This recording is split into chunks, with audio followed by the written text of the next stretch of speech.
Morning, y'all. This is to simulate a prison that you locked yourself in.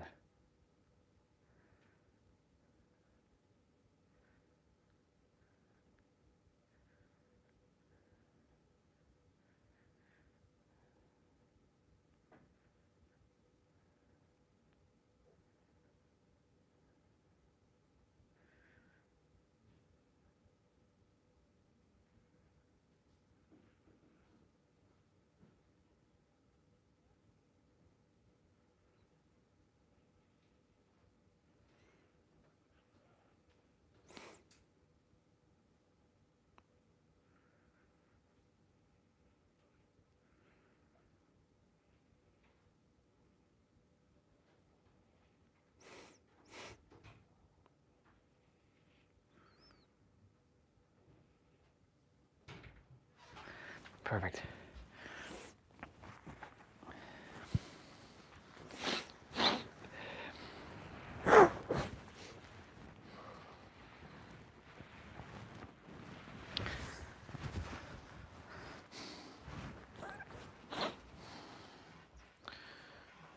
Oh, look at me going.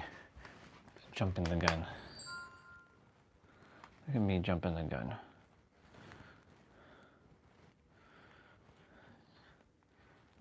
Testing 1, 2, 3.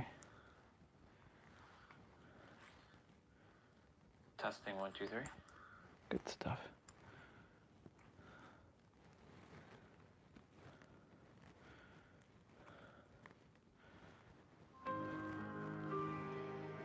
I love it.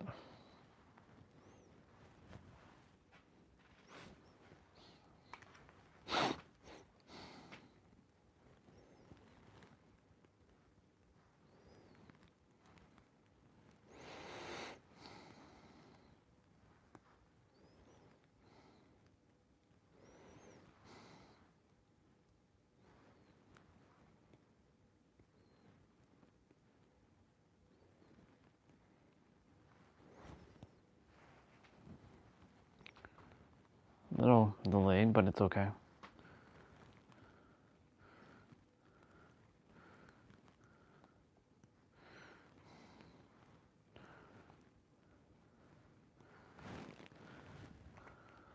Let's go.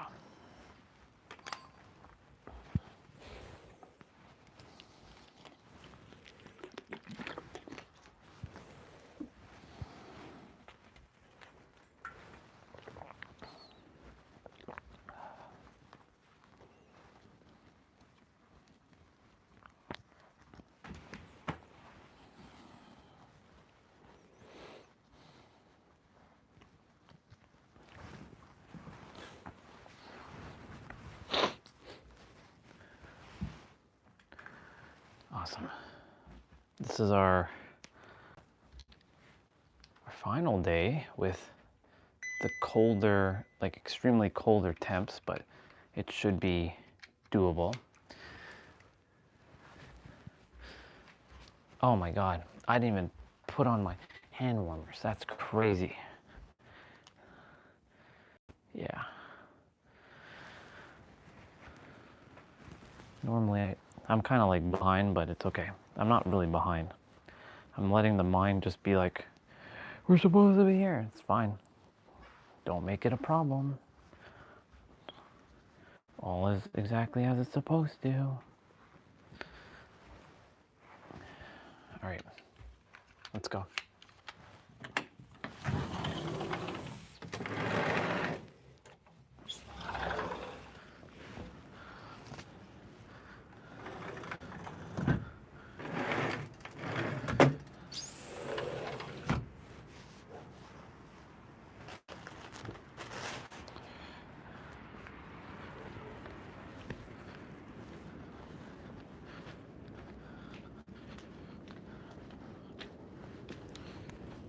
Restore.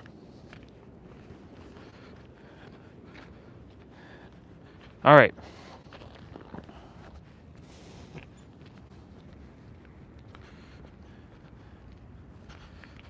Whew. A few minutes behind in terms of like you know, but we were exactly where we're supposed to be in every present moment. I got a little delayed this morning because there was something I had to write in a video, because it's fascinating how she showed up on my feed. The high hot priestess, or the hot high priestess. Her name is actually Sarah.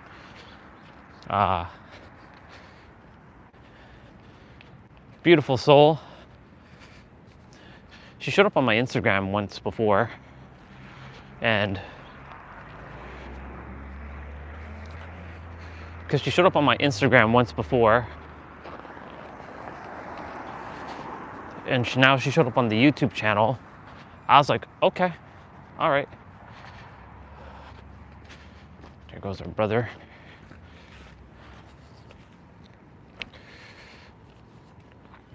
It's a good car. It's a nice car.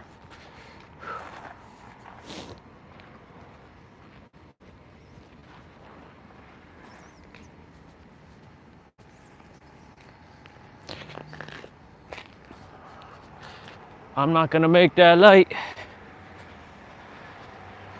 which is fine, no big deal.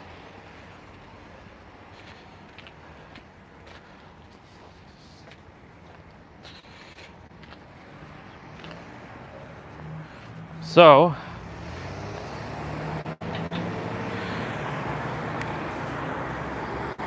you know, the thing is, the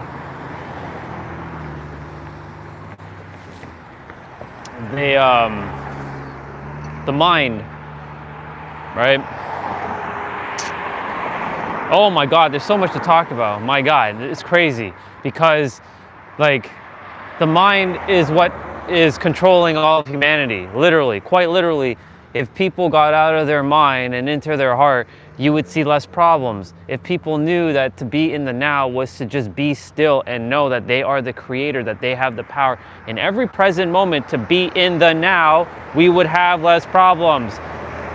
But the thing is, the world is going to distract you in every present moment. It is designed to distract you. It is designed to keep you hostage, but guess what?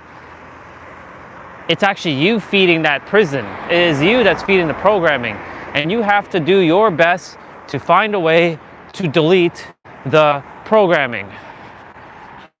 You have to do your best to delete the programming at all costs, and I came here to stop this once and for all, and I'm going to stop this. It is my destiny to change the timeline of this place, for I am the one.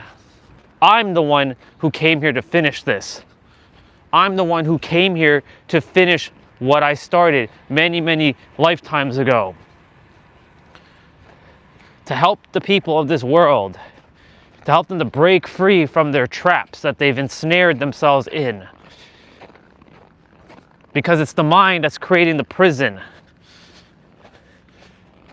Not you. You were never put in a prison. You put yourself in an invisible prison that never actually existed. It only exists to the extent that you choose for it to exist. And of course, my feed shows me exactly what is necessary.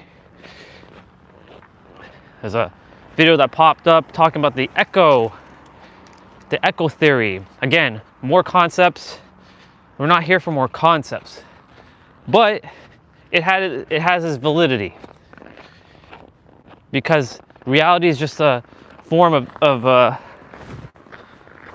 it's just a delayed version that's being echoed from your RAS. And what's necessary now is not even to deprogram your mind. It's to find the viruses and purge, nuke, pulverize, destroy, annihilate at all cost.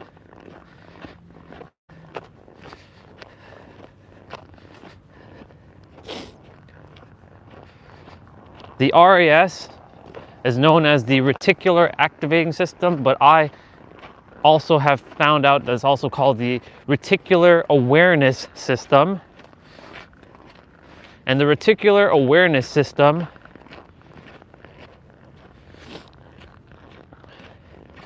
is filtering your experiences based on your emotional body, emotional experience that you've experienced.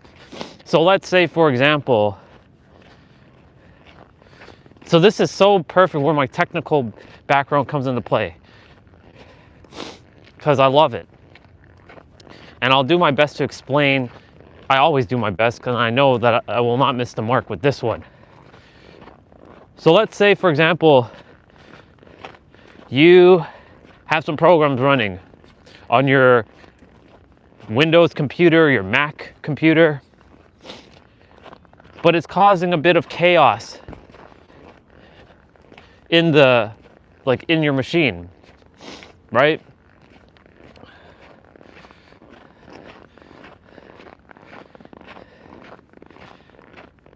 But you attempt to install the new program of I am rich. We'll use that one. This is a common one. I am rich. That's the program of I am rich. And it may run for a couple days properly, but then the corrupted software is going to find its way and to corrupt it, because it has more emotional charge within your system, the virus. And we've read this before in the 4 Agreements. The mind. The mind is filtering your experiences. It's sort of like yesterday, you know how we were installing some mods for Dead by Daylight, and I installed some mods. I did a filter search for pink and portraits, right? And of course, it found exactly what I was looking for, specificity, right? That's why, like, when you're manifesting, you have to be specific what it is that you desire, and you have to feel it as it is done. You got to live from that experience. Now, if your filter is set to relationships are hard, people leave me, abandonment, men are dogs, women are hoes, or from a financial standpoint, money's hard to get, opportunities are scarce, things don't work out for me, it's always harder for me, then your filter, based on the program, your RAS is going to only find more of the same, and you'll never get ahead. Unfortunately, reality punishes you for how you think and how you feel.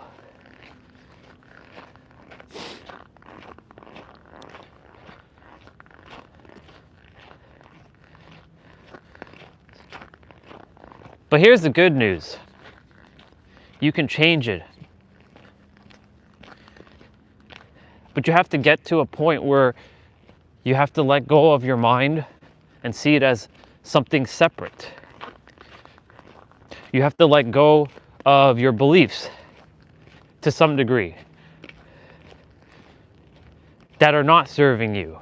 Now, of course, if you think that there's a God in the sky judging you, and that's helping you to keep you on track and living your most divine life, have at it, use what works. I don't care what you use at this point.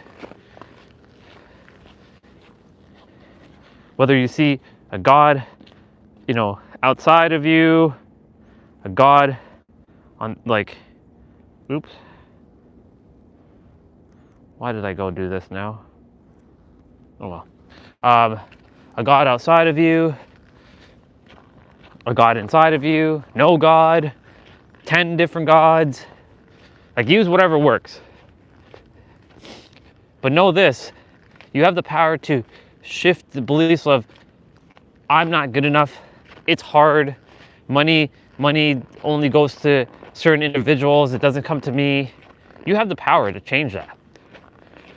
You have the power to make yourself so powerful or make yourself so powerless. That is the bar. Please make sure you make note of that. That's a fact. Make note of that.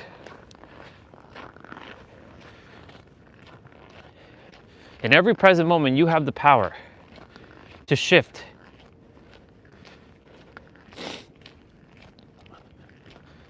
But you have to let some human time for the program to set in. Because this is what happens. This happened to this character, that he started thinking, I am rich, I am rich, I am rich, I am rich, I am rich. Repetition, repetition, repetition. Didn't work. Did it for days. He did it for a long time, in fact. But there was no emotional charge behind the words, I am rich.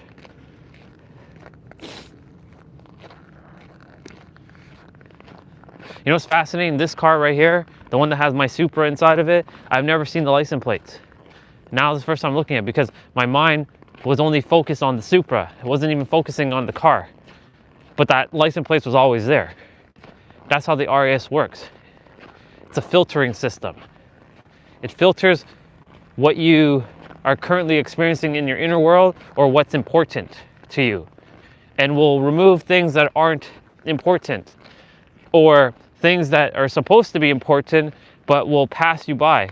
There must have been thousands of different experiences that should have showed up for me but never did.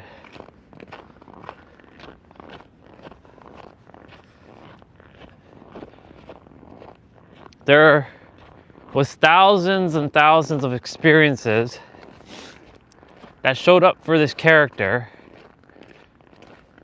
in his lifetime, but passed him by. But here's the thing, it all is going according to schedule. It's all going according to plan, because if you think like, man, I missed all these opportunities, the mind's gonna make you feel guilty about missed opportunities. You're exactly where you're supposed to be in every present moment. That's another perspective. Reality just is.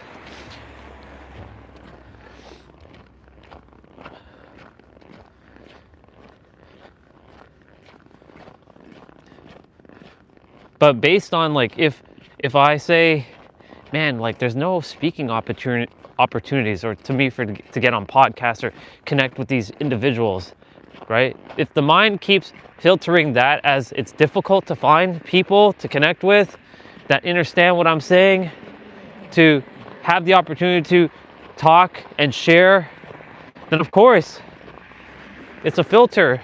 It's turned on, and you have to find your filters and see what filters are set and start to dismantle or turn off those filters and change the filters.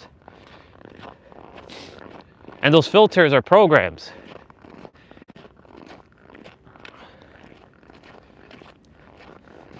I'm so passionate about talking and helping people. Like I can't deny what I came here to do. Like I was chatting last night, and you know, I really do enjoy helping people. I really do. It's what it feeds my soul, right? I love serving. I love helping people every day. But if I go against that, that's like saying fuck you to my actual desires. I came here to change the timeline of this planet and serve in a way that people's minds get deprogrammed from all the bullshit that's been flooding around this world. And so that's exactly what I came here to do. I'm the one who came here to do it. And I will be the one that finishes it.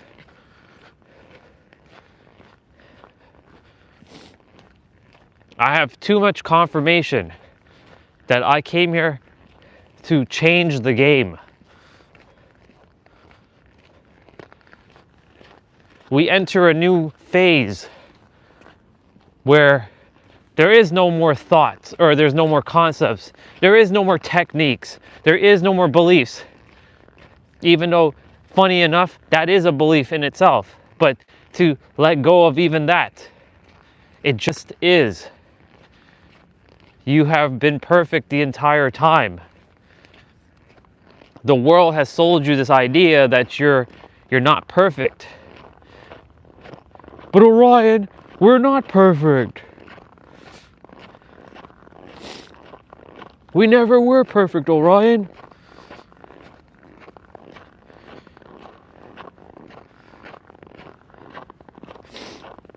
We gotta keep striving, and that's fine, that's okay, but just know this.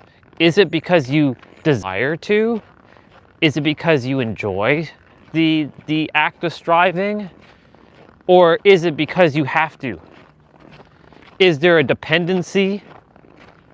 Or is it because you simply get to choose to? If it's a choice, awesome.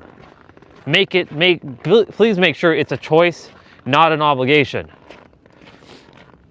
Make nothing that is supposed to be difficult.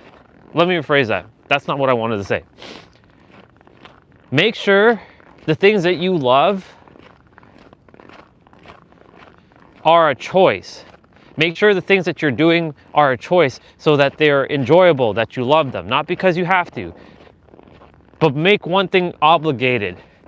Mastery over your mind. Your success. Whatever that looks like. Make that obligated. Make that mandatory. This is not some personal development, motivational garbage. This is you anchoring in with your mind to find and change your filters. And this is so perfect that we were using a filter yesterday to find some mods for Dead by Daylight to talk about the filter. So your RAS, the reticular awareness system, as I will call it, the reticular awareness system is doing its job to filter out experiences that is based on your current level of emotional intensity on your experience. So if you're like, why can't I never find a guy or a girl? Why is relationships difficult and hard? Right? You have to ask yourself, well, why do I believe that? Where did that come from? Why is that filter set to that? Why can't the filter be set to, well, it is easy?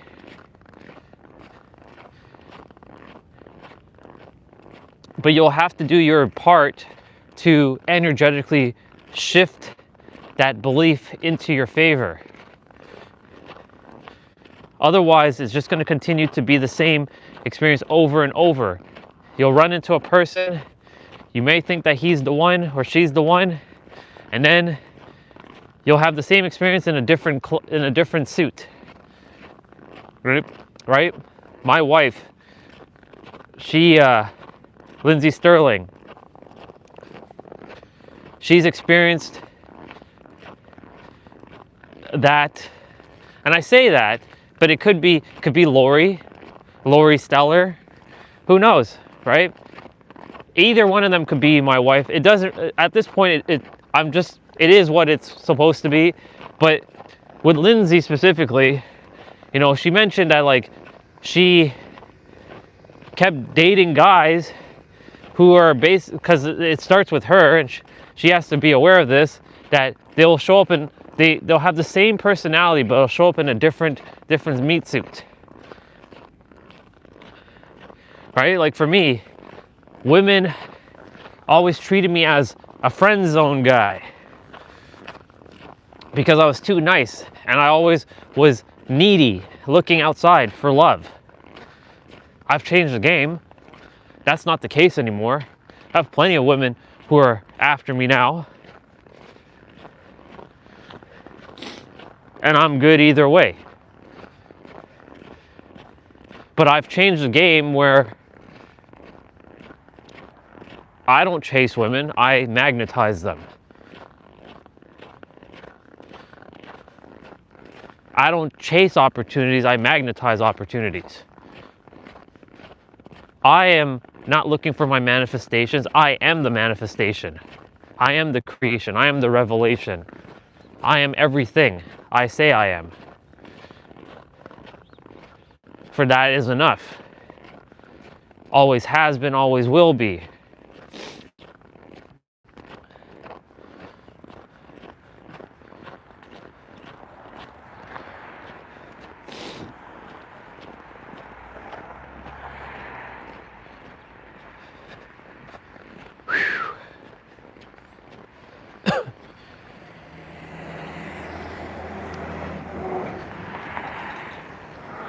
Good morning, sister. Good morning, how are you? I'm great, you? Good, good. You see my frozen mustache? Yeah. Have a good day.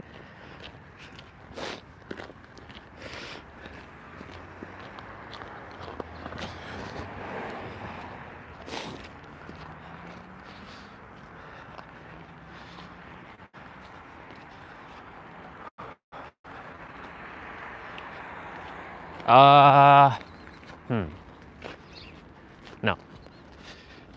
We will continue to walk up here for now. Just cause.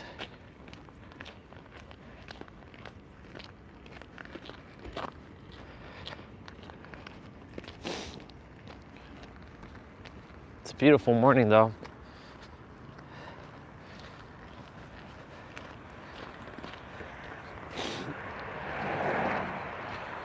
Yeah, so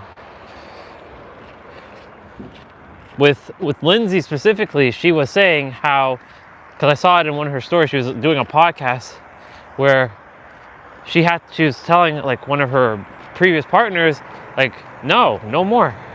And he kept coming back, and then she dated another person and the same shit happened. And that's how it works.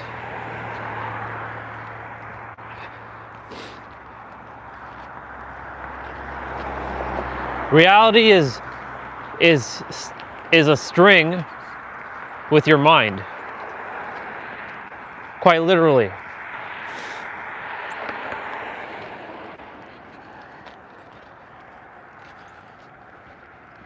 Oh my God, I can't wait till like the next couple days. Whew, it's gonna be crazy. What to talk about? Oh man. Like the prisons, we're talking about the prison right now. The fears, the doubts, the worries, the chamber, the echo. Like, it's crazy.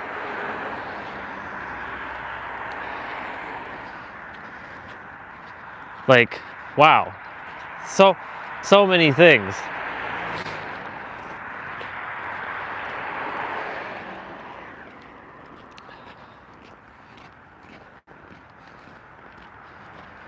Every day for the last little bit has been so different. Like, the third dimensional thinking mind is doing its job to attempt to potentially derail, but it's its job to keep you protected and safe. It's doing its job.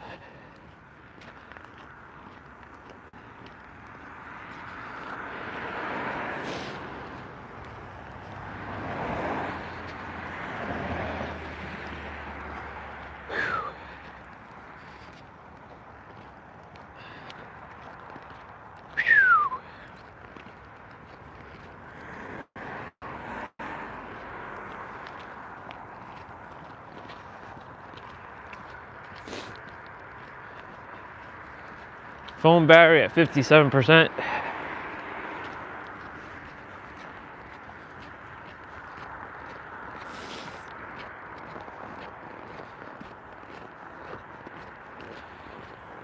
The extreme cold will be starting to disappear by 11 o'clock today. So I'm taking this in because for the next little bit, I mean, the mornings are still going to be cold, but it's not going to be as cold as this. Well, you know what? I say that now and then it ends up being still cold. So I expect it for a little bit longer to still be a little bit cooler.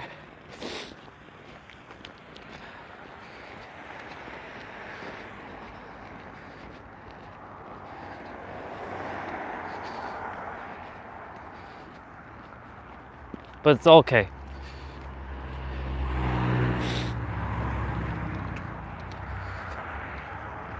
Grateful that the sun's out. Grateful that I have this experience walking out in this cold. The phone battery is already at 45%. Once I cross over the street, I'll more likely have to put it in my pocket because it will probably not be able to make it back without putting it in my pocket.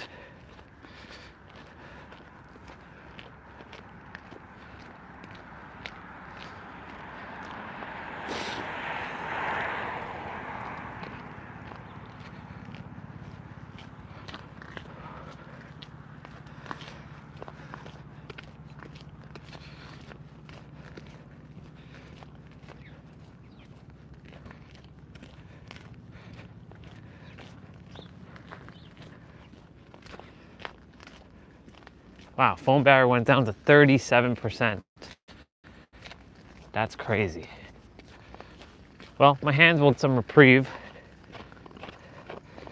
We've been having to do this for the last several days because it's just super cold.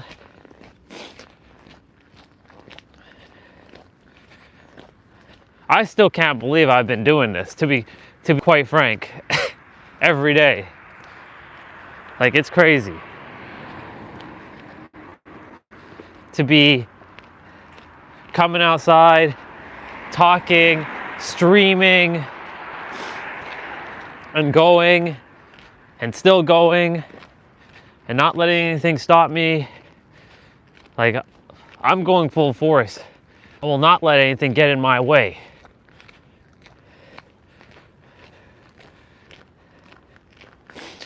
It's funny, Sarah was saying in her video, you know, the universe is going to send you that one more test, maybe a couple more, to probably piss you off, to probably do whatever it can to stop you. But I won't let anything get in my way. There's no fucking way that's happening. I came here to change the fucking game. Holy shit. Phone battery is down to like 22%. Jeez Louise. Well, we're gonna have to cross over. Damn, son. What the fuck happened? That's crazy.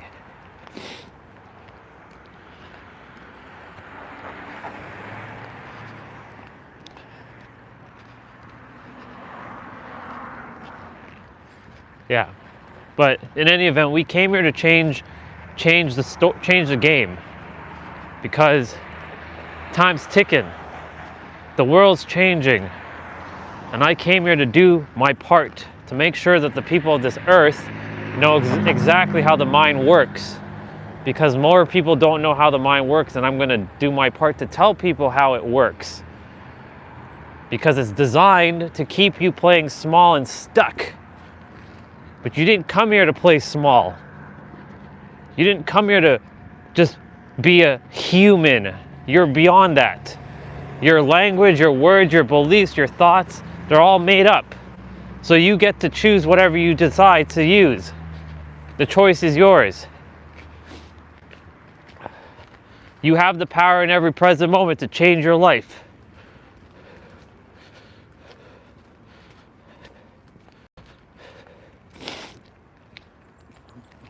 Okay, I'm going to put the phone away in my pocket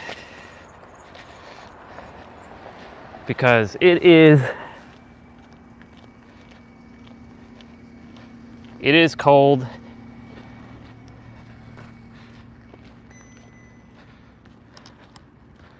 And I'm going to continue to walk.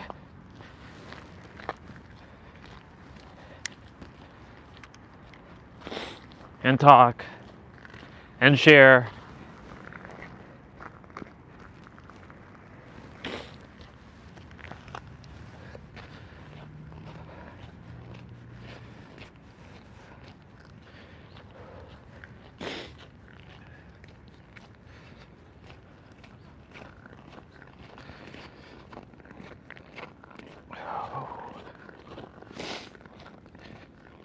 I purposely started saying that because there's two people at the lights and I wanted them to make sure they heard exactly what I said. I came here to change the game.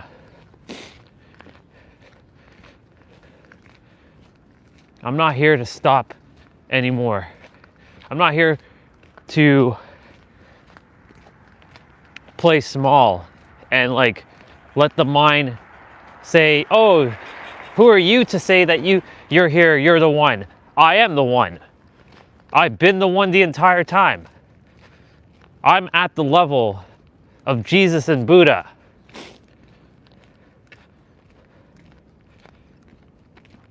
I'm not better than anyone though, but I am the one that came here to do what they did. I'm the one. It was destined for me to be the one to do this. Not because of some spiritual pride or ego or pretentiousness or holier than thou. It is by my destiny that I came here to fulfill what I said I was going to do. Help the people of this planet break past their third dimensional thinking, the mind traps, the layers.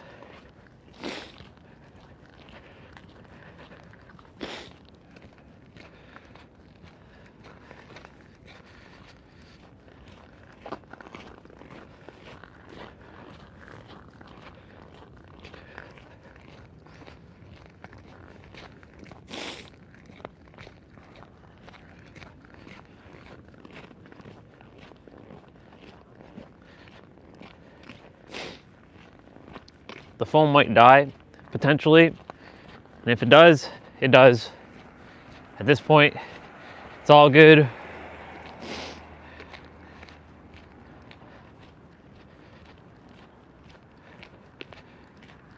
If anyone does show up, and I can't see the screen because the phone is in my pocket, so just letting you all know that.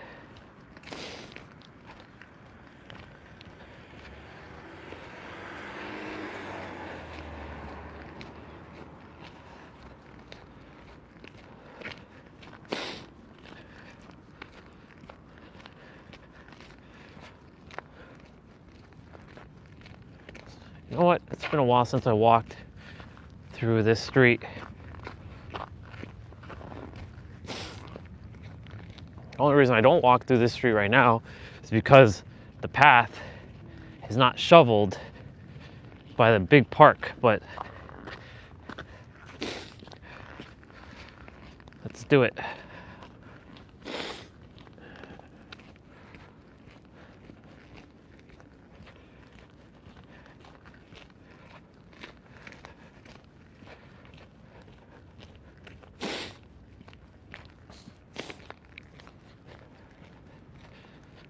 Oh man, like as much as I do enjoy walking out here, even though like the body's feeling it's pain, the physical, these are just sensations. I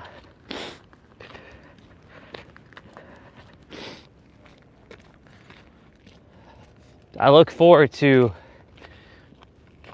the warmer temps, and I appreciate that I got to experience all this cold temperature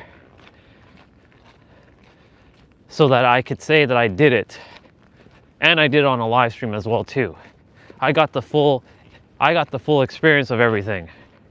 The hot days, the cold days, and everything in between.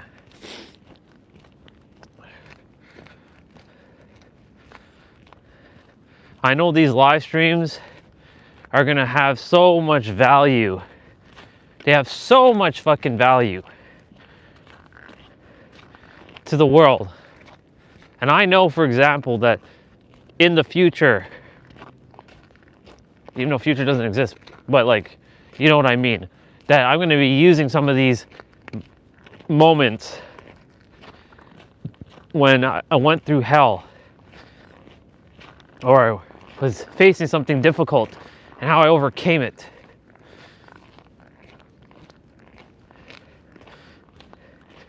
And the live stream was my greatest mirroring ever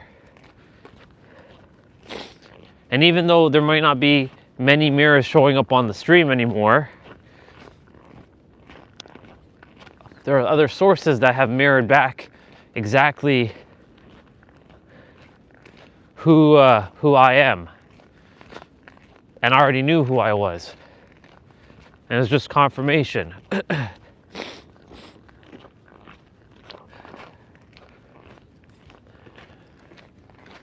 There's our brother in his house.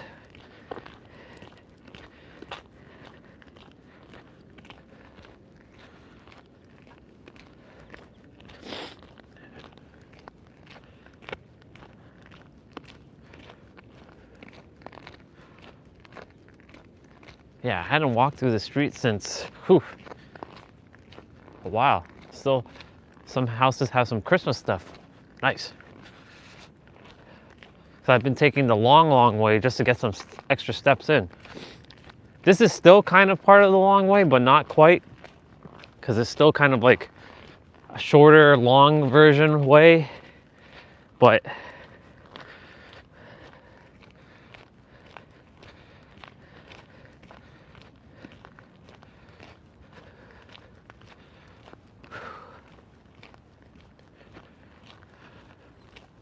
yeah, man, there's so much to talk about though.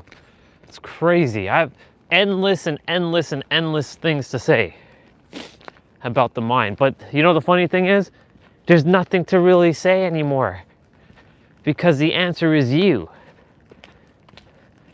And it starts and ends with you, and you have to figure how to get into your inner world and shift that. And that's changing your programming. Advertisement works very well because it sends emotional signals. All right, so somebody made a path through here.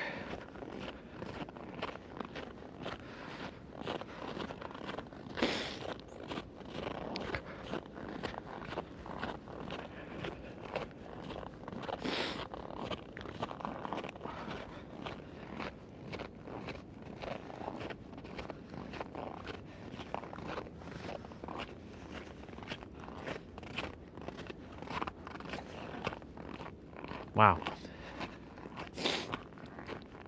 Yeah, see, they didn't shovel here.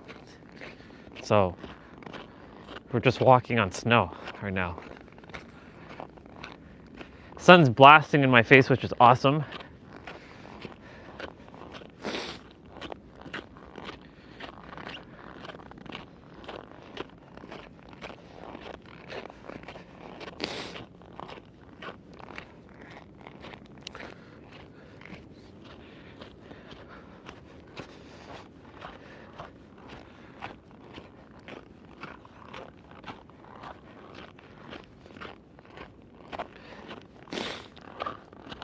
The cold tundra ice.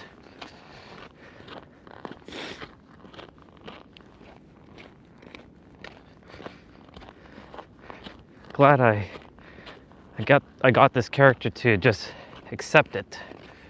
Just accept things as is. Don't create a problem where there's no problem.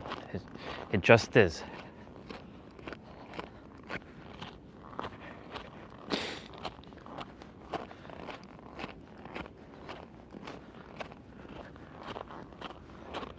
Wow, look at all those water balls just there. They could have easily just put it in.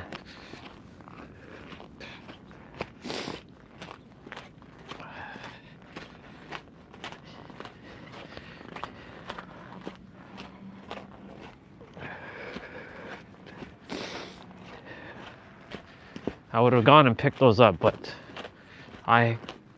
priorities right now. Getting back. Okay, so I know exactly why I don't walk through that street, because of this. So, making sure I don't walk through that again.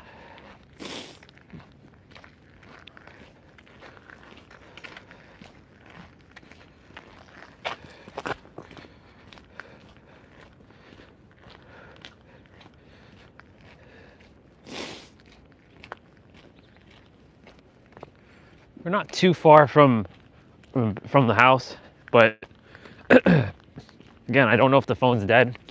I have no idea, to be honest.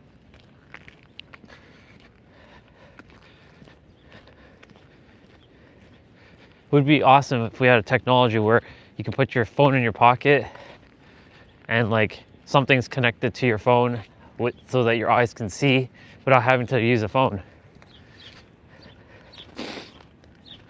That's called smart glasses, Orion. Yeah, but it's not quite exactly. You know, that's funny. I want to actually live stream with a smart glass. I just don't want it to be sunglasses though. I don't want to wear fucking, like, I don't want to block my eyes from the sun. I want a glass that, first of all, is just a lens that is basically a dummy lens. And I can live stream with I can see like messages, like the app is connected to the YouTube channel, and you go live you can see like anyone who messages, and you're walking around. So number one, that eliminates the whole holding a gimbal. And it also has image stabilization while you're walking around. Maybe I meant to develop something like that. Who knows? Maybe that's another idea.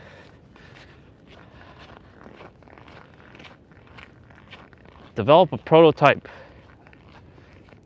A lot of live streaming, connecting to YouTube.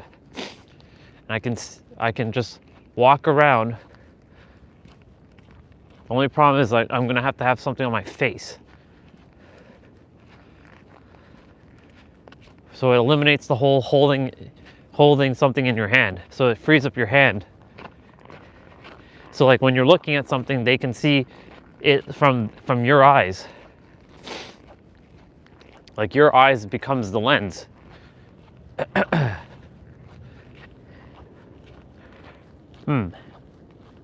It's interesting.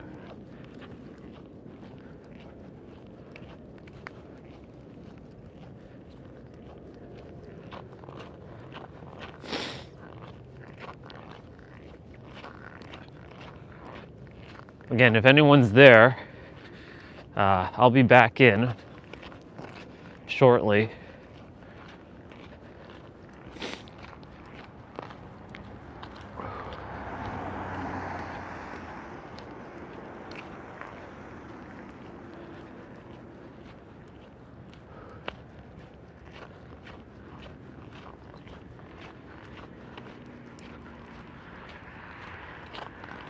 Time's ticking. Time is ticking.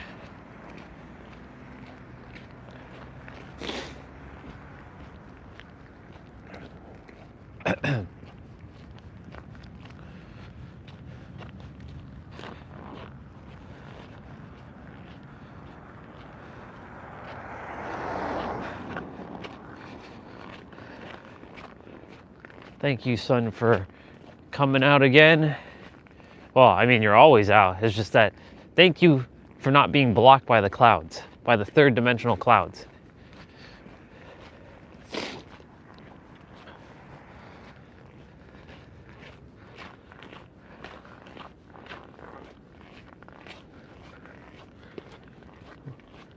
Shift your perspective to the part of the sky where clouds cannot.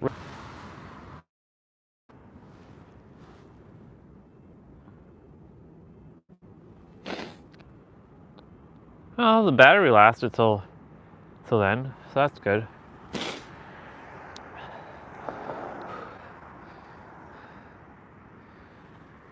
Yeah.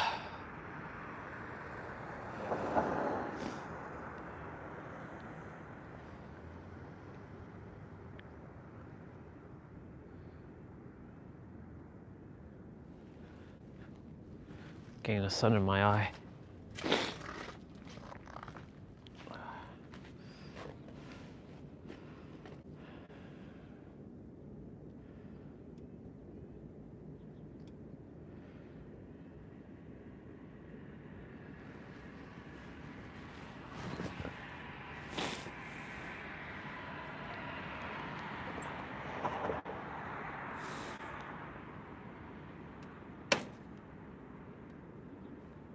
hell was that?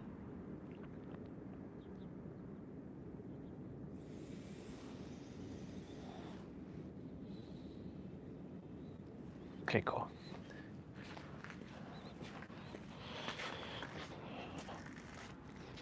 My toes are cold. Well, my left toes. So I have to go warm them up. But we did it.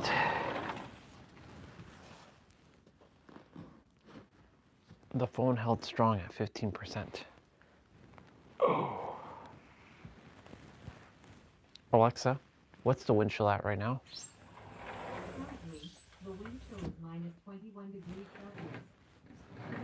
Wind expected to feel at minus 9 degrees.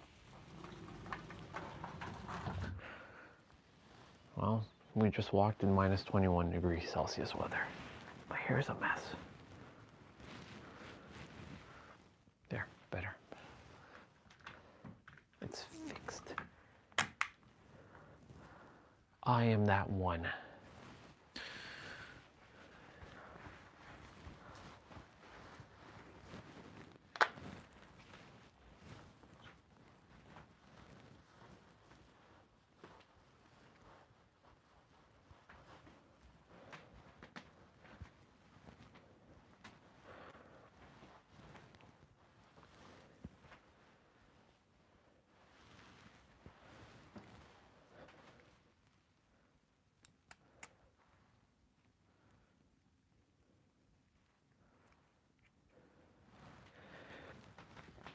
Awesome.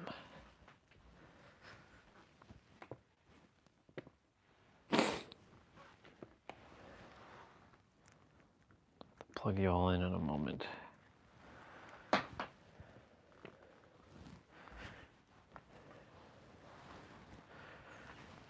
Oh yeah.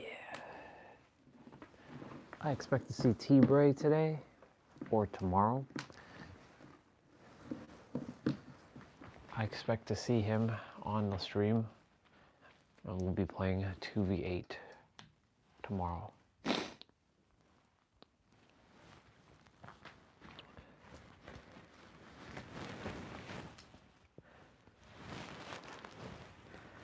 Fuck yeah, let's go.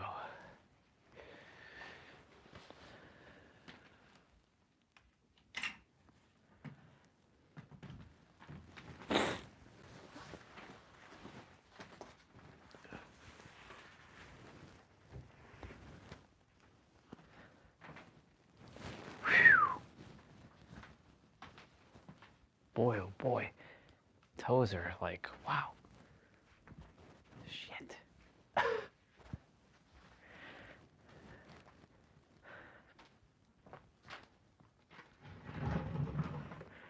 Toes are feeling it right now, but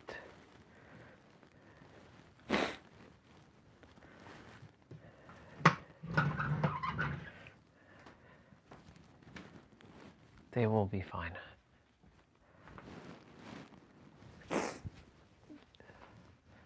As long as my fingers and my toes are okay, I'm all right. When they're not, like, it's weird because some days, like yesterday, not yesterday, on Saturday, it was the colder of the 3 days. And it was windy, but my feet were fine. It was just my fingers. Today, my fingers are fine. But my feet is not. It's weird. It's so funny how that is.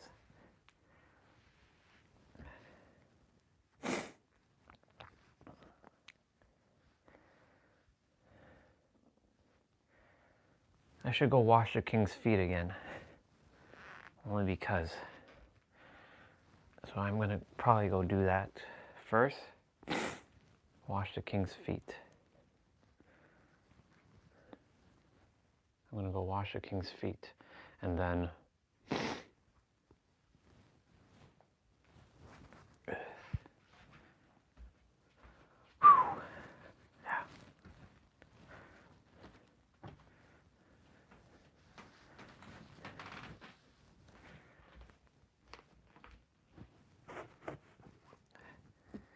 Today's upper body day.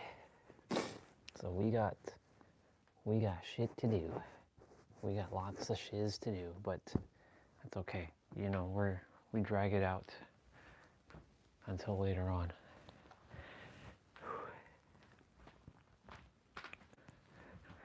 It's funny because I said we were only going to probably wear the Victoria socks probably up until yesterday.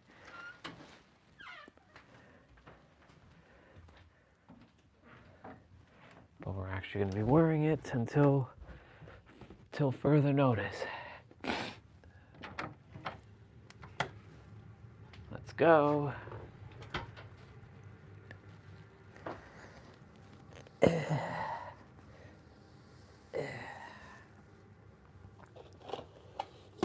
Washing the king's feet again.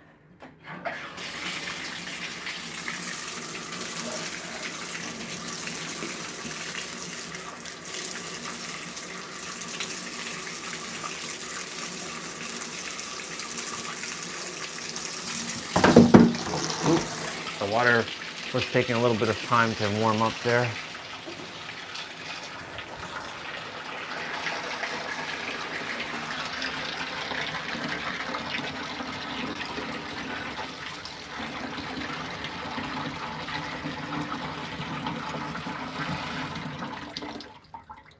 Oh yeah. Oh yeah. Phew.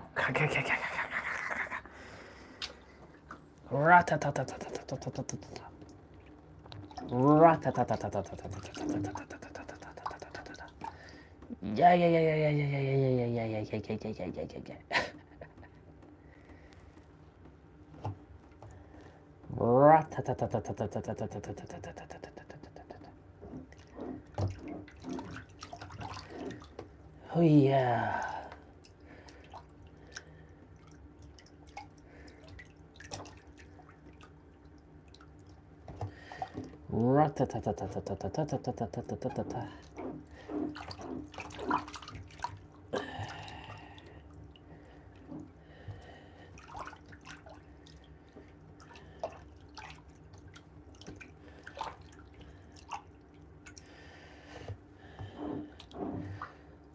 Yeah. So let me continue about the prison. So, you know, yesterday I was talking about the baggage that people are carrying. Now I'm talking about the prison that people have put themselves in.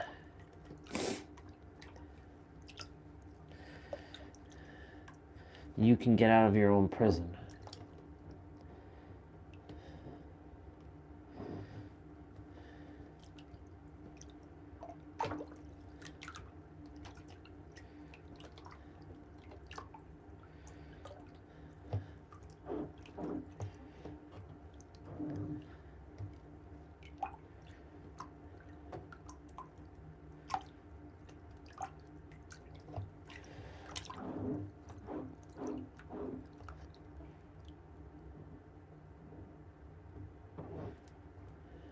There's your core beliefs, your core identity,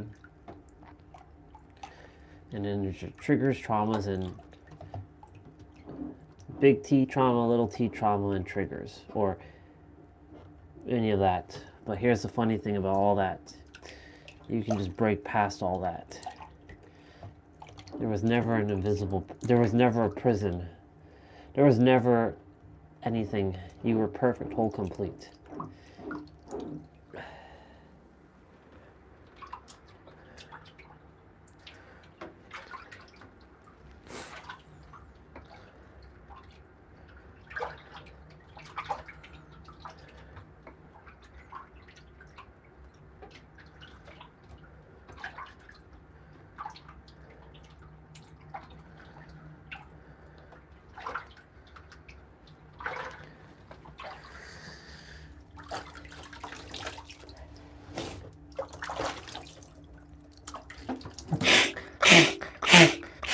Excuse the nose blowing. I just have to, my nose is just,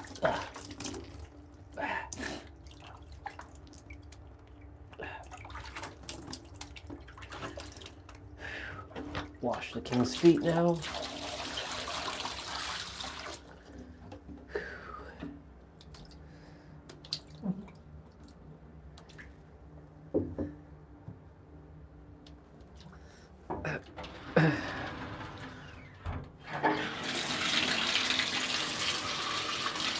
we just leave the pipe running for a little bit. Put our feet underneath. And wiggle my toes underneath the hot water right now.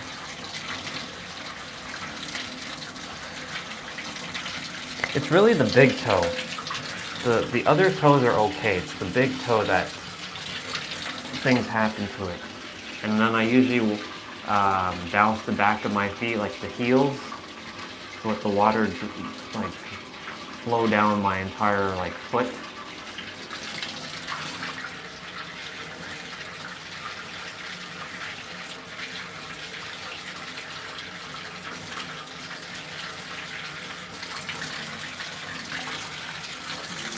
And then I wash my hands with hot water and my toes.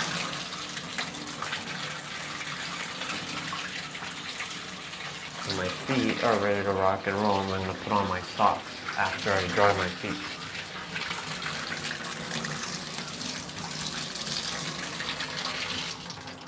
Ta-da! We're finished.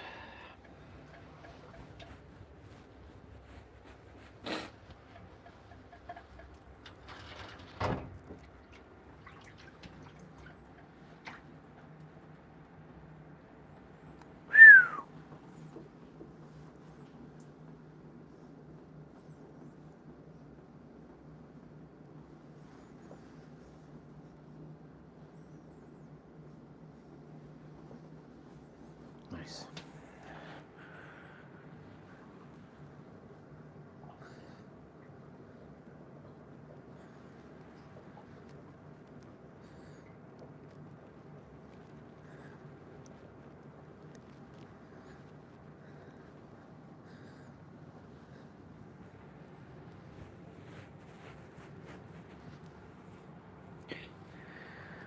Awesome. The king's feet is washed.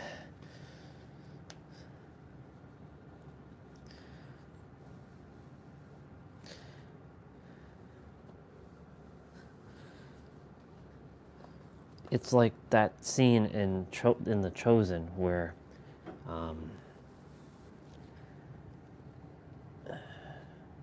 who was it? I forget her name, but she washed Jesus's feet. That's basically the symbology of what I'm doing. Not only am I warming up my feet, I'm washing my feet. My feet is being washed, for I am royalty.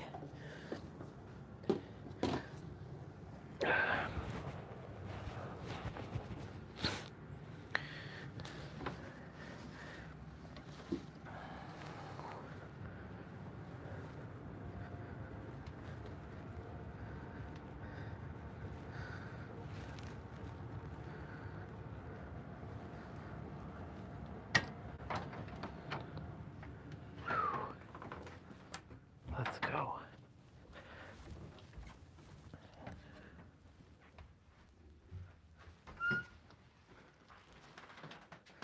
Okay. I am going to make breakfast. So I shall be back.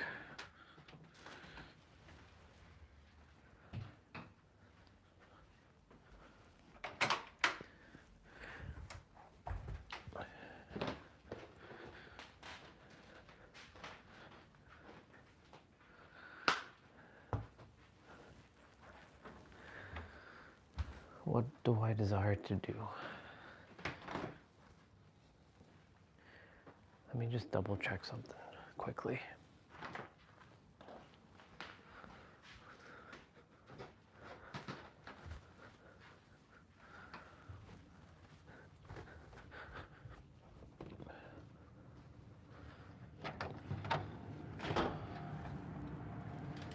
Okay.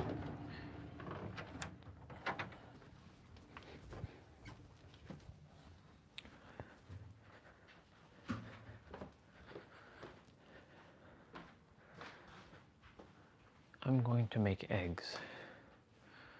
So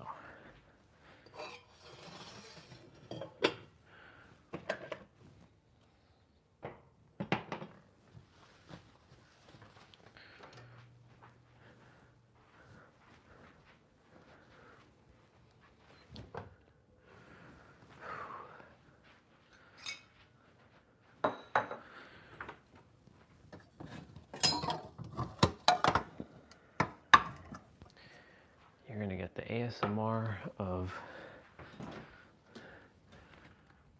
me making eggs.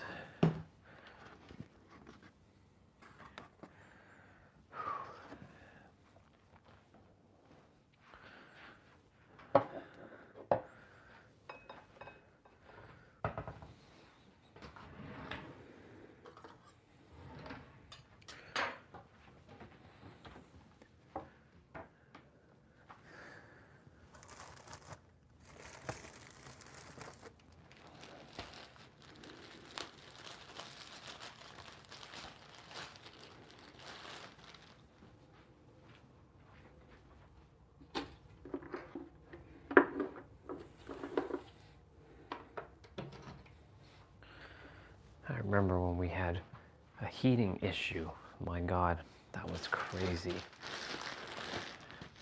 Where the house was just cold and shit wasn't working. I'm like, oh my God, like what the fuck is going on in here?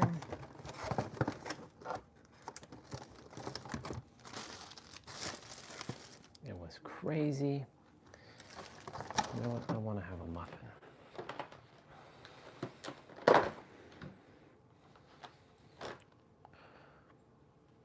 While I make eggs.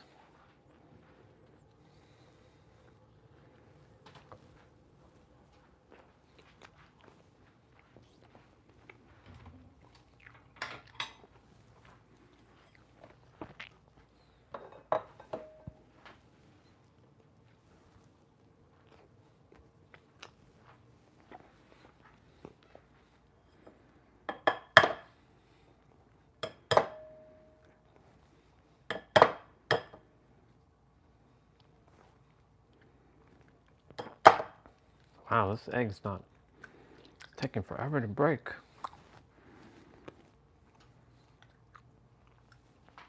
That was crazy. Wild. Jeez, man. Same with this one. What the hell is going on here?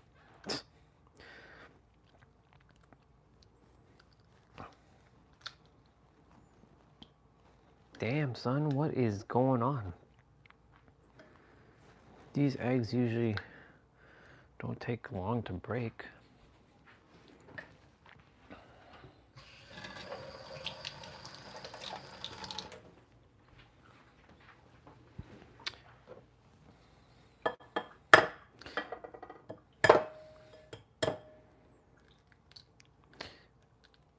Comey should be streaming today. She wasn't streaming yesterday. She's gonna get to play Final Fantasy VIII again. She's gonna enjoy the next little bit of the sequence. She's gonna enjoy Squall.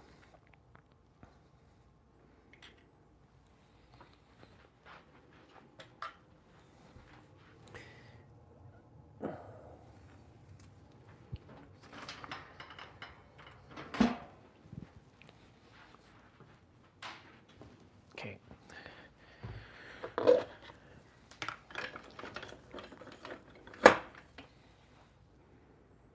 Butter up the pan. I wish I could be showing this to all of you, but unfortunately the phone needs to be charged.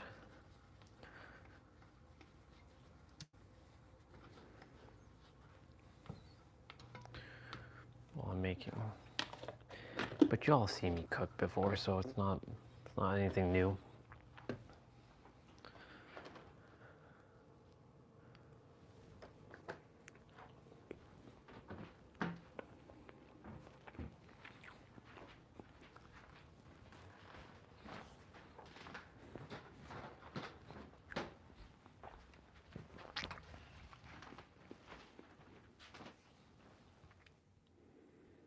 Well, technically speaking, I could bring you to the kitchen for a moment. The phone battery's already at 69%.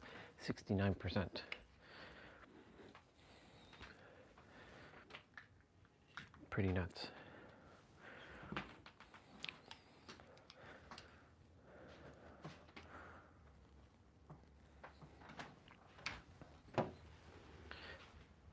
And then I was eating a muffin. I have a muffin top. eggs, the pan, my tablet's here. I was gonna look at stuff, but I didn't bother.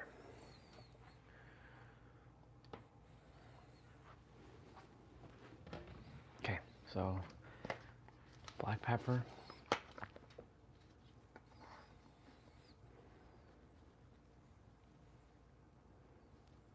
This is black pepper, isn't it not? Yeah, it is. It just didn't look like it at first. I was like questioning life there for a moment. I was like, is that black pepper? Because it sure as hell didn't look like black pepper.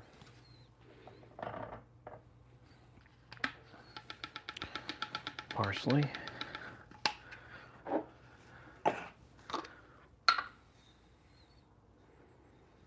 Chili flakes. Yes, I put chili flakes in my eggs. Gives it a nice little kick. Let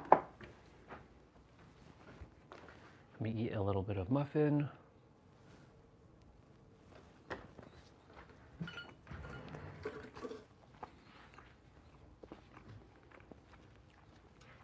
Move that out of the way.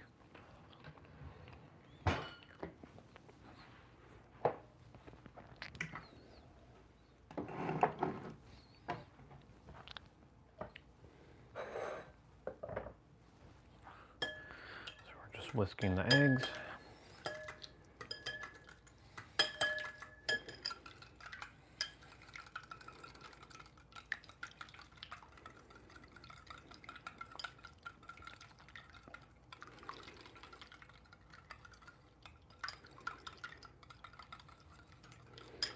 Whisk, whisk, whisk, whisk, whisk.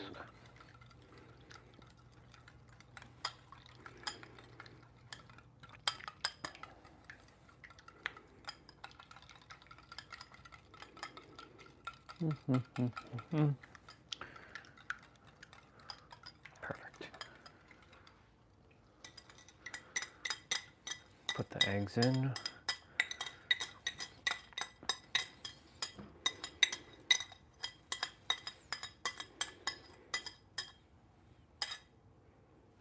Perfect.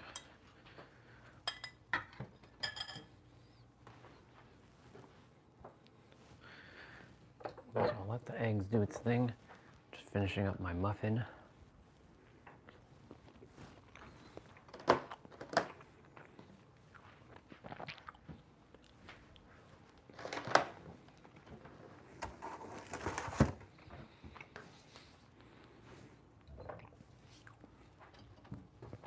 As you know, we wash. I'm constantly having to turn the camera because it's been a while since you all seen me in the kitchen, so I figured why not? Why not?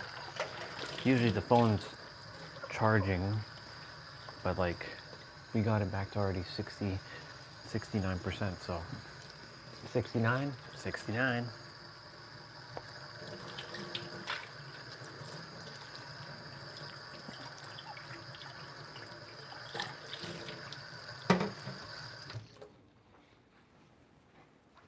For me, I wash and I pack.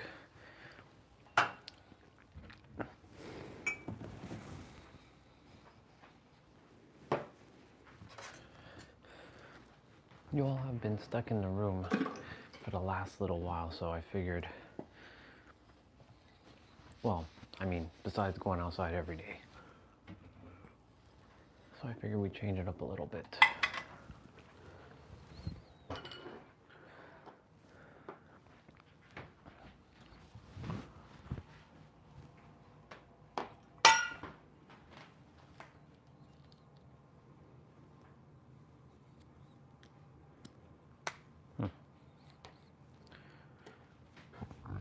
Excuse me.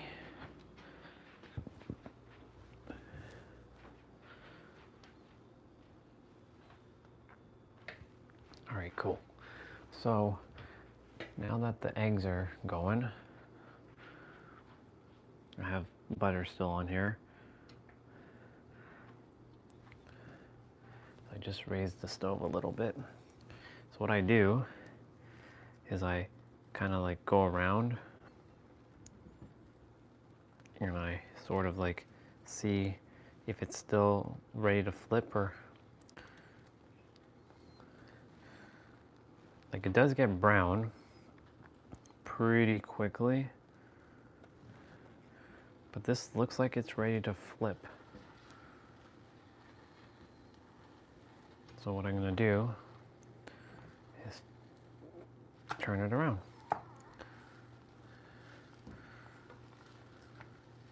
And there you go. And then that's it. It's almost done actually, so I can lower that.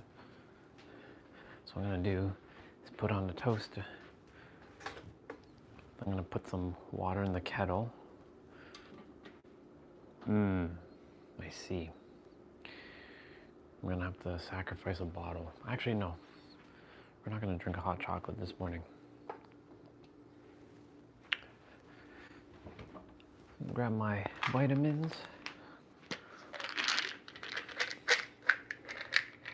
Placebo vitamins. This is magnesium. This is vitamin D. And then we have omega 3s and 6. Or no. This is cod liver oil. And then I have my biotin.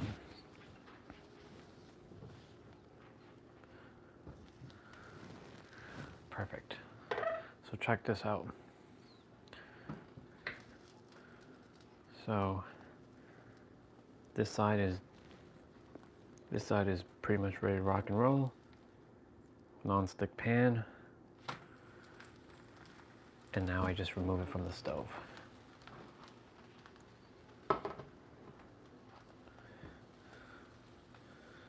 And that's how I make my eggs.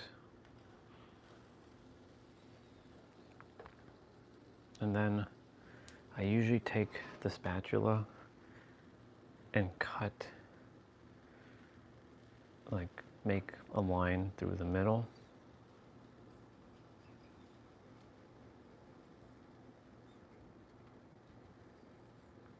Like so. Ta-da! That's it. And then I shake it around.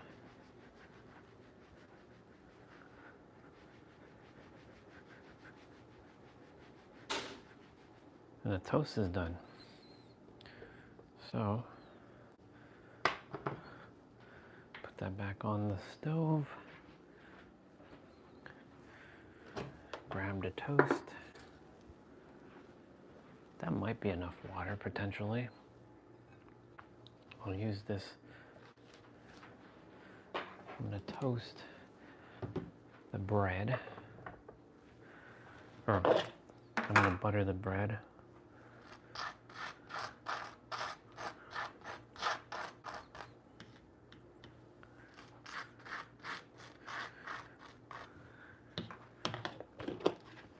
Awesome.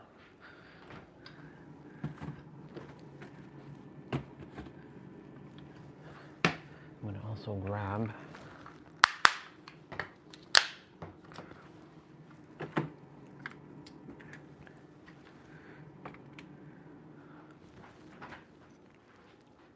my yogurt. So now we're going to take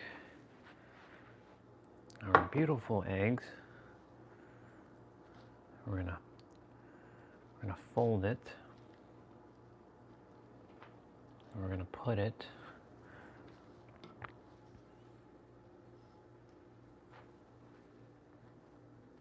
just like that. There was a little bit of egg left there, so there we go. I'm gonna wash.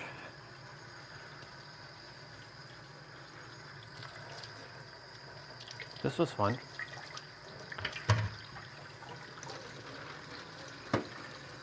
It's been a while since we've seen me in the kitchen, so I mean,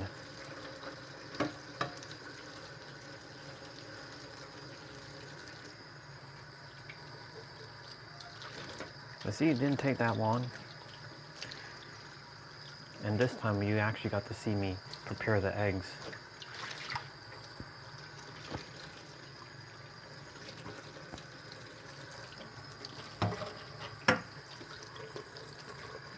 We always wash. We always pack. We clean, we cook, and we pack.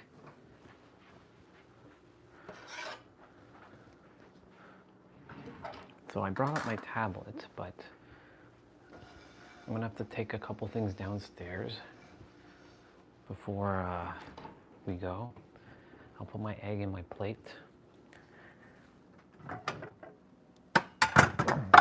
My meal in the plate. See? All cleaned up for anyone else ready to use. Because the thing about me is, I like to get shit cleaned and packed. And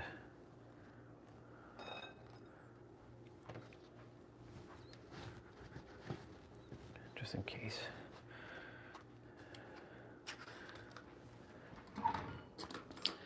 So we're gonna put some honey. So this is the honey that we use.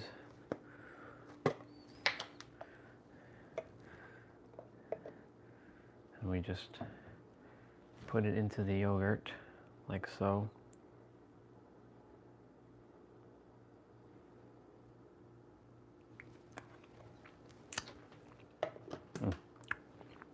So good.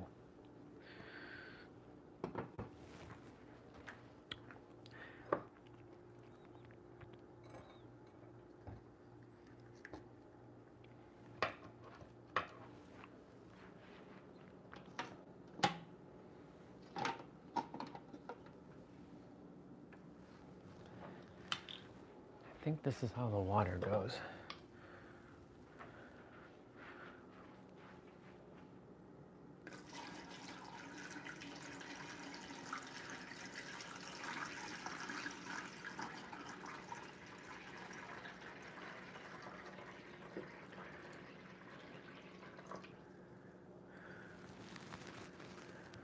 Yep.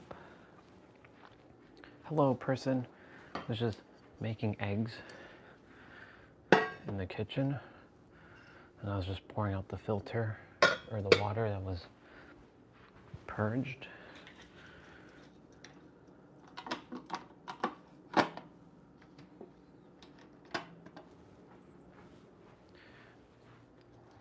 we have nice perfect eggs, toast, yogurt, vitamins. We're gonna grab an apple and a clementine. It's been a while since we've been in the kitchen, so, or you all have been in the kitchen. This is why I love having the plate, because I can put stuff onto the plate. And actually, you know what? We'll take this Kleenex and we'll use it as our wiping Kleenex. On top, and we have a plate full of stuff. Ta-da! So now, because I only have 2 hands, what I'm going to do is take down this and this, and I'll be right back for all of you.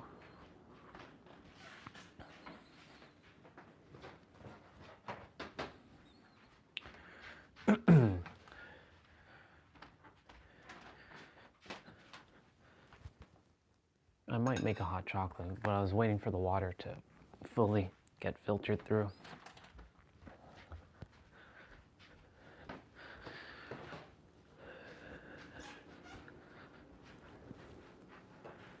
Cleanup's done. Awesome. Let's go. Let's go do it.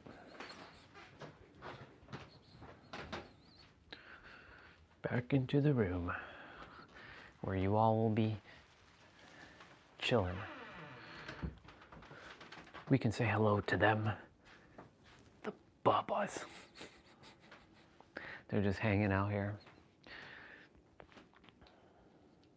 And every time I was pointing to him. When I say him, I'm referring to him.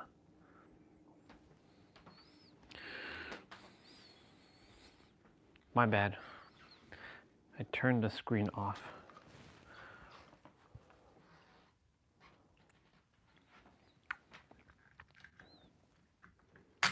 Food time. And phone battery has been staying at 69%. That's pretty badass.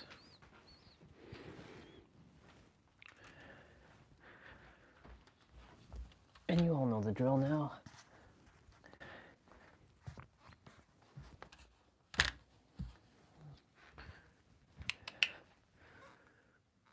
That was fun.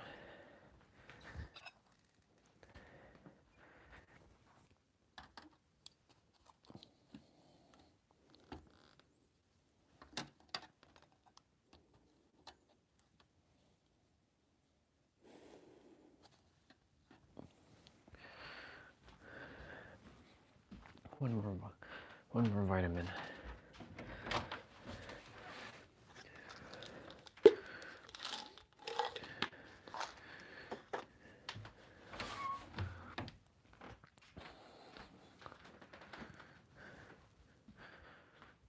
Whatever caused my hair to fall from my beard or to start to patch, it's been reversed. I fixed it.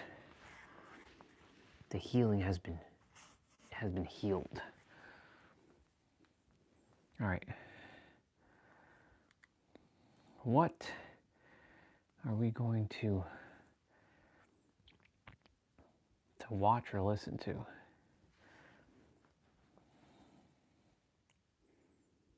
Well, Dan from Jump Rope Dudes created a 30-minute jump rope session.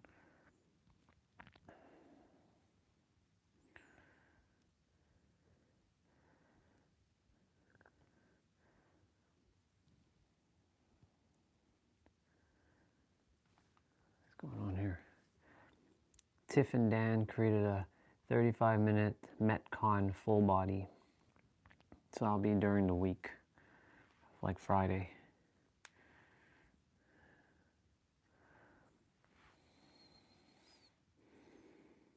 I came here to change the game.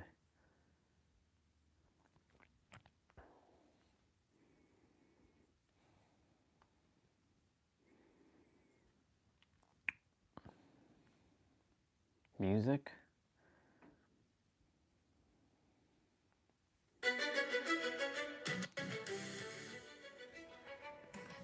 Sure. Let's listen to music.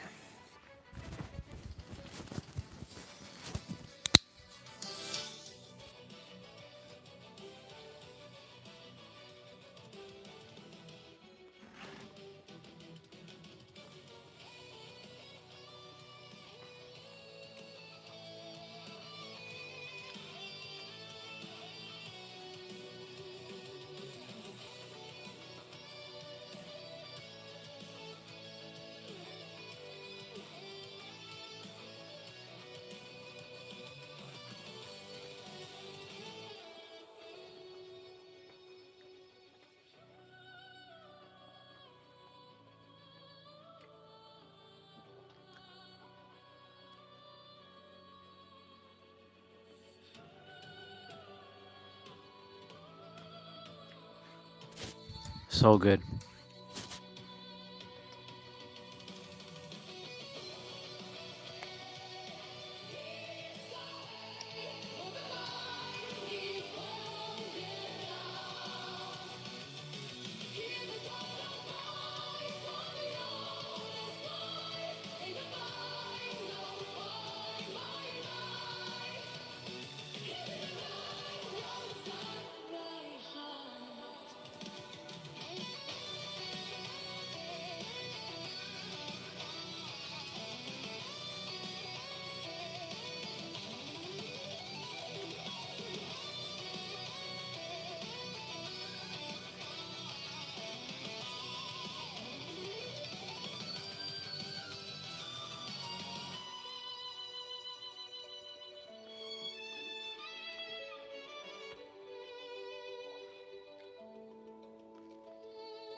I have so much more to talk about the prison. So once I'm finished eating, we'll get right back to it.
That was good. Probably my probably my most perfect eggs I've ever made. And it was on the stream. It was perfection.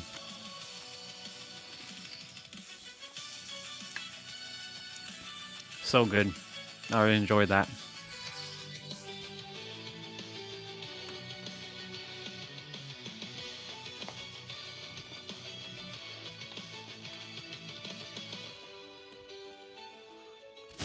The sun disappeared. Clouds just came out of nowhere. The sky was just blue. Well, we got the sun at least this morning.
That was good.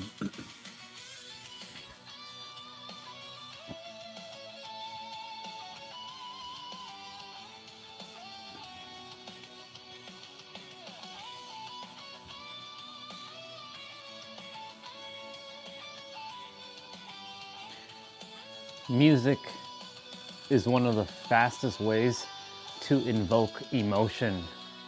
If you feel like you're like struggling with invoking emotions on your own, put on music. Even though the mind can, even though you can do it through your mind's gonna block you at times. So when you listen to music that you desire to be inspired, or you need that fuel, put on music that can fuel you up. But your mind's gonna potentially block you from that idea to do that because of the prison it wants to keep itself in.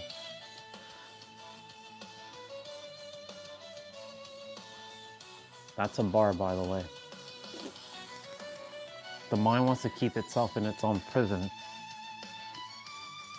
because it's afraid. It's afraid of what? It's afraid of the unknown. It's afraid of the uncertainty. It's afraid of the unseen. It's afraid of things it can't understand because it simply hasn't experienced it.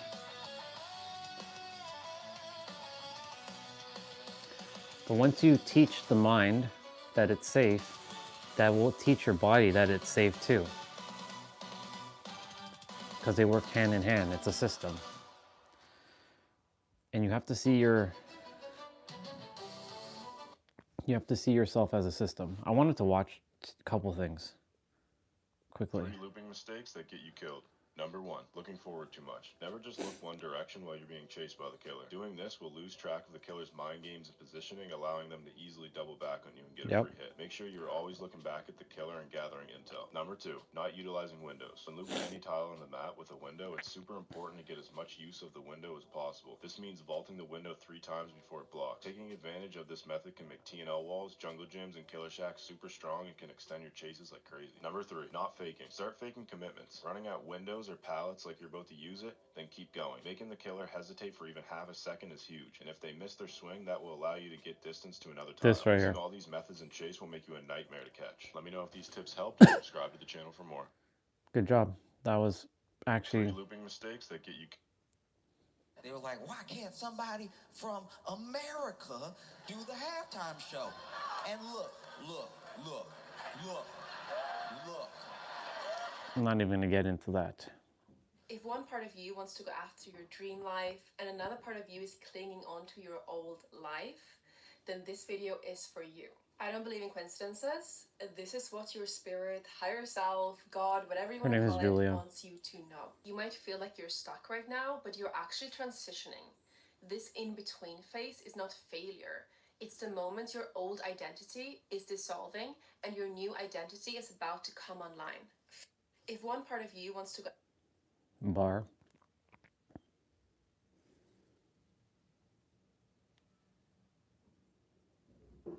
Bink, bink, bink. Oh, another... No, I'm sorry! Hi. Yeah, I've never seen this person before. I should have dropped. She has silver hair. I'm gonna drop now. She dyed her hair silver Thank God. because she uses sable. In what world does that work?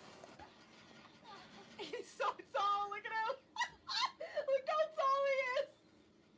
Look at him! I can't... Motherfucker, go away! Yeah. I can't... Yeah, you I couldn't even see that. Speaking of which, her video, she has 17 comments. Oh my God. Crazy. Crazy. Do. What's up, people? I was just putting on the low power mode on my phone. Anyways, let me get back to what I was talking about. Your mind is a prison in itself. It's your prison or your paradise. Notice they're both P words. Prison. I was thinking if they had the same amount of letters. No, they don't. Prison and paradise. The mind is going to continuously project fear because it can't see things that it doesn't understand. And when it doesn't understand, it will fear it. Like, for example, if something you've never seen before shows up into your physical experience right now, you're probably like, what the fuck is that? But that's how all things are. When you seen it over and over, you start to not fear it anymore, because now it becomes a known experience. Like, for example, when you were a child, you were afraid of your shadow. Or you looked at yourself in the mirror for the first time, you're like, you had no idea what the fuck was going on. But now, over that experience of time, you're not afraid of your shadow anymore. It'd be funny if any of you are afraid of your shadow. Like when you're walking outside, you see your shadow. Like I've seen many kids be afraid of their shadow. I've seen it in the physical. Like I was one time in New York and I was walking the dogs and there was a mom like with her toddler. Well, I can't really say toddler, like a 1-year-old or 2-year-old who was like, it was like he was attempting to run away from his shadow. And he started to cry because he doesn't understand what that is. Well, his mind forgot what that is because, well, his new mind doesn't know what that is because it's registered as something new. But like his soul knows exactly what that is. But his soul is attempting to tell his mind, you're okay, but his mind cannot register yet.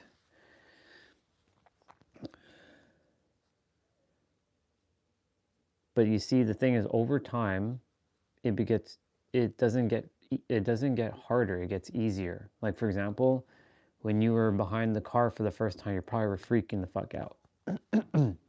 You were probably like, oh my God, I'm gonna crash the car. Oh my God, I'm moving the car, and you're terrified to go into traffic. Hell, you were even terrified to drive in those inner streets. Even if you saw one car coming behind you, you'd be freaking out.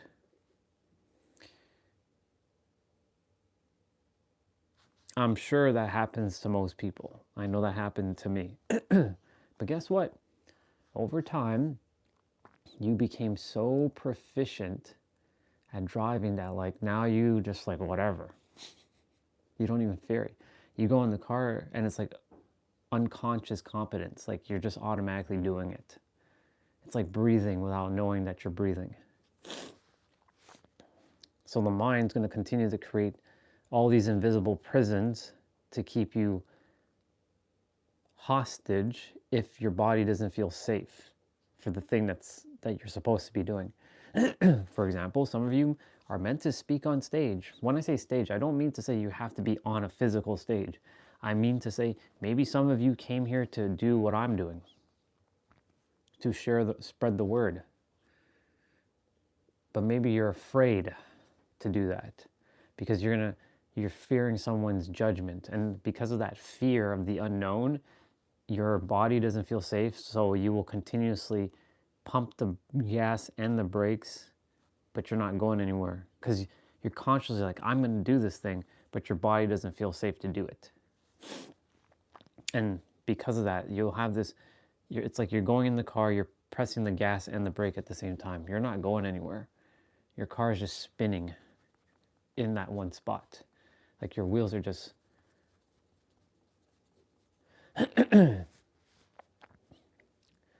This is why I was saying earlier, it's important to find your filters and see what your filters are, your programs. This is where my technical skills come into play. Once upon a time, you all had a clean operating system called Windows XP, Windows 7, Windows 10, Windows 11, Mac OS, Linux. You got your brand new computer and it was perfect. There were no programs. It was just, you opened it up, you got it out brand new from the box, and it was just pristine, perfect. Unless it had bloatware, but let's just exclude bloatware for now. Let's just hypothetically say it was just clean. And then you started to download software. You started to download software. Some software helped you. And then one day you downloaded a malicious software. A software that isn't for your highest good. It caused chaos within your computer, your system. So you attempt to run an antivirus program. Probably no luck. Didn't fix it. It was such a deep-seated, virus.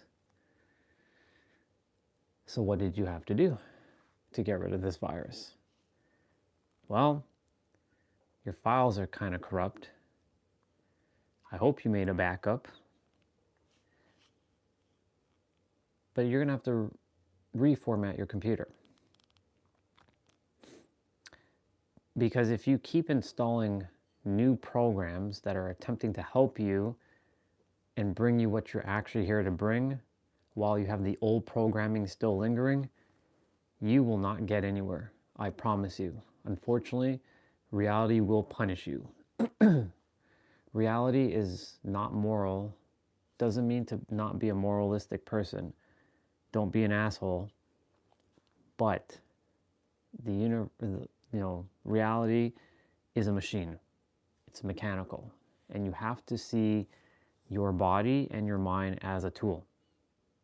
You cannot see it as, it is a biological thing that you have, but it is a biological tool and a psychological tool and an emotional tool and a physical tool that you get to use every day while you're here on this planet. You only have a finite amount of time on this planet to use your body and your mind to do whatever it is that you want to do in this world.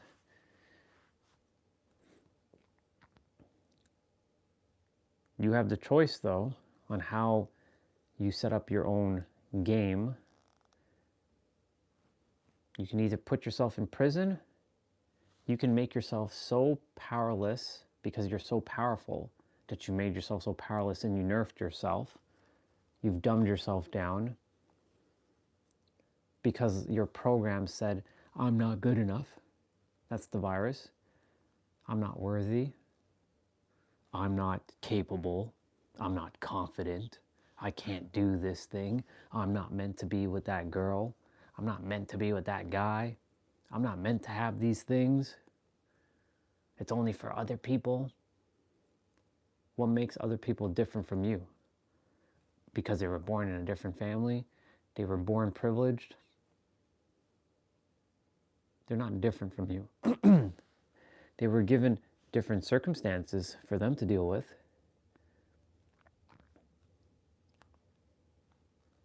But they're not different from you. There are some souls who, this is a concept, and you can literally let go of it right now. This is why I talked about the baggage yesterday. That there's souls like myself who have lived thousands of lifetimes, who have brought baggages from all those lifetimes to finally purge it in one lifetime. Just like that. And then there's other souls who haven't lived many, many lifetimes. In fact, they may have only lived one lifetime. So they have a clean slate. So that's why they're able to easily bring forth things with so much ease and finesse. Are they better? No. You just lived a lot more life so that you can help people like them in their life to continue to stay on that path. keeping their souls light. Why is this important? Because it just is. The creator, whatever you want to call it, just wants to experience itself. But it wants to experience itself both in the good and the not so good. Doesn't mean it intentionally wants bad shit to happen. But sometimes it's necessary for suffering to happen so that you can not suffer. I came here to alleviate suffering. It's not going to end it, but I came here to alleviate it. But your suffering may still have to happen for you to realize why the answer is you. Those who don't want to listen, it's okay. It's not for them right now. I'm not here for them. I'm here for anyone, but I'm not here for everyone. Some are not ready to hear what I have to say. A lot are. I can see it. I read a comment yesterday, but brother, I get it, but the world has taught us to be in fear and da-da-da. I'm like, yeah, the world has taught you to be in fear, but now you have the power right in this moment to shift that.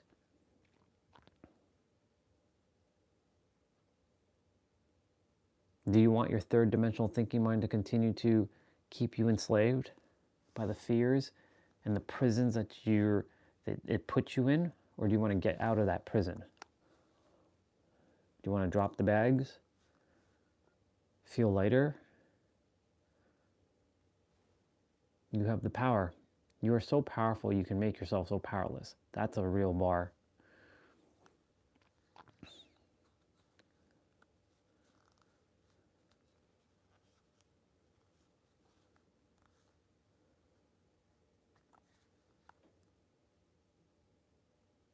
I had a conversation last night, and I was sharing that even though you're watching me watch, videos and listening to music and do my stuff, do you know what I'm actually doing in the background that you all can't see with your eyes? I'm going in my inner world and I'm dissecting every concept and every word and seeing everything for what it is. Like, I was sharing yesterday in a conversation that, like, who came up with the letter T? And why does the letter T start with T? And why, when you put the T and an A together, it sounds like ta? Who came up with the sounds to create two sounds to merge?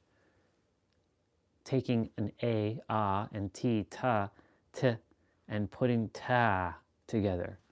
Who did that? I'm doing this all in the background while you all can't see it. But I'm now telling you what I'm doing, so you understand what I'm doing. Even if I'm watching videos, I'm simultaneously doing something in the background you all can't see.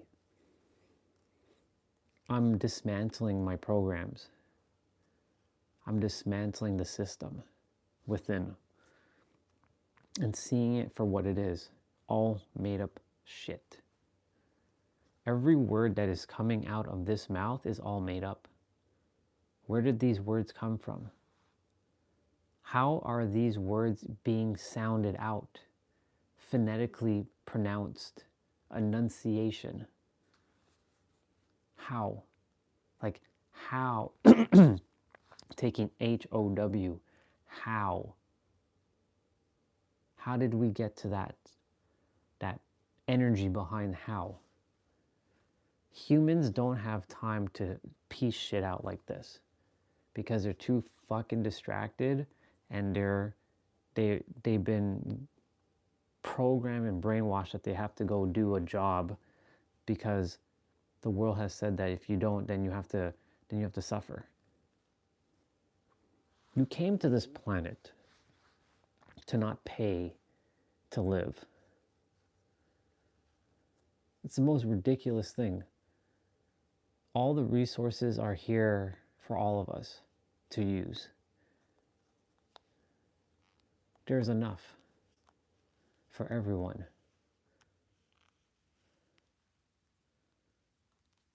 But there's a few people who want control over the rest of the world.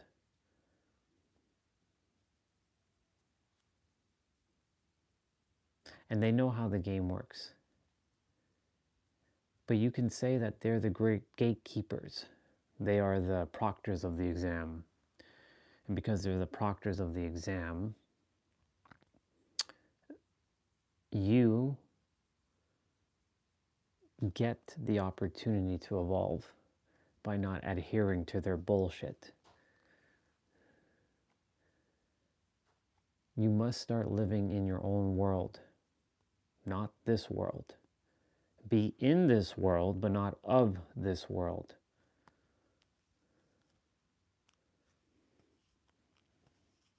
But the choice is yours.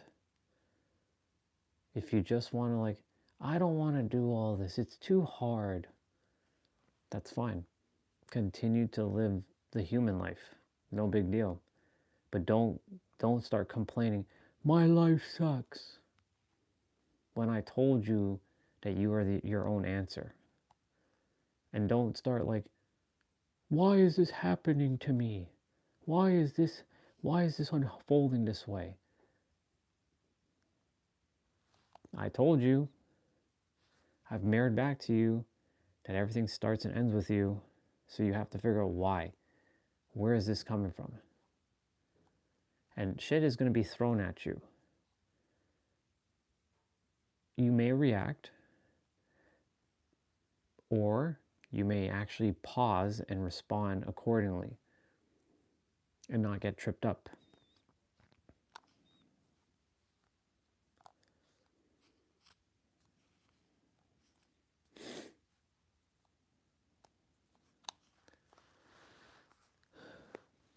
I see it so clear how the mind does all kinds of shit. Rupert Spira said it in that video in the summer. The mind is like a prism, not a prison, a prism, taking light and refracting it, taking the original source light and creating all kinds of refractions, distortions. This is how we got here to this world. In this world right now, what we're living in. Think about it. If technology did not advance after the 90s, so let's say we were just watching television. What is television? Telling a vision. What is news? NEWS, north, east, west, south. To broadcast around the world. So let's eliminate TV for a moment. Let's go back even before radios. How were humans living? They were connecting with people in the physical. They weren't able to reach someone across the other side of the world. Now we have the ability to talk to someone from any part of the world. And it's at our fingertips. We are the most technologically advanced civilization since Atlantis.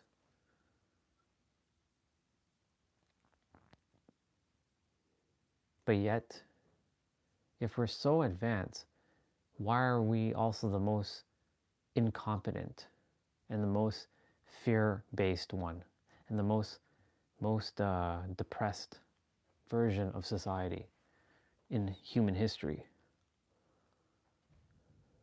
Doesn't make sense.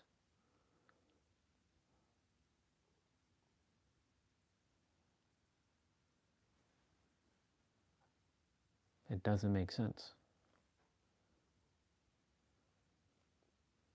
It's because they knew to create a system to distract you.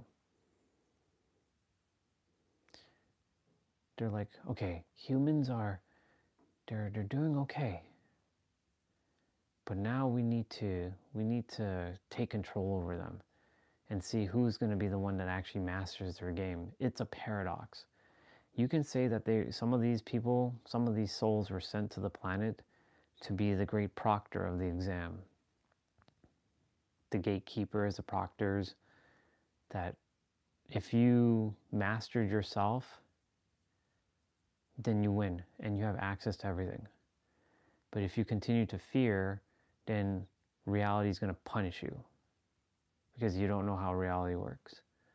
And if you continue to fear what we're projecting, even though it's not real, but you're adhering to the realness of their exam. So for example, it's how do I give this example?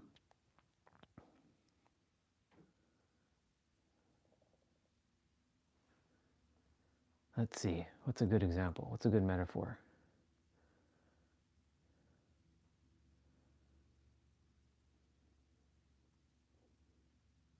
Okay, I'm going to use a video game for a moment.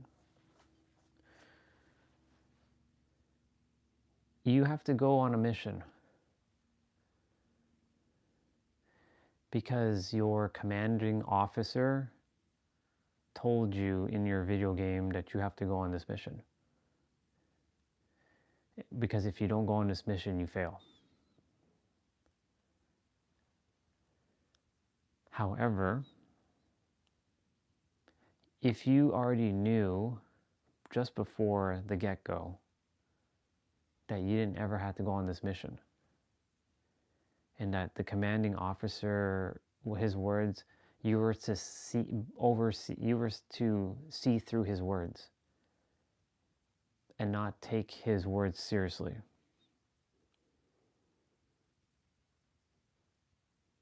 And if you were already there, then the commanding officer would be like, congratulations, you've passed the test, without having to take the test. But most cannot see that because it's wrapped inside of a paradox. It's invisible. What the mind can't see, the mind can't achieve. What the mind can see, the mind can achieve.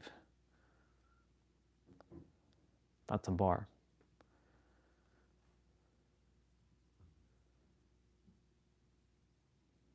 So if you can overcome your layers, and not if, when you overcome your layers, which you never technically have to overcome, you've already won the game. I want to give a better example. That one was just off the cuff.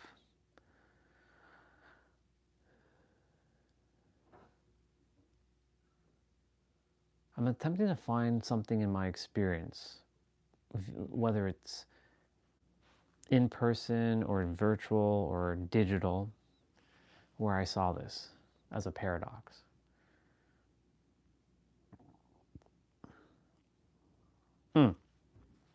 The story with in the 4 agreements at the end, when the student came to the teacher, or the master came to or the disciple came to the master and said, "Master, teacher, I want to get enlightened. How many hours do I have to meditate? Meditate for 8 hours and then come back to me." So the student went, and he didn't understand why the teacher said 8 hours. I'm kind of butchering the story a little bit, but it has the same power. It has the same impact. So the student meditates for 8 hours, but he doesn't feel enlightened. He's like, "Master, am I enlightened now? I don't feel enlightened." "Then now you must meditate for 16 hours. So the student goes and meditates for 16 hours. He comes back, "Master, am I enlightened now?" The master is like, "Now you must meditate for 20 hours, or let's say 24 hours. You must meditate for a whole day." Student goes and he meditates for a whole day. Comes back, asks the master, "Master, am I enlightened now?" The very act of him asking if he's enlightened is where he's missing the point of this entire story, of the entire reason why this master is telling him to go meditate, for him to go figure it out. The master is basically saying, you already are enlightened. You don't need to do this stuff. But the point of the reason why he sent him is for him to figure out, why do I have to meditate for 8 hours? What's the point of me meditating for 8 hours? Making him come to a realization, like, what is the point of me meditating for 8 hours? What's going to happen after the 8th hour? Will I actually be enlightened? Or can enlightenment happen at any time? Can it happen 10 days from now? Can it happen in this very moment that I'm speaking? So eventually, the teacher told the student why he had him go meditate. It was for him to go understand why. So once you understand the why behind your beliefs and why you chose to entertain certain beliefs, and you see it separate from you now, just something that the mind created and accepted or inherited, because some of it was inherited, you had no choice, because that's what you thought the world was. 8 billion worlds, or 8 billion planets living, no, 8 billion worlds living on one planet, because everyone is their own world or their own universes. You are your own walking universe, quite literally.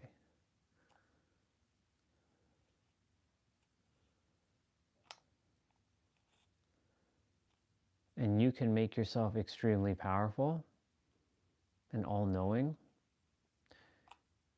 and you don't give a fuck what anybody tells you or says to you, and you just do your thing.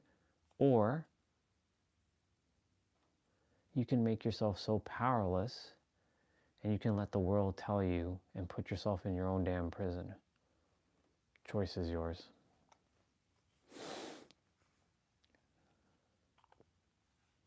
Pretty ridiculous, huh?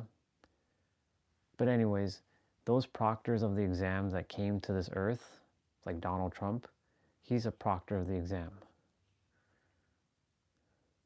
Why him, right?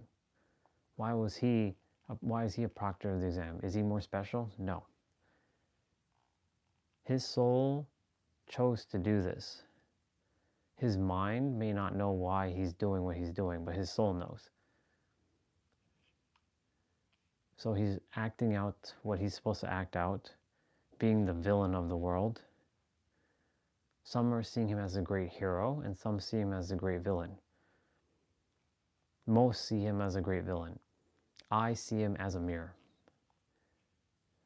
His time is coming, though, because more people are understanding that they don't need to adhere to the bullshit of society. And as more people get to that version and really understand who they are, then guess what happens? Systems start to collapse. The virus starts to be deleted. And the new system will be forged.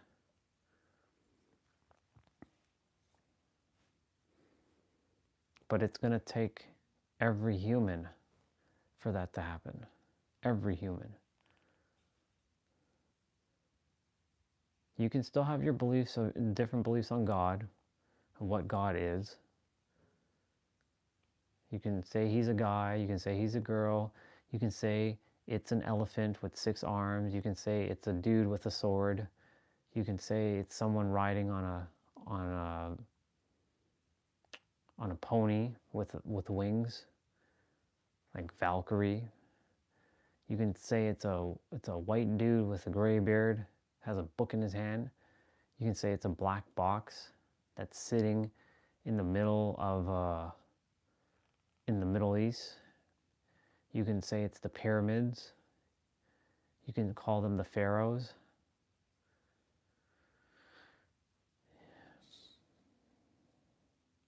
You can have 10 different versions of God. It could be a dude who parted the sea. It could be a prophet. It could be a Messiah. It can be a guy who made miracles on the planet.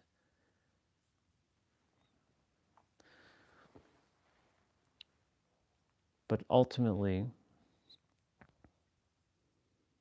It's you. It will forever be you. And when everyone figures that out, and there will come a moment when that happens, congratulations, Earth will have evolved. The Earth's frequency is shifting. 2012, nobody was talking about nervous system regulation. There wasn't that much spiritual content out there. It wasn't widespread. Entrepreneurship was very minimal. People working from home wasn't really a thing. And now everybody and their mother is working from home. And now it's easier than ever to build a business, build a brand, get paid for your services.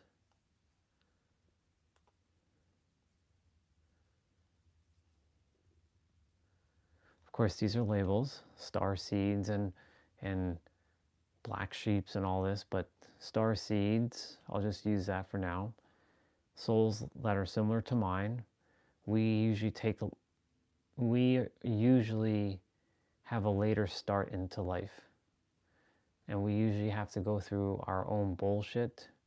We're put into broken families for us to cultivate whatever lesson so that we can share it with the world at a later time in our life.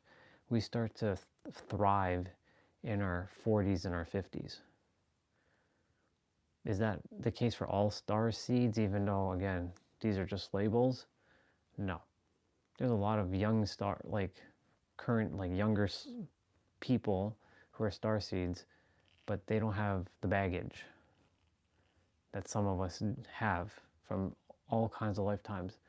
And they're able to create things like bring $1 million when they're like 14 years old, have business ideas at like 10, create massive impact at earlier ages. Does that mean the ones that start later in life are broken? No, not even close. Everyone has their own path, and not everybody's going to understand your path. There's so many of you that have no idea what my path really is. And I've explained it so many times. I came here to finish what he started. That should tell you something, what I came here to do. That's the level that I came here to play at. That level. I know it. Viscerally. But Orion, that's some ego shit. It's not. I came here to impact the masses. To bring the awareness that you already are the awareness and that you already have everything right now so that you can be at peace. And the more people that hear that and can tap into their true self, the less problems will be created on the planet, which means all of you will start to live more in peace. The world will feel like a magical place. Because right now, for a lot of humans, this place feels like hell.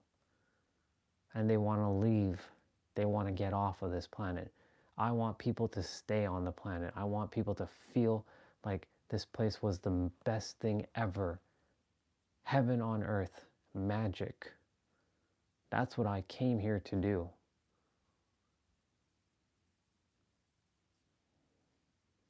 This is not hell. This is the most magical place ever in the universe. And we get to be here.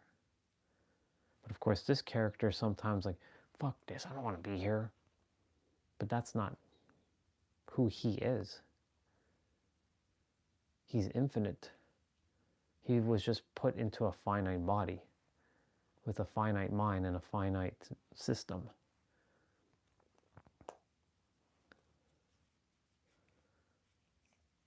I don't know why But it was in 2019, that same picture over there of Jesus. I looked at it for the first time in years. That used to be hanging on a wall down in the basement on a hook on the wall behind the TV. I took it down one day once I awakened, and I looked at him, and something felt different. I'm like, I feel like I came here to finish what you started, but I don't know what that means. It's like I came here to do what you did at your level. But here's the funny thing, we're all at that level. Every one of us is. But I have to mirror that back to everyone.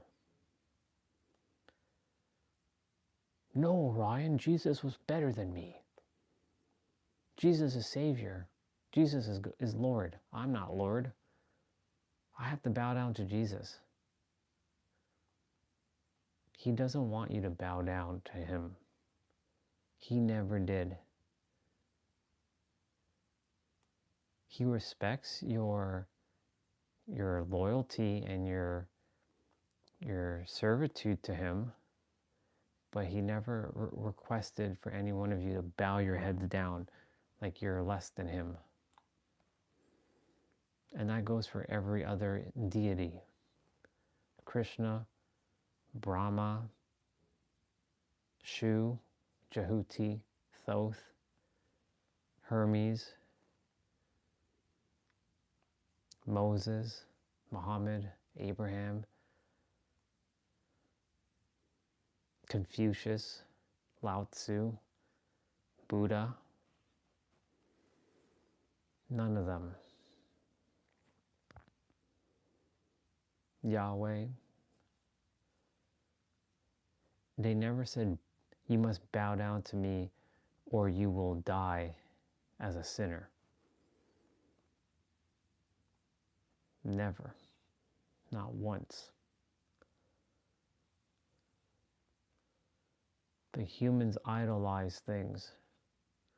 They pedestalize things. And if you pedestalize things and you put things above you, then guess what?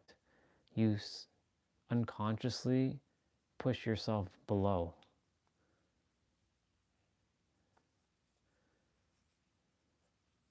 And I don't mean for just deities, I mean anything.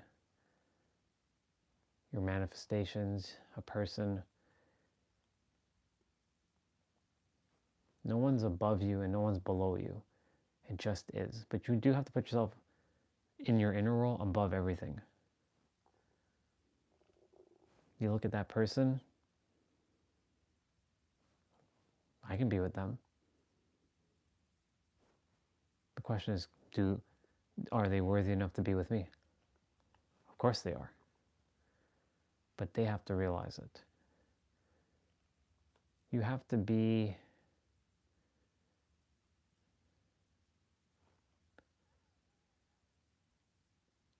put yourself on a pedestal. You put yourself on a pedestal. Because most people neglect themselves and they put someone else on a pedestal.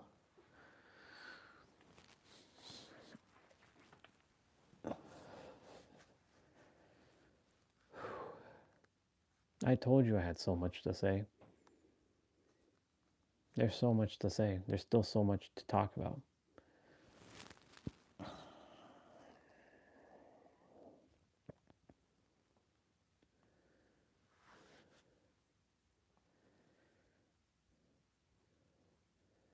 Humans like to make problems out of nothing.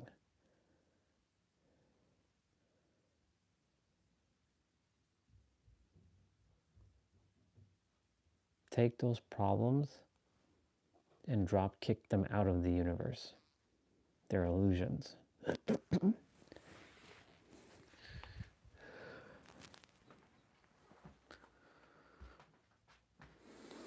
They will forever be an illusion.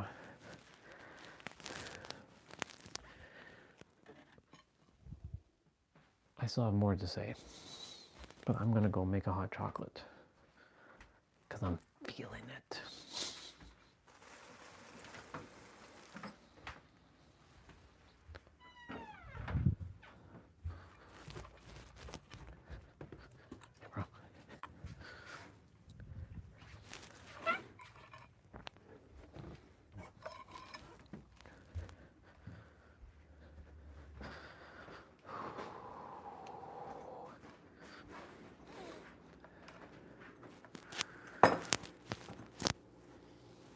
I'm so grateful I got to see the sun before it disappeared again into the clouds. This is why I'm happy I always take my walks early.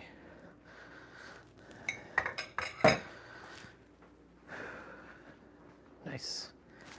Time for me to make a hot cup of chocolate.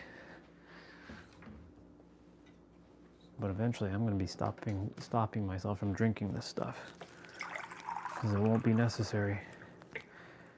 But I also told myself it's okay to have something warm to drink. Just don't get attached to it. And you're not attached to anything. You're detached. You don't have to drink hot chocolate or anything hot. You choose to. Because the mind is always forever going to attempt to tell you you're attached to this thing. You see? You're addicted to this thing. Addiction is an illusion created by the mind telling you that you are addicted, and then other people using their little third dimensional concepts to say, yeah, you have an addiction to porn, you have an addiction to caffeine, you have an addiction to eating food, you have an addiction to doing drugs and drinking and smoking. You don't have an addiction to anything.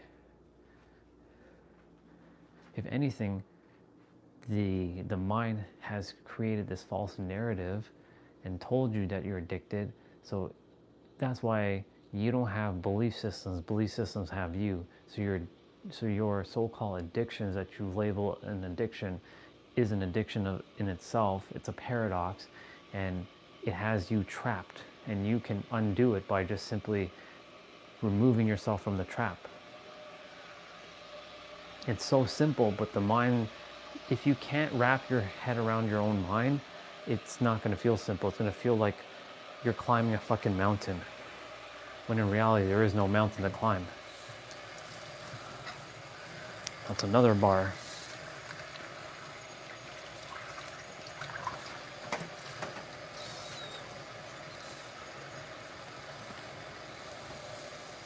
Man, I'm on fire right now. And I'm so fucking confident with everything I say because I know what I know. And I know because I have my memories. And nobody can tell me otherwise.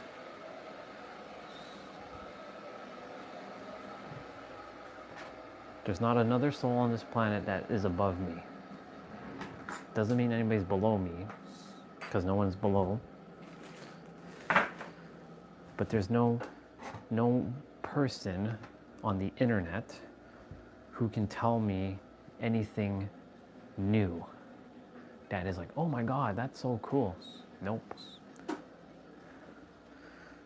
Even Trina, when she showed up, she wasn't telling me anything that I didn't already know. It's just that I was unaware of how to speak the words that I had to speak, that I knew already within, and I could feel it. I couldn't find a way to express it. She so happened to draw the way of expression of the words that I wanted to say. The wordless word. The paradox to that. The just is.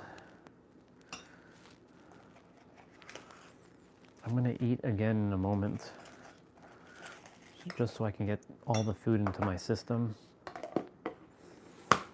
Not that I have to eat, I choose to eat. Big difference.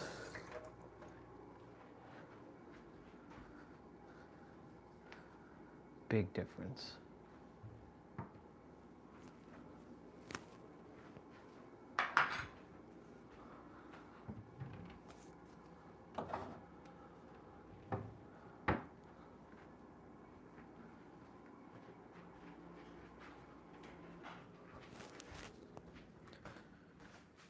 Morning.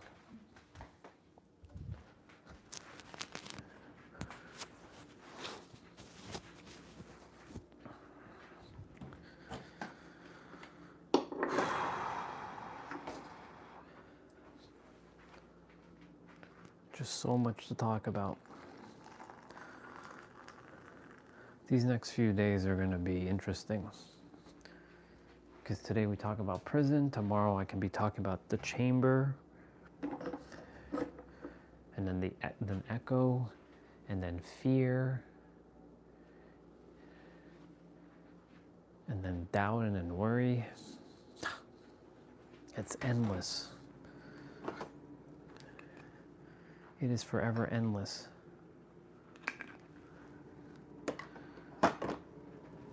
Oh, yeah. There's one slice of pizza left. There's so much stuff in the fridge. It is wild. Boo boo boo boo boo boo boo. Boom boom boom boom boom.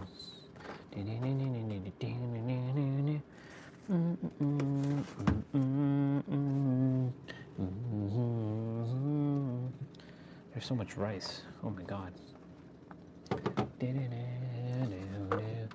I'm gonna actually just grab everything now and eat.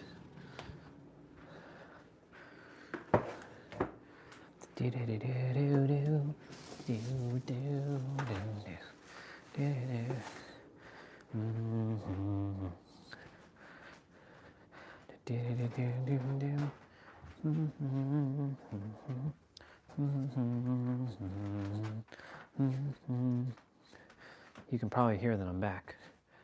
Yep. So guess what? You get to take another trip with me. Back upstairs into the kitchen while I grab my food. Look at this. It's like we're traveling again.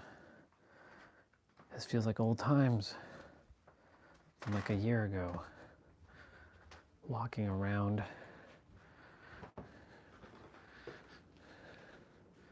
I like that clock, by the way.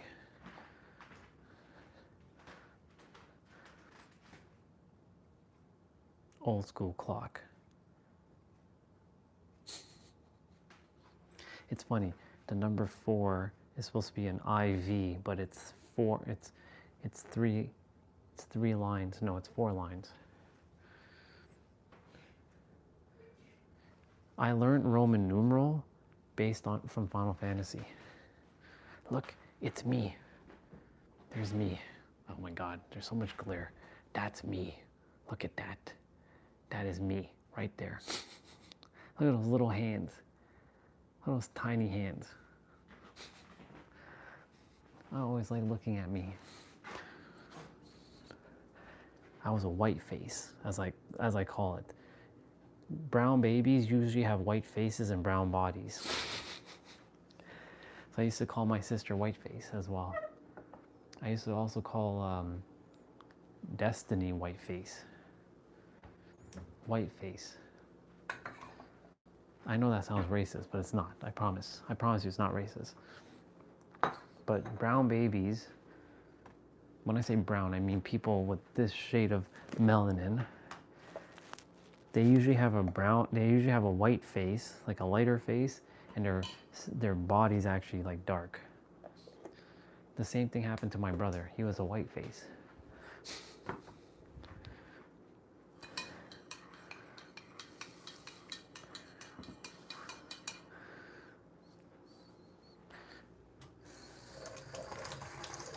Orion, but that is racist.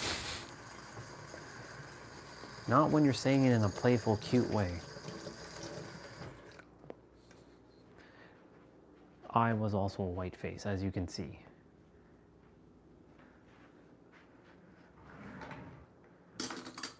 Like if you look,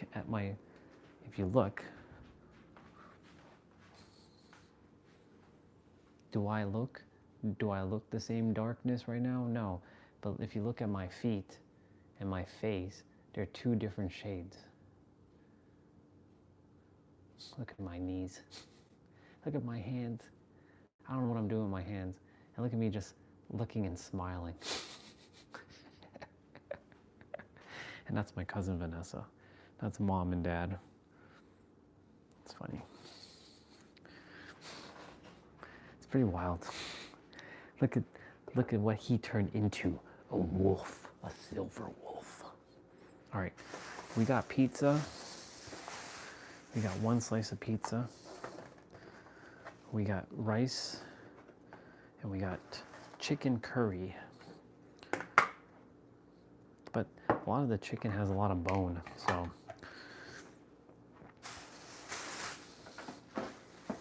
it is what it's meant to be. I'm gonna grab the toaster oven, which I fixed. I used electrical tape to hold down this bad boy to make sure it is usable. Genius.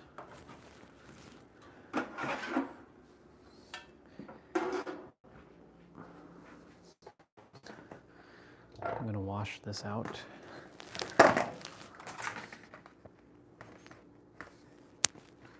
See, it's just a small little slice.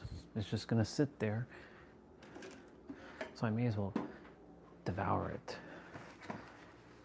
It energetically will cost me nothing for my system.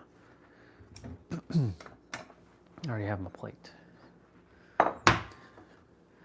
Shit.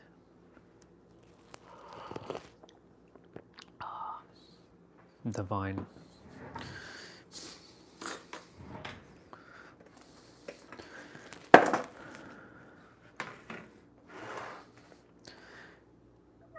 Today's been a day of you all just come to the kitchen. But you just ate. I know. I'm a black hole. Did you not know that? I'm like Katina, who eats and doesn't gain any weight. Or if I do, it's all muscle.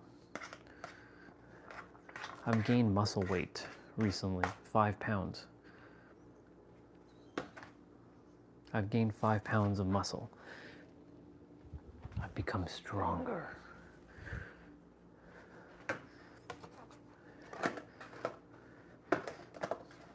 If I was 180 pounds or 200 pounds like I used to be, and I was muscle, oh my God, y'all, I'd be like this. I'd be like,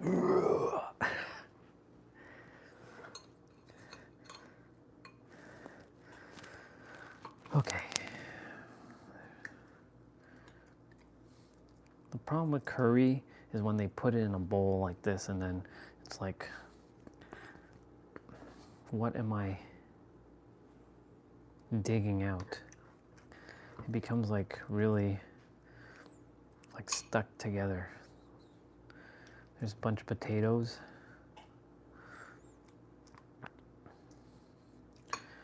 Do do do do do do.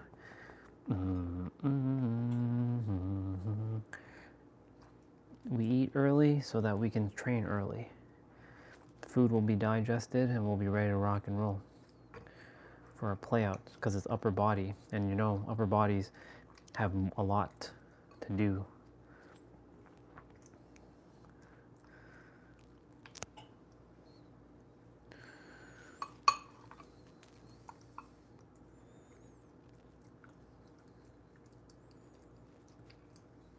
I have no idea if that's even meat or if that's just pure bone.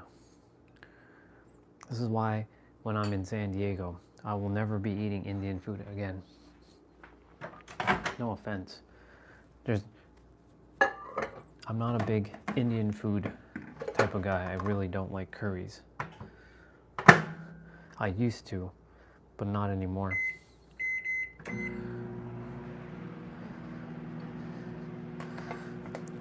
I'm basically trading Indian food for Mexican food. And I'm trading, this is a running joke though, and no offense, but I'm basically trading like Indian people for Mexican people. That's what's happening in San Diego. Not to say that there aren't any Indian people in San Diego, there are, but they're not as much like it is here. Not that that's a bad thing. I love Indian people. They're one of the coolest people on the planet, very nice. But yeah. Where I'm going will be lots of white and Mexicans, lots of Spanish people. So what kind of food will I be eating? You'll be asking. Well, I plan to eat a lot of stir fry, or like if I'm making my own food, stir fry, or those factor meals, the ones that are already pre-made, which has like broccoli, a piece of like chicken breast, some like rice. I'll be eating a lot of that. But aren't you gonna get bored of that, Orion?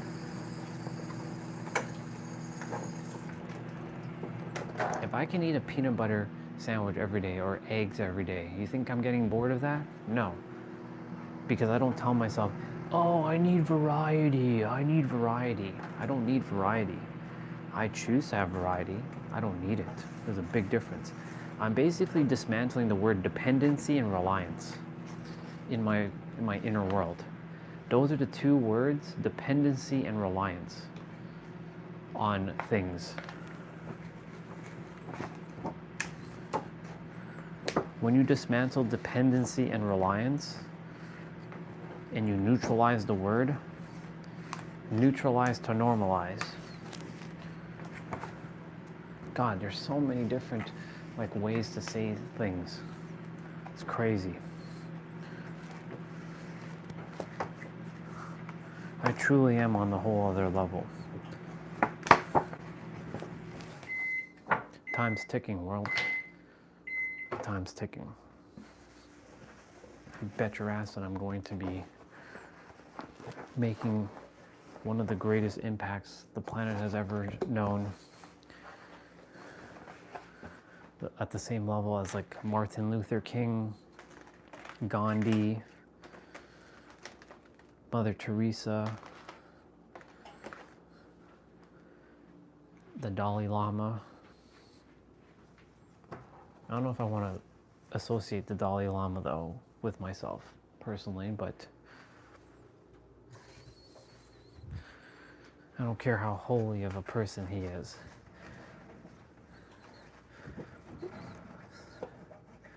The Dalai Lama is just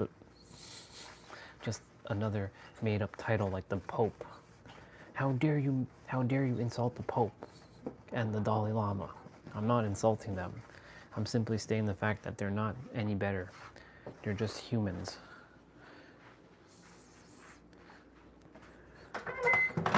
Is the Dalai Lama more enlightened than me? Nope.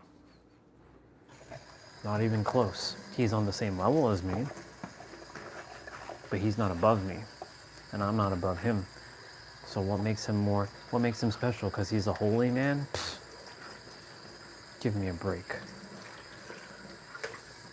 These are just human concepts.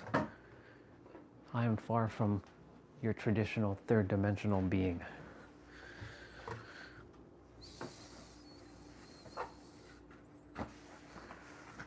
Who decided all these things?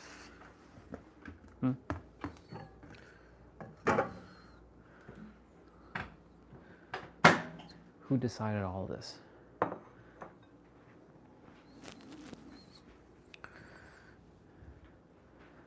I wonder if I want to eat upstairs. You know what? Until Dad comes down, I'm going to eat up here for a moment. Because it's been a while. We're getting the whole thing today, y'all. Look at that. We're getting the whole damn experience. The pizza is done.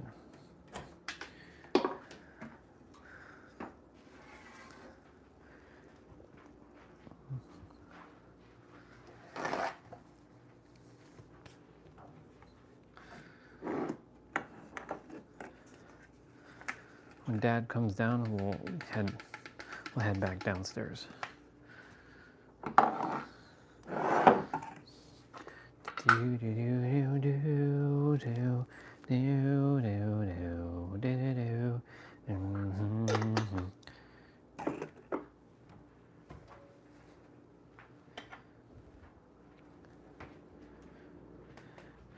do do do do do do do do do do do.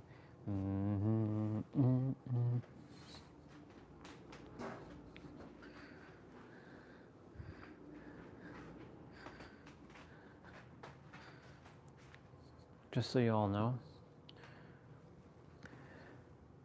like this picture of my sister's faded. That's my brother. That's Josh. Well, there's mom. There's my sister. Look how tiny and little she is. She's so tiny and little. I put her on the chair there when we had the red chairs. This is at our old house. I put her there and she was just watching me.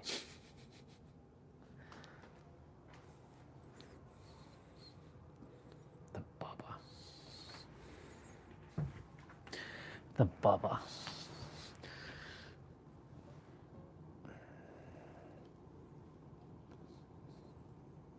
I still call her that, or I call her Cat Meow, or Hi Meow.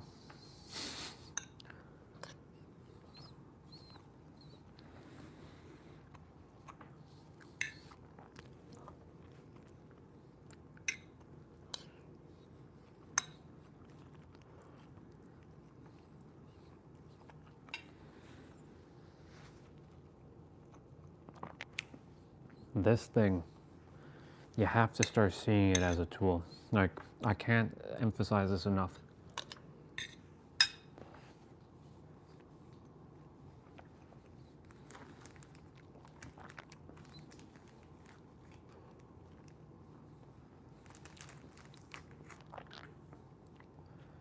Organizing the table.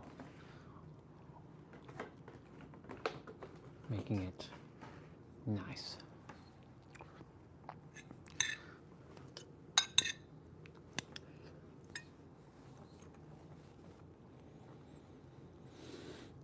Feels good to sit up here and eat again. It's been a while.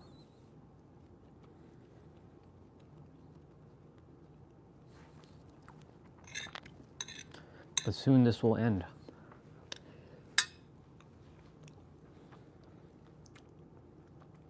In the future, when I live stream, I won't be here.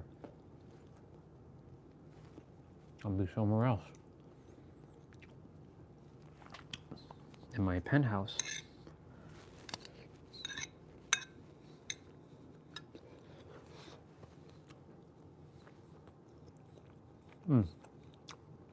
It's either that or something even better.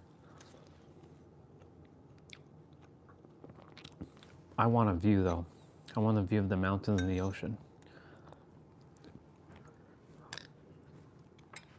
I don't want to cut grass or plant gardens and all that. I'll have people do that for me though. I'll pay people to do that. So is the healing resort still on?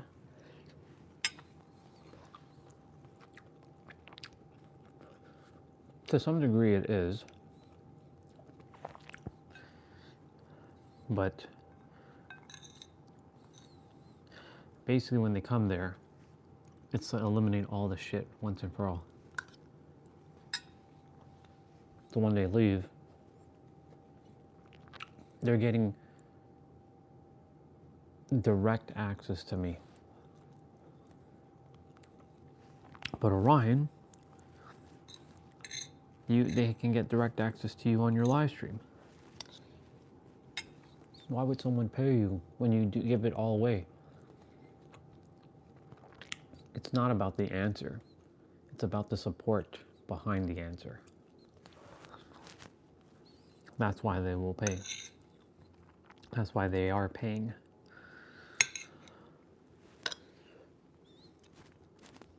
All of you, you're paying me with your attention. Because you could be going somewhere else, but you choose to be here. So, a desire to serve.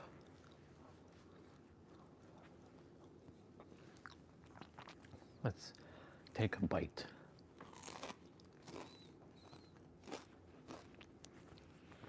You're getting ASMR. I'm not gonna take off the microphone.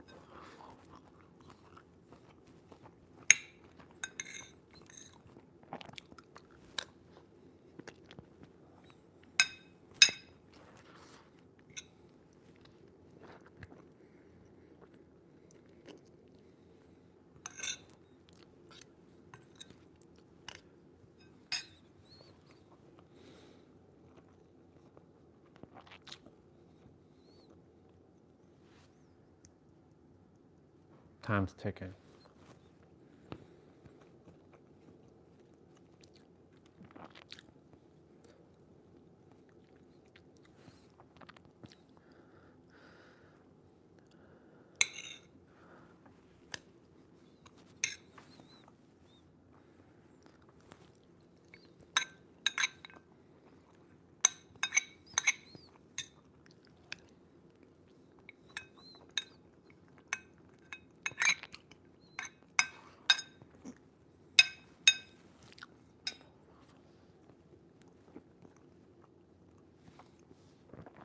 I love my beard. I love that it's gone longer.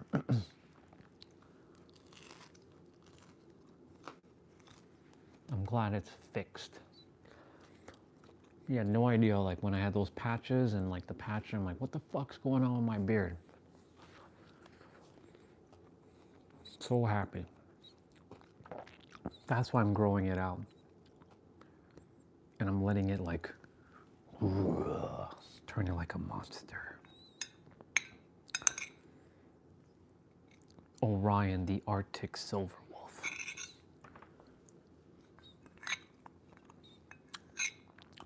Orion, the anti-hero and the anti-villain, the neutralizer.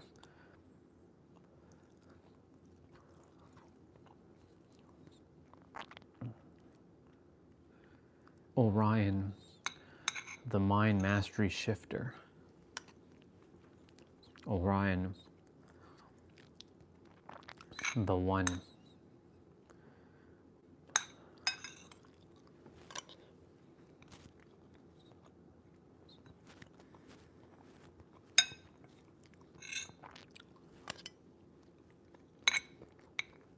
Orion, the conqueror of minds.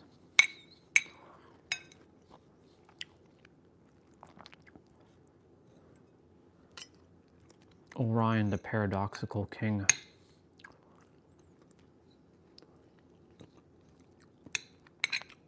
Actually, fuck that.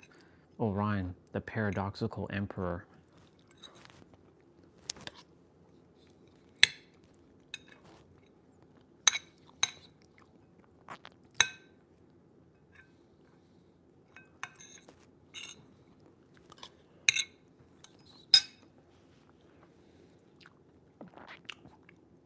Orion, the planet shifter.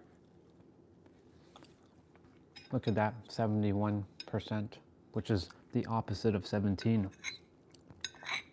As I say that, Orion, the planet shifter. Not the planet changer. I didn't come here to change the planet. I came here, the awareness mirror. To mirror back that what you already are. Yep.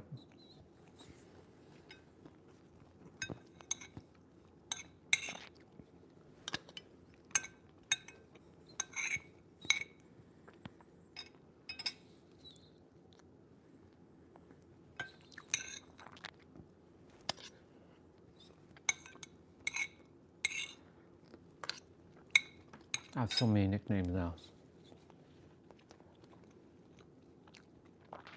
Arctic silver wolf. That's a cool one. I'm the Arctic silver wolf.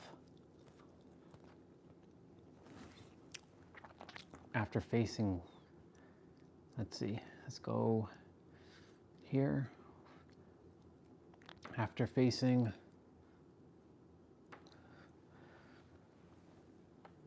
well, that type of weather yesterday, minus 31 and colder.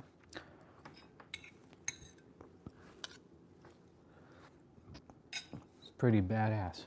I do say so myself. The icicles.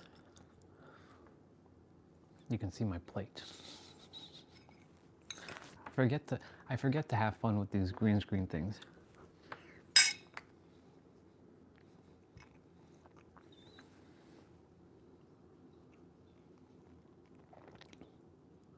Let's see. Look at that. The Arctic silver wolf.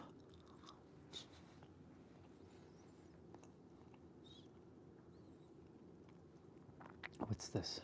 Oh, look. 11 and 77 and 11 and 5 and lots of 7s, lots of 1s. Yep. And I think that says 2, 3, 4. See? See y'all? Shit just happens. The sun version of me. I could barely smile because my face is frozen.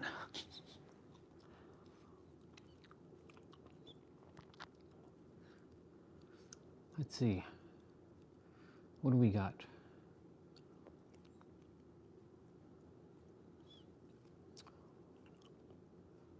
Oh. Hi, Kate. Look at those blood points. Phew. Look at my iridescent shards I once had and I no longer have. I have 20,000 though. I rebuilt from, I've already started rebuilding. Kate. My girl. Kate.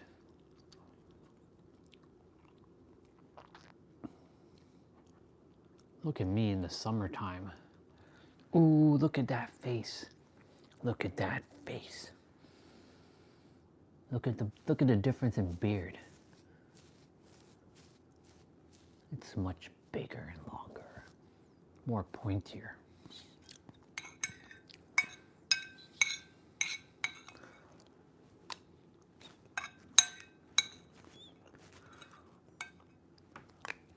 I was ashamed of showing my skin back in the day, and look at me now. Look at me now. It's crazy. And look, someone with a random, look at the bottom here. This person with the random text right here. What the fuck is that? Do you see what I'm saying? Language is an illusion. I don't know what the fuck that means.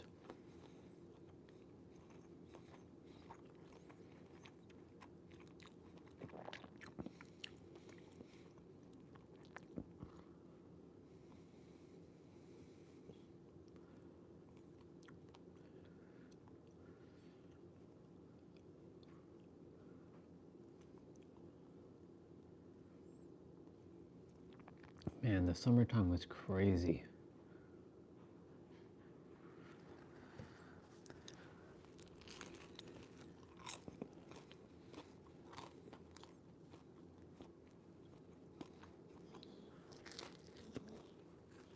Okay. We're gonna move.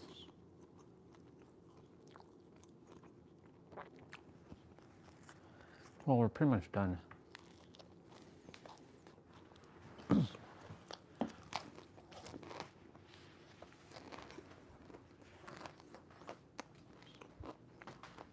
I'll move you guys downstairs for a moment.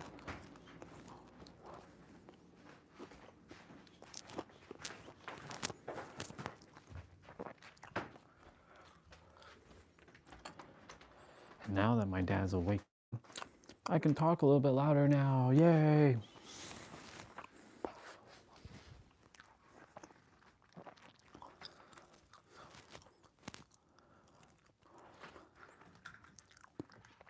I'm gonna go wash my plate quickly.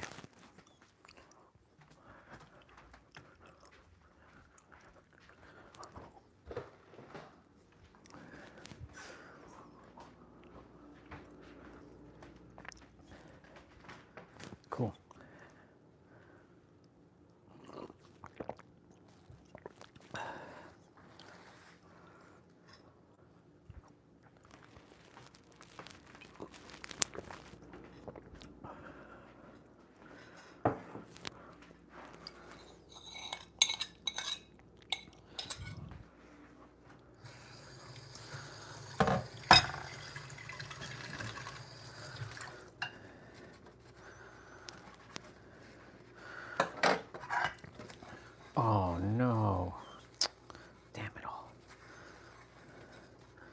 Oh, that's fine. I can fix that. The paper towel that had a little bit of the stuff that the pizza fell off, like some of the stuff that fell off the pizza, fell onto the counter. So I'm gonna throw that in the sink, and then I'm gonna pick it up from the sink with the wet paper towel.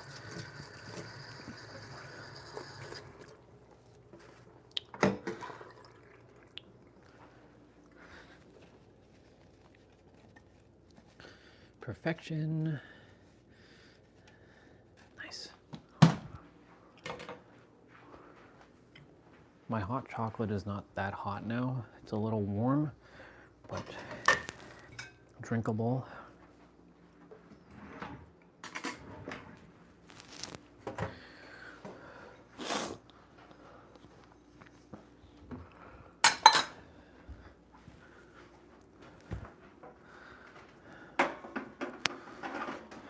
It is.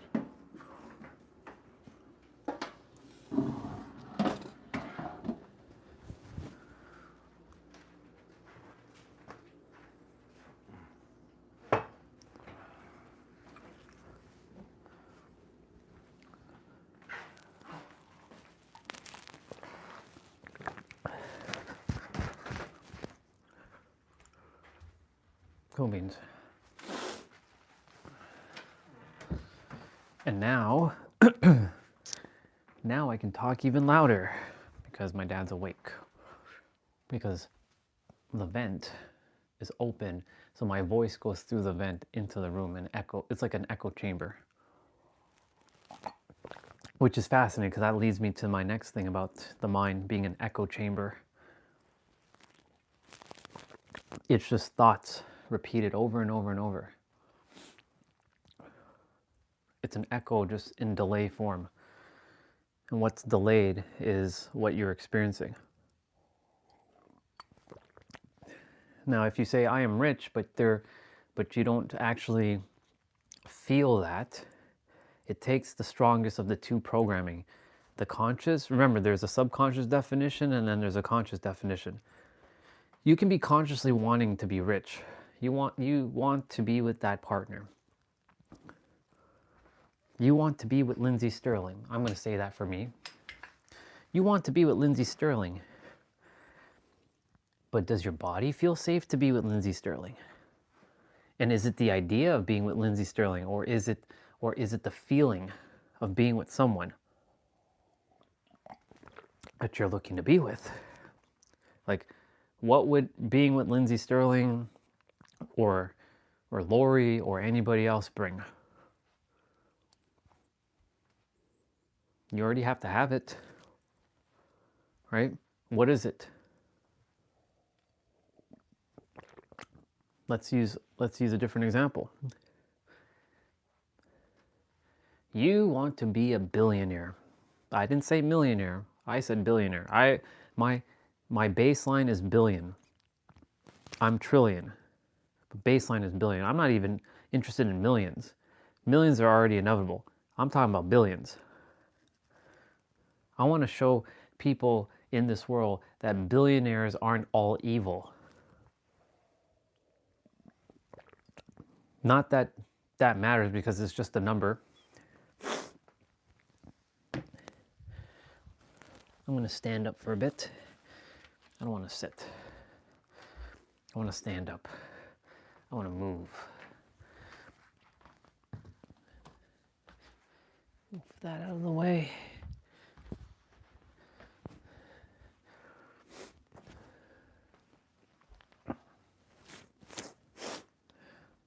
Let me actually get a Kleenex because my nose is starting to run before I continue.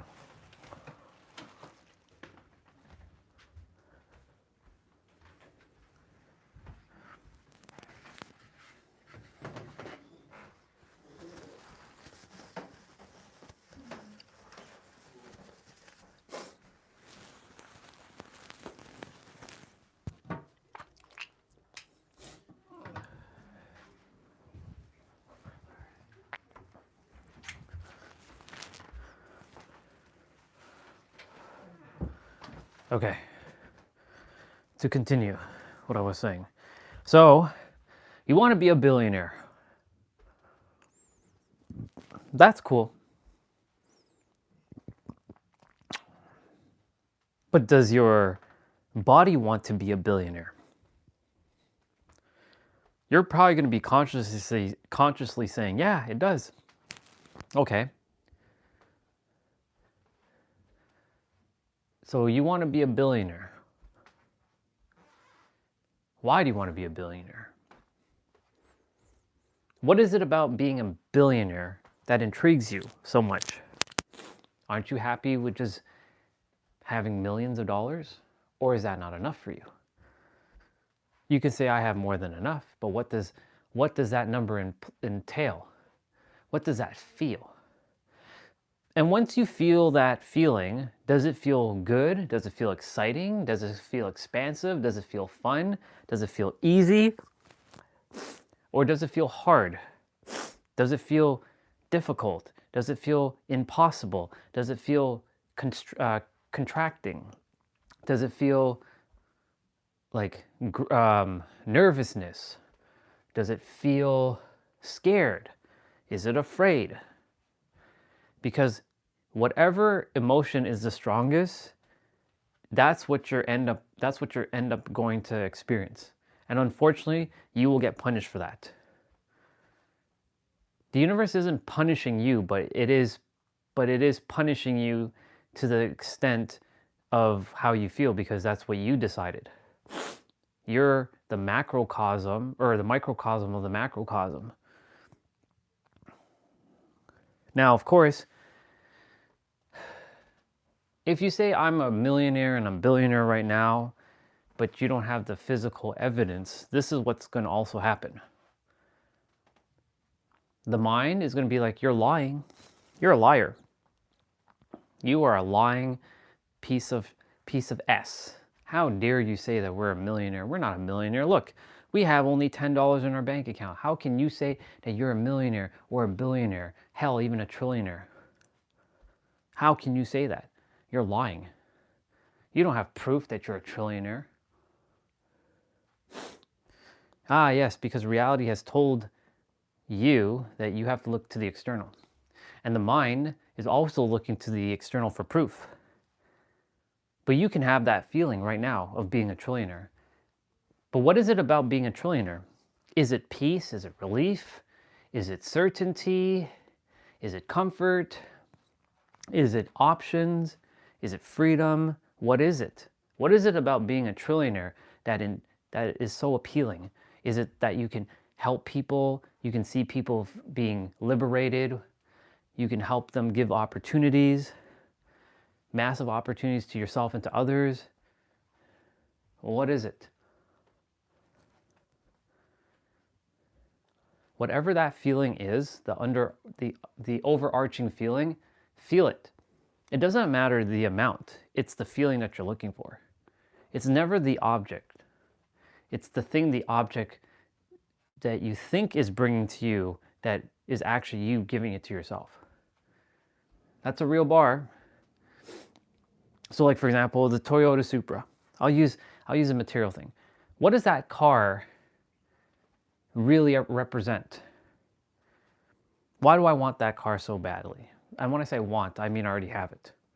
But let's just use the third dimensional perspective. Let me just put myself as a human that doesn't know my words. I want the Toyota Supra. I want it so badly. I need that car. Okay. Well, what is it about that Supra that you like that you can't find in any other car? Is it the way it handles? Is it the way it looks? How does that make you feel? Like, how does that car make you feel that other cars don't make you feel? Like sitting in the Supra made me feel this sense of like, wow, I'm sitting in a like an $80,000 car right now. Canadian pricing, it's $80,000. In American, it's $50,000. It's depending on the trim and the model. it's between 50 to 70,000, depending on the trim. So I'll use Canadian dollars for now. $80,000 car, but can also go all the way up to $100,000 depending on mods and stuff. So I'm sitting in a $100,000 car. Wow. How lucky am I? I got to sit in a McLaren. I didn't drive it, but I got to sit into one. I got to feel the steering wheel. I got to feel the uncomfortable seats. Fuck, man, sitting in those cars are really annoying.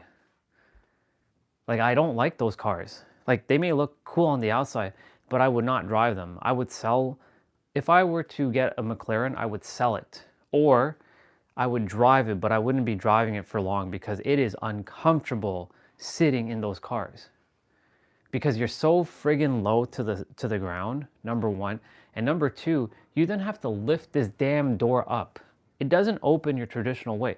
It goes like this. And I'm gonna tell you something. I don't like doors going up. I don't like it. They may look cool and fancy that your doors go up, but it is really annoying. And I don't like that feeling at all. Having to like reach and pull a door down, nah. I would rather just be able to grab the door. I like ease. I like fluidity. Having to grab the handle to then bring it down and close is a pain in the ass. If you ever sit in a car like that, you'll see what I'm talking about. You might like that though. You might think it's cool, but then over time you might be like, this is actually kind of annoying.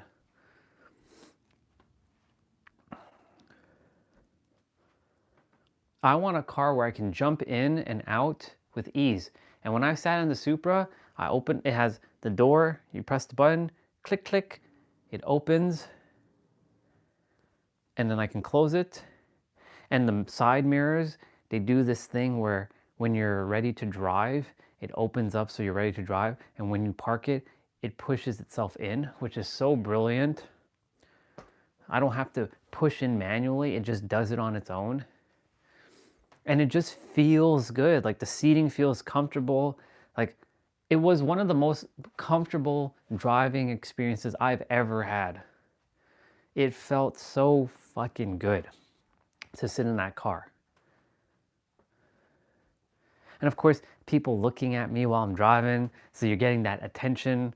You know, not that I'm looking for the attention, but it's nice to feel like, wow, that guy's driving the car. I'm like, fuck yeah, I'm driving this car. I deserve to drive this car. I did it. It was so awesome. So why do I like the Supra? What is it about that car that I can't find in any other car? And trust me, I've driven a lot of cars. You've all seen it. I have so much proof of my live stream of all the different cars I've driven. The Kia, the BMW. The BMW was all right, it was good. But it still wasn't the Supra. Even though the Supra is using a BMW engine, right? It's still not comfortable as the Supra was. The Supra was just very comfortable.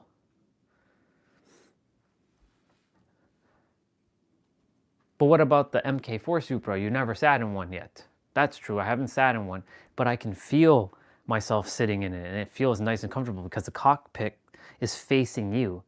Like there's a bunch of knobs and dials and shit right here.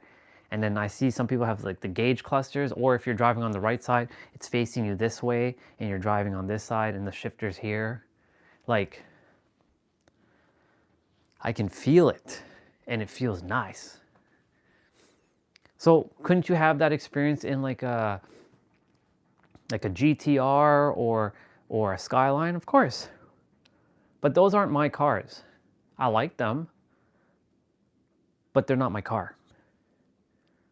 Or the other car that I really, really wanted once upon a time was the Mitsubishi.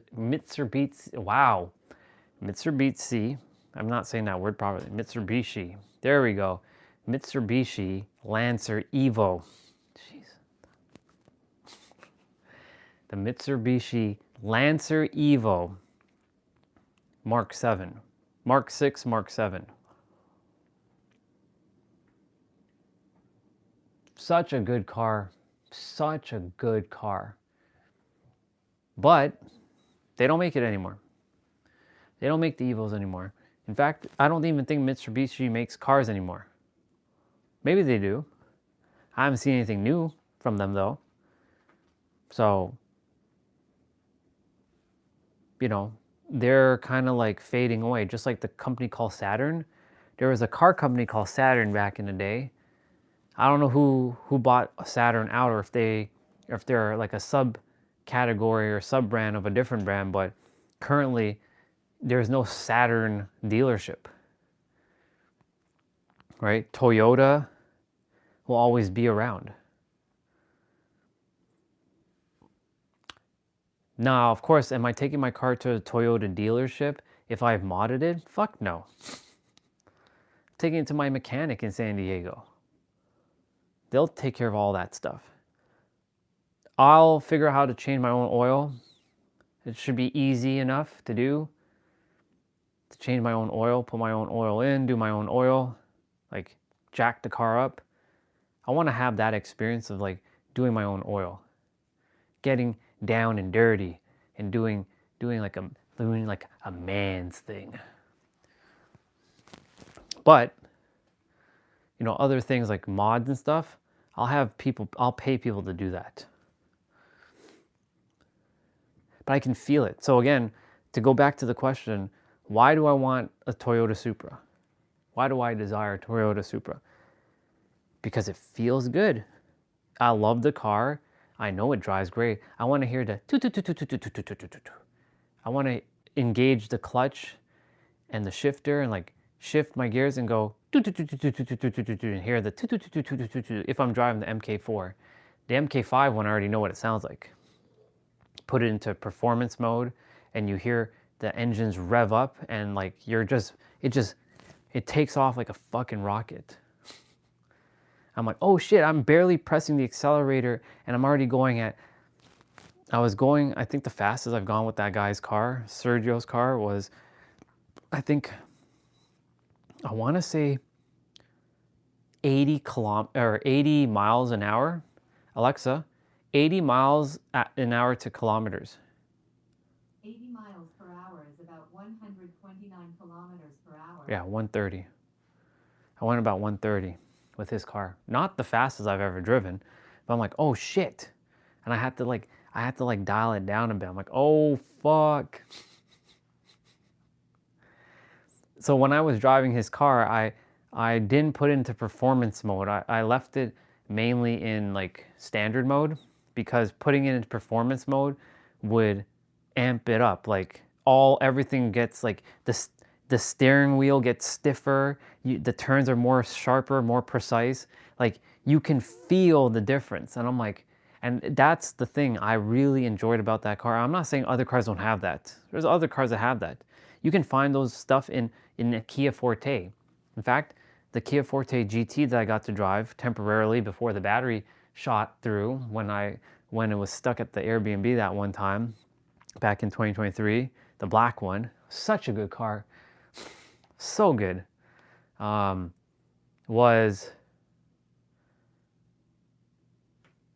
had that ability to go into like turbo mode, you can call it, and it was quick. It was quick as fuck. Those Fortes, don't sleep on them. They're pretty quick. They may look like some basic looking car, but they're pretty damn fast. Of course, my Mazda 3, or my sister's Mazda 3 now, right? That car is hella quick. That shit takes off quick. Is it faster than Tesla? Of course not. Off the line? No. I'm not beating a Tesla. But like that car can take off. It has the turbo kicks in on that car. It's pretty fast.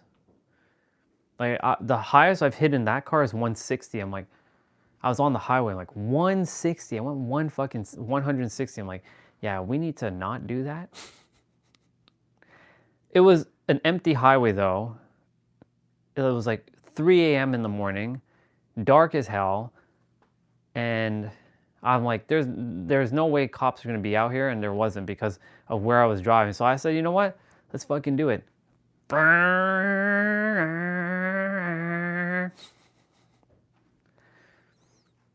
right?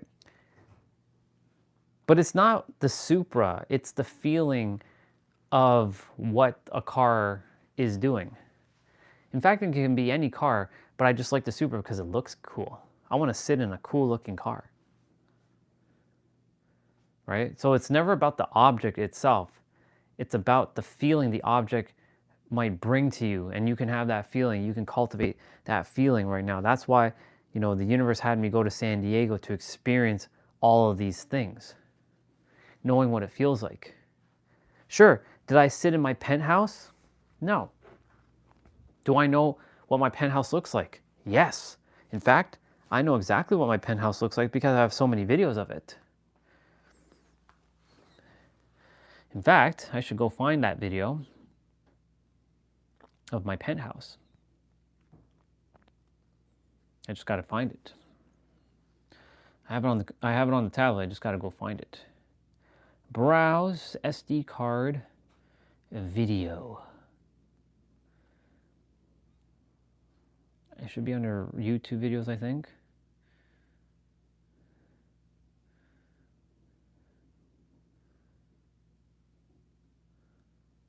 Nope.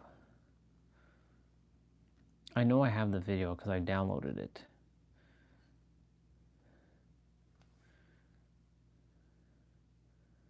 Let's look for...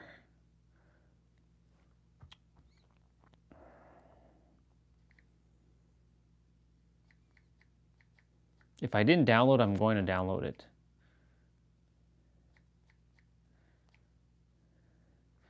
It might actually be an unfinished label.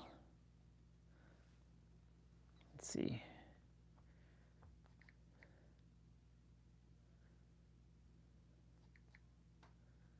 I didn't download it? Okay. I thought I had downloaded this video. Clearly, I did not. Could have sworn I did though. So, let's see. Let's go to favorites or videos. I'm sure I have it downloaded.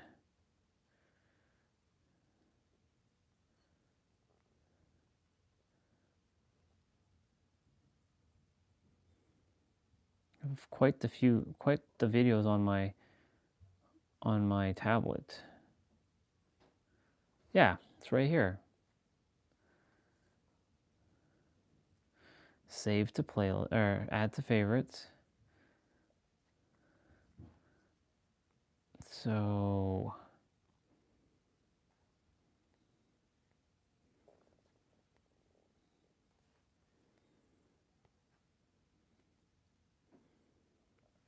where is it located? Videos, it's in various videos.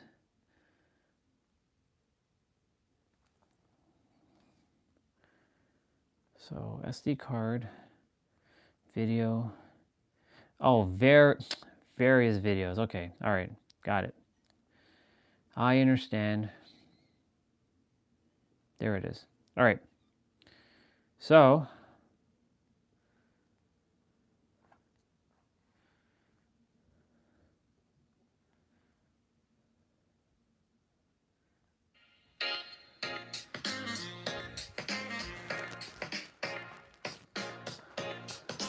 but I know what my penthouse looks like.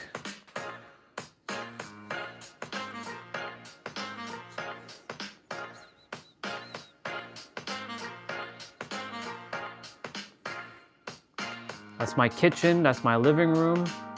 Look at my kitchen, y'all. That's my living room. Bedroom 1.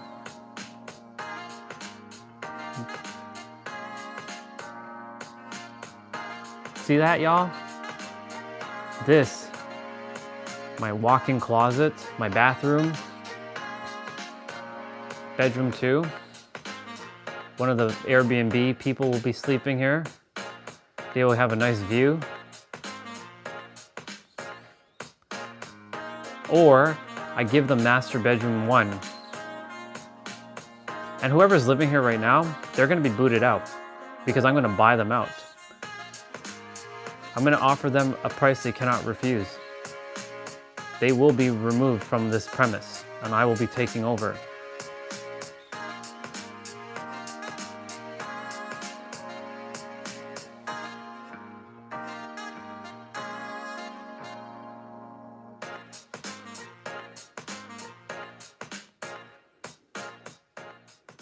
So, do I know what that feels like to be in there? Hell yeah, I do. You know why? Look at what I did. You'll love this.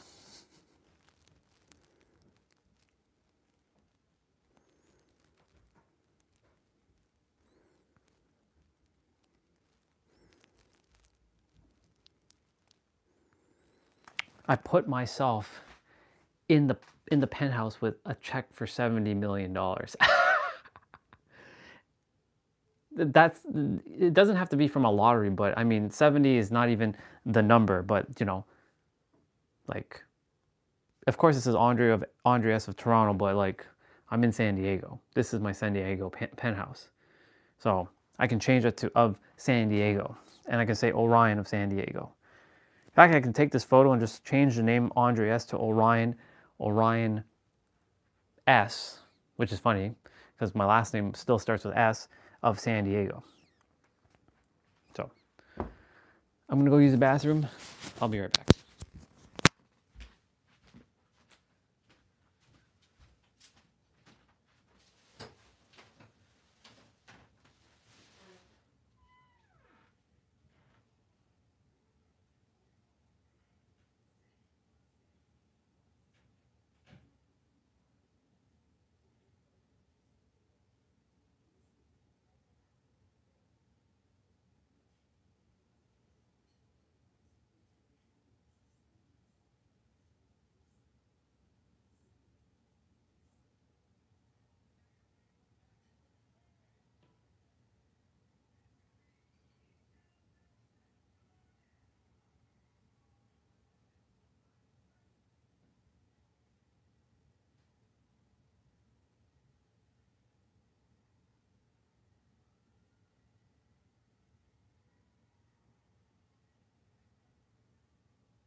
I saw 11:11 earlier while I was in the bathroom. Awesome.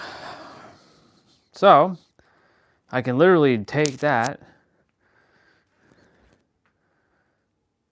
photo, because this is the same penthouse. I'm in the penthouse and I can feel it. I'm like standing in there. This is how you use AI to your advantage.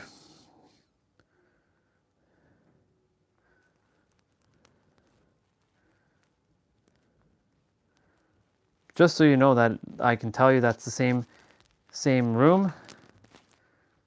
This is the same room, just without me now. And the only difference is that I'm standing here and I'm covering the table. But all this is the same. See? This is the kitchen. This is the living room. The sink is on. I wish the sink was on by the wall and the stove was by the island, because it'd be so much better. I have like a cooking show. Like, hey y'all, welcome to Orion's cooking show, right? In the kitchen, like I can the camera's on that side. So basically the camera would be over here. It'd be pointing this way and I'd be facing you all. Hey y'all, welcome to Orion's cooking show. Today we're going to be cooking a nice omelet. But the stove is on the wall, like it's by the wall. So the only thing I can do is, like, I can cut up stuff, I can do other stuff by the sink area with that big island. And there's 4 stools there, as you saw. 4 beautiful stools. This is the reason why I have these photos. Because whoever's living there right now, if it's not furnished, it's going to be furnished like that. I want it to be exactly like that. Lots of like soft grays, like light grays, and like warm colors, right? Very inviting, not dark, right? The floor, if you see the floor itself, it's like this nice, like light brown flooring. But I might even go and change this to more like a white kind of thing going on. Maybe change it to tile. I don't know. We'll see, right? Sky's the limit. I love the fact that there are outlets by the fucking countertop. There's 2 of them, one here and one there. So I wish there was 4, but I think that's being a little greedy. But it's all good. 2 is enough. You can plug your shit in by the end of the counter. And you just have a long cable. But you see, my point to say is, like, I can plug in I can feel it. I can plug in my tripod, like my tripod's there. I can plug in my stuff and I can just roam about. And then when I'm done from the kitchen, guess what I do? I turn it around, and then you all see the living room, and you see the windows. You see the floor to ceiling windows. And guess what? This door right here, this simulates floor to ceiling. It's not quite floor to ceiling, but it's close enough. So you see, like, this room is like the penthouse. This couch is similar to this. Of course, the bed doesn't exist there. It's in its own room, right? Like, look at bedroom. That's my bedroom, y'all. That's my building, and you all see me in front of that building. This is another shot of the living room from a different angle, with slightly different stools.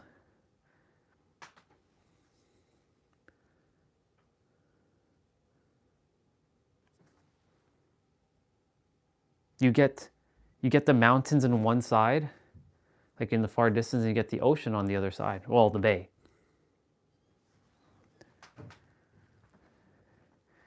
And there's a Point Loma in the distance, and there's the harbor, and there's the USS Midway, which is the museum, the warship museum. And you can see Seaport Village in this area. You can see the kissing statue. And guess what?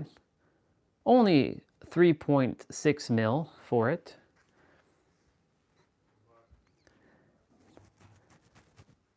Built in 2018. 3.6 mil, it's off market, but that's okay, because I will have it. It's already mine. It's destined. Here's another bedroom. I'm having penthouse number 1. And you know what? I'm gonna buy up all of them. I'm gonna buy up the entire top floor. I'm gonna have all 4 penthouses. You're crazy. Yes.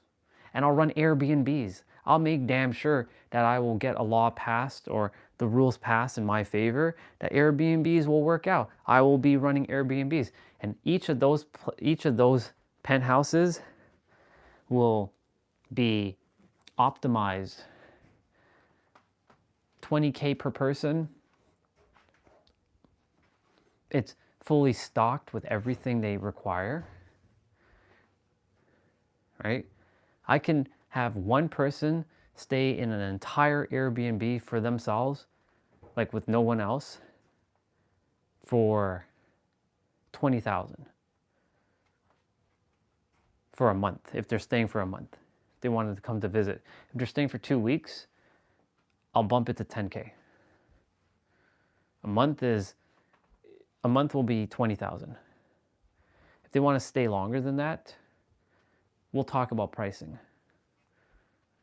But imagine I do it like this, where a person is staying a month and there's three bedrooms per penthouse, right? And I charge 10,000 and I have 3 other penthouses up there. Guess what? That's what, $100,000, close to $100,000. There's 9 people. If I have them come to the main penthouse, penthouse number 1, and I have 2 extra rooms, that's 11 people I can have per month. 11 people, $10,000 per month, or 10,000 for the base is 10,000, right? And you're gonna get a world-class experience, because I'm gonna make sure it's a fucking world-class experience. I'm gonna make sure that you don't want to ever leave. You don't want to leave. You want to stay there. I'm gonna make it so captivating and so appealing that you want to live there, and also make it feel like, I want you to feel like you're at home while you're there. Like you didn't come here to stress. You came here to relax. You came here to kick off and just chill and have quiet little ambient music playing in the living room, like little piano music or just ambiance. But in the bedrooms, it's quiet. They have everything they require. They have access to a desk if they need to work, with double monitors in each room. I'll make sure there's like a space to put like a desk so they can work, and all they got to do, plug in one cable, and I'll make sure if they have an older laptop that all the adapters are available for them, so that they can just plug shit in and it will just work with their computer. Simple, easy, effective, it's just seamless. They plug in and out. The dock, the keyboard, I'll make sure to sanitize it and whatnot. But I'll have cleaners do all that. I'll hire cleaners to go and clean the penthouses once the next set of guests are coming, do the towel changing and the bed spreading and like all the laundry. And there's inbuilt laundry in each of the penthouse, so they can also wash their laundry. They don't have to go somewhere to wash their laundry. They can go and wash it. Like, there's no limit. It has a Keurig machine in each place, an espresso machine, and it has all the fancy cups. Like, it's organized as a fucking hotel, literally. You know how a hotel, it gives you all the like things? This is going to be beyond a hotel. This is going to be a next level experience. This is what I really want to do. It's still kind of similar to like a healing resort, but not. This is my future. This is what I want to do. So, and in that process, that frees me up so I can go out in the world. I'm getting paid passively through this stuff, because yes, I invest in all 4 of the penthouses, and I boot out every one of them, all the people that are currently living there. But Orion, that's mean. You can't do that. I can do whatever I choose to. It is my home. I will pay them. I will buy them out. I'm like, so you paid this much? I'll pay you this. I want you out of this place by next week. Pack your stuff, get the fuck out, because this is my home now. I won't say it like that, but basically I'm saying get the fuck out. This is my place. And then I'm going to run it as an Airbnb and regenerate all the resources, and it'll be foreverly passive. And that's how I'll live. Don't have to work, travel if I choose to. Oh, I won't just choose to, I will travel. And I get to help people. I get to live stream. And I'll make money on the YouTube channel. And I won't even have to bat an eyelash on that.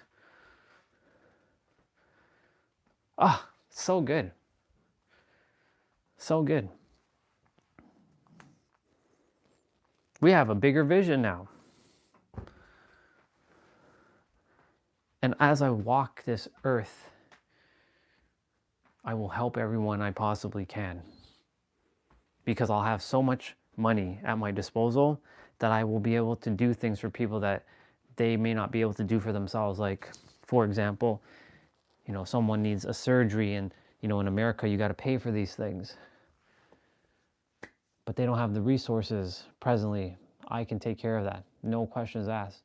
I'm not looking for anything in return. I just ask that you make sure that you pay it forward and do something kind and generous to someone in the future when they need your help, because you're getting the help now so that you can better yourself, so that you can go and help that person and better yourself, like what Jessa did for me. She gave me an opportunity. I took that opportunity. I bettered myself during that opportunity. I got my first theta certificate while I was there. I went and spoke in Vegas. I went and I connected with people. I built some connections. I also, you know, connected with a speaking mirror who helped me to see how to speak. Of course, like, I threw all his rules out the window already because I speak the way I choose to. I don't make rules I don't make like limited rules that you have to speak this way. Fuck that noise. I speak the way I choose to. Because everyone's going to listen one way or another. In my reality, people listen to what I have to say. Because I make the rules.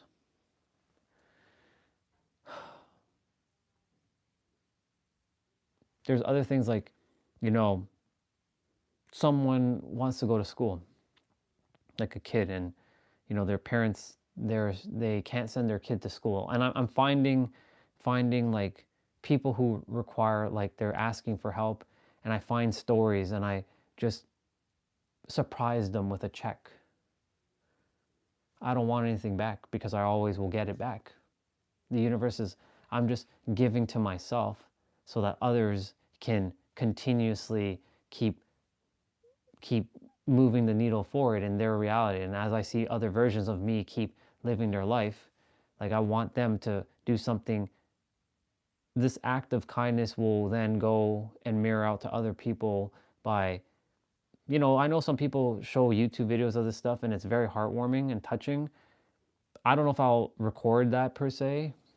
If that happens, cool, I'll make it very inspiring. But at the same merit, like, I also want people to know that this is not for attention. This is to show that you could be kind to other people. Kindness goes a long way. I have so many plans. And it's only a matter of when now. I'm not even doubting myself anymore. I've doubted, basically. My doubts are gone. I know it's already inevitable. If everything's already unfolded for me, now I'm just, because it's such a massive vision, of course it's not going to just, everything there has to be a system in place, right? Let it take its time. Let it take It's for it to be divinely executed. I'm okay with that now. Like, I'm good. The universe wants to give me what I want, what I desire, and I want to help people with it. And that frees me up so I can help on the live streams who want to listen. I'm free of any like financial burdens. My family's taken care of because I send them remotely some resources every month, and they're taken care of. Everyone's taken care of. I have more than enough. In fact, they have more than enough now too. And they can do whatever they want. Every one of them. Mom, dad, my brother, my sister, Nancy, some of my like cousins, family. Some of them are already well off, so they don't really require my help. But the ones who do require some help, I will be helping them. In fact, I've already helped them. And not just them, soul family as well too. Like I know Jessa will be already building her brand. Her stuff is going to be like next level. She came to do something that's vastly different from everybody else too, from a curating standpoint.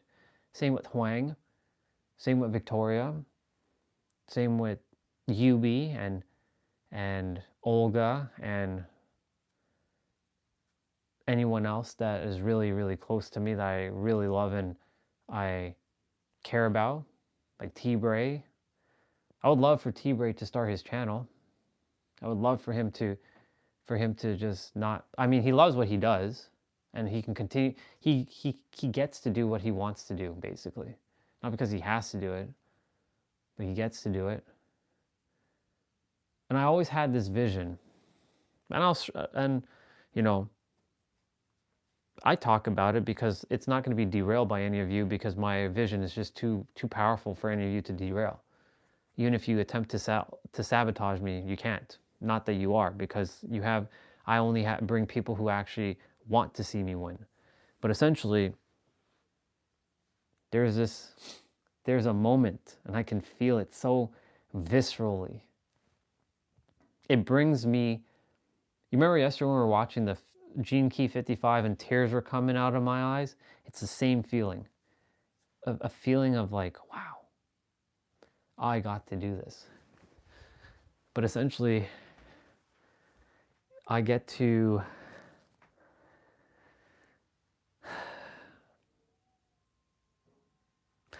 I see a lot of my loved ones around the table. There's a table. They come and visit. I surprise them all, and they all hang out. Jessa, Victoria, Yubi, you know, Olga, a few others.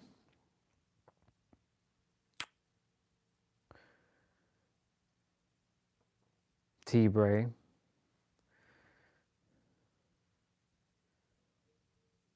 They come and visit, just hanging out, connecting. That'll be the only time the Airbnbs will be unoccupied, because everyone will get their own like space. Like they can choose whichever one they want to.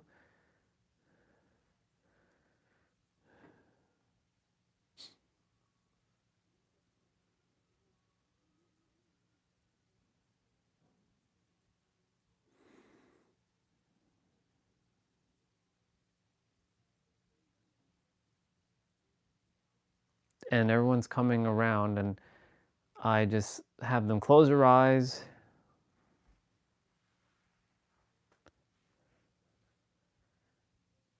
And I'm just standing there, and someone is putting something in front of them while their eyes are closed.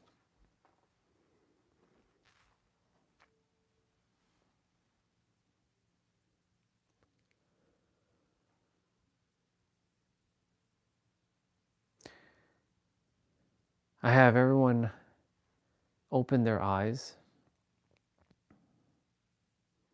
and they see they see an envelope in front of them with their name, because I've written it out. And the person who hands it out to them knows exactly who everyone is, so they know who to give it to. I had them not peeking as well. In fact, I had them put on a blindfold. They were like, what's going on? He's going to... I'm like, don't worry, all is good.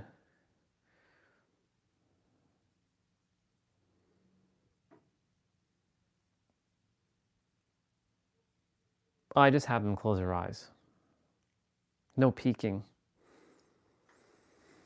They open their eyes. They see an envelope with their name in front of it, personally written.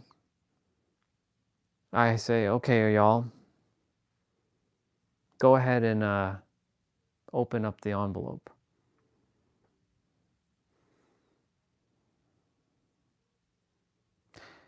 And the look on their faces is what was worth everything I had to face in my lifetime.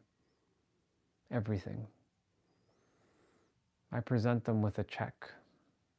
The amount, well, I won't disclose that right now. But it'll be life-changing.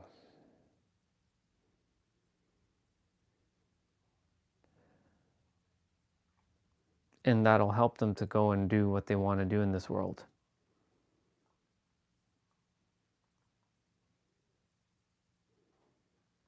And I'll show them how to access it so they can use it for whatever they need to. Build the structure, build the plan, build the systems for them.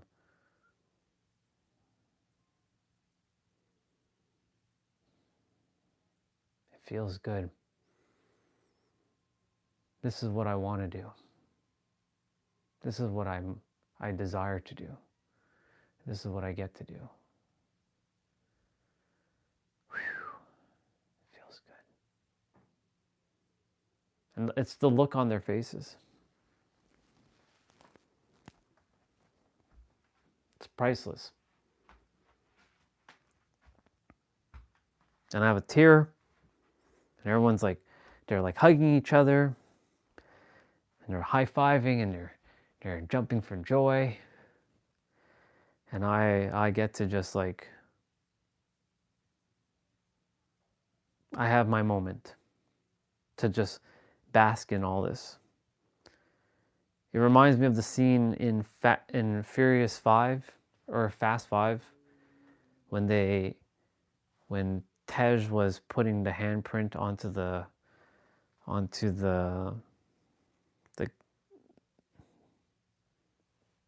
vault, and then when you hear the click and it opened, and he turned, and the way Tej and Dom just was like looking at him with such a smile, and everybody was just like, and he opened the door, and there was like 100 million. One of them had a card, like the Spanish guys had the cards, and then you see Roman like jump, like, and then you see everyone else like hugging and kissing, and Dom's just like, and he looks up, and then he the scene pans to what's his name? Vince. It was Vince. Vince, he dies in Fast 5, and he had a wife, and he had a little boy named Nico.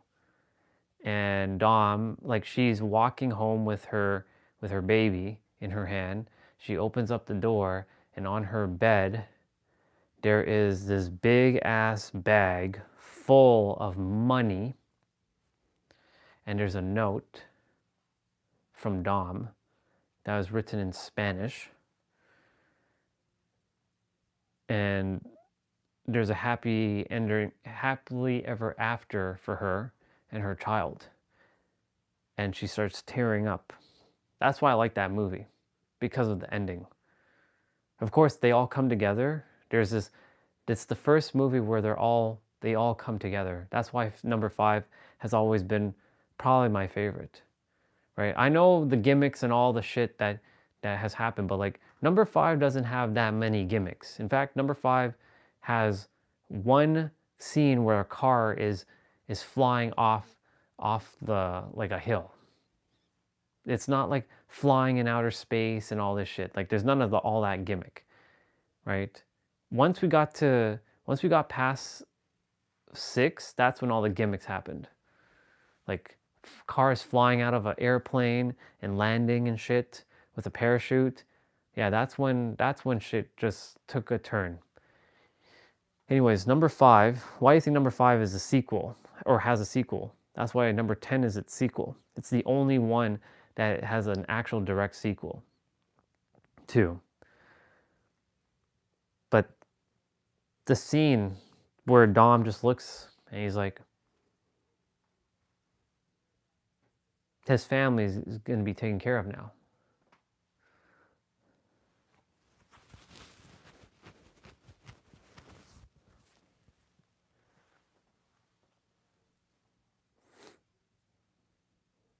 I can feel that. I actually have the movie downloaded on my tablet.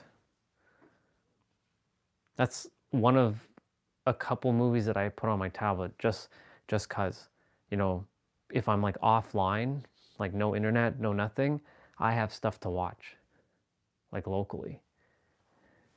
You know, that's the reason why, like, you know, when there has been times when the internet has gone down, you're like, what to do, right? Because we're always distracted. But like if I'm in the car and I don't desire to tether my phone to the tablet, right? I can just watch offline content. I don't have to even plug in my SSD. I just like, okay, I'm gonna watch a movie. It's on my tablet. I get to, and there's like, I think I have 3 or 4 movies on my tablet. No, I have more than that. I have a few anime ones. I have, let's see, movie-wise.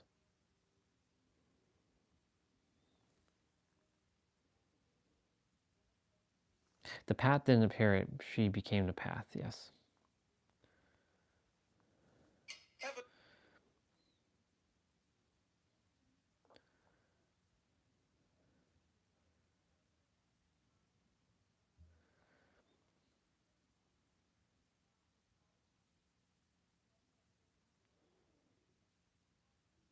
You can't take a breath before giving one.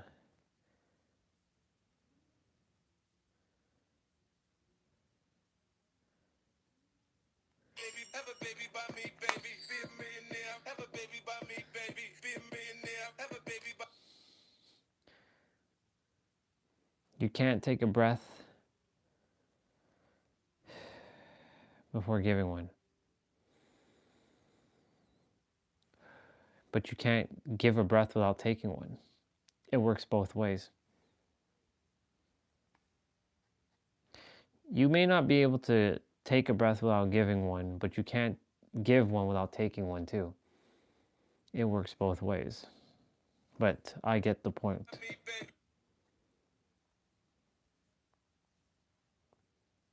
Wait, what?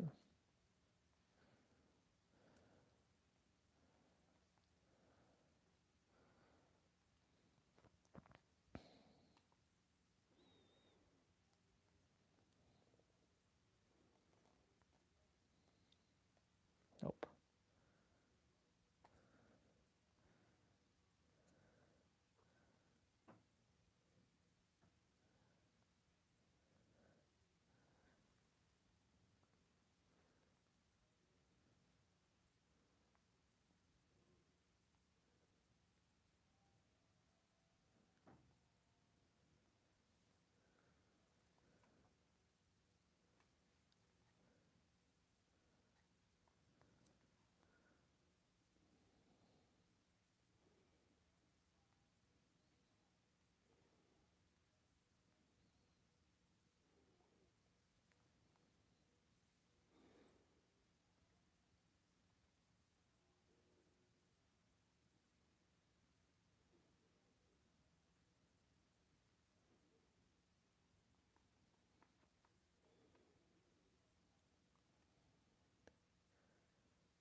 Fascinating.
Humans. Humans.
Humans, humans, humans.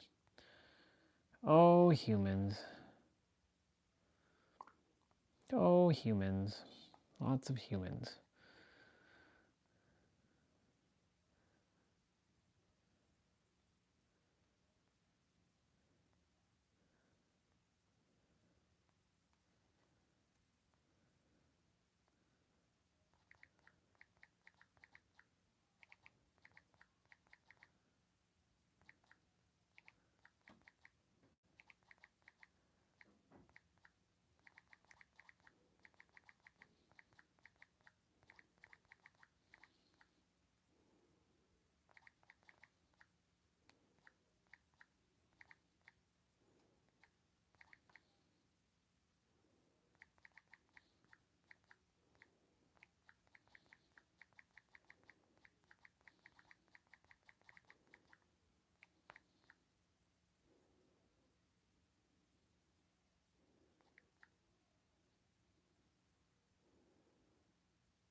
Whoa, chrono.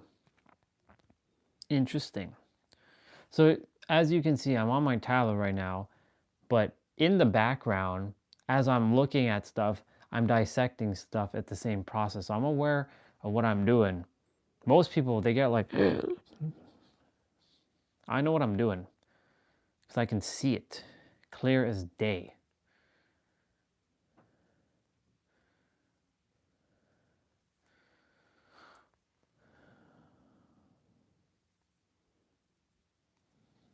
Okay.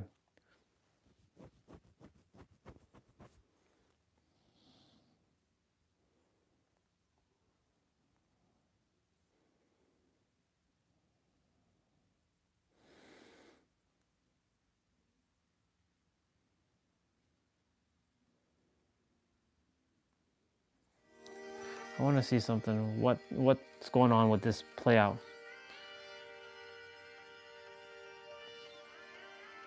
So cardio strength HIIT. So some dumbbells, some moves without dumbbells.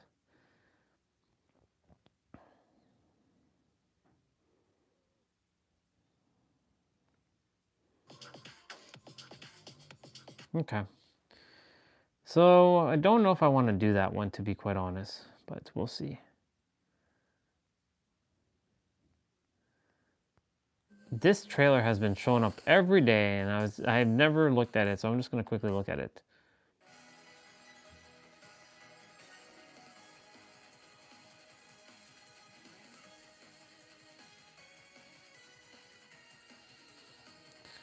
How is this whole package less than 4 gigs with more than 700 courses? Congratulations to the development team for their whole optimization efforts.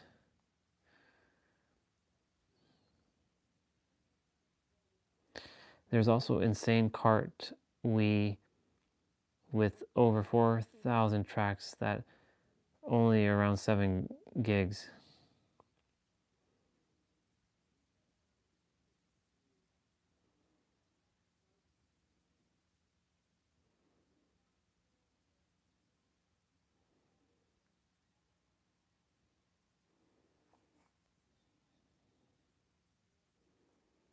That's crazy.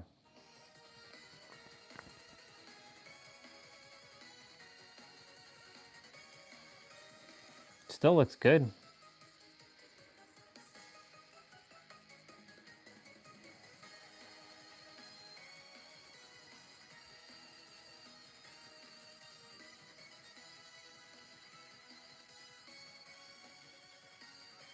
Looks cool.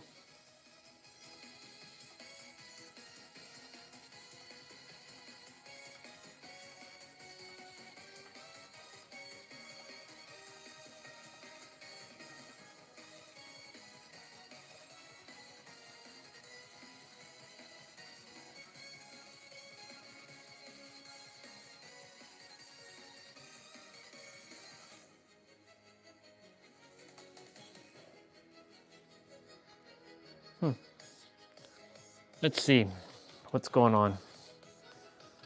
I should be sitting on the color editions. What? Oh my god. Really? They made a blue, red, and green edition? What the fuck?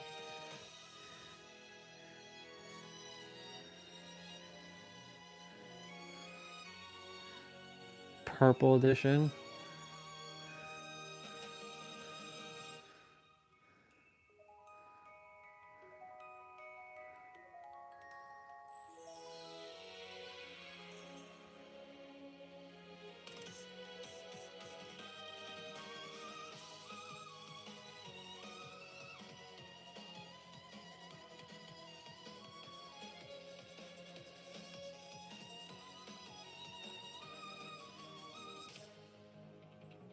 The fuck?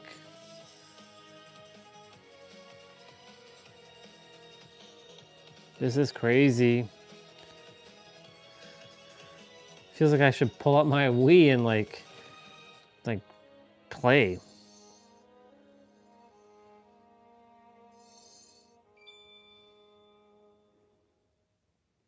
Wow. That was a great presentation, y'all.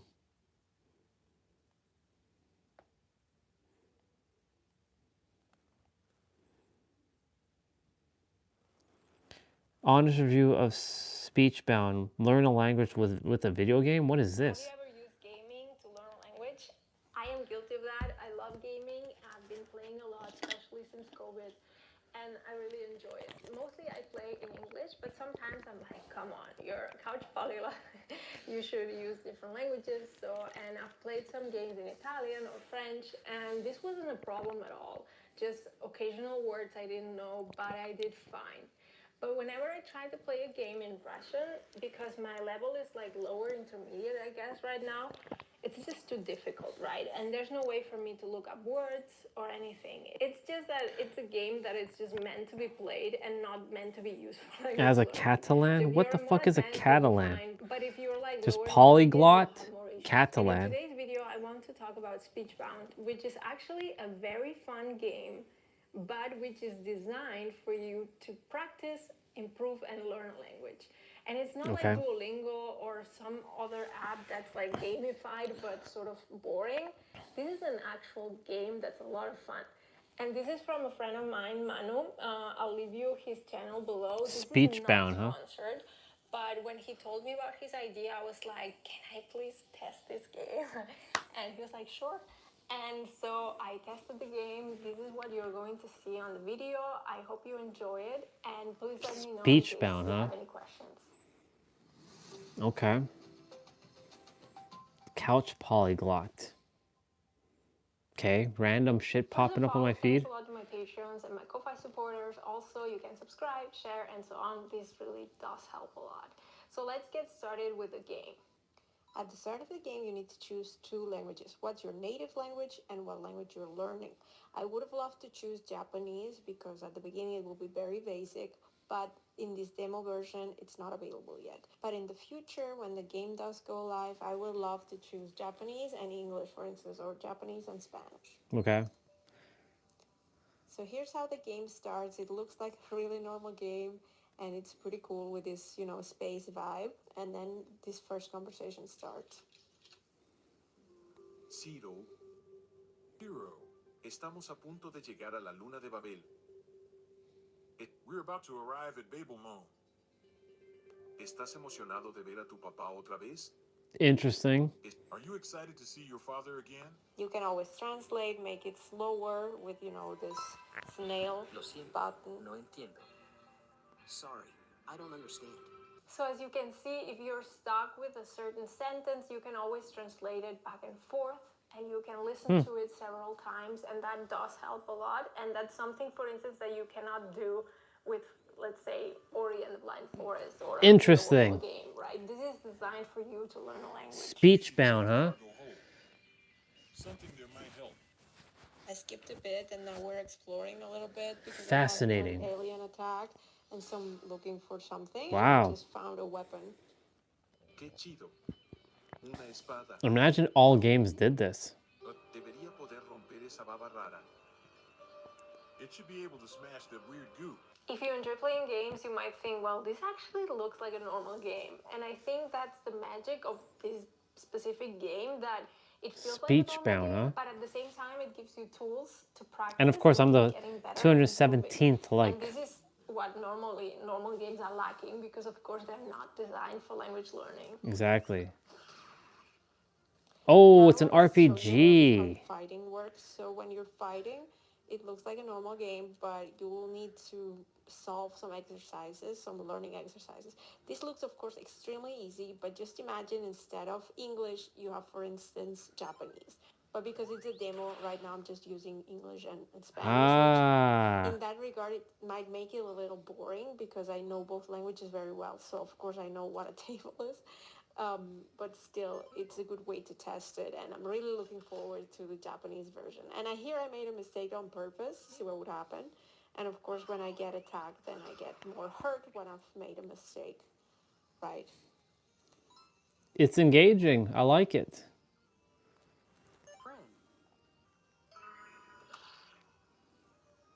You can also heal yourself. So you have objects, and for instance, here, bread, apple. Just imagine in your target language, for instance, I don't know, Russian, Japanese, Korean.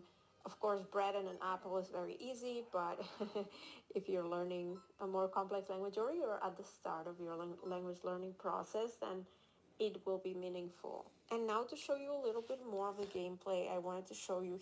But you know what's fascinating about this? Because see, they're using basic words and stuff. This is like a child learning to speak for the first time. This is mama is mom, or padre is table, or whatever it was.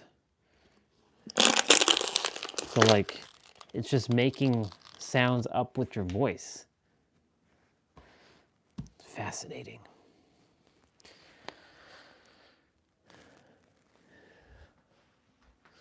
That's so fascinating. I like it. That's such a fascinating idea.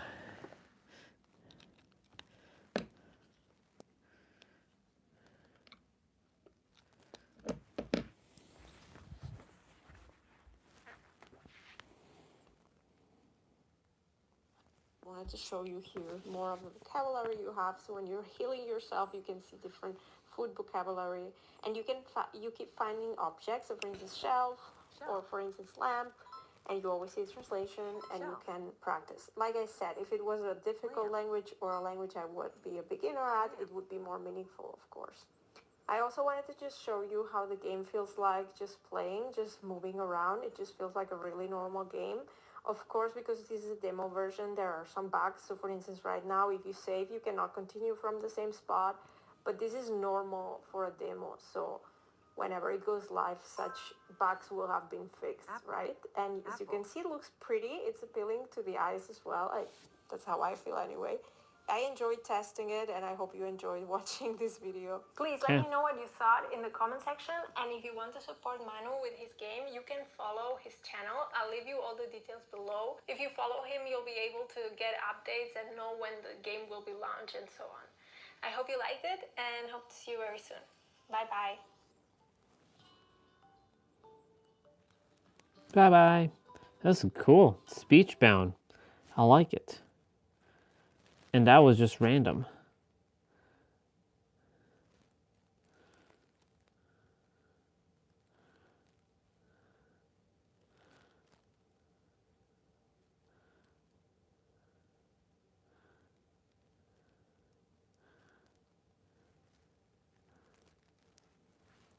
What the fuck is this?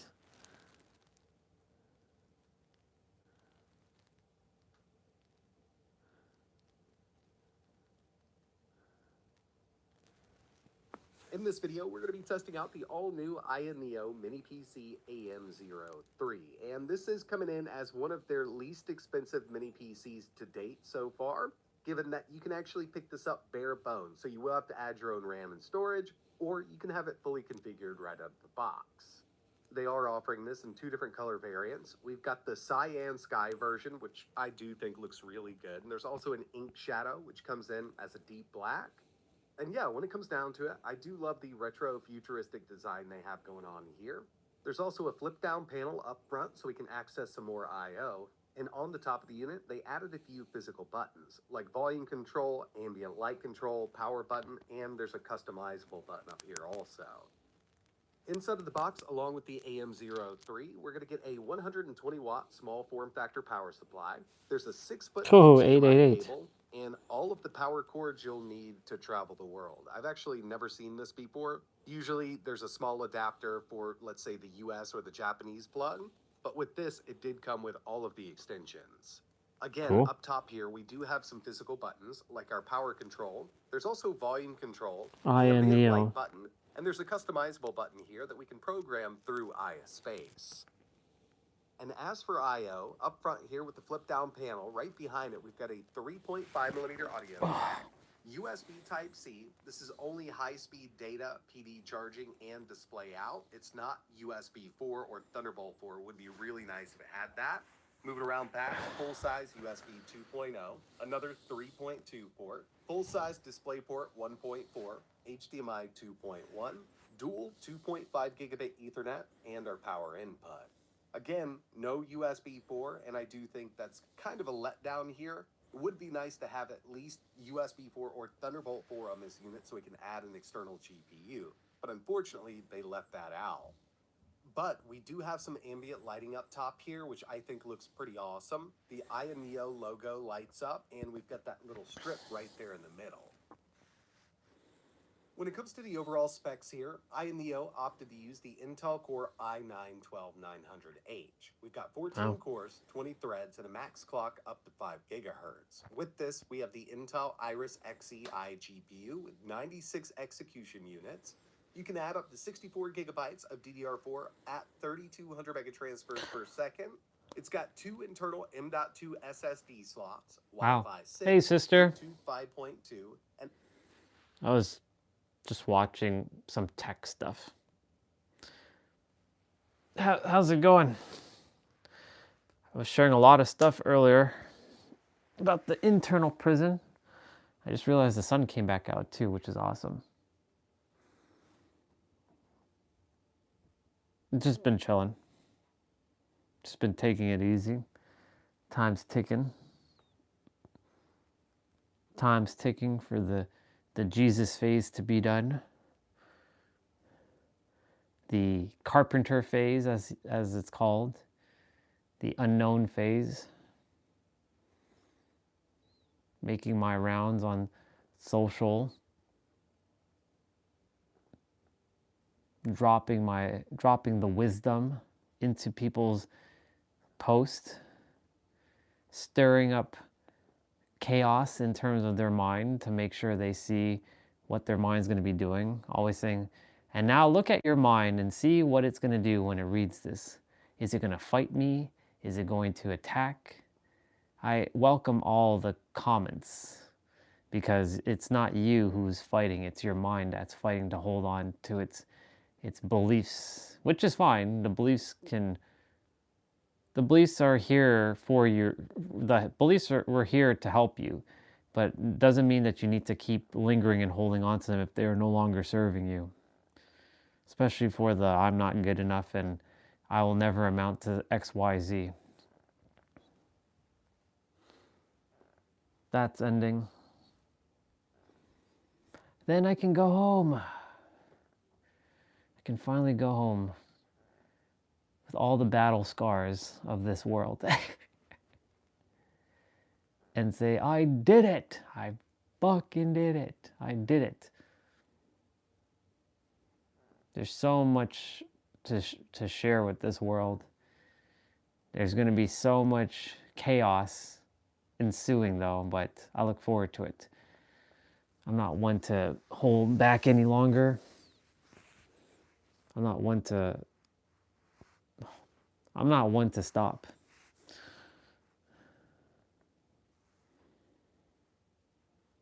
It's just fascinating seeing how everything's unfolding for everyone.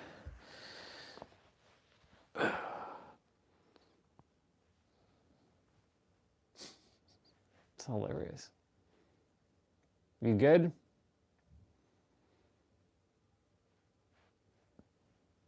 Like I said, I'm just chilling watching a YouTube video. I'm going to do my play out shortly. Just checking out computer stuff. Always keeping the mind fresh when it comes to computer stuff, because I like to see what's out there. I like to keep on top of technology things. Even though I don't want to solve technical problems anymore and do IT stuff, that doesn't mean I don't have to still enjoy looking at technical things. And plus I got to explain about the technical know-hows of the RAS, which is your reticular activating system, or I like to call it the reticular awareness system, because it's the awareness. If you're not aware of what it is that your filters are set to, then you will just continue to experience the things that you don't want to experience if you don't know the filters, or if you're not aware of the programming that's within you to dissect it and reboot it or remove it and install your new programs and not overwrite, actually not overwriting, but installing on top of the old programming, you're just gonna create more chaos. Overwriting would imply completely deleting the old file with the new one, but most people are not doing that. Most people are still holding on to the old and attempting to install a new program without letting go of the old programming first. Gotta let go of the old to install the new. And by installing the new, it's actually returning back to who you were before any of that programming was to begin with. It's a paradox.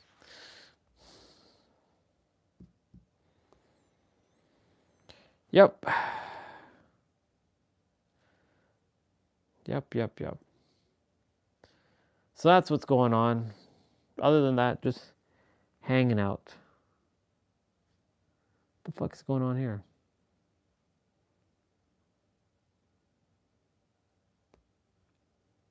Why are you not wanting to open up?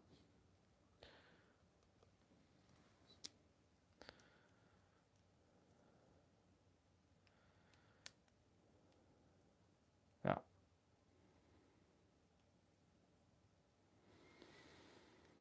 I gotta get some fresh air in a moment. Actually, I'm gonna get some fresh air right now. I'll be right by the door. I'm not going outside. Wow, it's significantly warmed up. It's still cold, but it's significantly warmed up.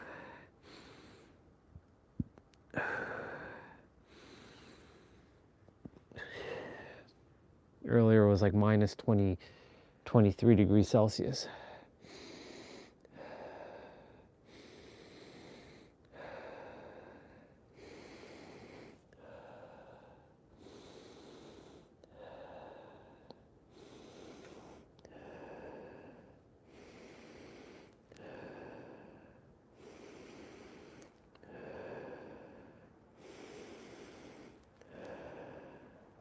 Got to make sure I keep talking, because if I don't talk, it might turn off the live stream, because that's what happened on Saturday. I was outside and I was breathing and it sounded like I was snoring because I was going and because of that, it decided, oh, he's snoring, and because I wasn't saying anything for like 2 minutes, it turned the stream off. It like auto detects when people are sleeping on their stream, apparently. So every time I'm breathing, got to make sure I'm speaking. Otherwise, it's going to like turn off the stream.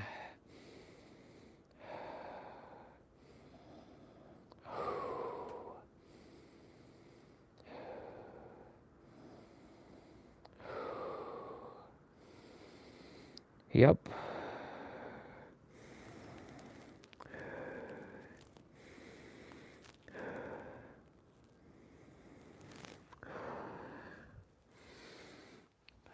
Nice. That was a nice reset.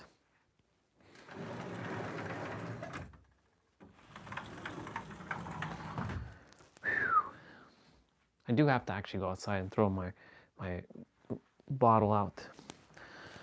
Ooh. This is still the fuck.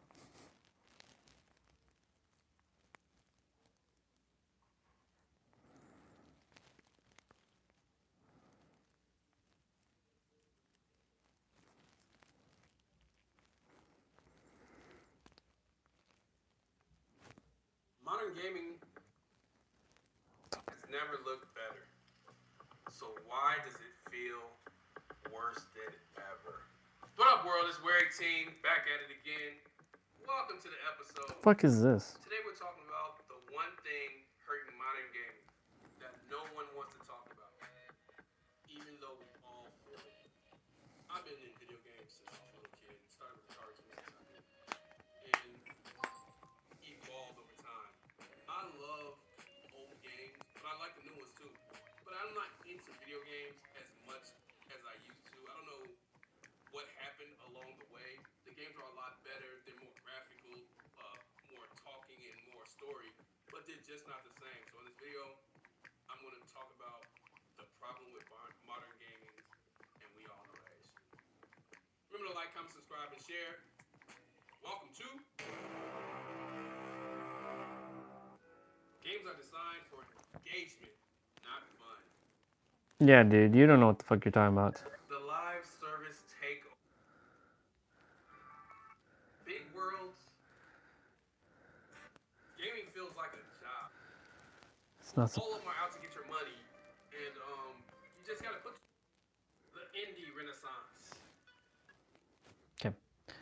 I'm not watching that. I'm done with that. Liv Morgan here, and I'm going to reply to some fans. Liv Morgan is the best character since Stone Cold and The Rock. I don't see any lies told here. I was expecting these to be mean. Liv is so in love with Dom. I mean, have you seen it? Who wouldn't be? I am a loyal queen. Her versus AJ Lee would feed families. We would feed families. We would feed more than families. Like, world hunger would no longer be a thing. How would you envision that match ending? With me winning, obviously. Like, I imagine myself, like, fully, like, woo, I done it. But she's a feisty one. But I'm gonna have to put my money on me. Liv Morgan. Woo! This is the winner. Liv Morgan is better than Rhea Ripley. It's crazy. Is Liv Morgan going to finally win the Royal Rumble in 2026? She did. I have full intentions on winning the Royal Rumble in 2026. You know, it's in Saudi Arabia, and I have an amazing track record in Saudi Arabia. I became women's world champion there. I became the first ever women's crown jewel champion there. And I think I'm finally going to become the bride and not the bridesmaid at Royal Rumble when I finally win the big And one. you did win. She is so T in 2K. I am so T in 2K. Liv Morgan 2K ratings throughout the years. 2K23, this is where we step up a little bit. We get an 86. 2K24, 85. I feel like this is wrong. I feel like I was not 1 point less in 2K24. But 2K25, which is most important, is I'm a 91. And so I am expecting big things this year. I know I was out for 5 months, but if I'm anything less than a 91, I'm going to be upset. Liv Morgan here. That's Liv funny. Morgan here, and I'm going to reply It's funny. to some fans.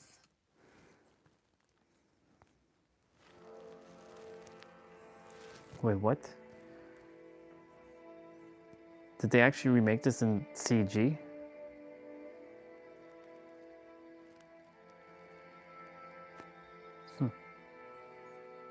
Is this actually in CG? Oh, it is. Wow, I almost couldn't tell.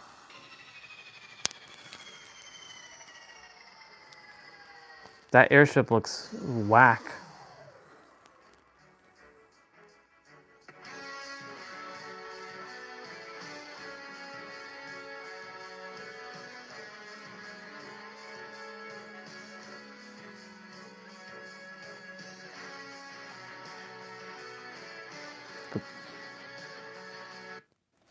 He does look a little bit like Roxas.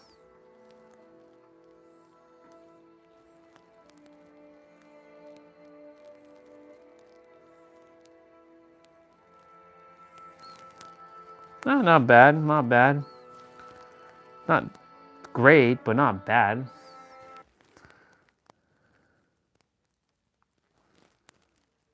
So I remember getting the 2018 was the Royal Rumble, first ever women's Royal Rumble, Yeah. right? Oh, this was such a good moment. You know, it's funny. Mickey and I have like this is our Great favorite chemistry. Yes. I remember you were going crazy on commentary right now, like, oh, they love this. The crazy thing is like this match was being put together. There was no moment for Mickey and Trish, and like so we're all seeing the group, and there's like 30 women, so you don't want to be like, excuse me. Right, There's a right. very I need my spot. yeah, right. Yeah. So, but we did on the set. I'm like, I kind of feel like maybe if Mickey can like stick around till later, it could be a little moment. And we were met with, what kind of moment though? And we're like, because it's Mickey and Trish. And they're like, that was so long ago. And I was like, but I think they might remember. So They now might remember. we've pushed. We went to bat. We were like, Advocated, we need to deliver now, right? So we were like hoping. We're like, oh, I hope they're. What if they don't remember, right? Right. Then you're doubting. Then they're like, see, they didn't care. Like we Right. told you. Yeah. So why did you? Yeah. Right. Right. So then they cared. It was That's cool. always the worst. It's funny.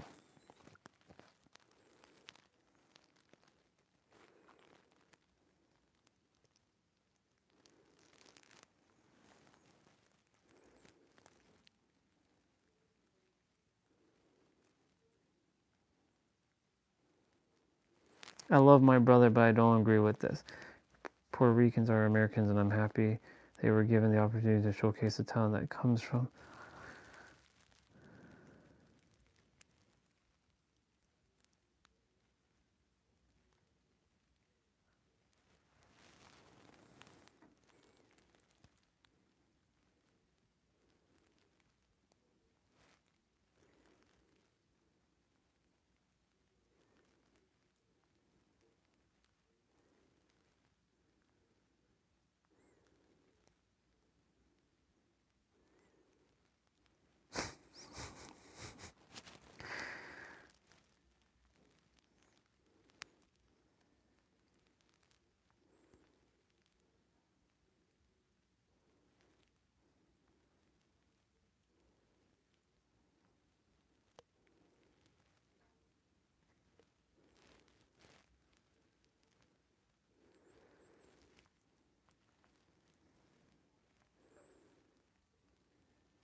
The Ultimate PlayStation Emulator Setup Guide. Yeah, we're just hanging out right now. I'm just kind of seeing what kind of videos, gaming stuff related. So this is a compilation of 4 PlayStation emulator setup guides, including the PS1 emulator DuckStation, DuckStation. the PS2 emulator PCSX2, the PS3 emulator RPSS3, and the PS4 Shade. emulator Shad PS4. If you are looking It's for weird a how to particular call out one part of Shad this video, PS4. timestamps are available. Let's get to PS4 emulation. I'm interested in PS4.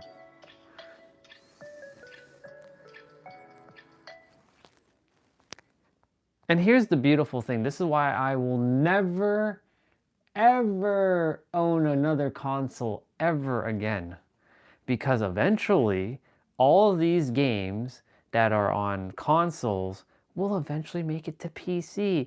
Or they will eventually make an emulator that can emulate. It may take several years later down the road, but this is where, are you able to delay gratification? It's okay to want to play the game right when it comes out, but can you wait? Can you wait a little bit? Right? I know eventually I'll be playing Black Myth Wukong when I have a newer gaming laptop. I know I'll be playing Apex Legend again. I know I'll be playing all these other games again in the future. Not right now though, because that's not my... Right now, it's only one game, Dead by Daylight, but I don't really spend 20 hours on a game. I spend like, at most, maybe 2 to 3 and then I'm done. Like, with Dead by Daylight, I'm only been spending, what, an hour, if that? Maybe 2 max. And then I'm like, okay, I'm done. Or not even that, maybe playing like 2 or 3 games and then I'm done.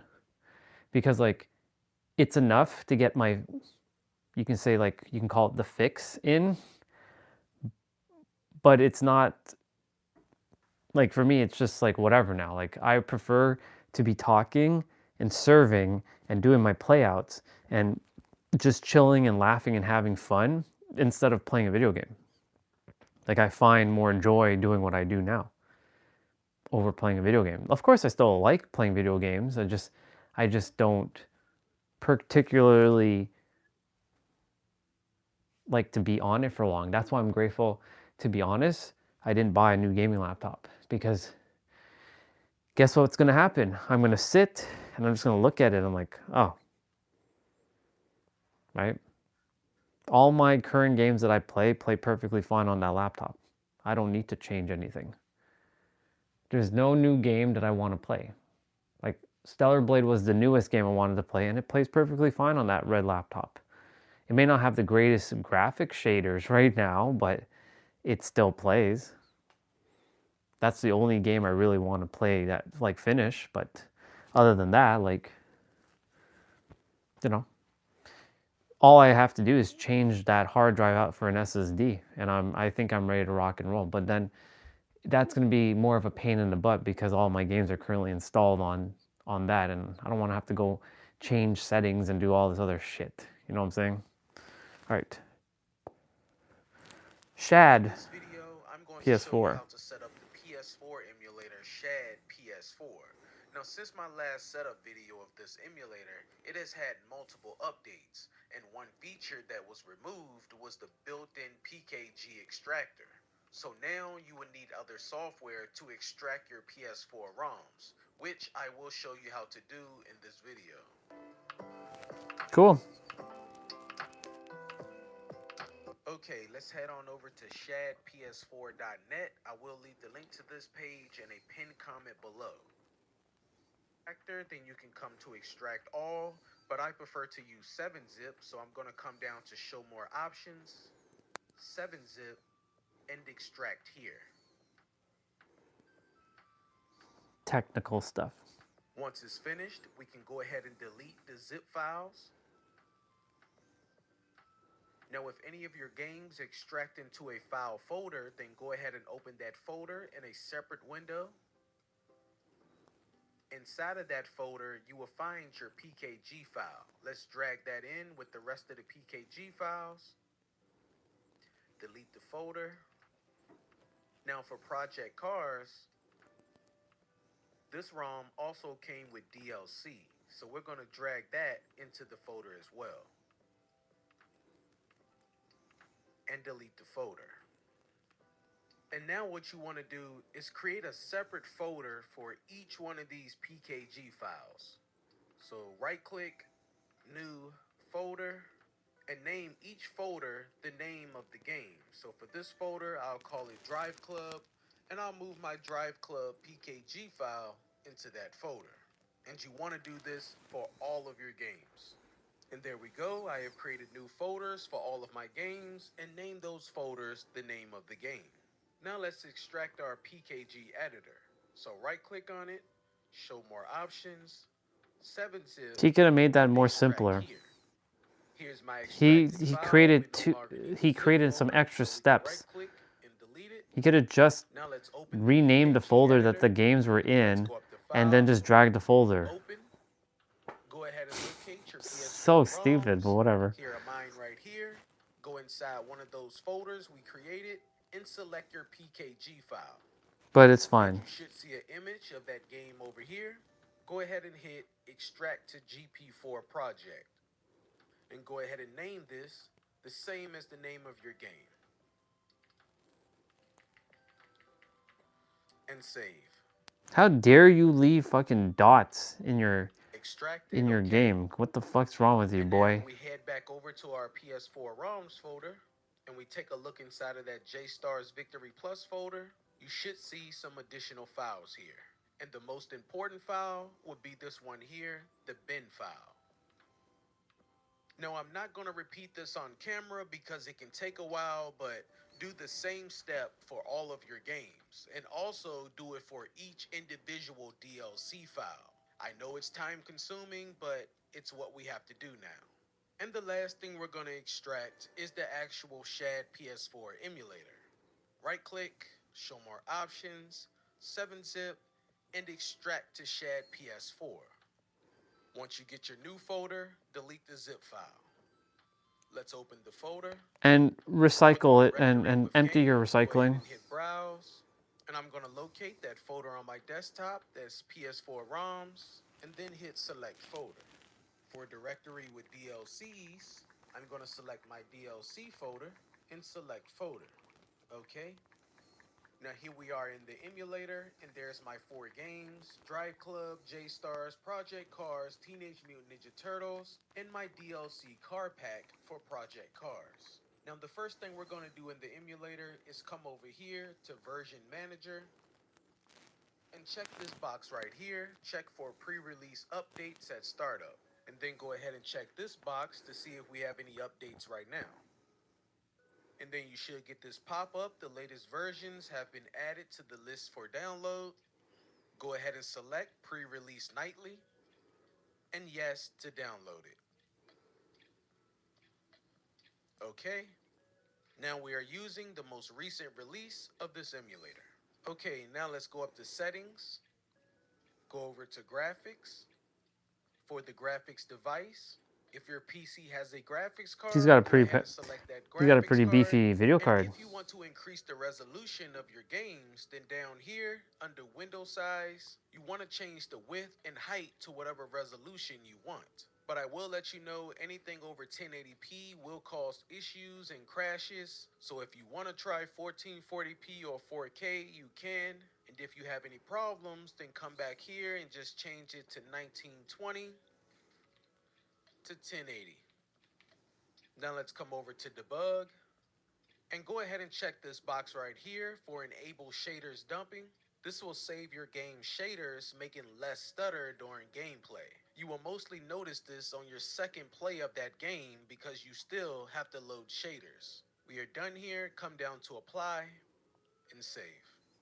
Now as for your controller, if we come up here to controllers, you do not have to map your controller out. I have tested an Xbox One, Xbox Series, and a PlayStation 5 DualSense controller, and those 3 controllers work with this emulator, and the emulator will automatically map your controller out, so you do not have to set up your controller. And just to show you that the emulator is reading my controllers, if we look right here under Active Gamepad, you see my DualSense and my Xbox Series X controller.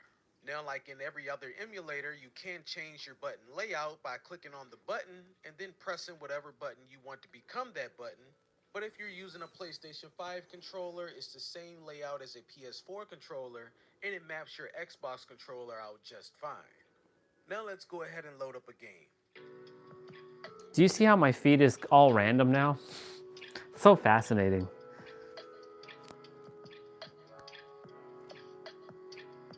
So if I wanted to play PS4 games, I could.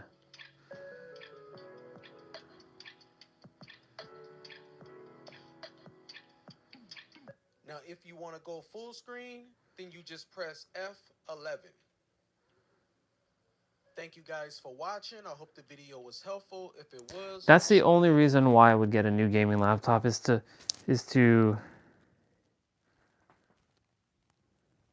you became the new human in the void and hermit phase. I think that this is working. This is very... What the hell is this? I'm like, okay, Who are you? let's take it there. And so then it will be like a whole redesign process. I don't really want to sit in this muck. It's like algae. But, and I have Dream Life Sleep Hypnosis where you use your own voice program. This is the last one. Right. Okay. I was gonna do something quickly. Oh my, look at all that.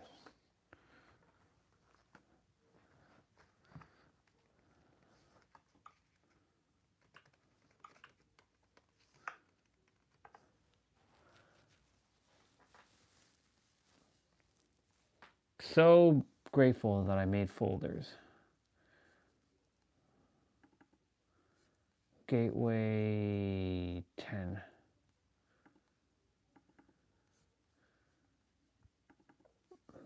Black.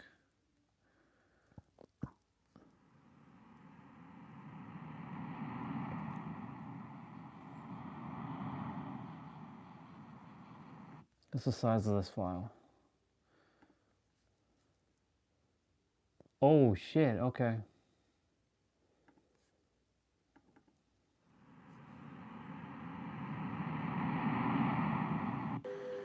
I release the pattern. Be 1 year ahead from this date.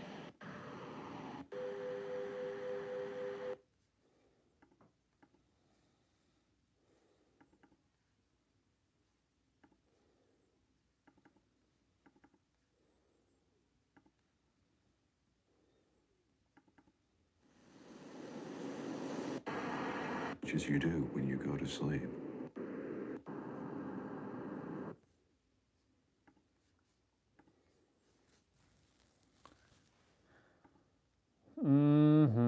Okay. So we have to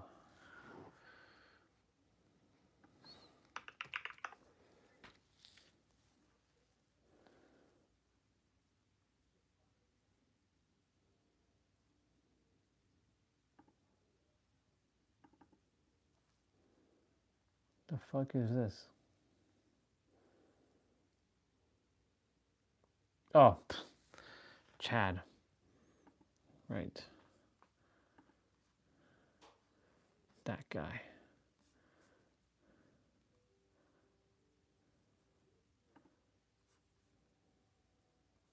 Move to trash.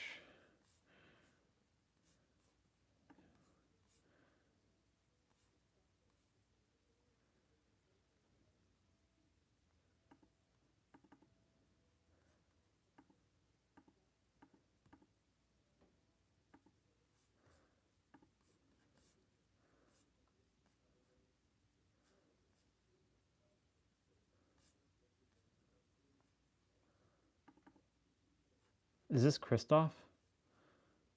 Oh my god, it is Christoph.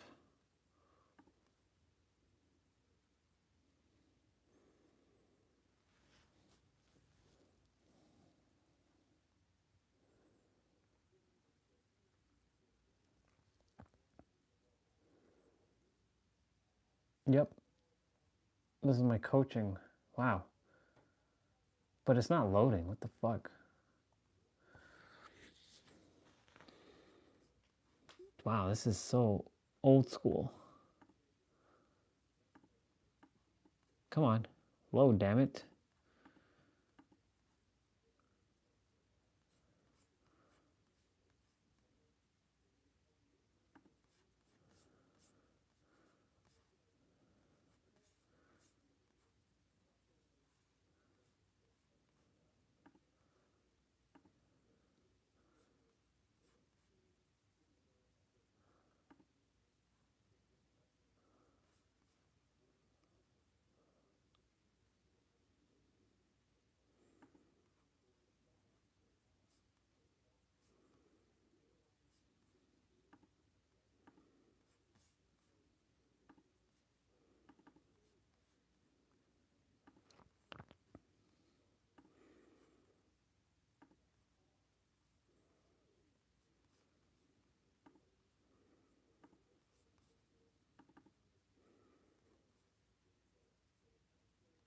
Andre Sumer, Superhero of Love. Wow. We're talking about Module 2 and recording this so that you have it. Awesome. Congrats on being the first one to get your action step completed. Thank you. And let's just dive in. Their very first thing, and this is for all times. I would like you to begin to be very conscientious and aware of time. Gotcha. Okay? Yeah, I know. I was kind of like. You went a little bit over compared to last time. Yeah. So we gave the perimeter of 5 to 7 minutes. You did 8:47, so it's almost 2 minutes over. Yeah. And the reason is Rules. not, it's because as we become professional speakers and somebody gives you a time, You gotta stick with the time. you want to stick with the time. If they say, Yeah. "Oh, it's okay, go ahead, you got more time for Q&A or whatever." To make, So yeah. what I would suggest, I like this idea. I'm gonna play around with my Apple Watch and find it because I don't really mess around with all like. that's Yeah, right. I'm that's- holding I'm holding a pin. I'm holding a pin. Right? But you're Right. you're onto it. Now, another thing that I'm gonna say right now, and I think you'll observe, Mike, is your right hand heavy? Is my right hand like right now? No, when you Okay, were so speaking. let's see. Just observe and see. Okay.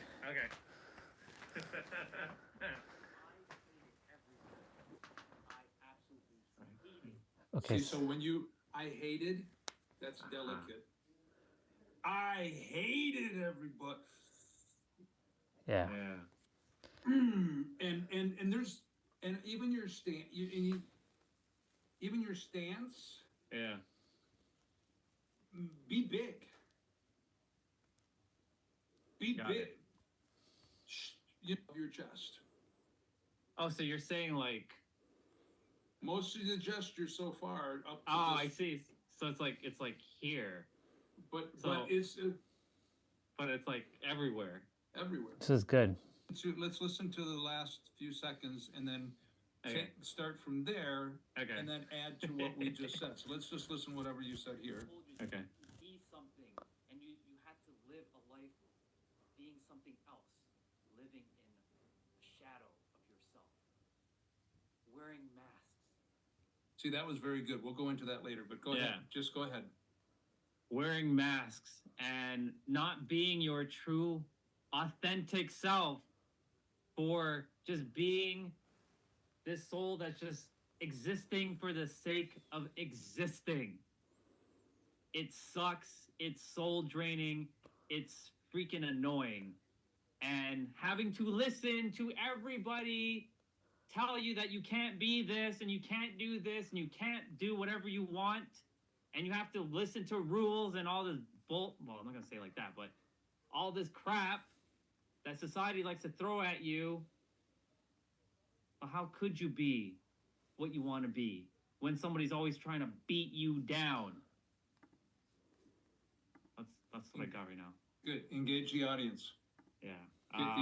Get the audience involved. How do I? What about me?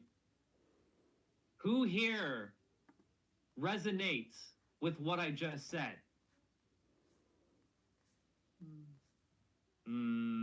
You didn't quite. Okay. Now how do I Keep going. Just keep going. Just keep going. So Don't think fascinating. about it too much. That's the issue. The over complicating thinking piece is happening right now. And the things I'm sharing with you, it's not set in stone. It's not black and white. I get these, it. These are my thoughts and my ideas, and I'm pushing you. It's not like it has to be exactly this. I'm pushing you to stretch yourself and try more. Got it. I do like when you were doing and wearing masks. Wearing the mask and the armor. And being sheltered and protect. Yeah, Wakanda forever. But for me, it was something different. Wakanda It's forever. See, using him just in a minute, right? Yeah. They would get that. Okay. Yeah. Wakanda forever, boy. Yeah, it's to really engage with the audience crazy. because like I don't want to just be speaking at them, right? I want to be. Who's getting this? Is this landing with you? Who understands what I'm talking about? Who's been there? Who gets this? Who resonates? Oops. I know I already said that one. I'm incorporating what you just said. Is this landing home for anyone?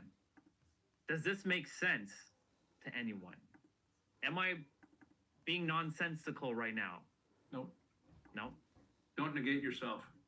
Don't negate myself, okay. That's crazy. I'm glad I found this.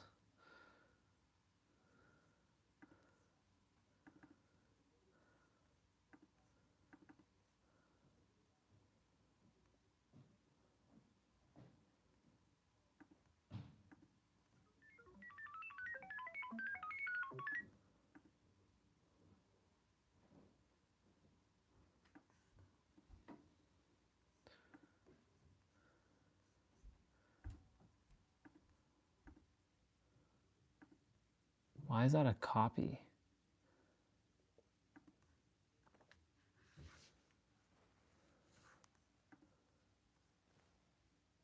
I'm right here, by the way. Just doing my thing. Sending this over.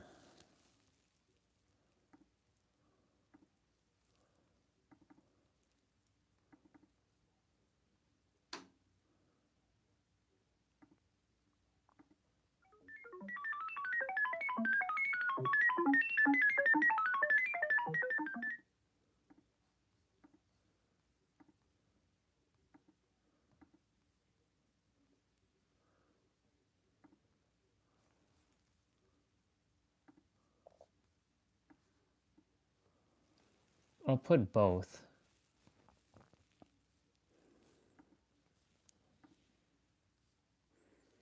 Just because they're there. I'll open up an email.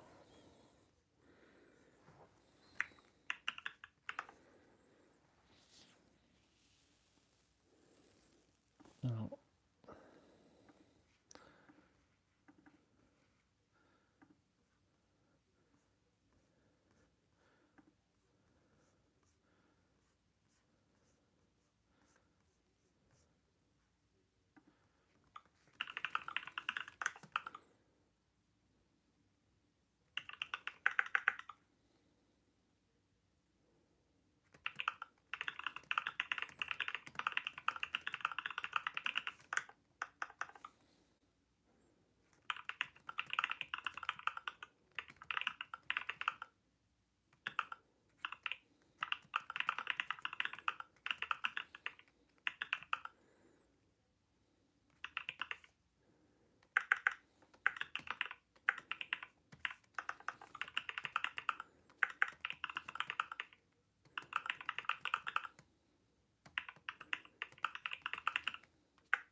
is crazy. I found some stuff. It's wild.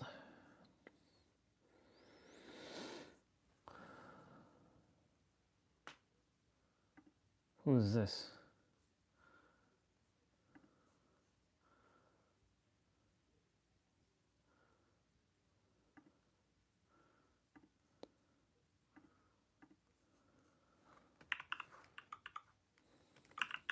Oop. Damn, son.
Nice.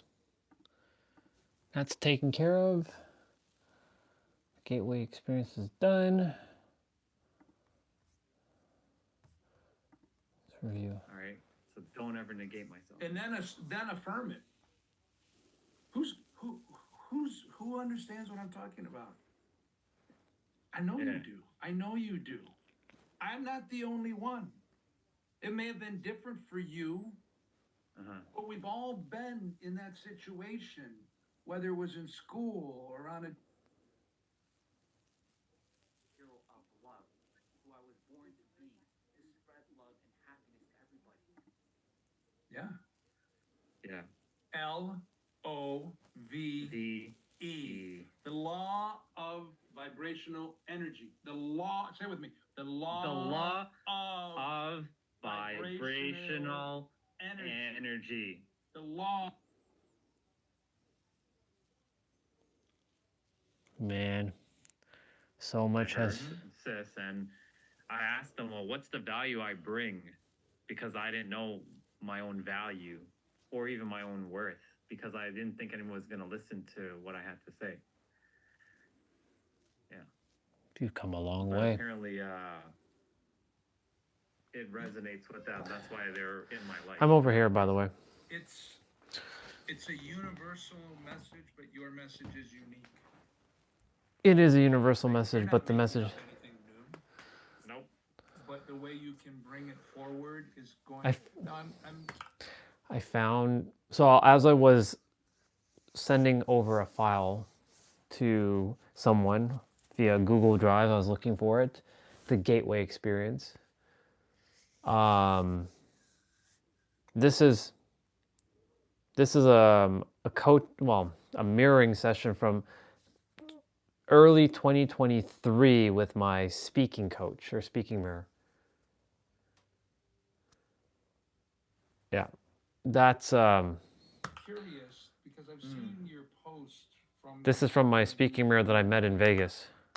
A physical transformation too. And I found it in one of my old Google Drives, and I was like, "Oh, I should download this and put it on my drive. This would be coming in handy." And in fact, there's a bunch of things that I have to bring over from one of my drives, like a lot of my coaching stuff. With Angel, which I have in this folder, there's a bunch. I should actually copy this over. How many? Get info. Ooh, it's 57 gigs. Ooh, it's pretty big. I mean, I have enough storage on this thing, but yeah. This is right? You lost a lot of weight, or you shed, or you released. Is that a part of your message, or is that something that you don't talk about yet? Ooh, that's a good point. I don't know if it's, I mean, I guess it does incorporate that because it really was, all that like weight that I gained was because of being stressed, angry, depressed, didn't care about myself, and just kind of like blah, right? Yeah. But when I started taking care of not only my mind and wanting to live a better life, I started doing things better, like eating better, forming better habits. So I was having a conversation last night, and you know, we're no longer requiring teachers and gurus and mirrors and all this shit, but we can't trample on who got us to these parts. That's the one thing I have to remind myself. Like, yes, I'm not here to destroy Lewis Howes and Tom Bilyeu and, you know, Aaron Abkey and Danny Morrell, right? Because they're helping people and they helped, right? We have to remember they helped. And I have to remember they're helping people. And we can't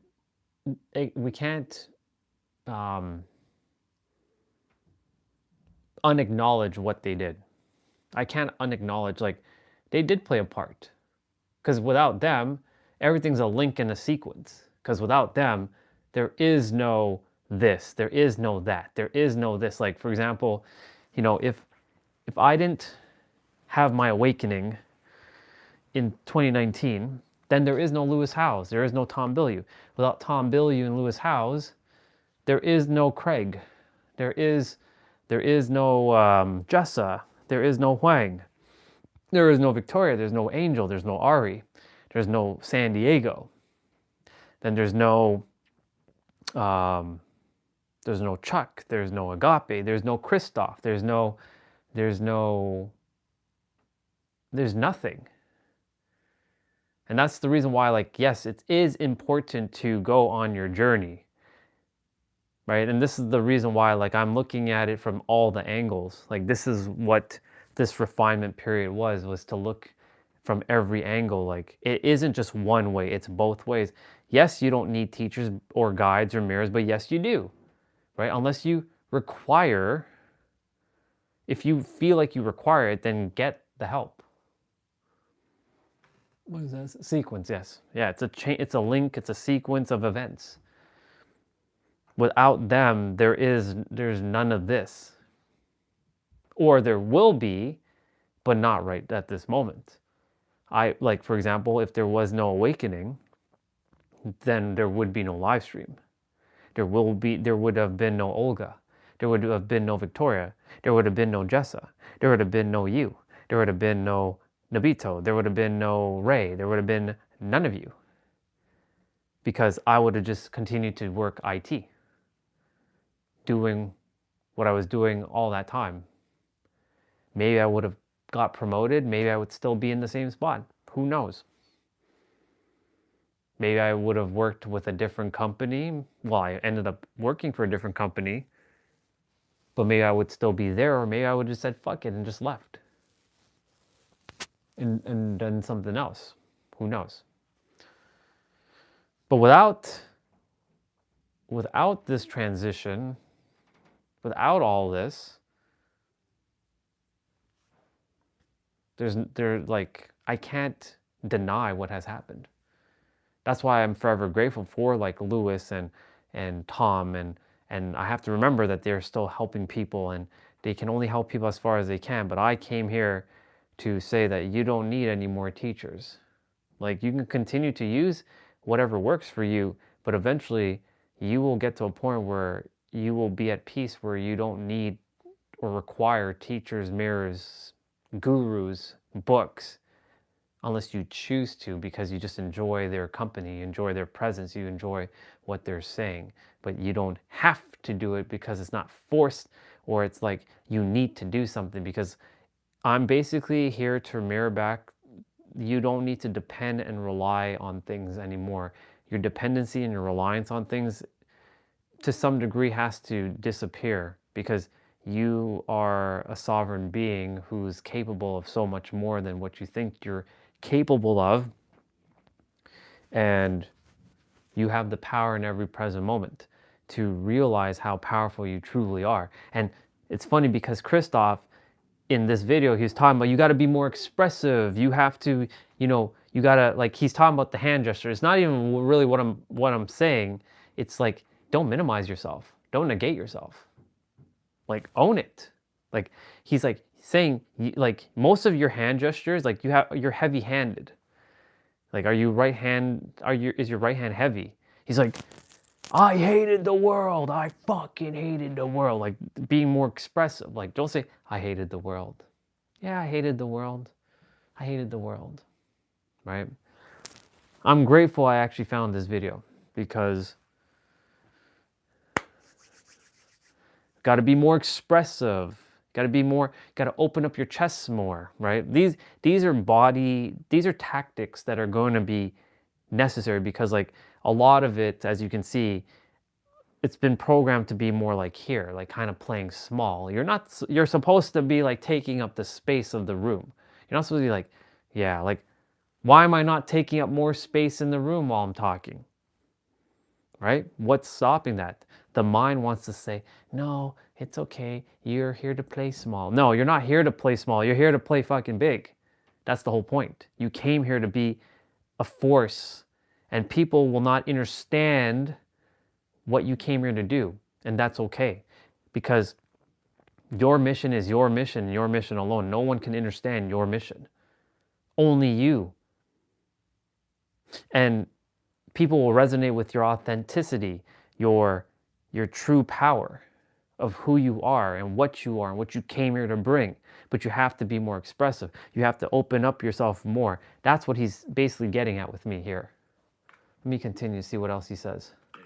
I kind of scroll through the video. I never used to smile, dude. I couldn't smile for the life of me back then. So when someone says smile, like that's how he's like the Chandler smile, as I call it, right? I'm not sure if it's a part of it. Is it because you are not presenting yourself as a health expert, and so you think that you don't have authority to talk about it? Well, that's the thing. Like, that word imposter syndrome, I know it doesn't really exist. Some fool made it up in the past, and everybody in the freaking mothers is feeling that. I didn't know about that word until I started my spiritual awakening and my journey, and then I'm like, wait, Jay Shetty's already doing kind of what I want to do. So now and he kind of looks like me. So I'm the imposter. So I put that in my head. I'm like, I have to take that shit out. What I'm getting to, the point is, see, this is the reason why it's important to, you can have the answers, but if you don't have someone to talk to, this is really why people pay other people, is so they can express things. Because you can get all the answers on a YouTube video, but the answers mean nothing if you can't express what's going on with you. That's why it's important. I see the value of why coaching, I'll use mirroring for the word, is very important, right? Because, Christoph, he's asking me specific questions. Why do you feel like you're not, why you don't feel like you're an expert in the health section, or this health sector? Because you're not talking about the health stuff, right? That's a big part of the reason why I did what I did, right? It's the reason why I still do what I do, right? I haven't stopped my fitness. In fact, from that moment on to now, I've gone full force with fitness, right? It's one of my things I love to do every day, because it brings me joy.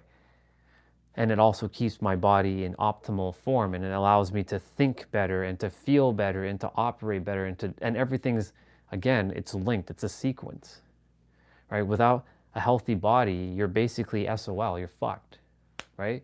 You could be the smartest person in the world, but if your body is not operating the way you want it to on all cylinders, guess what's going to happen? Your mind is going to be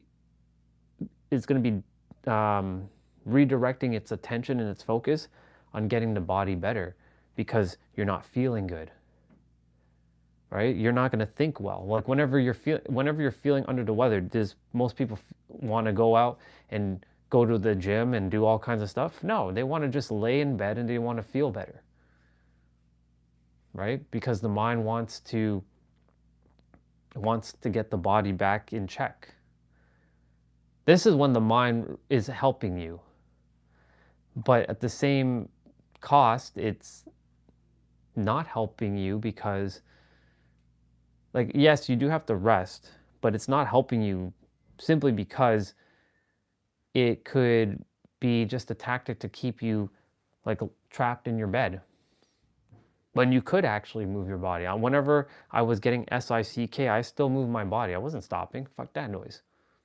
No way.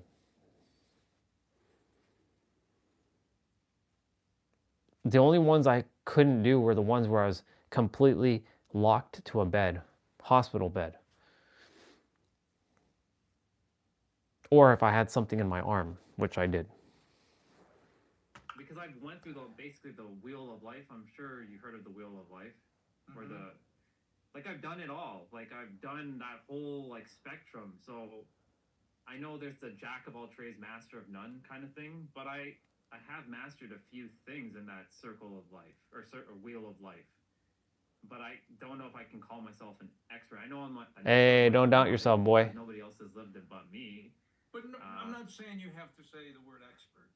But my question is why you do not or have not yet shared that part of your story. And I'm saying, is it because you're not presenting yourself as somebody who is focusing on giving people tips and coaching and guidance on health and weight loss? I don't think you have to. It's the natural result of, you don't have to say, I have a program to help you lose weight. It's true. But if you talk about your transformation, and it literally was physical as well. Yeah, it was not just internal. And you said, because I lost the weight because it was the weight of the pain and the rejection and the stress and the people. This is so valuable right now because, the thing is, like, one of the things that this character felt was, why would anybody pay this character for their help? But the thing is, why people pay other people is for the support. It's not for the answers. It never is for the answer. It's to hold the space, to ask questions, to probe, to get personalized support for the one-on-one. That's why it's imperative that the character helps people and gets paid for it, because, it's actually a disservice not charging people for my time, right? You all are paying me right now with your attention, so don't think this is free, right? Just because you're not handing me this doesn't mean that you're getting away scot-free. No way. You're paying me with your attention.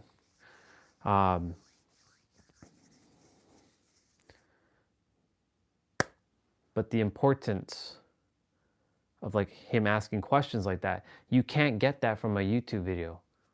Unless someone is specifically asking questions in a YouTube video. Who are you without your words? Who are you without your thoughts? Who are you without your concepts?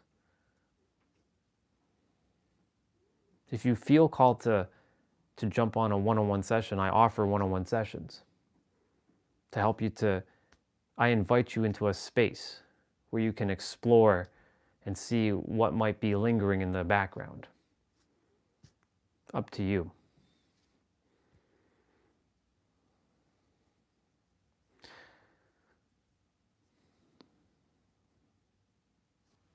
This is why these calls are important. That's why I'm grateful for the recordings, because like you don't know when it will come in clutch. And this was literally 3 years ago, right now. 3 fucking years ago. Because we were doing this in February. In fact, let me see when he sent when this video. I closed the video, but get information. February 9th. Actually, no, that's today. What am I saying? Let me go back to the original source video. Oh, I deleted it. That's right. I did the speaking stuff back in early February, so it is around this time. So 3 years later, this video pops up. Let me open it. I think it has a lot. There's a lot there that maybe you can pull in, even if it's only a small part of your message. But it's Your health. I think it's important. I think so too, and I'm grateful that you share that because you're right. Because a lot of people are see it to believe it kind of people. Like, and I was like that too. Now I'm becoming the believe it before seeing it type. Know what to see it. What it's supposed to be, right? Which is what it's supposed to be. But yeah. A lot of people want to see like, oh my God, he looked like that, and now he looks like that.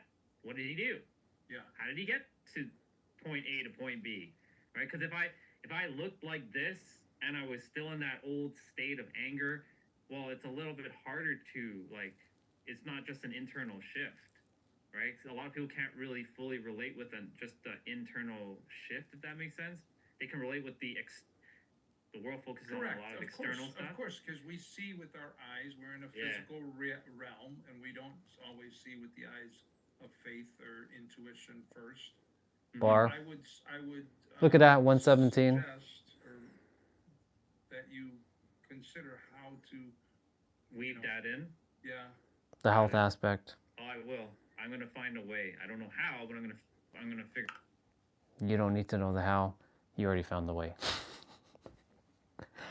If I can go back in time and tell this version of me that you already found a way, coming back with a silver beard, I'd be like, hey, you, Mr. You sitting over there.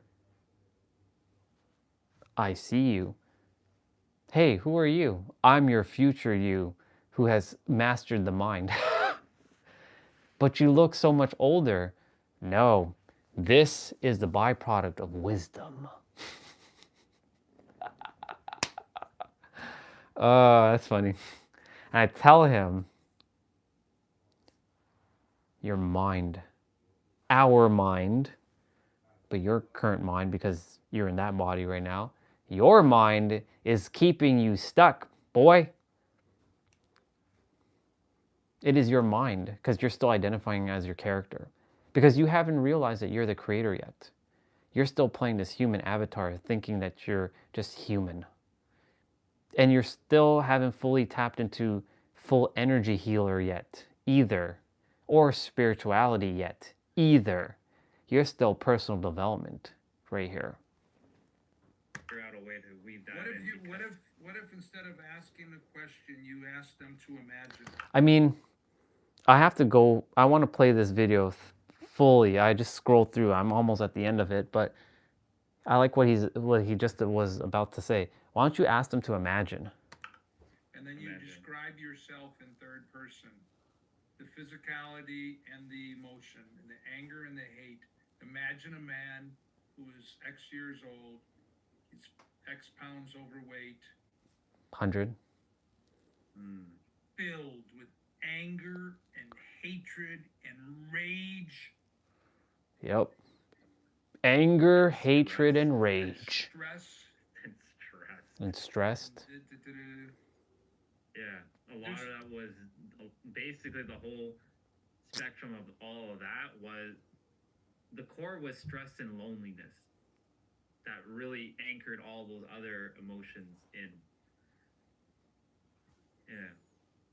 So listen, my friend, Michelle is up, okay. And I spend a yes, hour for sure. with her before, so we can continue tomorrow for yeah, another 15 or 20 minutes if you like. For sure, I'd be down for that. Let me scroll back in the video. So I know you. So I scroll back. Quote unquote. Quote unquote. I'm just again, just Yay. Yay. What I see is I see your cat's claws. Gotcha. Just to fit in. He's funny. And I'm not making fun of you. No. I'm grateful that you're making. See, the thing is, I love to be. This was also the first time Christoph wasn't wearing a suit, because usually he's wearing a hat and he has a 3-piece suit on every time he's on a Zoom call. So when I saw him, I'm like, it threw me off. I'm like, this is like normal Christoph. Like, this is like a guy who's just a guy, not the speaking guy, because he's not wearing his hat. He's not wearing his suit. He's just a guy.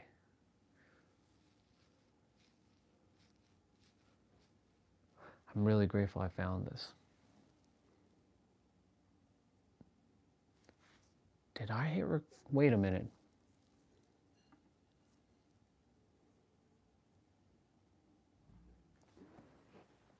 Something just came up to me. Where would you be? If I were you, where would I be now? Is it here? Oh boy.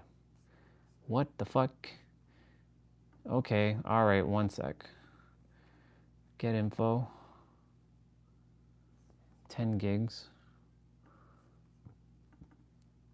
Oh my god, what the fuck?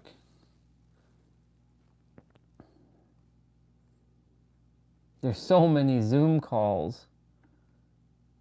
Okay, that's CLS. 2021.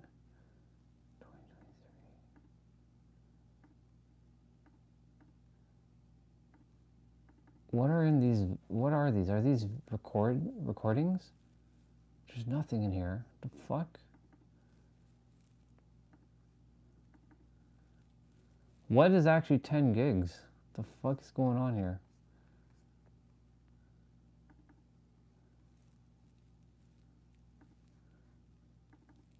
I feel like I recorded our speaking thing.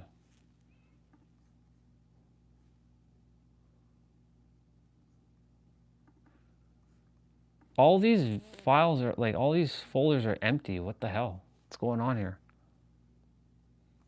If there's 122 items, and these things are 10 gigs, then where is the files? That means one of these things are huge, because that's what she said? Yeah. It goes from 2021 straight to 2023. So what the fuck is actually taking up 10 gigs? Look at me having to go through all these folders one by one. I'm sure there's some sort of coaching call with Huang or something. That's a text chat. Maybe it's with Diane, potentially? I think I recorded our stuff on Zoom. And it's just taking up space. Superhero of Love, personal meeting room. Oh, here's one video. How big is this? 38 megs, that's like nothing. What's this? Hey, beautiful soul. Thank you so much for your amazing, beautiful, divine voice message. Who the hell is, who am I even speaking to? I have no fucking idea. What the fuck's going on there? 814.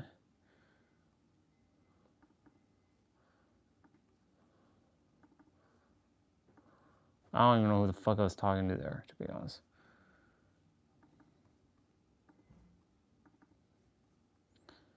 Anyways, let me just play his stuff while I look through this. Made aware of things, because if I'm not aware of something, I won't improve. So I have to be. We don't know. No. You don't know what you don't know. Exactly, and that's why when we do our event, our Ultimate Speaker Competition, one of the assets we provide is the video. But the video has only so much value until they have the judges' score sheets that they can look at while rewatching the video. So, when I watch myself, I only see what I see. I can watch it over and over, and I'm still never going to see everything that somebody else is going to point out, good or opportunity for improvement. Okay, what's this? A few things. Oh, this is Jessa. There are a few things that I need from you before we take This over is the world together. Would you like to know what they are? this is Jessa and her event. Yes, right? So I need from you, I need an open mind, I need an open heart. Okay, I think I know where the 10 gigs Right? is. I'm going to be talking about that more later. So, right? So you want to create wealth and financial freedom and abundance on a foundation of This is her 3-day event. So what's everybody. There it is. this is the after. Okay. So I'm going to put you all in breakout rooms because I know some people might not have felt comfortable before the break. Mark was very brave. So Mark was very brave and shared.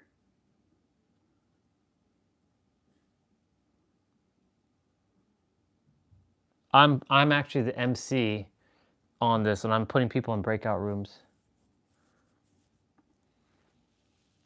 But we can't hear what's going on in the breakout rooms.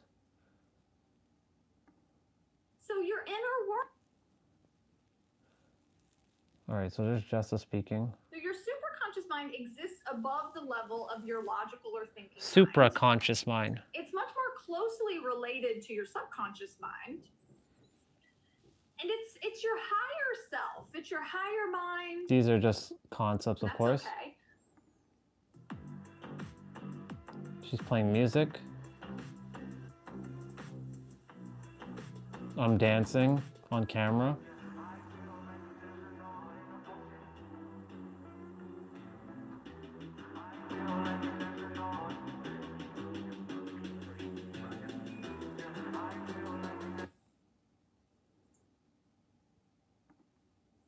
Oh, Because there might have been those moments where she's doing the activation.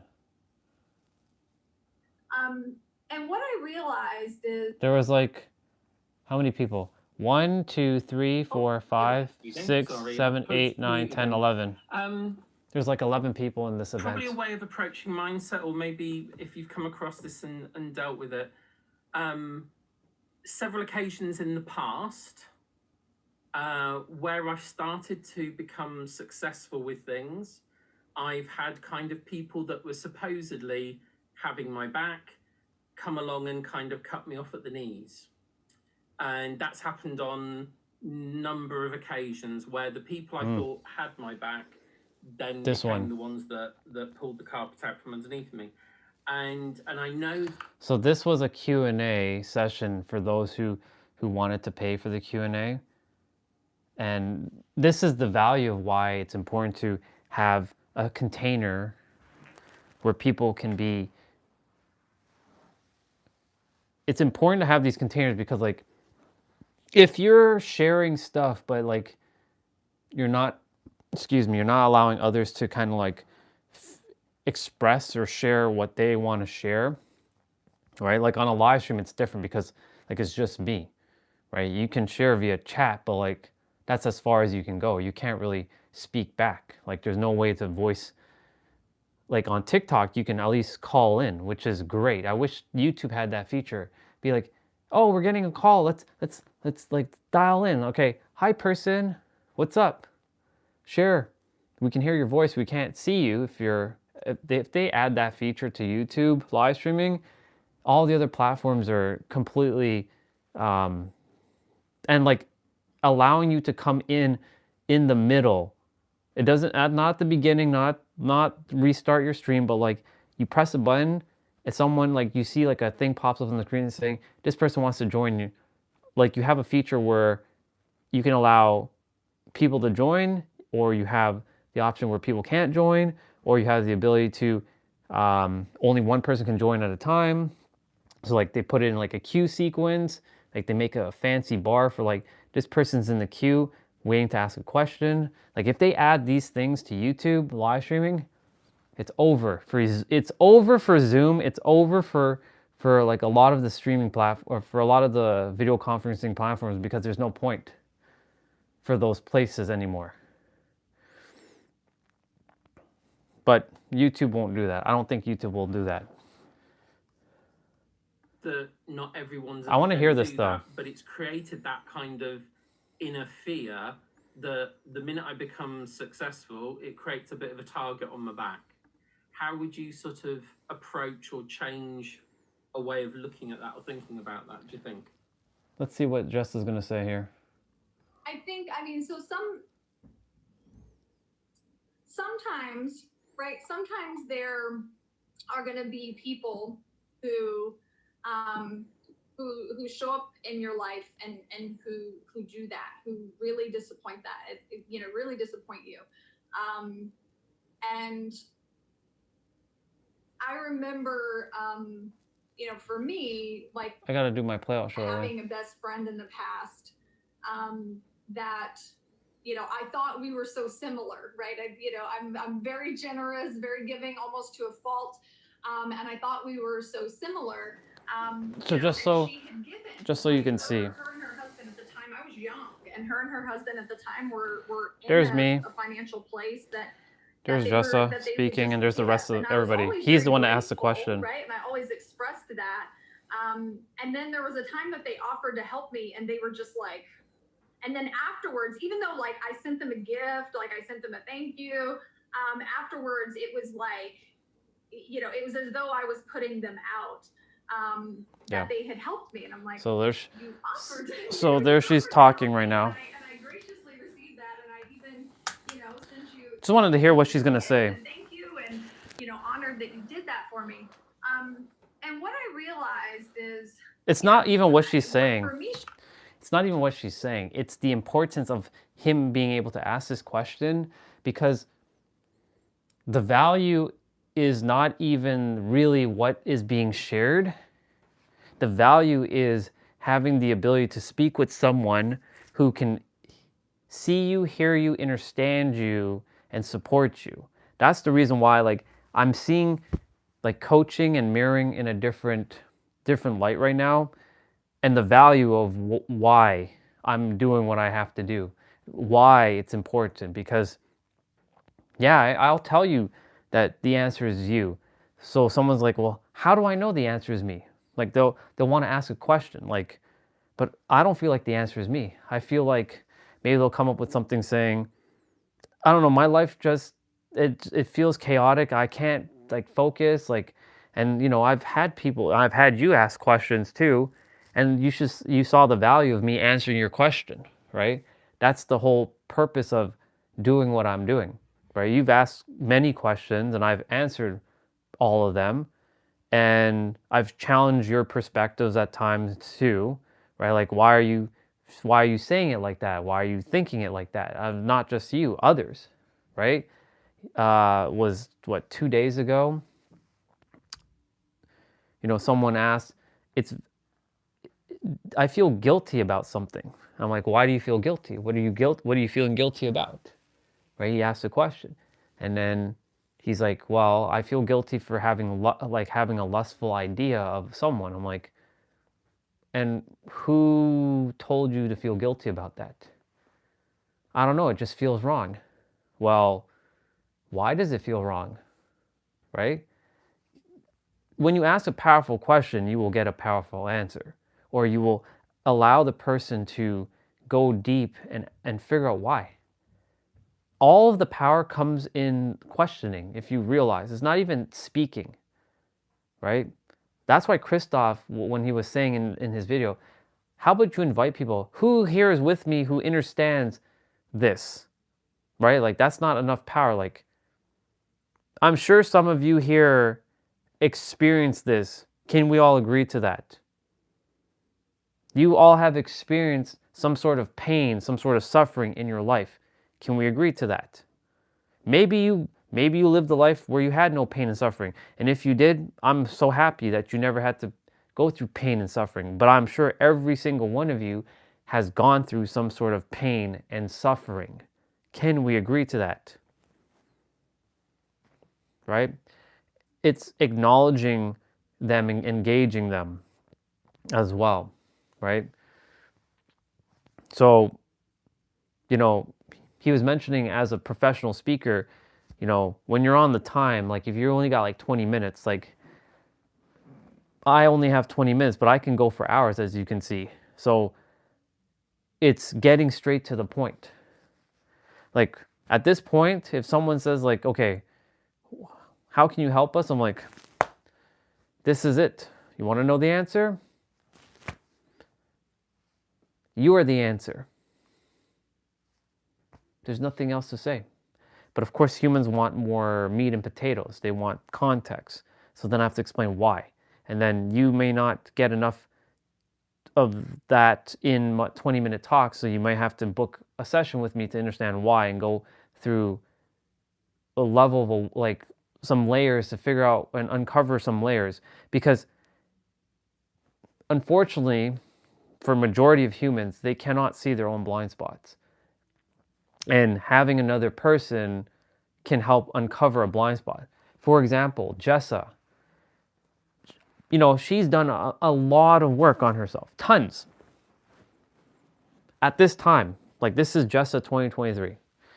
We were doing theta sessions up until early 2024, just before I disappeared on my healing journey.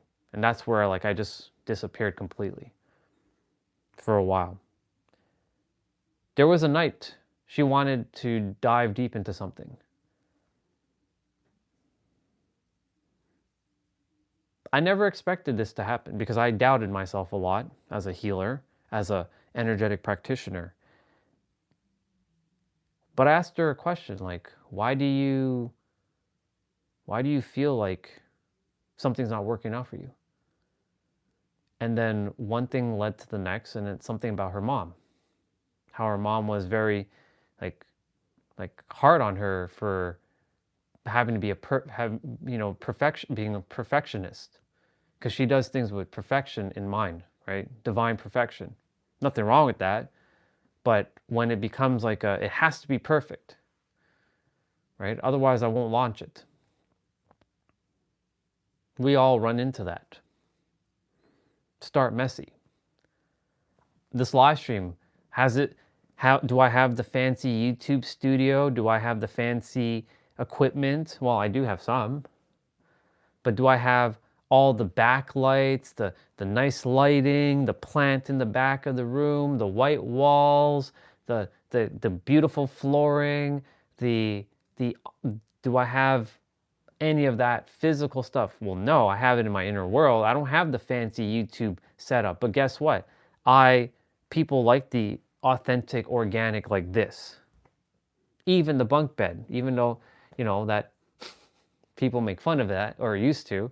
But, you know, when I start to stream on the other channel, I'll be streaming outside for an extended period of time until we have to come back. But I don't expect to be here for too much longer, right? I know that I'm meant to leave and go and fulfill my destiny in a different place.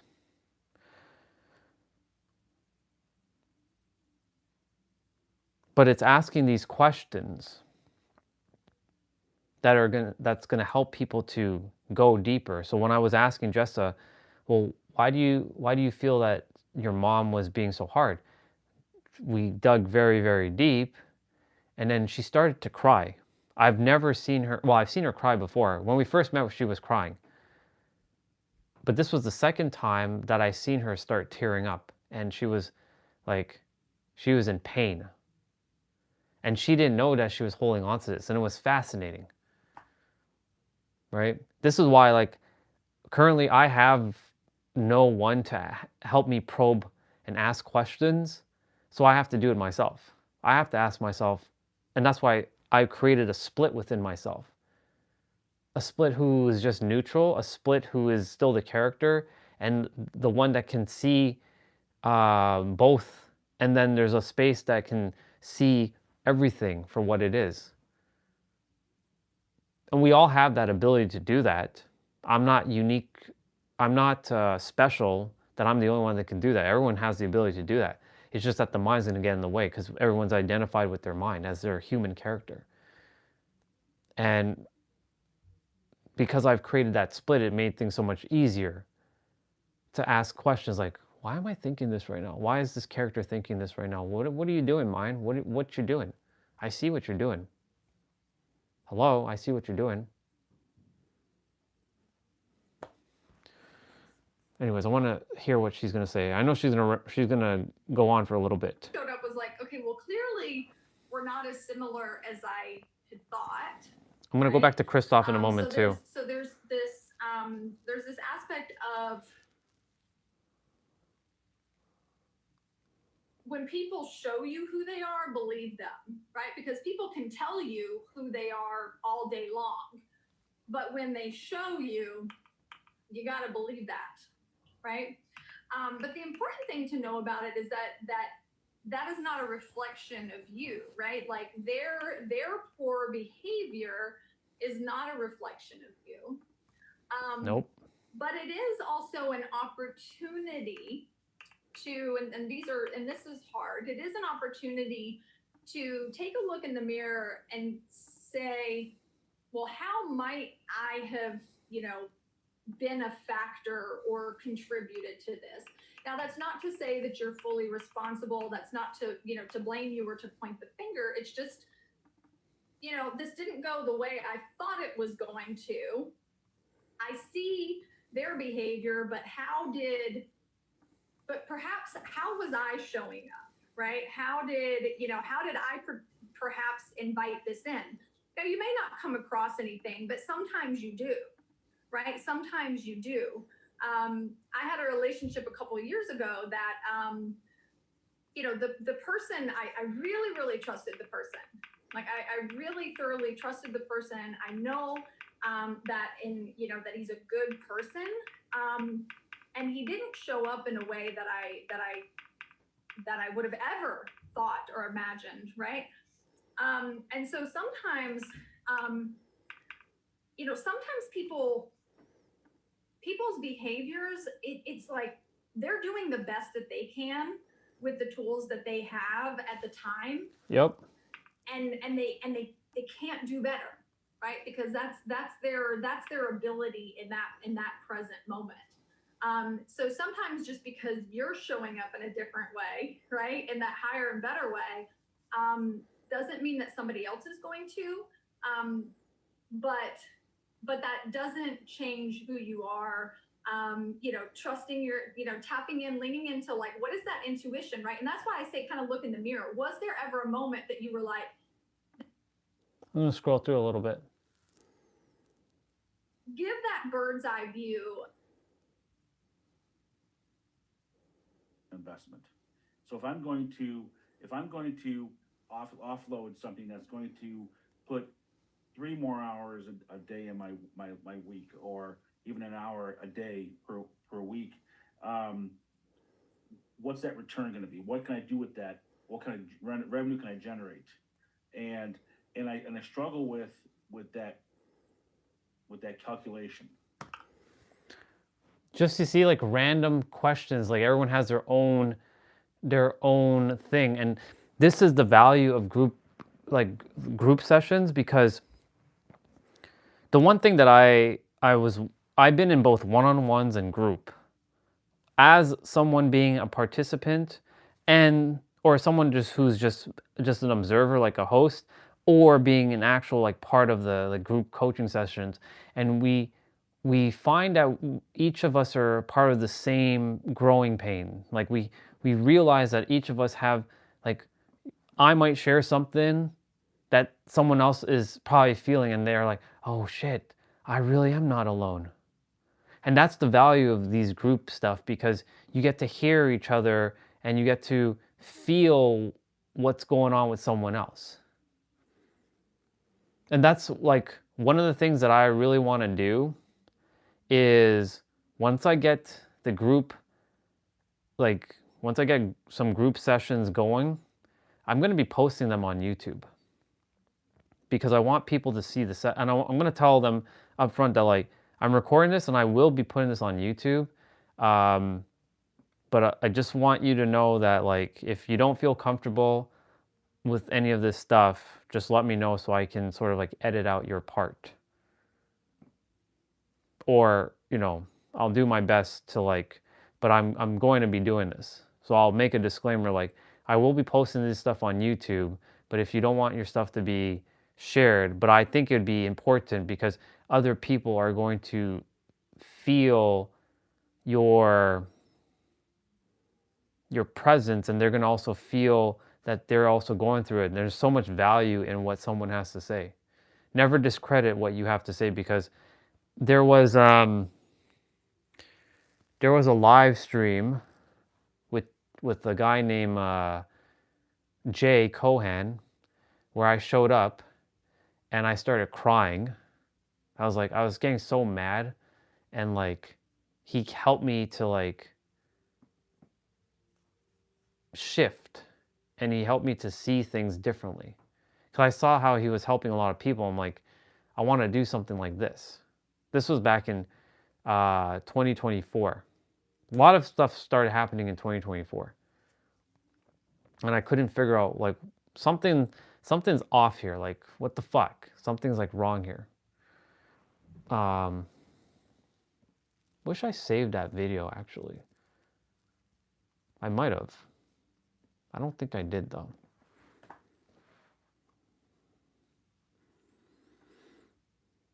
But that's the value of all these things.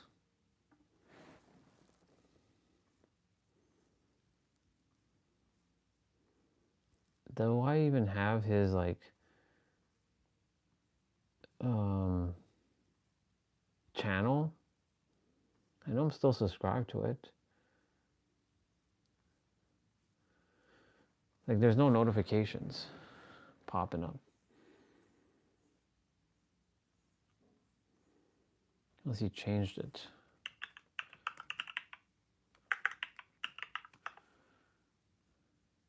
Yeah, there he is. Now the question is, where the hell am I going to find his video?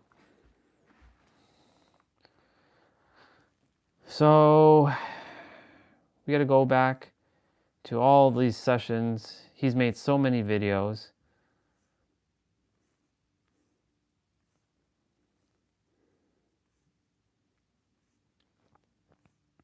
Unless he removed those videos, those sessions.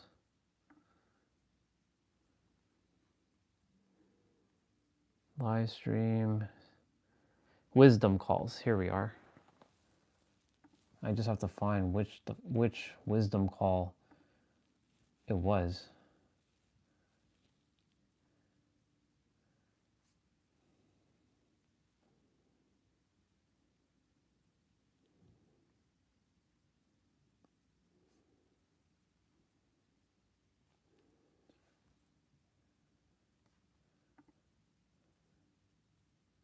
Little hand like this. You can tap that if you want to speak. But also, I encourage you to just unmute yourself and talk. If we get to a place where there's 10 people talking, then yeah, I'll chime in and figure out who's gonna speak. But please just unmute yourself and talk. And nope, this is not the one.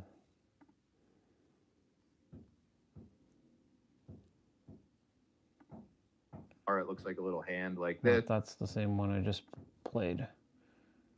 I think it's this one. The universe started. Yep. Was that God poured light into these 10 vessels, and they shattered when that happened. And those Found it. brother, don't forget. Yep, I found it. You ready?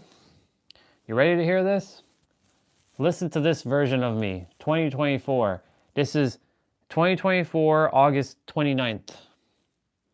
It's a long one. Forget to unmute yourself. Actually, hold on.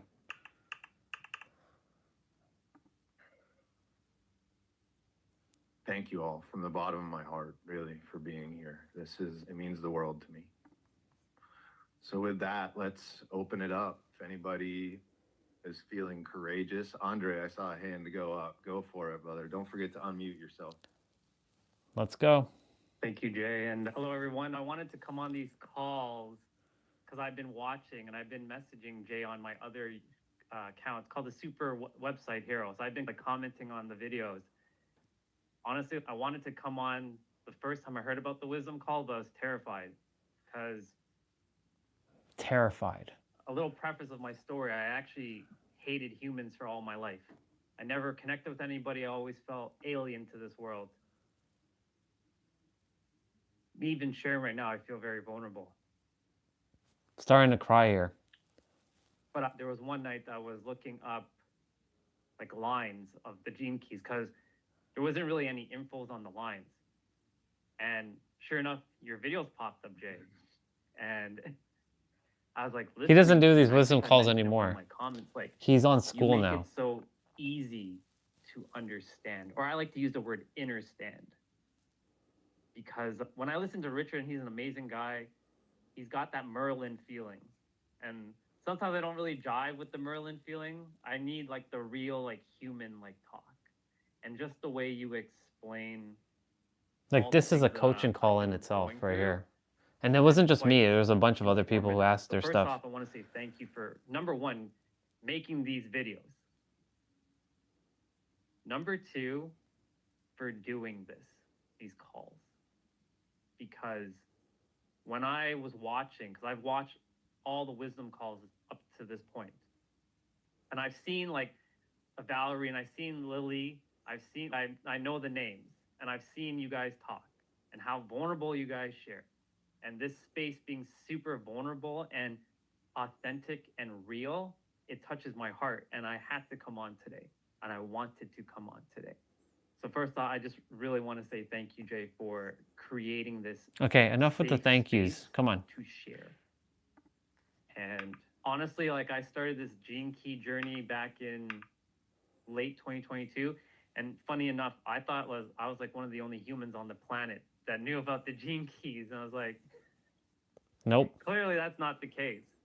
And I looked at my like spheres, and I have the rebel gene key, which is gene key 21, Valor. And as Richard likes to say in his audio, this one's got a bit of a reputation. Yeah. I'm like thunder below and lightning above. Yeah, I mean, he's not this version, that's for sure. This version is just loud and expressive. This version takes up a lot of space now, and this version doesn't give a flying fuck what he says, how he says it, to who he says it, because he knows that he's here to help. But this version, yeah, he had some confidence, because it's not like I've never been on video. Like, I've been on video camera. I've made my own YouTube video. So like talking in front of a camera and using a microphone was normal. Like I'm in front of the camera. Like, it's easy. But like I'm gonna start to break down shortly. I can feel it. And to preface, Jay's gonna encourage me. I called myself the supervillain of hate for practically all my life, since the age of 12. And I went on to this like hating humans for like at least 20 to 25 years of my life. I should I'm now download 39. this video. I had a spiritual awakening just before COVID hit. So October 6th, 2019, I know exactly when it happened. I actually made a profile, which is going to sound weird, but I made another profile of the time I spiritually awakened. And believe it or not, my life's work and my evolution are reversed, but they are the same numbers, which is so weird. Because like I was born April 2nd, 1985, but on October 6th, it's a 2019, it's the reverse. Aries and Libra, essentially, which is, there's a sign, because like my evolution on my original profile is 48, the gene key of wisdom. And I have Lots of, I have the line, you know, everyone has to explain what's going on before, you know, and right now getting I'm still into it. figuring out what my path is in life, because now I call myself the superhero of love, because You're not the love on superhero of love anymore. That's for damn sure, we boy. need someone in the world who can do this kind of work. Now, I've maybe bit off more than I can chew, per se, but I know that I'm not here by accident. Even though for majority of my life I thought I was a mistake. But I didn't want to exist. Here we go. So for anyone who's like ever feeling like that, you're loved, as Jay said. You are truly loved.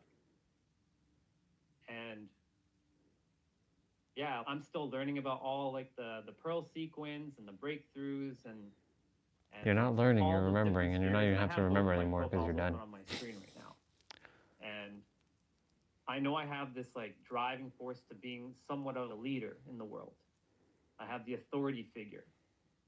It's just that sometimes I struggle with an outlet of like how I can bring my wisdom, because like I have a YouTube channel, hasn't quite gone the way I expected, but it's going the way it's supposed to. Like I go by life as No, things happen the way Jay they're meant to. Cohan. Like Different let Jay. go of what is known as control, because that's the shadow, and just surrender. Ultimate surrender, just like allowing things to unfold the way Jay it is. Cohan. So like in this world right now, I'm just Sorry, figuring out Cohen. how do I like bring my Jay wisdom, first because name. I always have an answer for anything that someone's going through. Like I can cover any kind of range of subject matters. Yes, you Personal can. development, like spirituality. Yes, you can. Like romance or Yep. like relationship, health, all the things. It's just basically clarity was one of the things I always struggled with, because growing up, I wanted to be a superhero. I wanted to be like a Power Ranger. I'm just gonna be honest. I wanted to be a Power Ranger saving the world. But Nice. people told me that doesn't exist. They're not real. You can't save the world. Who do you think you are? So then, of course, over time, I let that voice say, yeah, you can't do it. And I went the logical route, and I became an IT like administrator. So I've been doing logical kind of work all my life, and now I'm learning to start tapping into my right side brain, my intuition, my creative center. Easier said than done, but I'm working through it. And You're not working through it now. Content on YouTube, I'm like, I want to do something like this. It's just I may not speak as articulately as you, but I'm not comparing myself at all to you whatsoever. I'm just seeing you as like an example of this is what's possible. So that's why I really am so grateful that you, number one, made these videos. Number two, you brought this idea to like make a wisdom call. And I had somewhere deep down inside thinking you're probably going to eventually do like readings on people's like gene keys and helping them. And sure enough, I think in one of your last videos, you mentioned you're starting to do that. So it's like, yeah, he's on his path. He's doing the thing. And I listened to the last video where you were carrying the ruck. And that was like working out every day is my way of feeling like that energy too. So like I resonate with you so much when you were talking about carrying something heavy and taking a walk, or going into your basement where you able, or your like area where you work out with the heavy like sandbags and stuff. So yeah, I know I'm just like riffing right now, but I just wanted to get this kind of out of my like system, because like I felt called to come today, and I wanted to be the first to share something. Oh, I'm talking. I may have. Oh, I'm gonna be. There's still more. So Jay's gonna start jumping in now. Yeah, absolutely, Andre. Dude, you like Lily just said, not only are you extremely articulate, you're an eloquent and engaging speaker, and I couldn't agree more with her. Like, I know how to you speak. just carried the room for, I don't know, 10, 15 minutes, and I know I didn't want to stop listening. So I encourage you to think about your story there, because clearly I think that there's a gift for gab, if you will, that you have there. And I sure do. A few things that kind of maybe just let you know you're not alone, maybe. How about that? So first, you said you were scared to come on, and then you're the first one to unmute yourself and to talk. So I just want to recognize that and to congratulate you on, even though you had the fear, you took the step anyway. And that choice is the same choice that we just have to make over and over again in our lives to get us on the path that we actually need to be. This idea that the world was alien to you, and the fact that you felt like a mistake. Like when you said that, dude, that hit me right in my heart, because I felt that way my entire life. And honestly, depending on the day and how things are going, those are still thoughts that sometimes pop into my brain. I just have a different skill set in what to do with them now. It used to put me into a depression for days on end that I couldn't get out of bed or come out of my room. And now I recognize it as, this is a part of me that's coming forth that needs to be loved, that needs to be seen, that needs to be felt and experienced. Thank you. And just creating the space for that.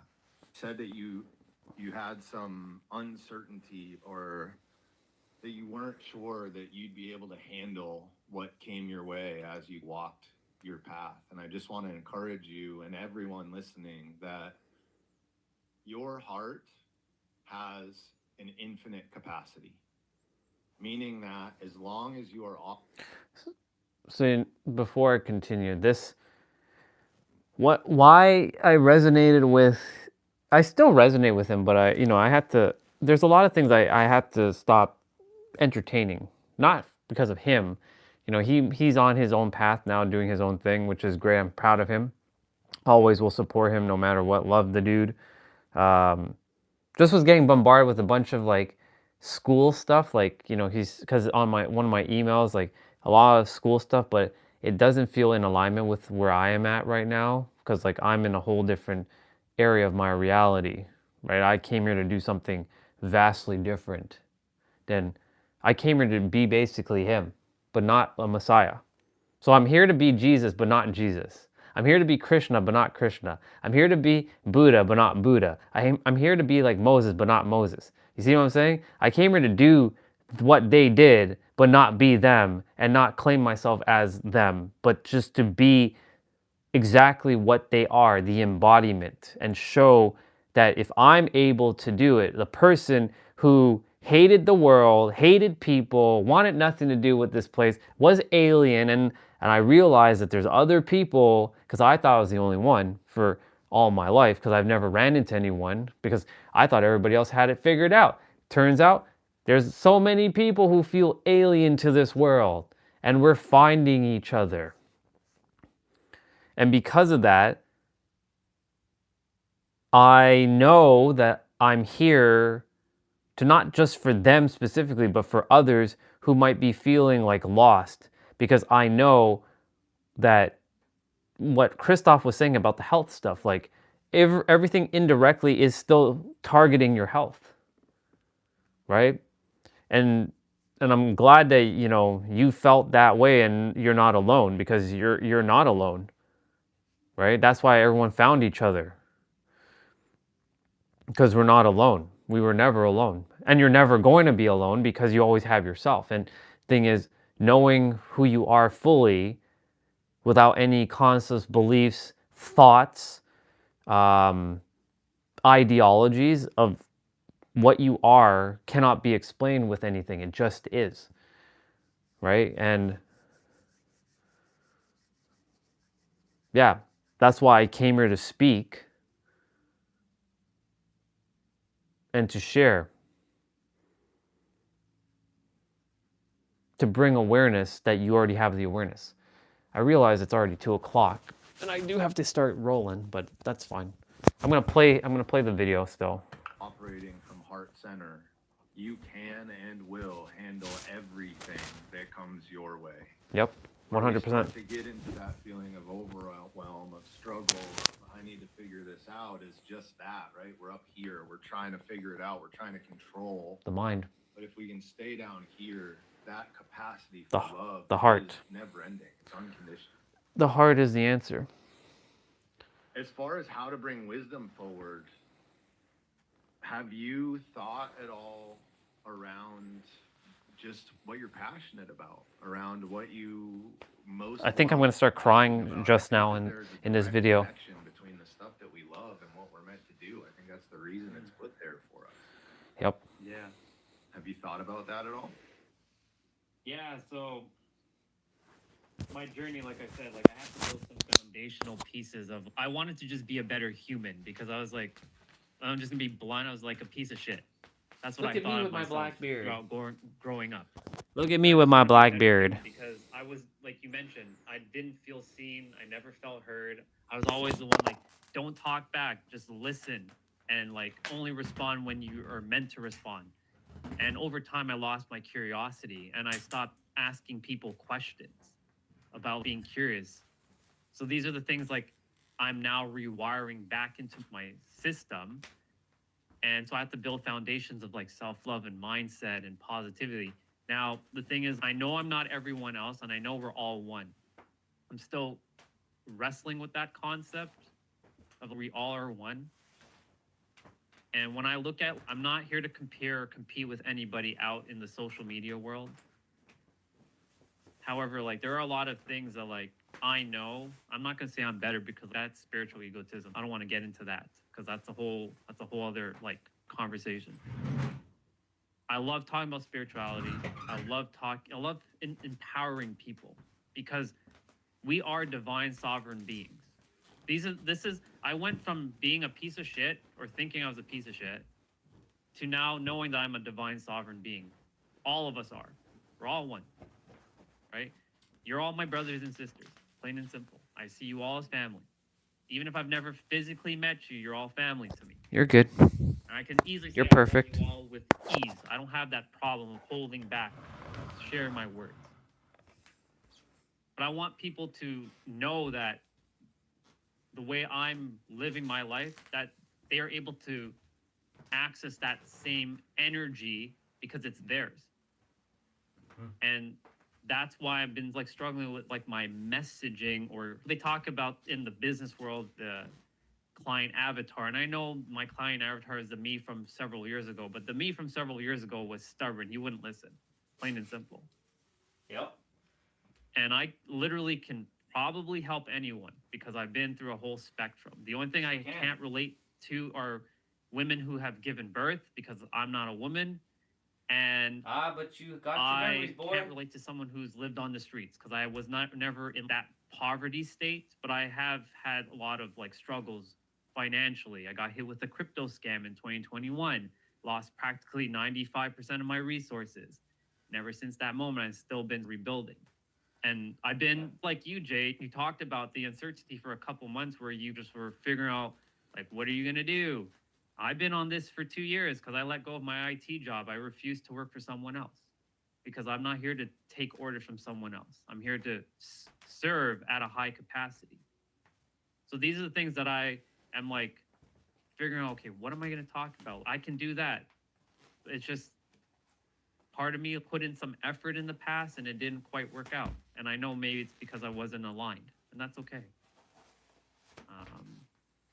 So here's where, man, we have similar trajectories for sure. Yeah. A lot of the stuff that you're saying is really resonates with me on a deep level. And Jan and Lily, I see you guys. I'm going to kick it over to you after I roll. I want to encourage you, just from hearing you over the past, 20 minutes, there's nothing you need to do except be yourself. All you have to do is get in front of a camera or a microphone. Did you just hear what he said? This is the 2024 version of me. And what have we been talking about? Right? Just be you. That's all you have to do. Just be yourself. But the world has conditioned everyone into believing that they have to be something else. Social media has created this false identity that you have to portray to be something that you're not, to impress people that you don't care about. Well, to impress people you'll never meet, potentially. That's why, like, I don't care how I show up anymore.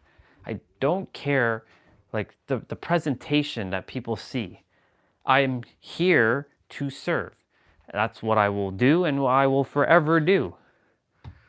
Whatever that looks like, whether that's live streaming, whether that's coaching or mirroring, whether that's one-on-one, right? I think my brother's friend just came over. Yeah. Let me go say hi to him quickly, and then I'll come back. One sec.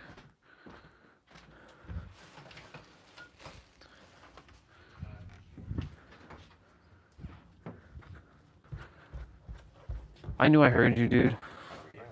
Good, you? How's everything? Same old. Trying to be positive. Not Good. thinking about Indians. Sorry, I did. You're good, don't worry. Just been like, I don't know what to say. Like every day when I'm working at No Frills, it's like nothing but Indians everywhere, and then they're all very rude. And I'm not trying to make them like the main subject of today. They're not. It's just it's not the culture, it's the mind, as I told you. Yeah, like again, I've just been meeting some good ones at work. And then Good. get the bad ones. I took Wednesday off, last week off, because I didn't want to see No Frills for another day. That makes I had sense. Monday, Tuesday off, and then I was like, fuck it, I'm gonna take a third day off because I don't want to be here right now. You're Right. making me mad, frustrated, all that shit. Right. Last thing I want to do is go to work angry Mm. and be an ass to my coworkers and whatever. So. Right. But aside from that part, I've been really good. Good. I've been enjoying the PS5, the new Oh, monitor. I'm glad. Keeping things clean and fresh in my room. Nice. Tomorrow is going to be a big day. Another year on my age. So. Oh, happy birthday, dude. My birthday. So. You doing anything? Me and Alex and Nancy are probably just going to go drive around. Cool. Things. That's about it. That's all I wanted to do. I was like, I want Hey, the keep three it of us simple, just right? Kind of go out, Good. do little side shopping, whatever. Nice. Well, enjoy your time. Window shopping. Yeah. I guess you could call it. Enjoy your time when you do go out. Oh man, for sure. I know. Well, just gotta. Just remember when you say, just never use the word old. Because like when you're going up in age, you're not getting older, you're getting wiser and you're getting younger. Because like every word that you say is targeting inside your DNA and it's restructuring. Because the thing that I've been talking about on my live streams is the power of your words and how every word has a sound frequency, and these sound frequencies can entrance you into doing things. Like, for example, when you're listening to music, right, doesn't it put you into a state? Trans. Yeah, Right. No, it changes. We have sound waves. Exactly. The guy at my work explained it years ago. Yeah. I would play. I was going through phases, bro, and Yeah. I was playing some really mean, heavy, girthy shit. People were like getting mad about it. Right. I could sense that my music was affecting their waves too. Right. My waves were good because I liked it, but it did make me more of like, "Well, fuck with me right now. Yeah. You're gonna fucking get it," you know. Yeah. And that's what I kind of was giving to them. And then until one guy kind of sparked me up because I was playing my music and he fucking slammed the locker with my boombox there, and I kind of just looked up and was like, "Oh, okay." But I gained respect for him because no one else kind of did that. You know? Right. It's like I thought it was going to be on site in that moment, really, but he was way bigger and stronger and shit. And not that I'm scared of that, I'd still take him on. But funny, actually, what's really funny though, the next day later, I brought like muffins in and we became best friends. Awesome. So it was kind of like, even though everyone gets angry, it's like you can still find a way to bring peace with that person at times. Yeah. Even at my work there, like if I get really mad and shout, I'll even tell customers, I'm sorry. No, I didn't mean to. It's just this fucking guy. Right. And they are well aware of that. There's one customer see me argue with this one guy, and she's just like, don't worry about it, you know.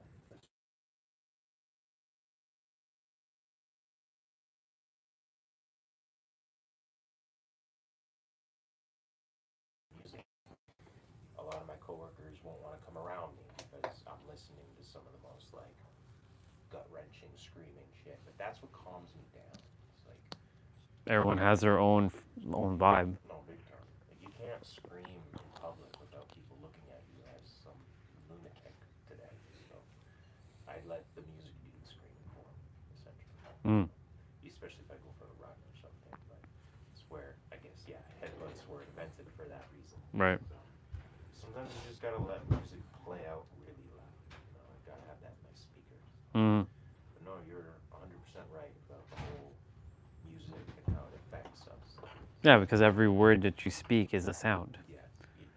Right? Because everything that you're saying, well, like as I am speaking these words, a sound is coming out of my throat. And because of that, a lot of people are not aware of the words that they're saying. They're just unconsciously speaking without even knowing why they're saying these words. And then they have their own definitions, and then they're struggling because they're like, well, I said blah, blah, blah, blah, blah. But really, what you're really saying is actually against yourself. Like when they said, I'm not good enough. Well, why aren't you good enough? You're saying you're not good enough, and you're telling your DNA that you're not good enough. And then your brain is taking that as a signal that you're not good enough. So guess what? You're going to continue to feel that you're not good enough. So that's why I'm saying, like, it's all a paradox. And the whole music thing too, like, yes, it can affect you, but it only can affect you if you identify that it can affect you. Because there are no problems except if you make it a problem. Because reality just is, right? Everything is made up. If you think about it from a fundamental level, before humans got here, what was called anything? Was that thing called TV? Was that thing called a router? Was that thing called a chair? Was that thing called a rug? What about the other languages? Is that thing called rug in other languages? No, right? So it's all made up. So because people make shit up, and like in this day and age, you're hearing people saying, that's the Riz, like R-I-Z-Z, right? Or that's fire, that's lit, right? Right? That's T-U-F-F, that's tough. Well, I used to say that because that's our generation, because that's tough, right? Or like when someone says, I'm tilted, like that one. That one I saw that on a comment on YouTube on one of the videos, like, man, that thing got me tilted.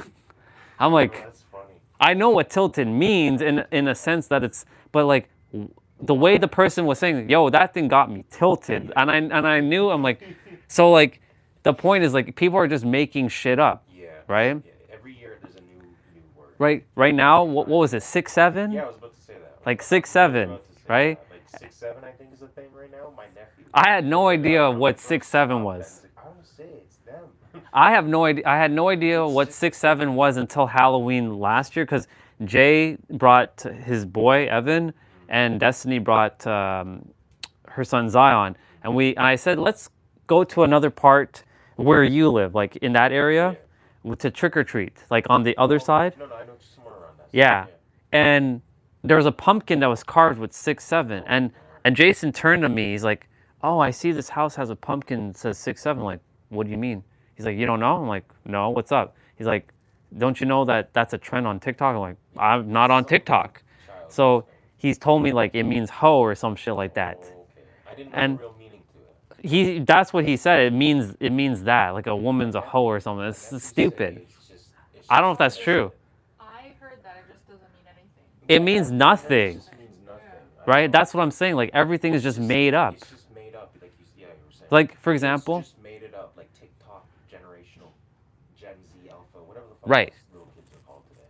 So like my point to say is like. Even that's made up. The whole Gen Z. All of that's made up. If you. I've never even heard that shit until now with these new kid generations. Exactly, because like when. Boomers, the Alphas. That stuff didn't exist back then. Like when I was growing up, when you were growing up, that generation shit didn't exist. Is somebody created a label, and then we all somewhere collectively agreed, oh yeah, you guys are Gen Zs and you guys are Gen Alphas. It's like straight up just little kid politics. Right? So The boomers were the Alphas and the Gen Z. that's what I'm saying. So like all the problems in the world that are happening in the world right now are no problems, because humans are just creating problems out of thin air. Because this is what the mind does. The mind is always looking for itself. This is a bar. You might want to write this one down. The mind is always looking for itself outside of itself, but it will never find itself outside of itself, because what it's looking for is right here, right now. But it can't accept that because it's designed for future and past thinking. It doesn't like the now. It hates it. It doesn't like this thing called the now. So like, I have an exercise for you. So look at the first object you see around here and do your best not to label it. Like look at it and don't call it it. Like don't call it, don't like label it. And right, so, but you see, the thing is your mind automatically labeled it. But like, you see what I'm saying? So like, it's just made up. It's just noise. Just look at it as a machine, but then again, it's still. That's still another word. I right? Like, here's the question, like, who are you without your words? Who are you without your thoughts? Who are you without as an entity that is not you? You're not your mind or your body as an entity that is not you. You're not your mind or your body. Yes, you have, this is the biggest distinguisher. You are a human, yes, but you are not the human character. You, what you are cannot be explained. But the thing is, your mind and your body is going to tell you, no, I'm Alan. Because but what you are and what Alex is and what Nancy is and what I am, what everyone else is, cannot be explained with a word, but we have to use words to explain. Well, I can't call you hi over there, like, right? Like, who am I talking to? Well, I'm talking to you, but I'm you. No, but I'm talking to that you over there, right? You see, that's why we have a name, right? Like, I've changed the name. My name is Orion now. It's not Andre anymore. Like, it's it. That's it. It's Orion. Like, going forward, it's Orion, right? That constellation is named after this guy, but guess what? That's still made up anyways. Because who came up with that? Well, what came up with the constellations? What came up with the name pyramid? Right? Who came up with the word Egypt? Who came up with the word Final Fantasy? You know what I'm saying? Like, who came up with these things? It just is. That's the whole point of all this is to get to the fundamental of before you came to Earth, you had no programming, you had zero programming, and you've been whole, perfect, and complete. You have no problems. There's no fixing. So, but there's so many people walking around pissed off, mad, angry at the world, like I used to be, because I didn't know, but now I know, and I'm here to mirror back what I didn't know 10, 15 years ago that I know now, so I can make sure that some people don't have to go through it. They may still have to go through their suffering to realize that the answer was them all along to alleviate their suffering. So some people will still have to go on their journey to realize they never had to go on the journey. It's a paradox. And the thing is, that word paradox, it's a word that throws the mind into chaos, because a paradox is a contradiction of two things, and it's like, well, it can't be both. It can't. It's impossible. It can't be both. Well, is the earth not day and night right now? Yeah, that's true. It's night on the other side, but it's day over here. Right, because if you're in space, you can see both day and night. Yeah. Right now, of course, there's going to be some smarty out there saying, but the earth is flat. Okay, whatever. Yeah, there's big discussions on that part too. It's like, is it really round? Well, Is it really flat? Are you nice? I can tell you it's both, and I'll tell you why. In the third dimension, this dimension, everything has a y-axis, a z-axis, or x, y, and z-axis, right? So vertical, height, width, all that. But in the fourth dimension, and this is getting into other things, because I have gained access to my memories, which is pretty wild stuff. So I've actually remember all my majority of my past lives. It's pretty wild. So the Earth in the fourth and fifth dimensions is a disc. It's like a PlayStation 5 disc. So the Earth is the Earth in the universe is a disc. It's not a sphere. But in this dimension, it's a sphere. So it's both. So the thing is, like, the mind cannot accept that, though, because the mind thinks in 3D. It can't think beyond 3D. That's why I called it third dimensional thinking and multi-dimensional perspective, right? And because I just said, isn't the Earth both night and day right now? Some will, well, it's not nighttime right now, but it's over there. If you go into space, if you lift yourself and shift your perspective and go above the Earth, isn't it technically both day and night? It is. Isn't it both winter and summer? There's some places right now that's summer. Yeah, sometimes it's always winter. Right? Like I'm live streaming and there are people around the world, and it's nighttime for them, and it's summertime for them, and it's winter here. And guess what? Time is an illusion. It's just a made up concept. We use it as a measurement to help us to navigate the world, but where they are in the world and I am right now is the same moment in time of the now, right? So again, these words, like, before humans came here, was time ever a thing? Right? You had to rely on the sun for that in a way, which is kind of interesting. So Yeah. you're relying on a star to give you a better, like, Right. It's like me and my nephew were talking one night. He pulled up his phone. It was like Germany and talk about Yeah. war and all that. It's like, well, even though it was like morning or nighttime, it was like 1 in the morning something here. He's like, well, it's like 8 some odd in Germany right now. And I'm like, oh shit. So Right. it's daytime over there for them. But meanwhile, it's night here. But at the same time, it's still going on. And Right. it's just different, it's crazy stuff. And there's one more piece before I go, but when we labeled things, was it actually called that before we got here? So, for example, was a dog called a dog? What if they don't want to be called dog?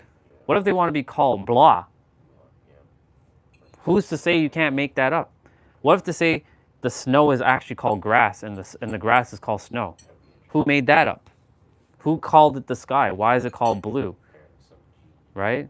Who decided? The reason why language fucks people over is because everyone has their own definitions, everyone has their own associations, and everyone wants to be right. And if it doesn't align or you don't agree, then that's where hell breaks loose. And especially when it comes to texting, like you read someone's text, you're like, are they saying what I think are they saying what I think I know, or are they saying it the way they, and you have to like either jump into their shoes and figure out in their mind what they're explaining, or you jump the gun and you make the assumption and like what the fuck are you talking about here? I know what you mean. I was kind of talking with this one girl from my work, and I'm not gonna go into full. Yeah, that's fine. But it's like she started telling, like we were talking, and then we stopped talking, and then she wanted to ask, like, she asked me like, hey, is it okay if we have a little chat? And I was like, sure, no problem. But then she messaged me over Discord, and it's like everything she was saying, I didn't understand. It was like, are you trying to just get back at me right now, or like Right, because you didn't understand because it's in text form. text. I prefer if we just talk in person. Right. Why don't you ask me to go out for lunch on our break? We'll both go at 4 o'clock, go to the thing over here and talk. I should Right. even asked her that. Like, I prefer us to do it in person. Because if Right. we text, it's going to seem like everything she was saying just seemed like it was just like, oh, well, like, this is why, did you question why we stopped talking? Blah, blah, blah. It's like, well, blah, blah, blah. And I didn't want to take it off like it was all rude. Right. But I've met her in person, so I understand her personality. So it's like just a little bit of a toxic vibe. So I was just like, So everything you're saying right now seems like it's just like you're trying to make me upset. And that right there becomes a problem because in like social media, when you go on like Instagram or TikTok or YouTube and people leave comments, depending on the video, of course, and how you read it, I see people creating World War III in the chat, literally. Like they're leaving World War III like messages, like I'm right, you're wrong, blah blah blah. Like, but because that's the reason why, like, if I came here to fundamentally change the timeline for humanity to know, to be aware of what the fuck you're saying and be aware of what you're saying in all the languages and all of it's made up, and just know that because it's made up, you have the ability to now dissect every word and every sound. Like, who decided the letter T should sound like T, and then add an A and make that Ta? Who made that sound up? Where did we come up with this? Like, why? I know they'll say the Latin people did, but where did they get it from? Right? The whole point is to get back to the 0 point of like who you fundamentally are without your words. You are just is. You are perfect, and like you have to understand how people speak. And when you understand how people speak, you can't take anything personally anymore because they are operating from a level of awareness. But the thing is, like, the body and the mind will be like, well, you're wrong, and like all this shit's gonna start happening, and it starts creating more chaos. So this is why, like, I came here to fundamentally share with people and knowing that everyone actually is at the same awareness level. We all are at the same awareness level, but the problem is the world's gonna tell you that, no, that person's more aware than you. They know more than you. That's why they're getting paid the big bucks. That's not true at all. Everyone's actually at the same awareness level. The difference is the mind is what's stopping you from accessing all that, and you have to break past your mind because you are not your mind. Your mind is what limits you. Kind of reminds me of my nephew in a way too. Like he's 14. We'll get into big arguments sometimes because it's like he acts like he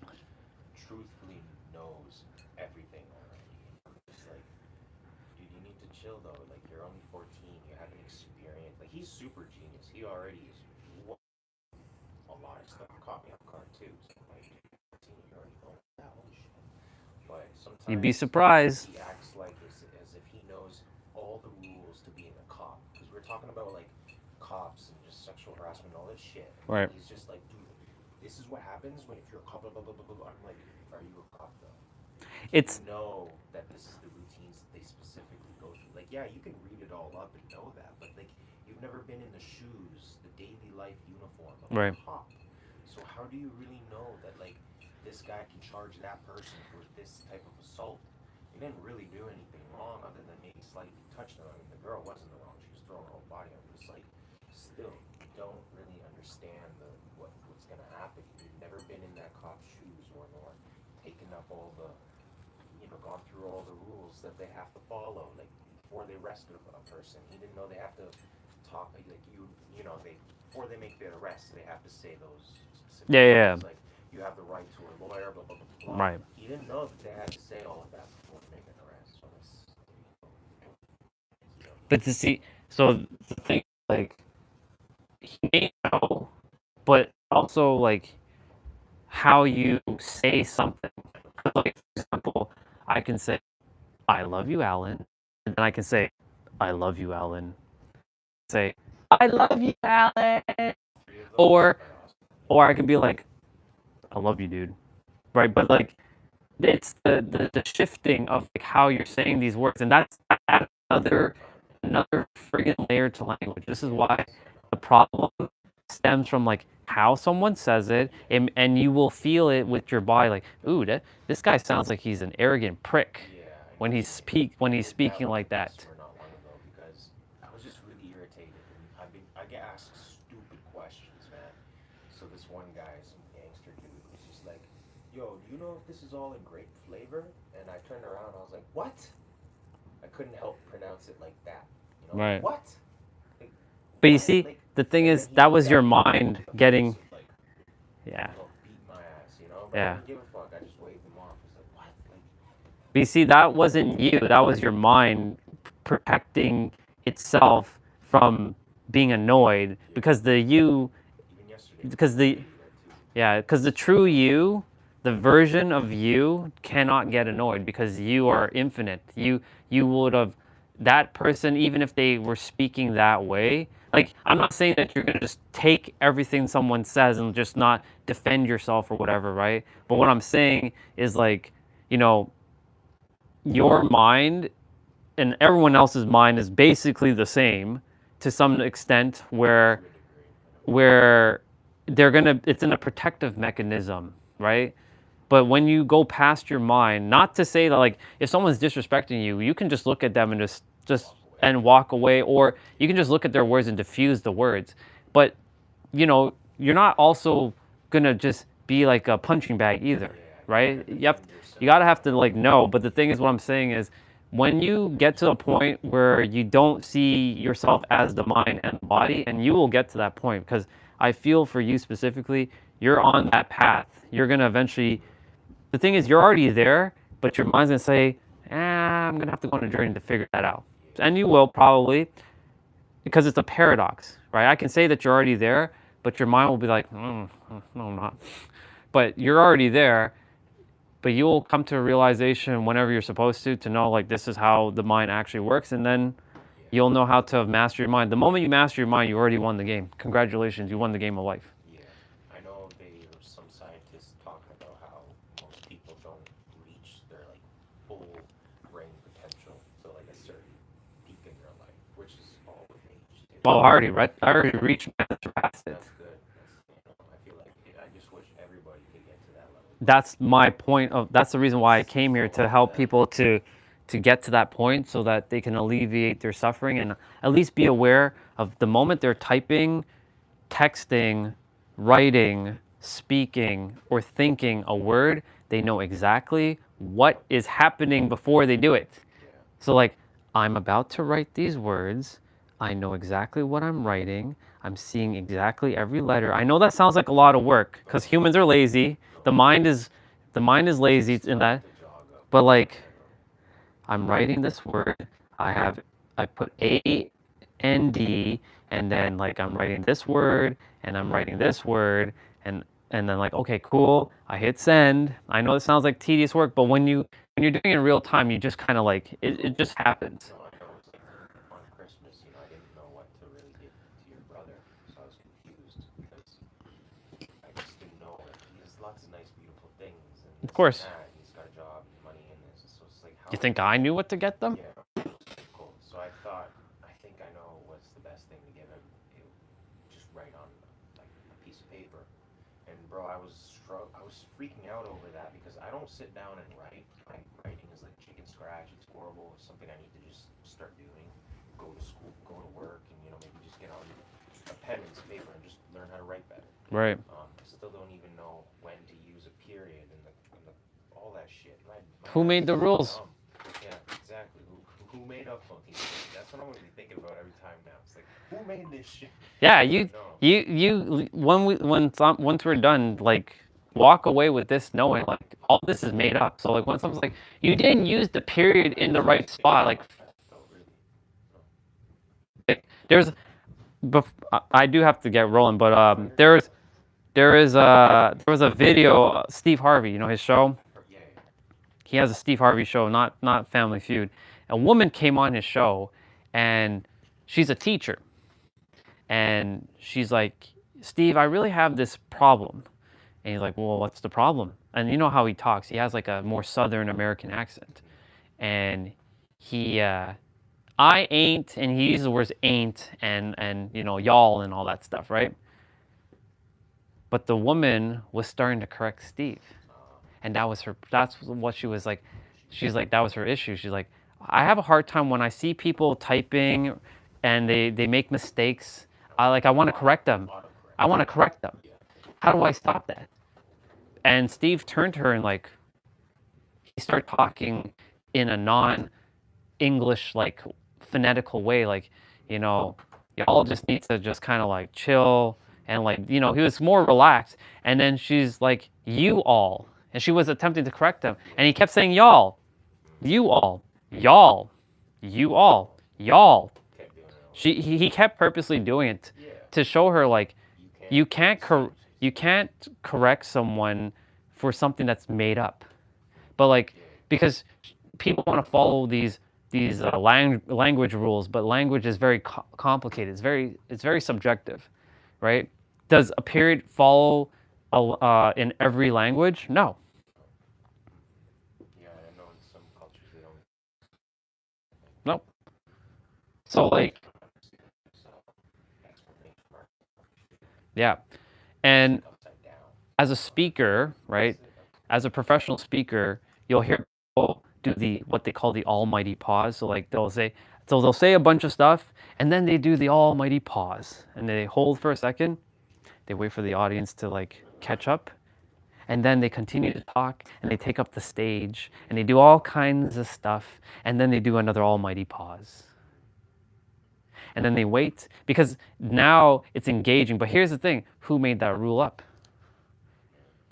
Why can't you just speak a million miles and say everything? Why can't you? Because a lot of people will not take you seriously. But again, who made that up? Because society made up another. It's so many layers upon fucking layers. And it's endless. And the problem is humans continue to do that. And that's why they continue to like create more problems. There are no problems. There are zero problems in the world. But humans continue to create more problems where there are no problems, because there was never a problem before we got here. And there will be no problems when we leave. Your time on this planet is finite. What you do with it is totally up to you. You get to choose however you get to play this game. It's called a sandbox. You get to play in the sandbox of Earth. And you get to create whatever you desire to create and bring forth your goals and your desires. Right? And yeah, and that's it. So walk away with this conversation knowing that everything's made up. Even everything I just said to you, all that I said from the moment I started talking with you, it's all made up. I always like these conversations because when I do leave, it gives me more of an insight to those things.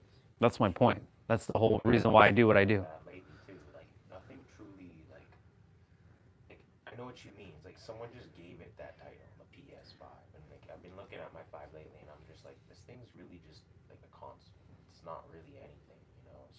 It's just a word to. It's just a label to call it something we can navigate. To it too. It's like, oh, the PS5. Okay. Right. I'm gonna blow all your money on this thing. That's why people use certain words. Right. That's why when you look at words, you're doing words. You're spelling. You're putting a spell. Oh, yeah, you put a spell on you. Right? I'm spelling out this word, so I'm putting a spell. Television is telling a vision.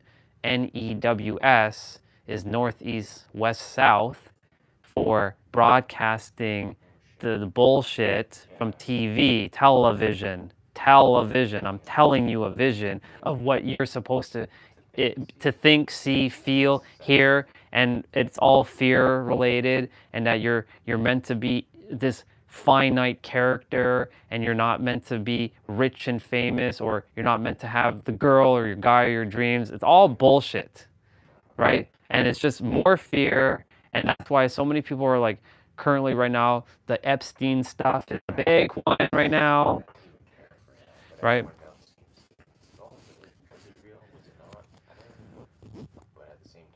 It has no validity unless you give it validity in your reality. Like yesterday was the Super Bowl. I had no idea the Super Bowl was even on until maybe like 2 hours before the game. Like, oh, the Super Bowl. Oh, today's the Super Bowl. Oh, okay. I didn't know until some coworker at my work was like, "Oh, you see all those chicken wings are gone, man," because they put out like right. They made a big bin full of just chicken wings in the freezer thing there. Right. Those things were going for like $2 to $3 a bag, sold out in like within an hour. And my friend was like, "Oh, everyone likes to eat chicken wings for the Super Bowl." Even at my downtown job, you make nothing but pure chicken wings, man. That was the top seller. Because everyone wants to sit down and watch this fucking game and eat chicken wings. So I didn't even realize. Oh, I'm well. Yeah. Now y'all had chicken wings sitting. Even the Olympics, I didn't even know was going on. Don't even care for that shit. Right. So like, it's a big event. You'd think like, oh, everyone's gonna know. Right. No, I don't care for that shit, man. I just sit there.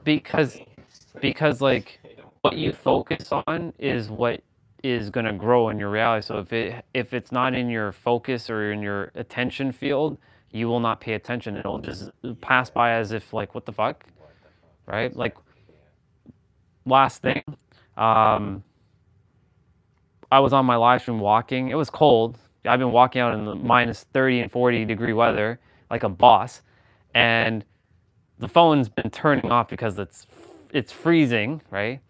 But one guy came on and he's like, man, it must be like, do you all have ice there? I'm like, well, yeah, like there's snow on the ground. There's like the concrete's icy right now. I have to be careful. He wasn't referring to that ice. He was referring to the political ice. I'm not going to get into it, but like in America, they have some shit going on called ICE. Oh, yeah. So see. Yes, that shit. Yeah. Just found out about that too. So, and I had no idea what the fuck he was talking about because he mentioned ice. I'm like, oh, I see snow. Yeah, there's ice on the floor. Like I'm walking. Yeah. Yeah. So I was like, what the fuck is going? So you see, like, I'm not in that world. We're not in the American world. We're in, like, I know what you mean. Yeah, it's like that's what they're dealing. I'm not in the human world, basically. I'm not even in a spiritual world. I'm just in a space of just seeing everything unfolding. Like most people are seeing Earth from like the ground, looking up. I'm seeing the Earth from looking down, being up.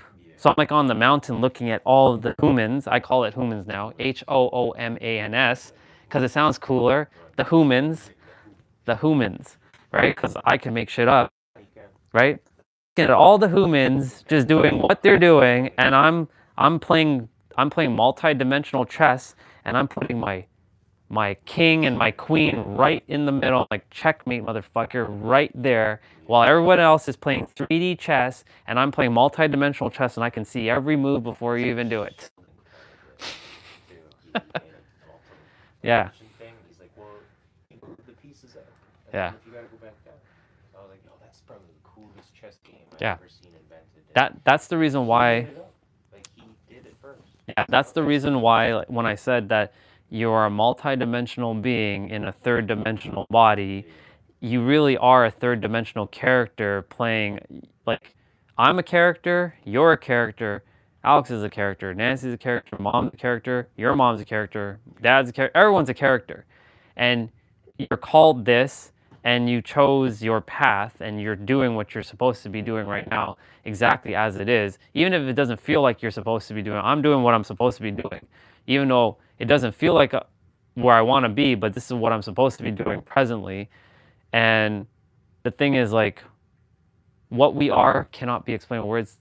People use the words consciousness, God, the infinite, the creator, but those are just more words to explain something that can't be explained, because the mind is attempting to label, because it only can see in past, future thinking, like linear. But go here, go vertical. You're already here. You don't need to go anywhere, right? You already have. The thing is, the world has told everyone that you have to physically have something to have it.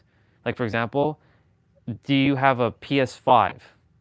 Well, like in your inner, like you have an inner world and you have an outer world. Whatever you think in your inner world is what you're going to have in your outer world. So if you think you have a PS5 and you want a PS5 and you know you have a PS5 within yourself, you'll have a PS5.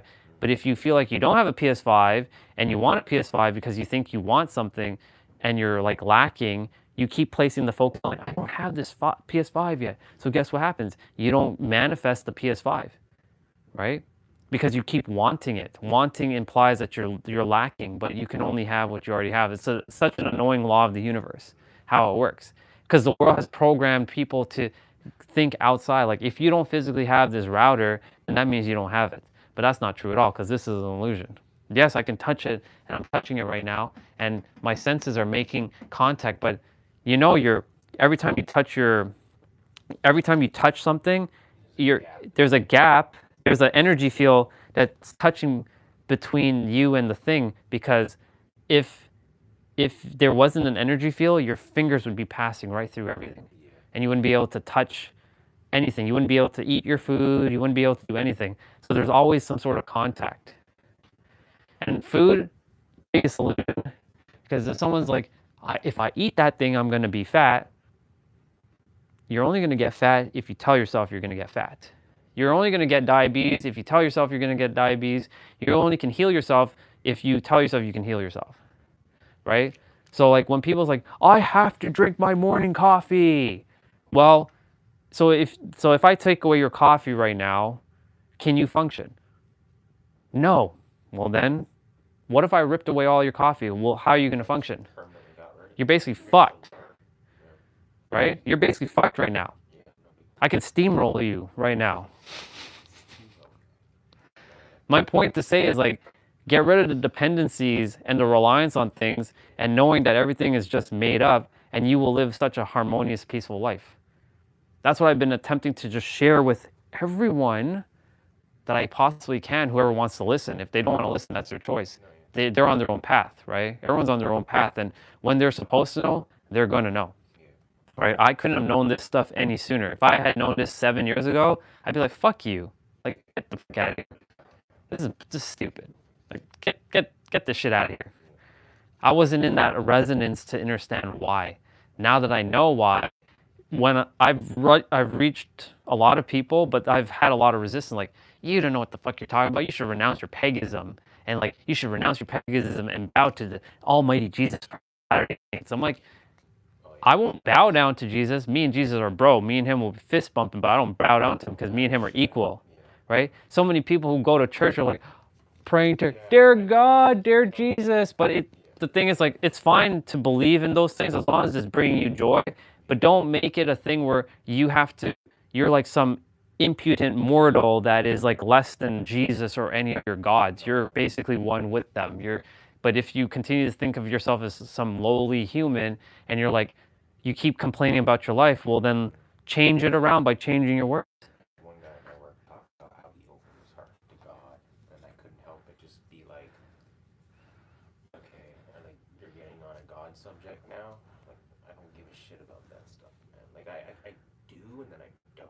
Right. again, like we don't, like you were saying too with your eyes. Like I've never visually seen God. We have like a picture of him and how he made him. Like, but who was the first person to ever see him like that? You know, like.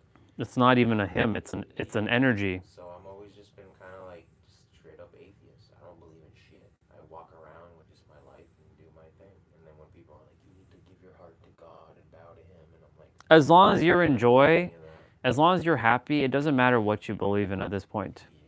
I'm not here to tell anybody what to believe. I'm just here to tell you, just be in joy and live your life because your time is ticking. and that's what I was trying to tell the girl too. You know, at my work, like, just be happy with your life. What happened? Like, what does it matter if I act a certain? Like, I understand jealousy. You know, I get it. It eats at you, but you gotta. It only eats at you if you allow it. Thank you. It's like I've given up jealousy. If I want to talk to other girls and chat and make things, then I kind of can. It's not like we were ever dating in the first place, so it don't really fucking matter. But for you to go and get all mad and then jealous and then whatever, it's like you need to control that. You don't like just be happy with your life. You know, you're gonna flirt with other guys. You're gonna flirt with girls. This and that. It happens. You know, but if you're in like full on commit, like if I know that I actually genuinely want you and nobody else, then like I'm gonna show that to you. I even tried showing, but it's like I know it's all very complicated. Like just live your life, be happy. Because spend your humans time, want be to happy. play this complicated game of the man must chase the woman. I'm not This doing that, I'm not getting into the whole relationship. This is you're another good. this is another that's a whole other topic. That's a completely that's a whole other thing that and it's referring to the like kind of like the time part. It's yeah. like we're only here for so long, so like why let all that bother you? Just throw jealousy aside and just Yeah. be happy. If you like this guy, then talk with him. If you want to be friends with them, then have. Like girls seem to have an issue where it's like, oh, you can't talk to that girl because we're dating. It's like Guys have it too though. and I know. And see, I don't want to have that anymore. I want it to be where like me and a girl. If you want to chat, you chat. It's exactly. It's like if you have a guy friend. There's a girl that like Guys and girls deep down really can't be friends. I don't know. like there's a girl that I'm getting to know and like she's chatting with other guys. I'm like, have fun, enjoy. Yeah, that's how I feel. Like if you don't want to choose me anyways, like I already chose myself, right? Because like the chosen ones choose themselves. That's a bar. Write that down, right? And so like when you choose yourself, like everyone just comes to you. You're like fucking Magneto, right? Like you're not because like girls can feel when you're feeling clingy or like you're like needy, and it repulses them, right? When you this is where the whole being a bad guy comes in, but like you're not being a bad guy, you're not being an asshole, you're just being a person who doesn't give a fuck. Like, I don't care. Like if you don't like me, big deal. There's 10 million other fishes in the sea, right? And so like you go about your day. If they want to talk to you, cool. If they don't want to talk to you, whatever. Keep moving, right? That's how it works for me in my reality. I don't give a fuck who wants to talk to me. If someone wants to talk to me, fine. If they don't want to talk to me, I don't care. I know I came here to do something, and if you don't understand what I'm doing, then that's fine too. Like I'm not, there's no problem here. Like don't make it a problem, right? I'm not here to make any problems. I'm just here to just help people solve their problem that they made, because they literally made their own problems, right? So they can solve their own problems, and that's what the mind does. It likes to seek problems to solve problems, and that's another bar because if it doesn't feel like it's solving a problem, it feels like it's failing. And then it's going to convince you that cannot be explained with words that you're failing. And then you're going to self-sabotage. And then you're going to go make a problem out of something that's not a problem. That's how the mind works. And I'll leave it at that. I'll chat with you later. Enjoy. Yep.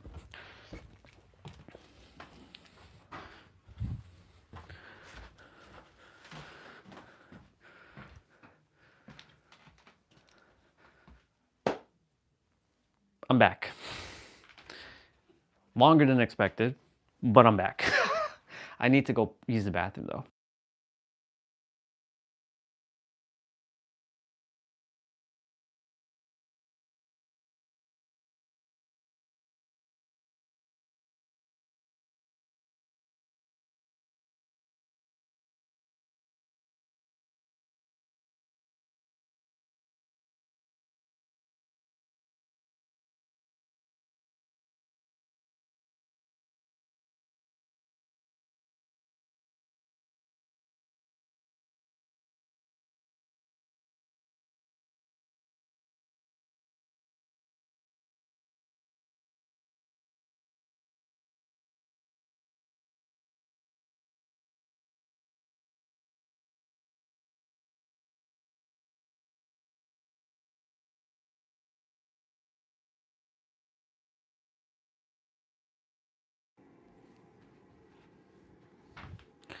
Yep.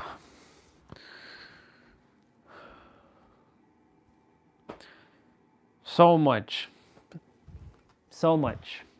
I get excited when I get to speak with Alan because when he shows up, he listens to things.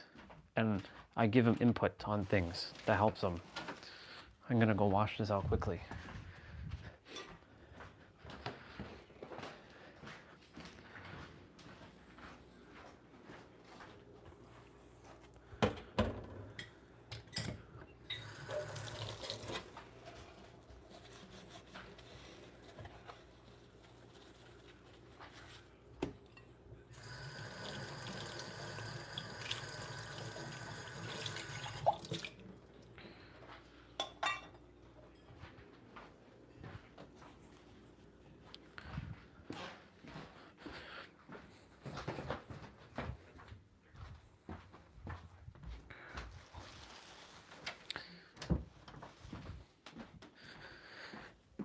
I had a feeling I was going to talk for that while, but for that extended period of time, but like when I get on a flow, that's it. That's the reason why, like, as a speaker, like when I have 20 minutes, I have to get shit down. I have to remember, like, okay, this is a professional setting, but I know because, like, you know, I can't treat everything as a business transaction, you know what I'm saying? Like when I'm speaking one-on-one with people, I'm not making this some business fucking transaction. Heart to heart, you know? I don't know if you're still there, sister. I did step away as you saw, but you could hear everything. He did mention like the culture India. He's like all these Indian people. I'm like, bro. I was like, oh man, I hope he doesn't really tear into this because like I have to like kind of diffuse that right away. But I'm telling you, I'm like, it's not them. It's just the mind. And I'm like, because it's not a demographic of people. It's the fucking mind of the people in the area. It's the collective hive mind in this area, right? If you live in the ends, as Nero would call it, or you live in the gangster hood area, and a lot of people can't see beyond their environment, then what do you expect? They don't know any better until you present them another way. But the thing is, they've been conditioned and programmed all their life to be what they are, and that's it. Anyways, let's finish up with Jay quickly. Or whatever, or a computer and write, whatever medium feels good for you, and just share who you are from your heart. That's what I've been doing. Do not worry about a client avatar. Do not worry about structuring your business in a certain way. Do not worry about your marketing message. Do not worry about any of that. That is the world that I came from, right? That was my last business, was all of that. So I'm not saying it because I'm not familiar with it or I think that it doesn't work. It does. The problem, though, is that you attract all the wrong people when that's your thought process. When you are trying to figure out how can I convince people to listen to me, is totally different from when I just show up and I share who I am from my heart, right? That's the reason that you resonate That's a bar. with my videos. That's the reason everyone here is on this call, is because I'm just who I am. And people can feel that through the screen. Yep. And I can feel the wisdom that you have, right? This doesn't work if you're somebody who's shallow and who doesn't have an understanding and who like doesn't have depth to their being. But you're not that person. Thank you. And so I've heard a couple of times now this 6-line idea of the role model, right? I just want to influence and impact other people by having them be around me, right? I was listening to the 40th Gene Key today, actually, and one of the things Richard says is there's an exchange that happens when somebody who is super stressed out shows up in the room with somebody that is super peaceful. And it is through that example and through that energy exchange that you can really have a deep impact on somebody without saying anything. And if you think to people in your life, when you That's a bar. them, they're just calm and loving and peaceful. That is what impacts. That's and a you bar. just have to trust that the right people that that are designed to be unlocked by your aura are going to end up in the same energetic space as you. However, you still have to walk that pathway of initiative, which means sharing yourself. Exactly. Putting yourself out to the world. That was a bar. Good to see you, Olga. This was a call from like 2024. This was me basically. But you see, it's fascinating because, you know, we talked about this, right? We talked about this, about just being, like, people will just feel your presence. That's all you have to do, is just be. I haven't done my play out yet, but I will get to it shortly. But now Jan and I think Lily is gonna chime in. The only reason why I'm looking at this is because I ran into, when I was sending you some of the stuff, some of my coaching stuff from the speaking mirror showed up. So I'm like, and then another idea came through. I'm like, wait a minute, there's that conversation with Jay that I had back in 2024. I want to go check that one out and just see where this character was, and just feel the difference of like what is going on, right? But that was a fucking bar. Like, you just have to be, and the people, you just have to just allow things to unfold and trust that the people who you're, like he said, who's meant to be a part of your journey is going to show up. And that's so true. Like, I've simply given up, or not given up, I've let go. It is so different now. It is crazy. So different. Because that version was this. Right? This is the reason why I've been sharing, like, it's so important to make content.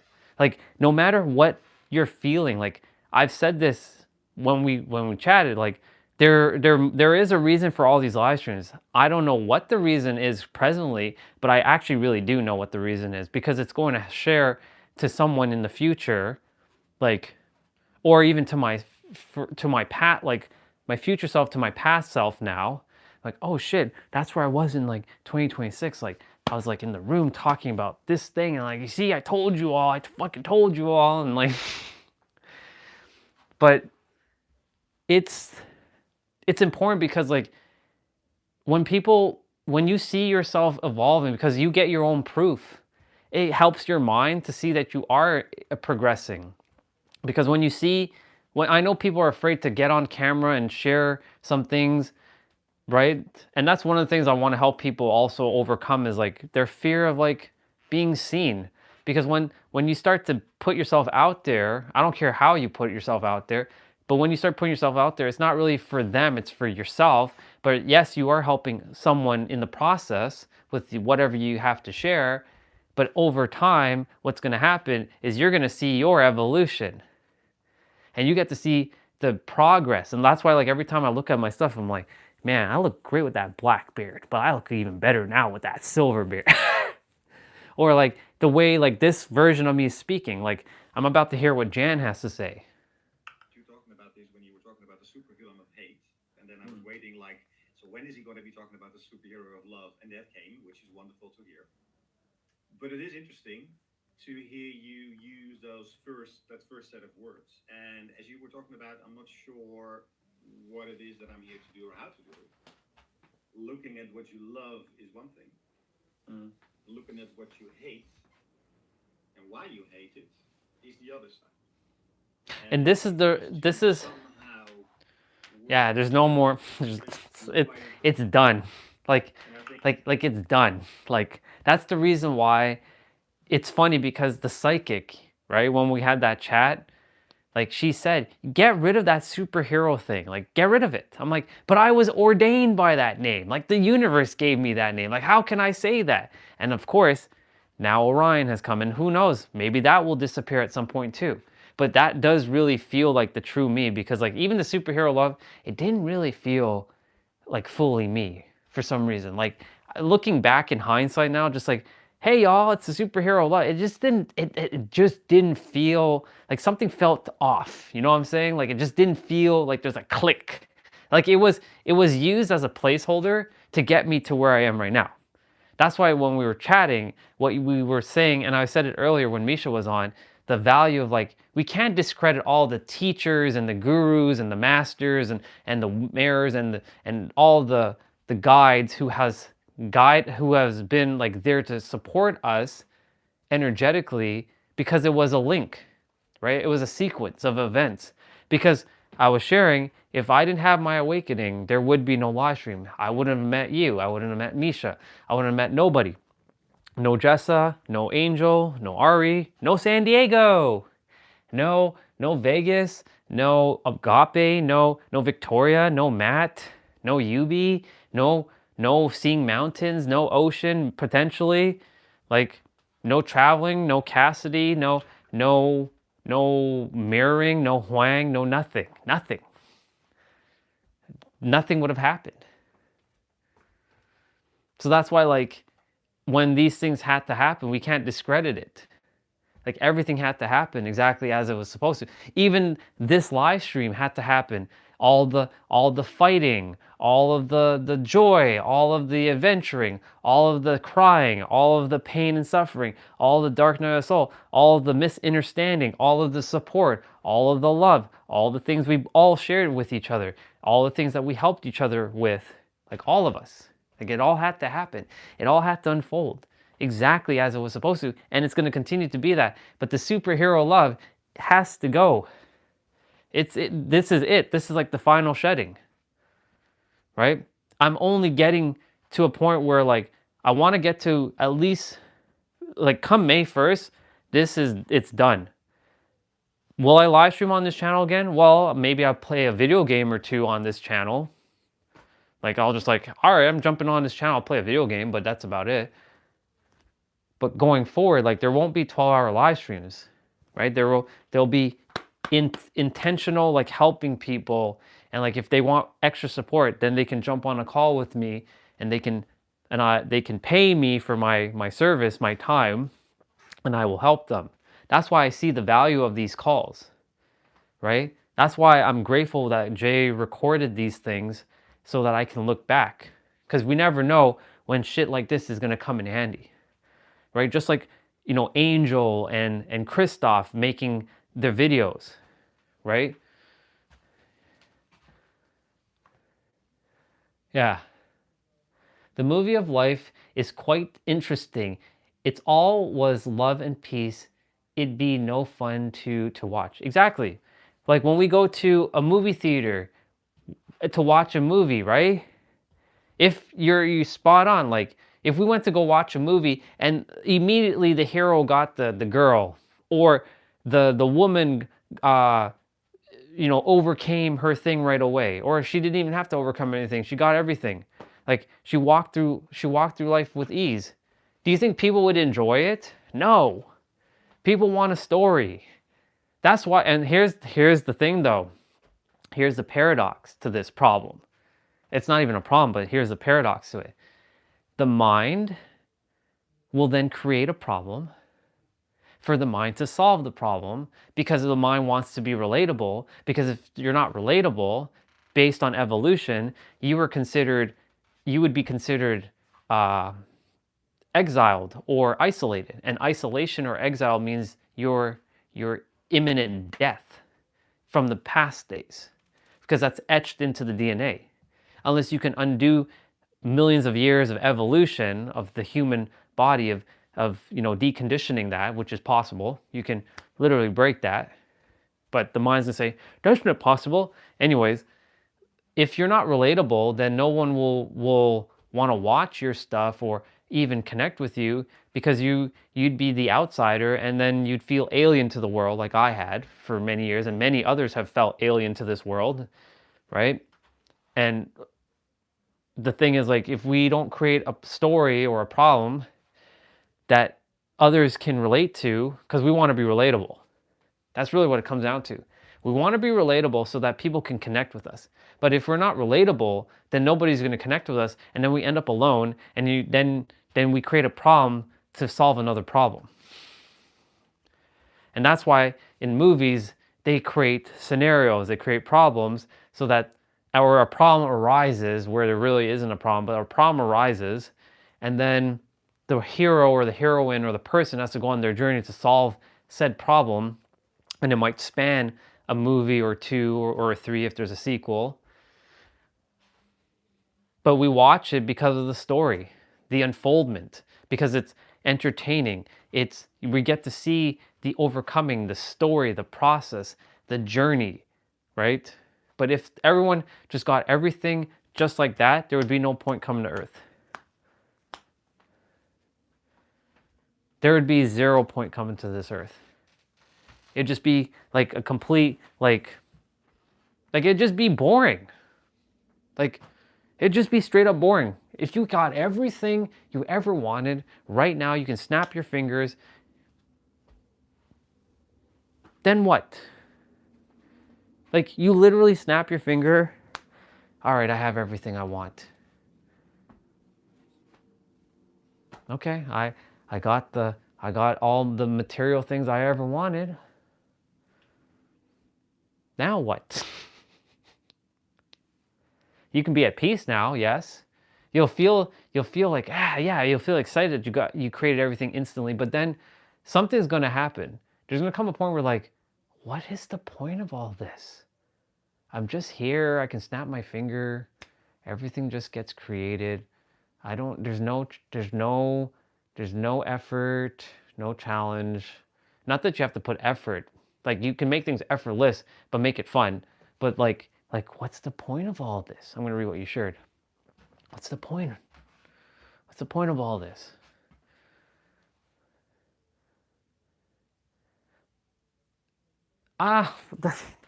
To some degree, I mean, she already finished her journey. So when she's helping people, I was speaking with, I don't know if you were here when I was speaking with Alan, but I was telling him people have to go on their journey to realize they don't have to go on their journey. But do some people have to go on their journey? Well, yes and no. That's a question of do you really need to seek or do you not need to seek? That question will come down to per person, right? Because for that, it just is again, because it can't be yes or no.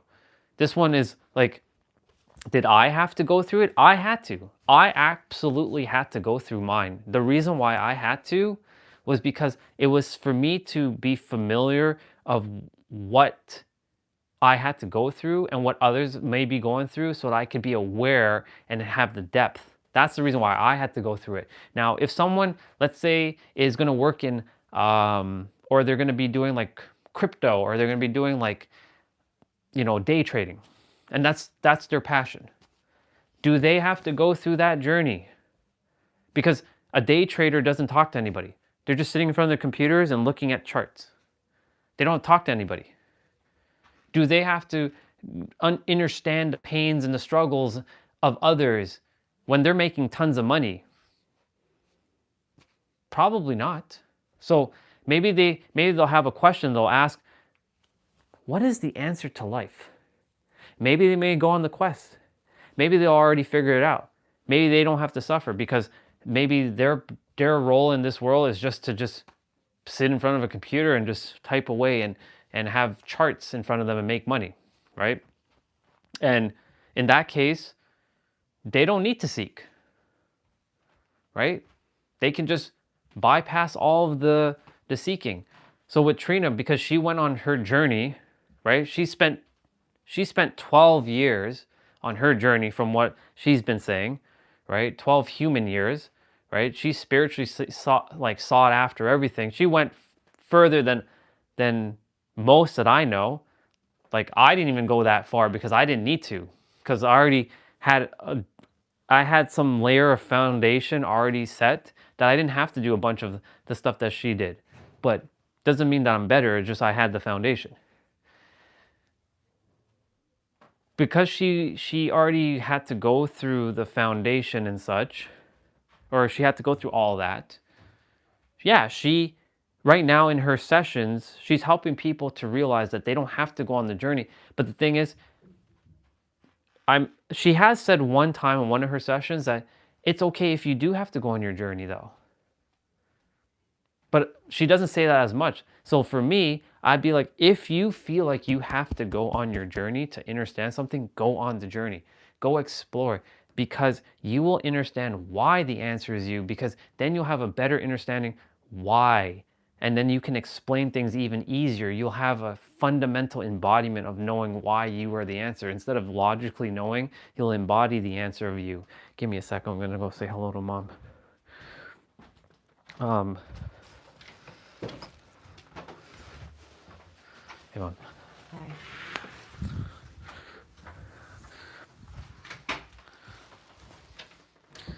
So, like, there's all of these like things. Let me see what you shared.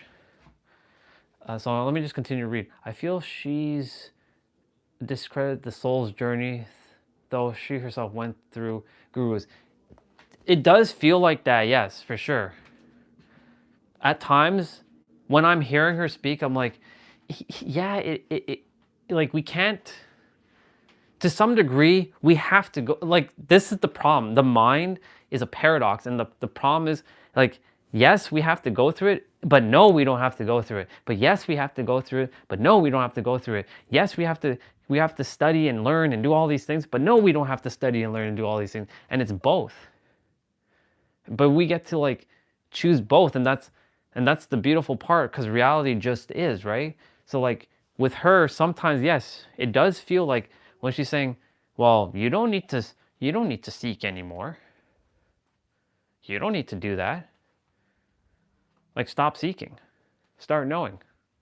Like, I've said it too, but I've also said, because I said this is a paradox, just remember, maybe you have to go on your journey.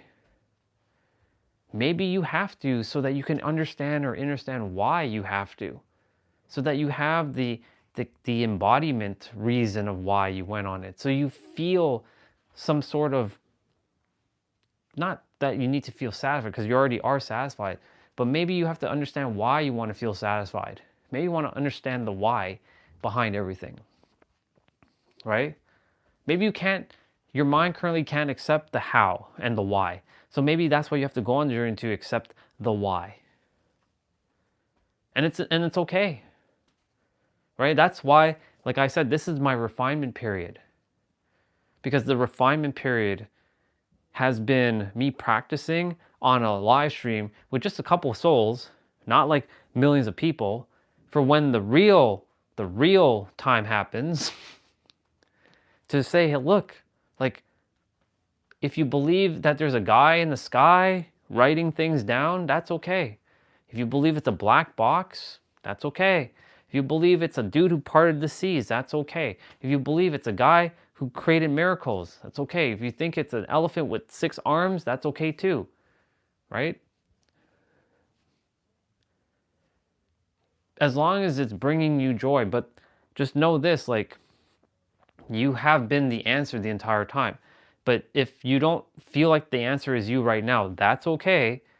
Just know that you will go on your journey and you will get to this answer by the end of your journey. I can guarantee you that. You will find out the reason why I said that the answer was you the entire time. You may have to go through 10 years.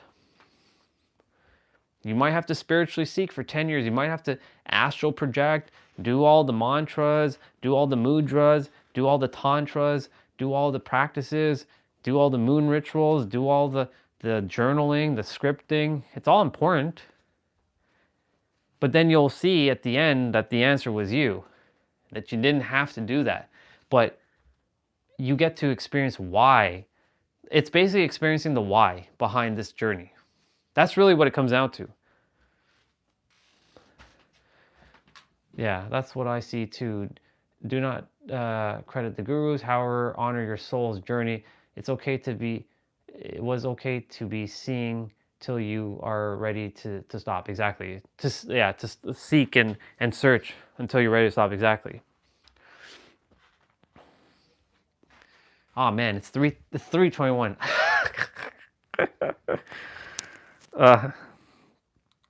But you see, like, when I was chatting with Alan, like, I'm like, yeah, man, like, it really is, like, go on the journey, bro.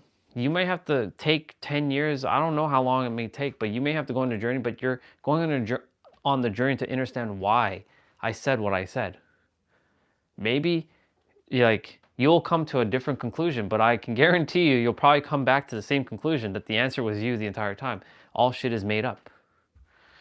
That's why I was chatting with him. Tomorrow's his birthday, by the way. I forgot that he's February 10th, but he's over. He's hanging out with my brother and Nancy. So I left them be. Yeah. I want to hear what Jan finishes and says here. I think so. So that was an observation. And again, this is what you don't have to answer. I'm just curious. If you know what made you hate people, hate humans, that's one thing. Because my initial sense is something happened, and it happened over time. And I think you were alluding to that in a bit when people were saying to you, you can't save the world, right? And if that's said to you over and over and over and over and over Jan? again. He was part of Jay's community when Jay was doing the wisdom calls. Oh, Alan. Oh, Alan. He's my brother's friend, but he's like a well, he's my brother too, but he's like a brother from another mother kind of vibe. It's like Jason, right? Like I've known Alan for what 10, 15 years now. Because he used to come over all the time, and I hung out with him back in the days. Played games and stuff and whatnot. And yeah, so he's downstairs hanging out with my brother. Because I heard him, and I'm like, all right, I'm going to go down and hang and just chat with him for a moment. But of course, whenever I get into a chat with him, it usually spans for about an hour. But yeah, that's Alan. This is Jan. Knowing it is one thing. But my experience is it's also stuck in your body. Yeah. So where I hear Jay say, all you have to do, and I'm with you, Jay, don't get me wrong, I'm with you, all you have to do is show up. I can also relate to, because this is my story, the resistance and the hesitation to just show up.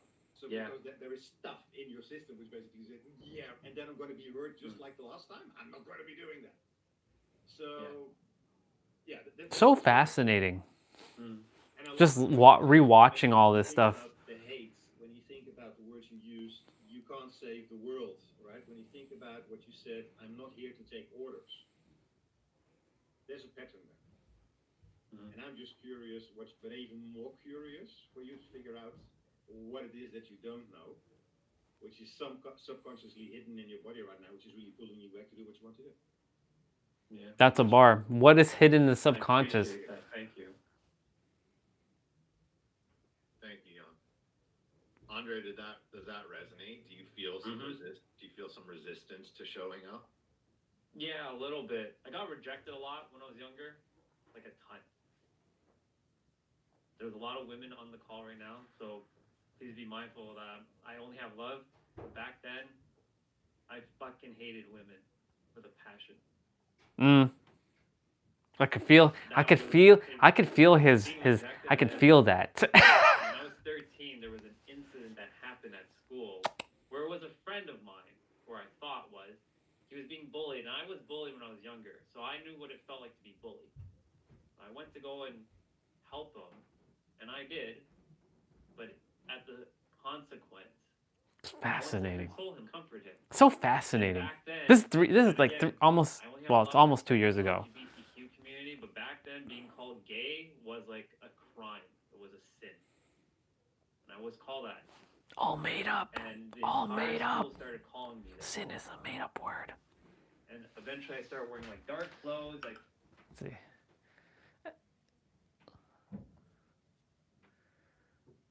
Exactly.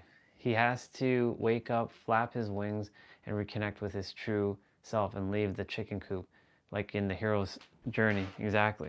Like, I had to change my persona. I was basically wearing masks all my life. I literally didn't even know who the fuck I was.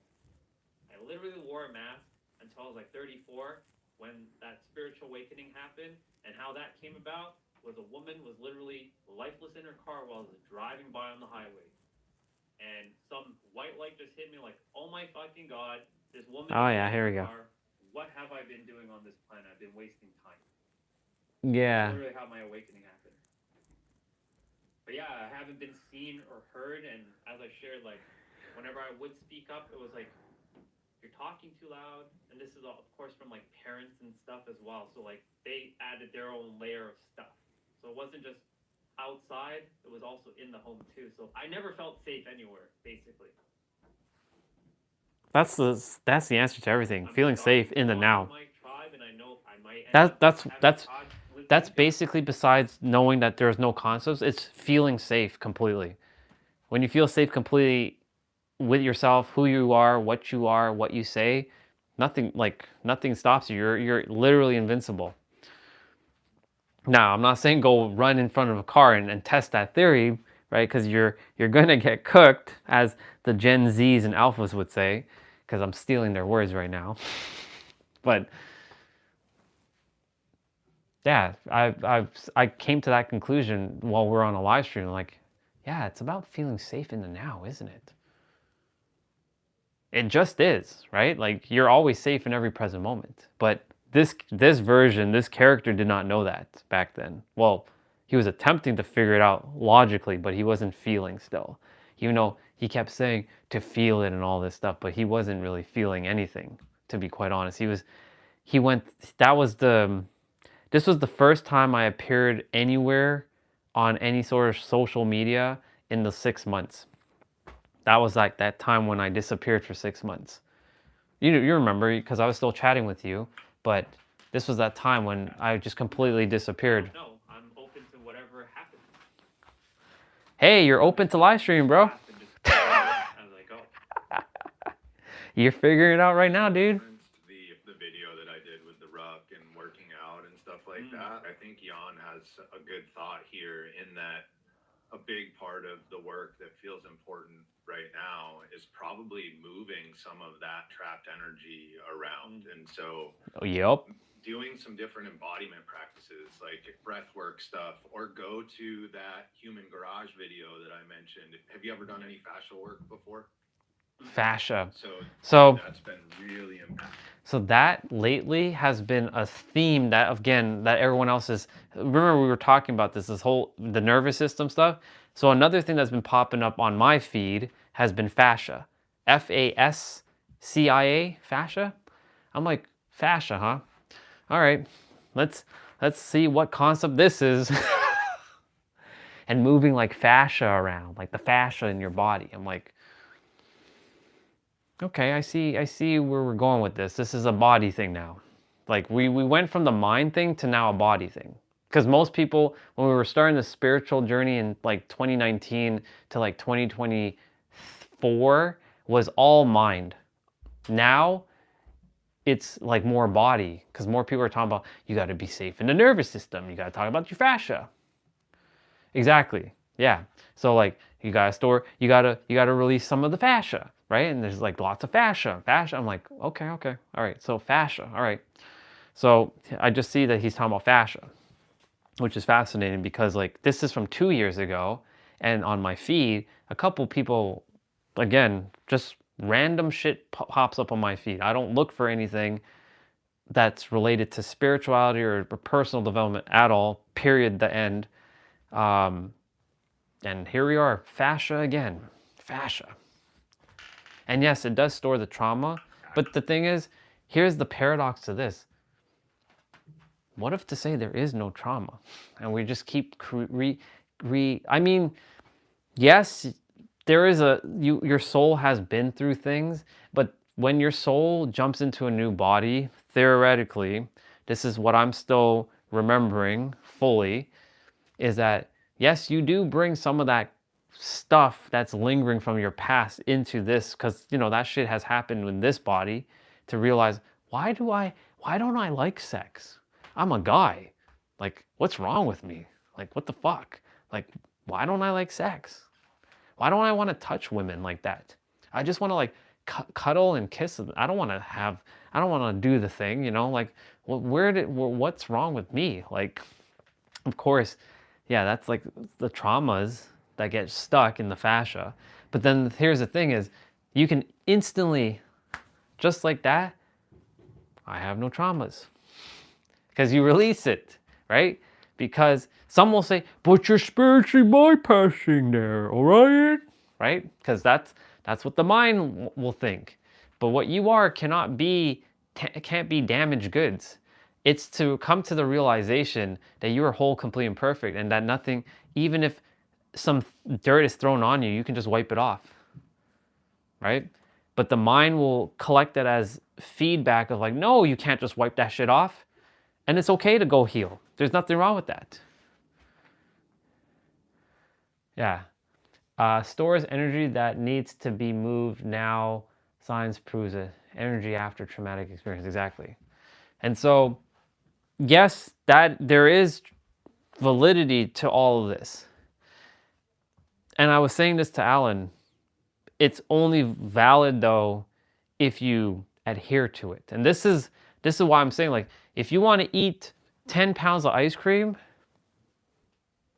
and not get fat, go eat 10 pounds of ice cream. There is a woman on my feed. Her name is Katina. Olga, if you ever run into Katina, she's a professional eater. This girl does not gain weight, but this girl can out-eat any of us. Like, literally. She can eat, like, so much food in such a short amount of time, and I don't know how she does it, but she's in shape. And I'm like, she's eating like 5 burgers, and they're not these tiny little things. There's these big ass burgers. And I'm like, so either she's convinced herself that she's not going to get fat, and that every time she's eating, she's just eating, but nothing's going to affect her. So on a subconscious level, she's probably created a program within her inner world saying that this doesn't affect me. And if it doesn't affect her, it doesn't affect her. But who knows? Yeah. Yeah, it helps if your body reacts or freezes and you don't know why.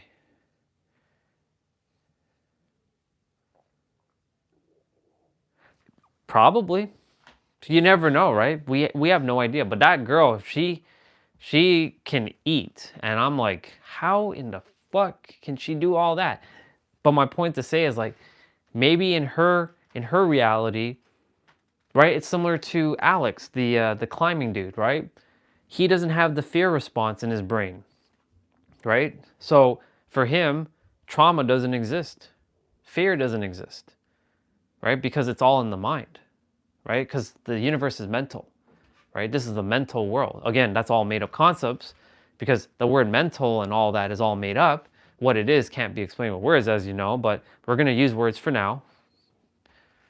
But like, the whole point of what I'm getting at is, like, if you declare that you are healed, then you are healed. And if you can viscerally feel like nothing, like rising above everything in your inner world, of course, not projecting that you're the top shit in the outer world, like inner world stuff. And you viscerally, like, I've let go of everything. And you declared it to be so, that's it. And you walk that path. I know some will say, but Orion, you're spiritually bypassing by doing that. To some degree, that may sound like bypassing, because the mind has agreed that that thing's called bypassing. But who's to say that you're actually bypassing? If you agree to it, then yes, it's bypassing. But if you don't agree to it, then it's not bypassing. You see, because humans, they want to kind of like put you into this like subcategory. Like, you should do this thing. I'm not saying that these things don't have value. They absolutely do. Like, you know, the body keeps the score. Absolutely it does. I know, because I brought shit with me and I had to release it. But now that I know how it works, I'm like, this is why I was saying, you have to go on the journey to realize you didn't have to go on the journey, to share with other people. You'll have to go on your journey, but then you'll realize you never had to go on the journey. So there's literally no discrediting of anything. Like, you're going to go on a journey of removing your traumas to realizing you never had traumas in the first place. You never had to do all that stuff, but you had to go through it to realize you never had to go through it. It's so, the mind is like, it's like this. It's crazy when it's like finding itself within itself. And it's like, how do you do that? But you don't have to look for yourself because you already are yourself. And it's like, that's what the mind's going. The mind does this.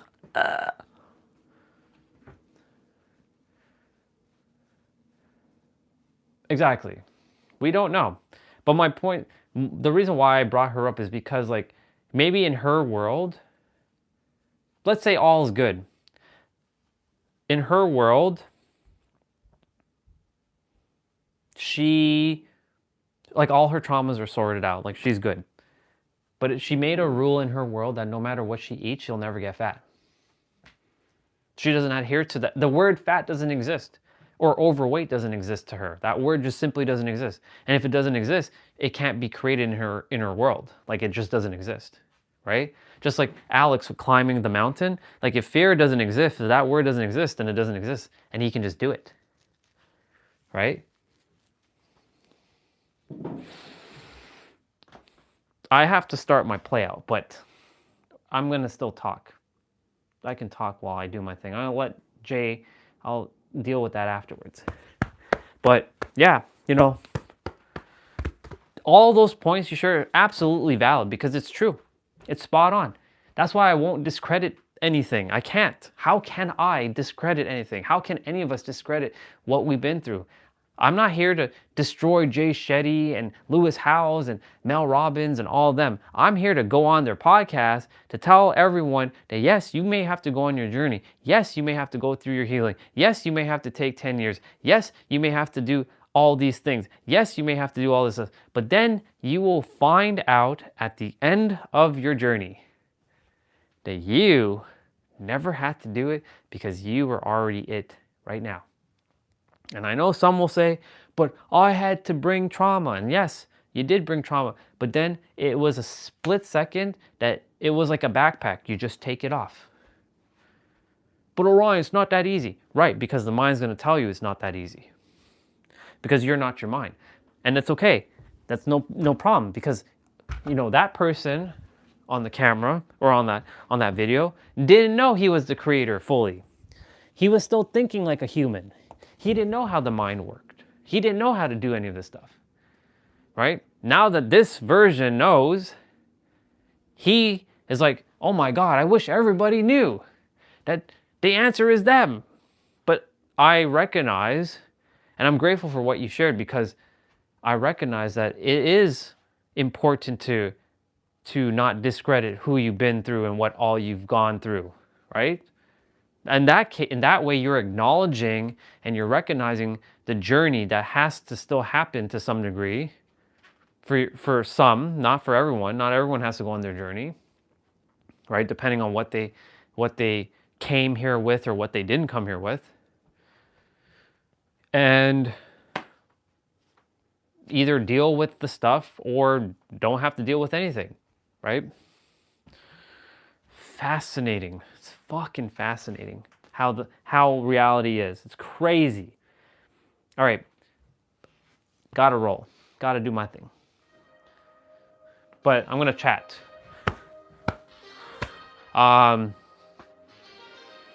It's wild. Let's see how I'm gonna be able to talk while I do my stuff. We're starting with shoulders. Gotta love shoulders. But yeah, like it's important that everybody knows that like the journey is important. Like it's 100% important. Because if I didn't go on my journey, then I wouldn't be where I am. There's no way. There's no fucking way I'd be where I am right now. Like the people, the books, the wisdom. I mean, the wisdom is within all of us.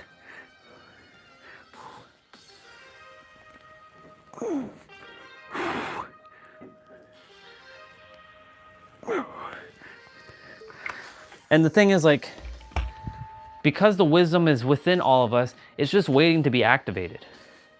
And how does it get activated?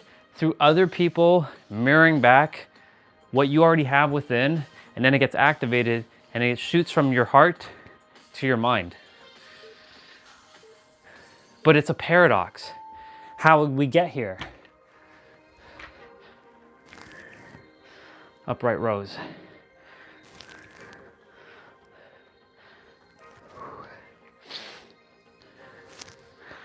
It's crazy how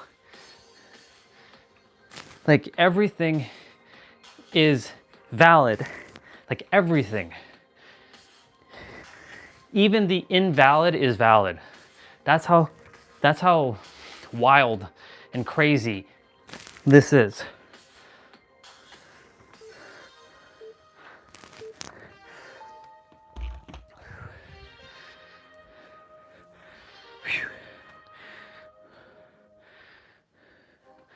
Shoulder shrugs.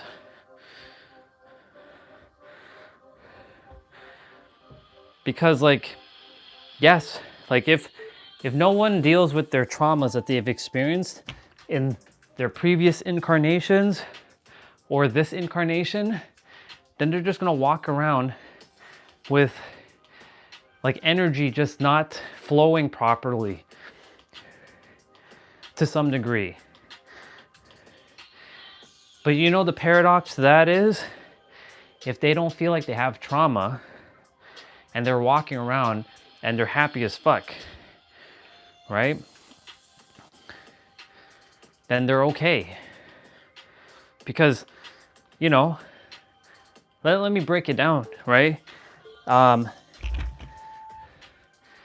Once upon a time, like in 2014, like that was a period. I had a small period of happiness, just a small period, right? I was miserable, but I found a small period.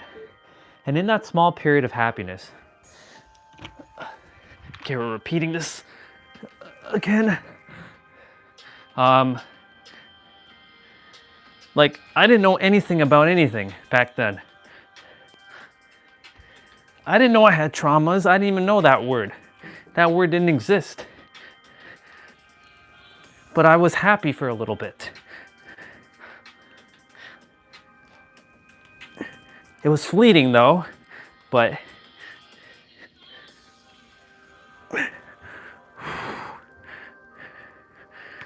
whew. But what I'm getting at is like, I felt whole and complete. Even though it wasn't true whole and completeness that I know now, but like that version was completely unaware of a lot of stuff. But he felt fine for about a couple months. Because I finally felt like I met people that understood me and they got me, they wanted to hang out with me. A couple months, of course.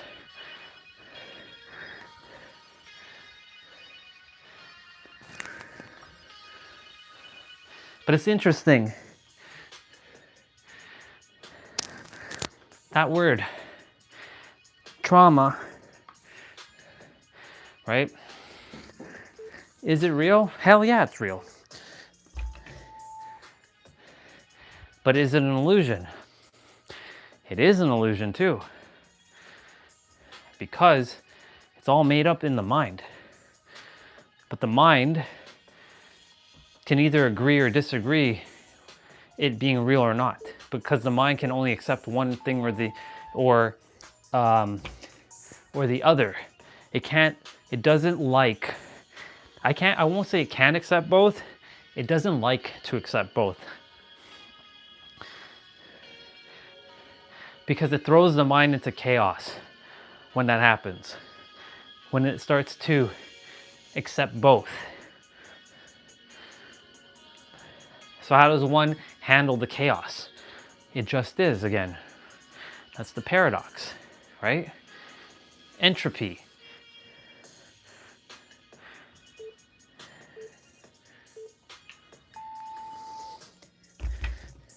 Reality in space, like if you take space for example, reality in space there's chaos and peace happening in the same moment. Like simultaneously. So we're doing back now, y'all. So we're doing standard push-ups.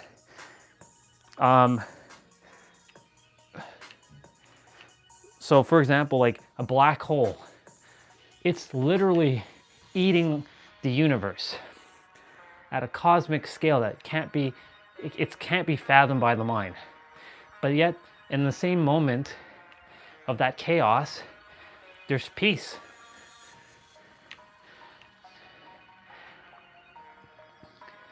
Right?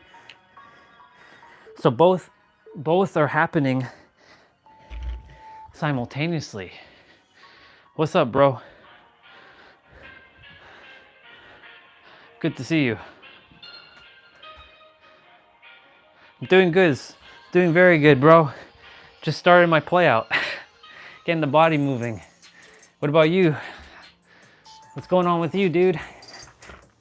So we're doing renegade rows now.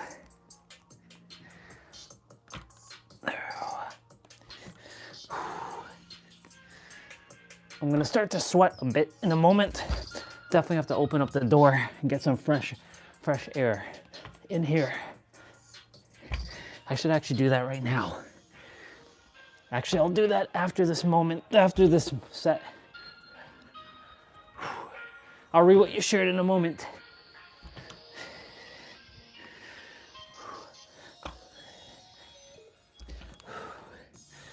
Okay, let me open up the door.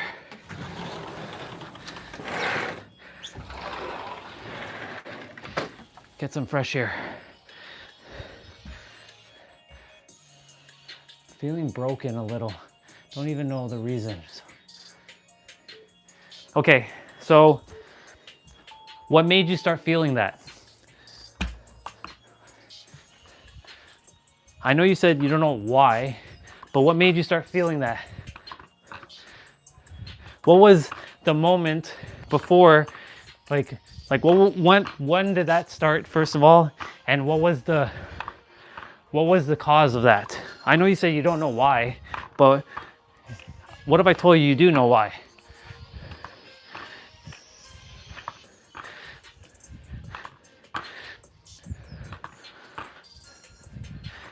I can help you while I'm doing my thing. Don't worry. Don't worry about me doing my play out. I can help.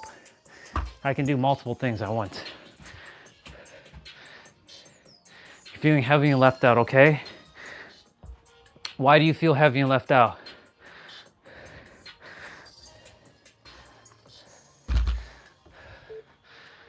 What's making you feel that? If you could give it a word, what is causing that? I know you might say, I don't know, but what if I told you you do know? What would it be? Maybe loneliness, okay. Do you spend time with family? Or do you hang out with your girlfriend? Like, I know you work late at nights, and I don't know if you spend time with anybody during the daytime. But it could be your schedule catching up with you, possibly. And just shifting your schedule a little bit might make a difference. Like maybe getting to spend more time with people.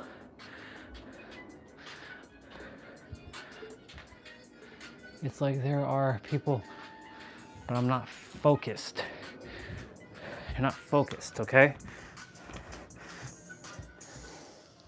Why do you feel like you're not focused though? Oops, I was supposed to do a push-up here.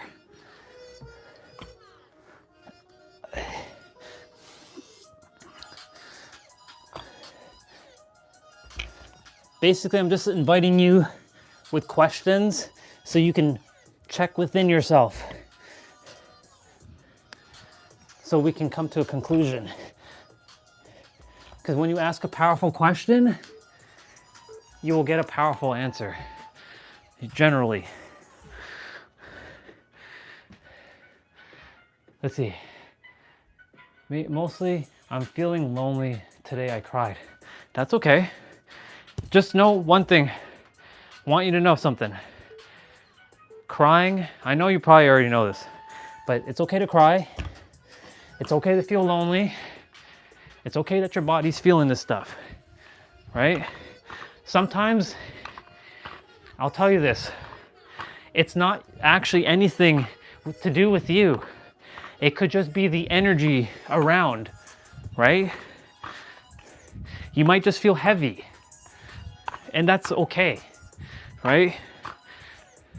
Because the planet, you're an energy being, right? So maybe it's not actually you, or maybe it is, but just do one thing, feel it, it's okay. Just do your best not to make, you're welcome, I got you. Just make sure don't make it a problem. It's not a problem. There are no problems. Your body's good. Let it out, cry. It's okay to feel lonely. Things like that happen. It's normal. It's okay to feel these things. But just know that it may not actually be you. It could just be the planet. And you're just feeling the heaviness around. There's a lot of things going on in the background, just so you know, with the planet. Lots of energy. Lots of different things, right? It could be a lot of the people in the area that might be feeling like lost or scared, and you probably picked up their energy. That's possible. That's good. Well, I'm glad you came and you shared that, because I wanted you to know you're good. You're perfect. I love you and I'm proud of you. I'm proud of you for sharing that. Because a lot of people don't know how to feel vulnerable or don't want to be vulnerable. You get some rest. Remember, all is good. Your experience is valid. Just remember that it may not actually be you. It could just be the body and the mind experiencing that from other energy sources.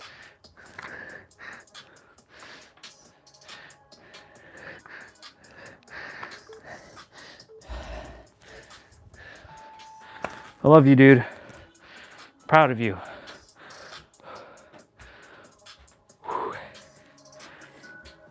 Ooh. See, I can still help while I'm doing my play out. It's easy.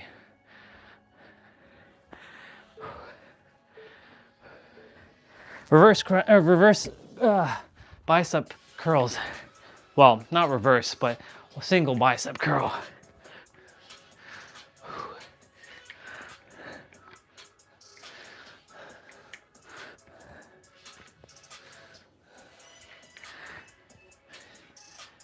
The mind, I don't know if you're still here, but the mind, whoever else is here, the mind, and it's okay when this happens. It's all right when shit doesn't feel right. It's perfectly normal. But just know to not do your best not to have it become a problem. Feel your feelings, enjoy, or feel the loneliness, cry it out, let it out.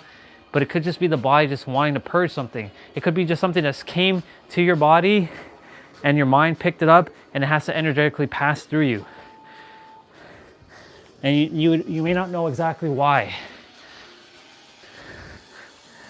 And that's okay. The mind doesn't need to know why. But the mind is going to want to know why.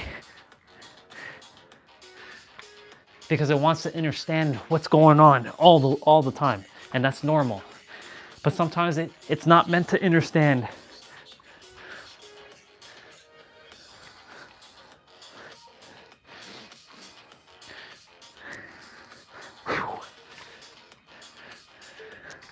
Oh my God. Ooh.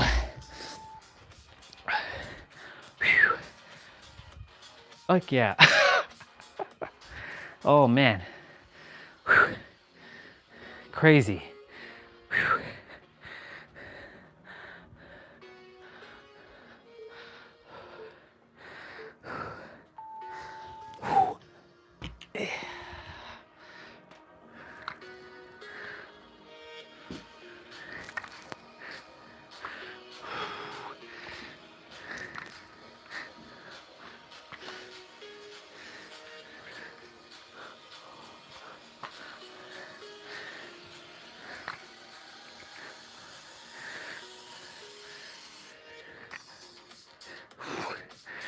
Oh man.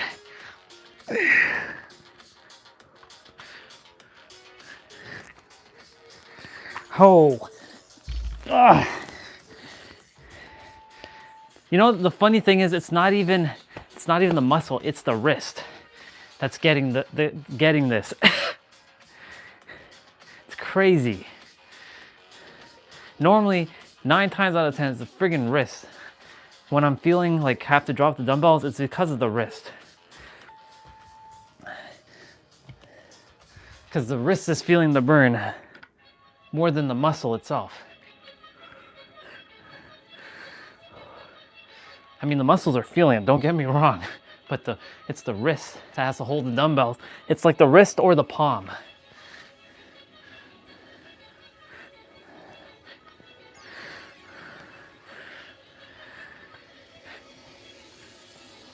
Sleep well, bro.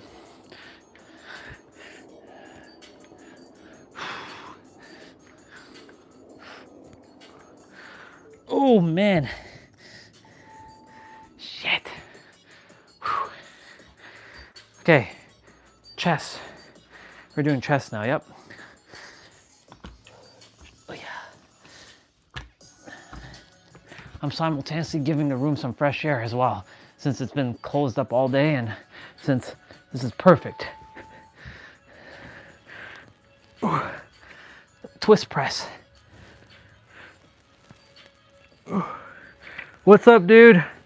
Good to see you. Just doing my play out right now. How's the streaming life going, dude? How's the streams been?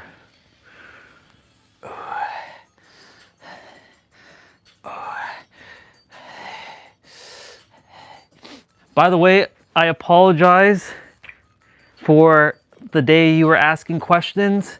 Honestly, dude, YouTube got stuck on my phone. So like your questions that you're asking after I was saying, like, you're probably not here anymore. Like, and I was like, I refreshed my stream, like, you left a bunch of stuff. I'm like, oh my God, I missed all your stuff. That's what happened. My live stream got stuck on my phone. Like the live stream was working, but the chat wasn't working. So that's what happened that day. Cause I came, like when I restarted my stream, I was like, wait a minute, you left a whole bunch of stuff in the chat. I didn't see it.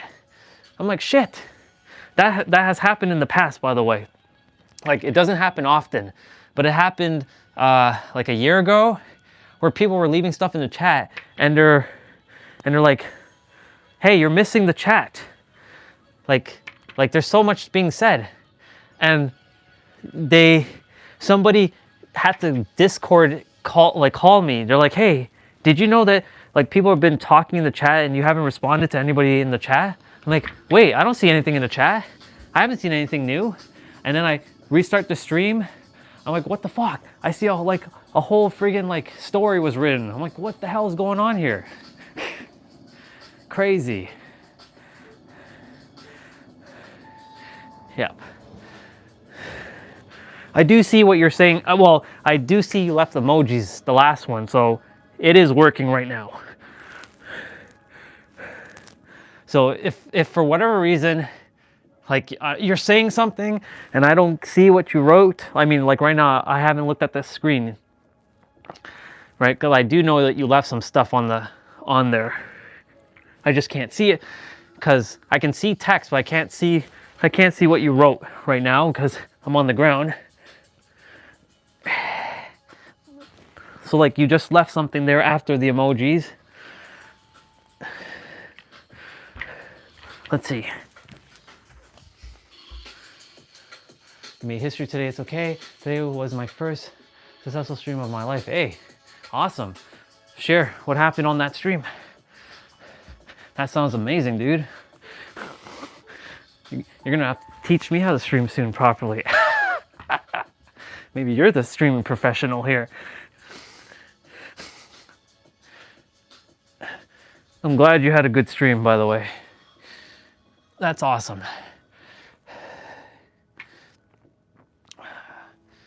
You know what's fascinating? On my other YouTube channel that I'm watching the exercise right now, that channel has been finding a bunch of other live streamers lately, a lot of video gamers. And I'm not looking for them. They're just showing up on my feed. I'm like, what the fuck is going on with this channel right now? It's so fascinating. Whew. Oh my God. Yeah, share what happened. Like, what, how, like, what was the successfulness about your live stream? I'm curious. All right, I'll read that after. Let me get this set in. Since it just started.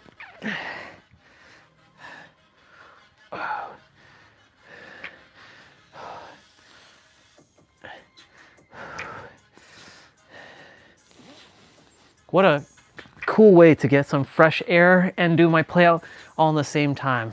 I mean, and get the room some nice fresh air. It's always important to have fresh air flowing through your room. I can tell you the importance of fresh air now. All right, let me read what you shared. Ugh. I had to dance like crazy while playing a streamer Life Simulator 2. You could watch it, and this got some viewers stuck with my show. Hey, that's awesome, dude. Glad you had fun, man. Sounds like fun.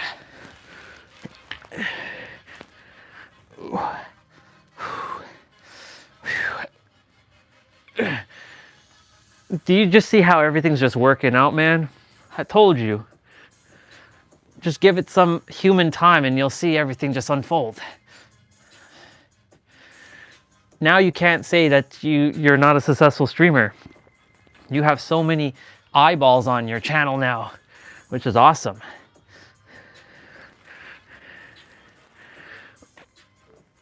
I don't know why I did that, but it's fine. It's all good.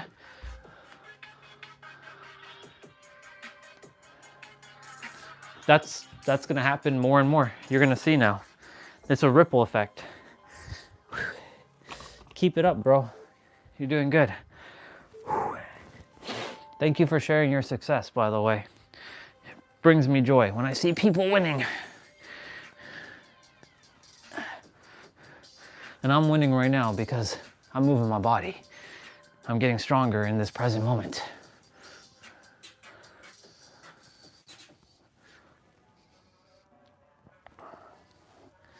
Of course, my arms are feeling it, but I mean,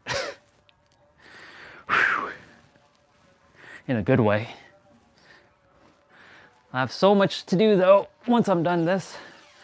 Like, this is just because I was chatting with another brother.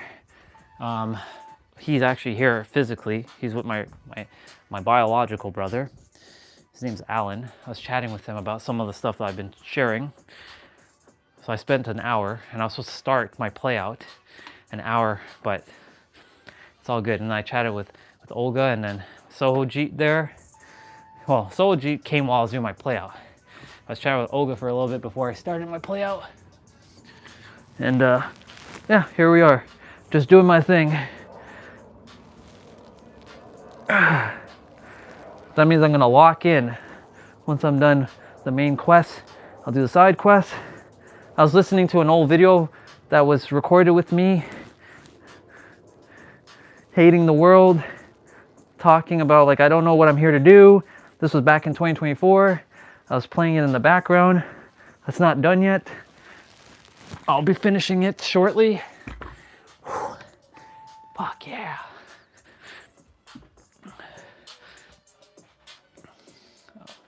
That's good, man. And more creativity is coming through. You're gonna see. That's what happened with me on this stream. I was like, okay, well, I'm only doing exercises, and then you start to push the envelope a little bit. You start to like, you start to experiment with things. So you're gonna see that you're gonna start to experiment with a lot of different things. And you're gonna see what people like and what people might not really resonate with. And you roll with it.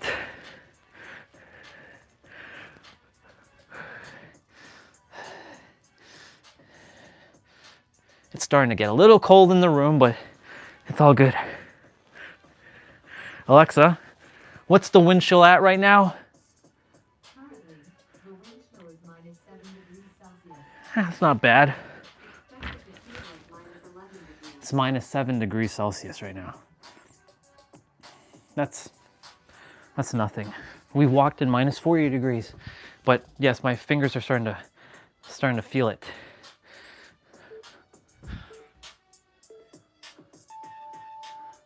My channel will not get views. This channel shadow banned, and I'm not looking for views for myself. I'm looking to impact people. So you can give the advice, but the thing is, you can share, but I'm not focused on this channel anymore. I'm just doing my live streams until further notice, and then I'm gonna jump off of this and do my actual channel, like the one that I'm supposed to. You know what's funny though? I jump on other people's live streams and I get subscribers because I share I share stuff, and they're like, "Oh, damn, Orion! I got like 3 or 4 connections on my new channel recently." And I wasn't asking for that, but they resonated with what I said. And it was through someone else's live stream that I jumped on for a moment.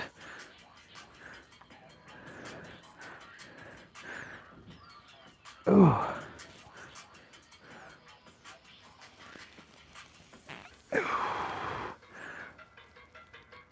Oh my God.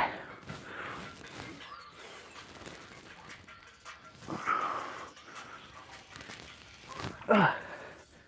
Fuck. Oh my God. Let's see.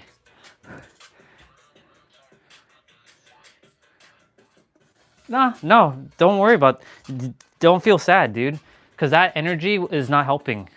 Don't feel sad. Feel happy. Feel great, because for me, I feel wonderful. The reason why is because I get to be at peace and work on myself, and you all get to see the process unfold. And then you will see everything unfold exactly as it's supposed to. And it has always unfolded. So there's no need to feel sad about anything. I don't really want people really coming on this stream, to be honest, right now, except for like the ones who have been here, so that I can, you know, just focus on myself and, you know, just chat for a bit with y'all. I just don't desire like new people to show up right now, because, you know, I'm looking for alignment, only alignment going forward. This channel was to help me to get into alignment. And it did its job. It literally did its job. And this channel will become my hard drive. It's my storage. It's my proof of pudding. If someone says, "Oh, Ryan, but you don't have millions of subscribers, and you don't have content. You don't have anything." Oh yeah? You wanna tell me that I don't have content? Go check my channel, my old channel. I have almost 700 videos. And majority of them are live streams, and most of them are 12-hour plus. Then you can tell me I have no content. Damn, son, you have 12 hours of content, like for over a whole year? Yeah, I sure do. And there's so much valuable nuggets. You just have to sift through each one of them to find it. Because some days I'm just chilling, other days I'm in a flow. Like today I was in a massive flow.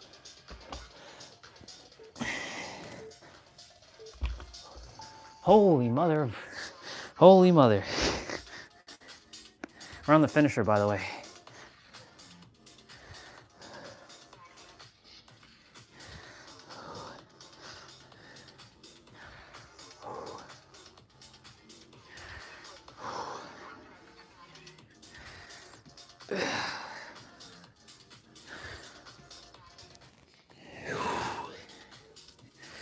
Okay.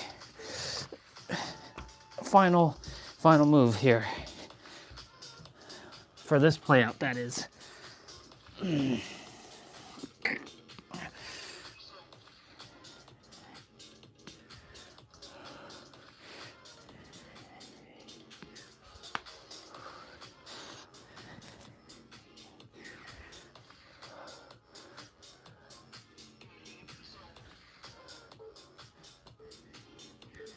Fuck yeah, let's go. We did it. Okay. Whew. Congratulations to me and to anyone else who did this, energetically speaking, or anyone in the future who watches all of my playouts, because, you know, someone could be watching this in the future and be like, damn, this guy works out every fucking day. This is crazy.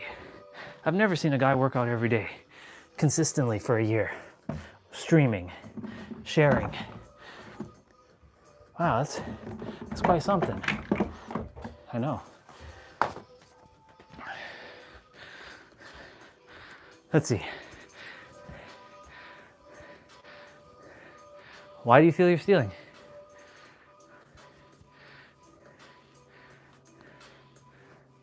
No, it's not stuck. I just didn't read it yet. I read it now. But why does it feel like stealing? Stealing is just another made-up word made by the humans. There's no such thing as, well, there's moralistic stealing or immoralistic stealing, but what most people call stealing is probably not stealing. It's just a perception.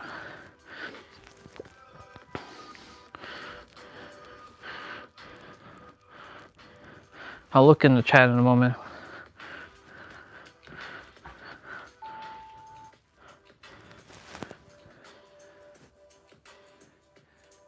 Oh, my life force? No, my life force is infinite, bro. Nobody can steal my life force.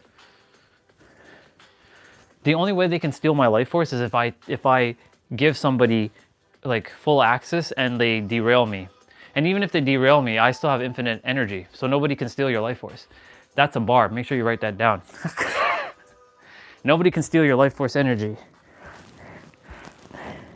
If you are the creator, how can the creator lose energy? The creator is infinite, right? And since you are a fractal of the creator, or if you believe that to be true, how can you be finite with energy? But Orion, we have to sleep. We do have to recharge. Well, yes, the body has an energetic like limit to some degree, but your life force energy is infinite. It's only not infinite if, number one, you don't know that your life force energy is infinite, and number two, that you still adhere to like the human character. Oops. Because most people don't know that.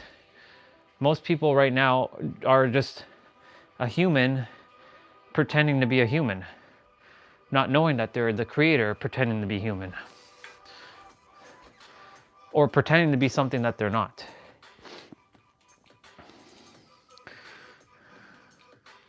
So no one can steal your life force unless you've given them like root access to your system folder, like your system 32 folder.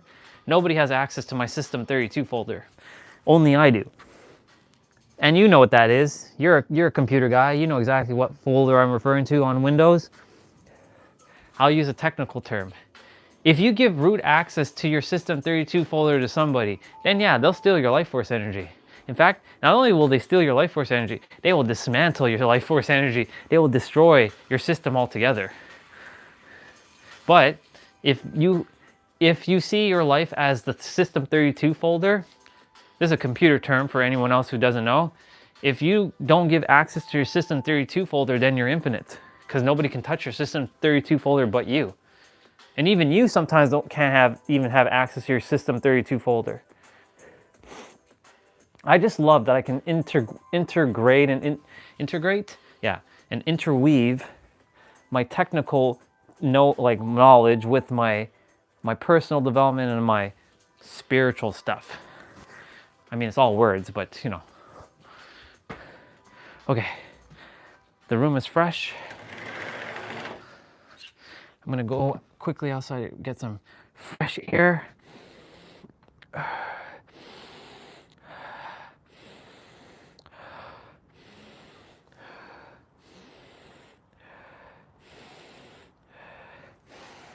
Nice. Okay. I'll read what you shared. Whew.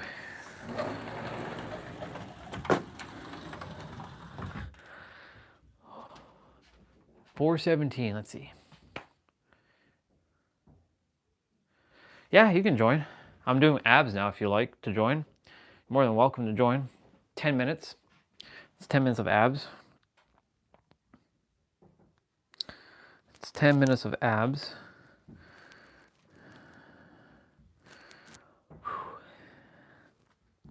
I just finished the main quest, but I'm going to be doing other stuff after the abs. I have so much stuff to still like accomplish. Well, not that I have to, I choose to. Not right now, because like I would have to restart my stream and I'm not doing that. I don't have a second device. If I had a second device, I'd turn on another stream and you could join. But yeah. Okay. 10 minutes of abs. Which one do I want to do?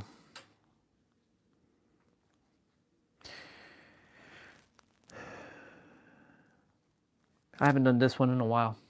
This one's 30 seconds with no rest in between. So this one's just pure movement. Let's do it. Before I start, actually,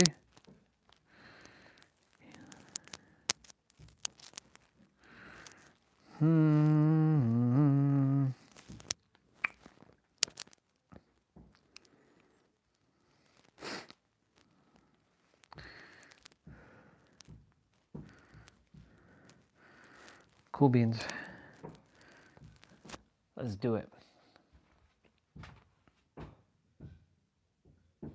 You're fine.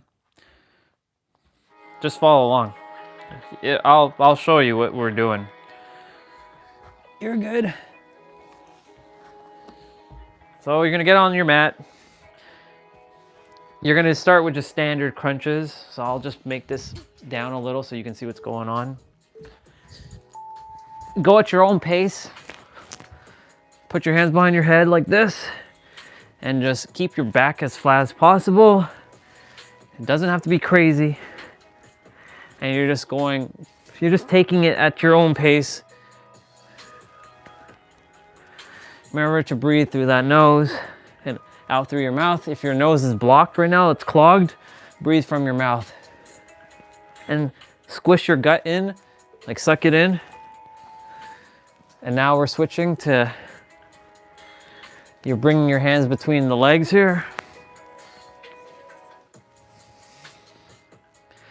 So this one has no rest in between, but it's only 30 seconds. But I know if you're just starting out, 30 seconds is a lot. For me, 30 seconds is nothing because I've been doing this for 7 years. So like if you've been doing something for 7 years, like it becomes somewhat of like easy. So now you're gonna bring your legs up and you're gonna reach your toes. Now, if you can't reach your toes, you reach for your shins, your knees, your ankles, the top of your feet, your calves.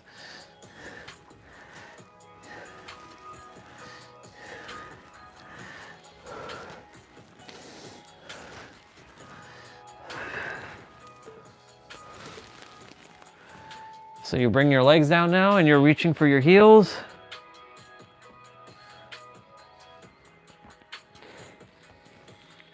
You're contracting your obliques here, which is your side ab muscle.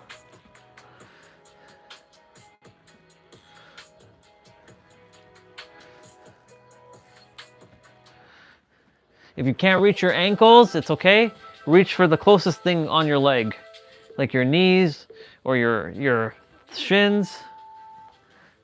So we're gonna be sitting up on our butt now, and we're doing Russian twists. Now, if you're new to Russian twists or universal twist, you can put your feet down and just twist your body like this. Or you can bring your elbows like this and touch the ground. If you want to challenge yourself, you lift your feet up from the ground.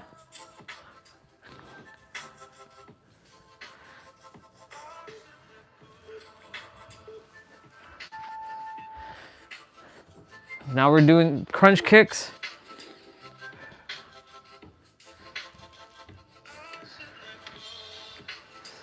So this one's more of a slower pace one.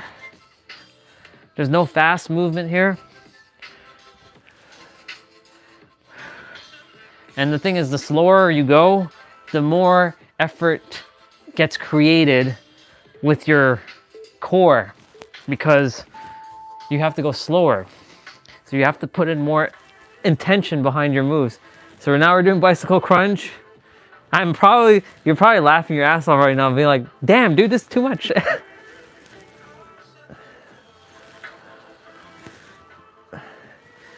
Truth be told though, like this was the one that popped up. I'm like, yeah, let's do this one.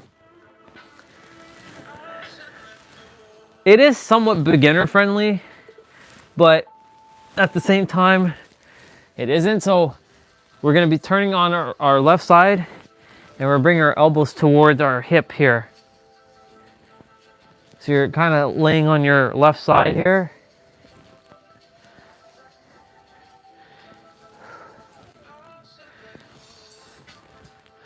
And then we're gonna switch sides.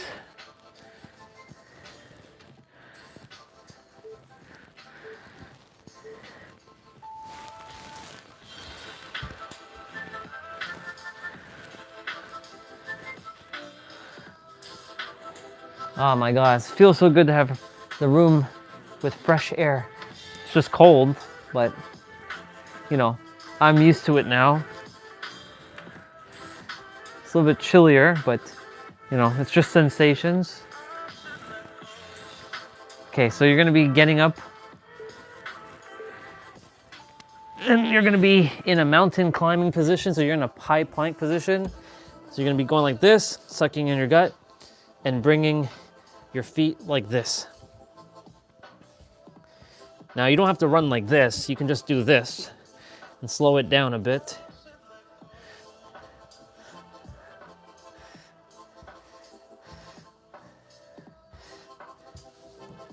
So remember that L sit we did?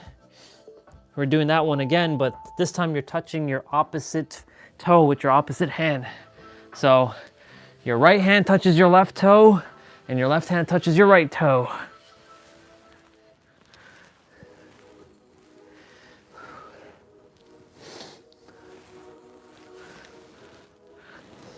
Remember to breathe through your nose, or just breathe in general.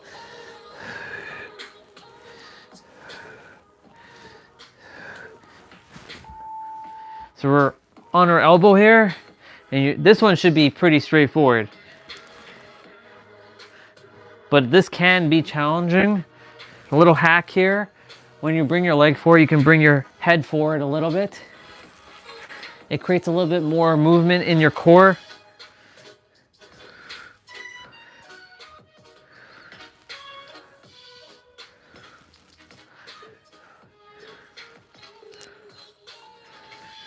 So now you're gonna sit back down on you'll be on your back and you're rolling up. This is basically reverse crunch.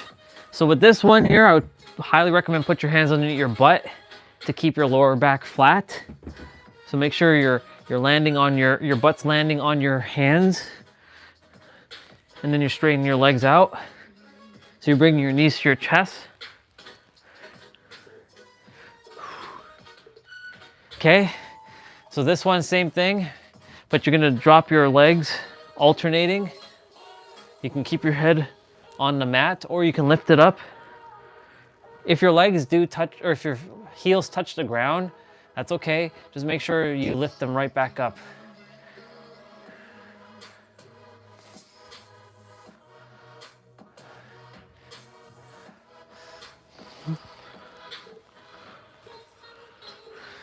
Okay, so we're doing butterfly sit-throughs. So you're bringing your feet together.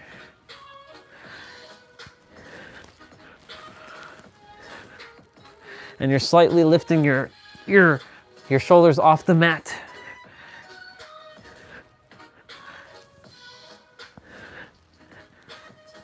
There's something in the air.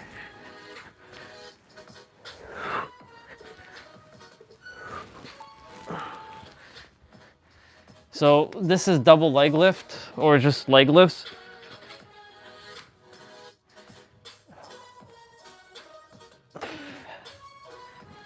There's more stuff to do after this. So if you wanna move your body afterwards, like push-ups and squats, I'll get you moving, boy.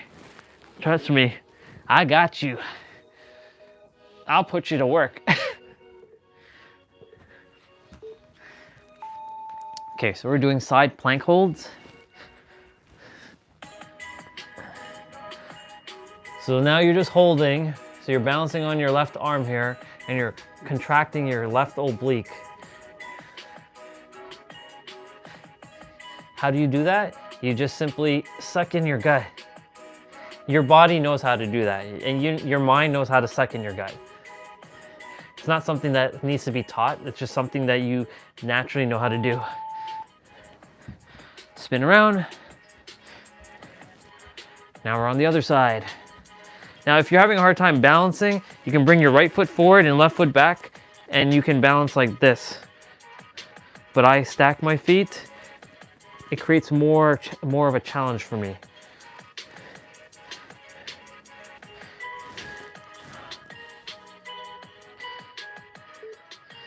Okay. We're doing a plank dip. So you're in plank right now, and you're bringing your hips towards the ground by twisting your body like this.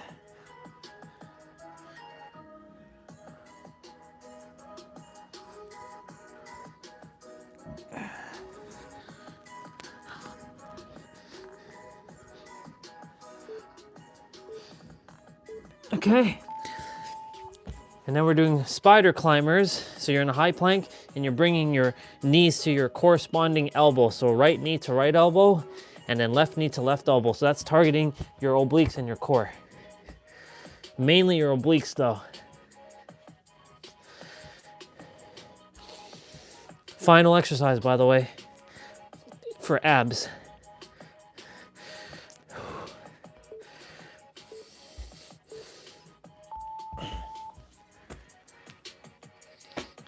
And ladies and gentlemen, funny toe.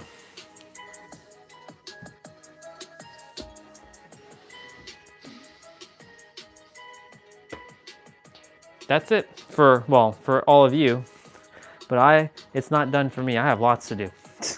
Lots because I choose to do it. Not because I have to, it's because I choose to. All right, I want to review my call.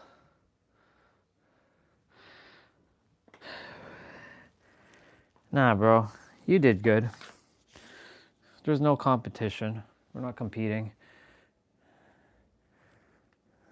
No competition. It just is. All right. I'm going to listen to a video that has me in it. I want to hear what they're saying. This is from 2024. For me over the past month or so. That's another great one.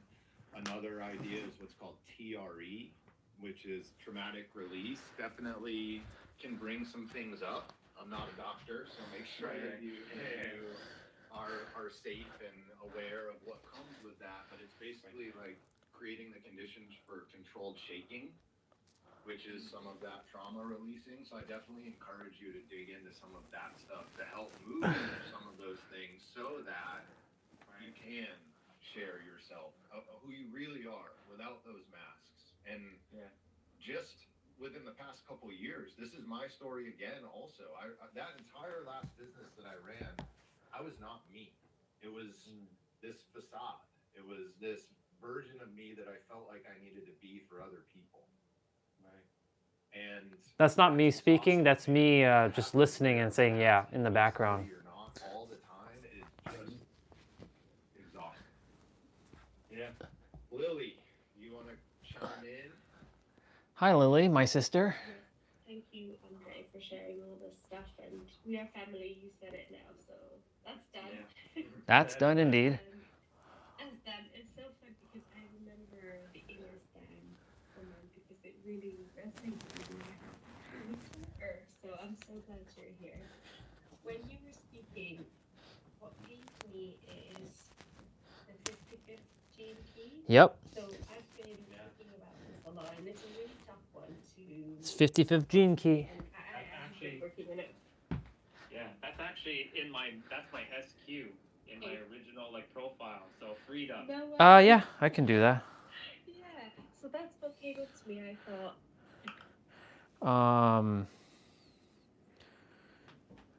Because you said that, I have to get the other tripod. Yeah. Which is fine. I'm gonna be doing my thing in the background anyways.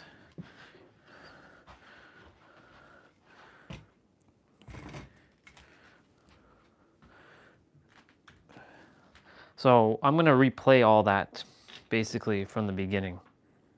From like the child version of, or not the child version, but I'll full screen it. So where did I start? Right here. Brother, don't forget to unmute yourself. Thank you, Jay, and hello everyone. I wanted to come on these. This is from 2 years ago. And I've been messaging Jay on my other account. It's called the Super Website Hero. So I've been like, commenting on the videos. Honestly, I wanted to come on the first time I heard about the wisdom call, but I was terrified because a little preface of my story, I actually hated humans for all my life. I never connected with anybody. I always felt alien to this world. Me even sharing right now, I feel very vulnerable. I want to cry there. But okay there was to one night cry. that I was looking up like lines of the gene keys because there wasn't really any infos on the lines. And sure enough, your videos popped up, Jay. And I was like listening to you. And I think I mentioned in one of my comments, like, you make it so easy to understand. Or I like to use the word understand. Because when I listen to Richard, and he's an amazing guy, he's got that Merlin feeling. And sometimes I don't really jive with the Merlin feeling. I need like the real, like human, like talk. And just the way you explain all the things that I've been going through has been quite informative. So first off, I want to say thank you for, number one, making these videos. I believe it, bro. So many of us felt like this. This is why I do what I do, so I can bring it to light so that other people don't feel alone in this world. Number two, for doing these calls. Because when I was watching, because I've watched all the wisdom calls up to this point, and I've seen like Valerie and I've seen Lily, I know the names, and I've seen you guys talk and how vulnerable you guys share. And this space being super vulnerable and authentic and real, it touches my heart. And I had to come on today, and I wanted to come on today. So first off, I just really want to say thank you, Jay, for creating this safe space to share. And honestly, like I started this gene key journey back in late 2022. And funny enough, I was like one of the only humans on the planet that knew about the gene keys. And I was like, clearly that's not the case.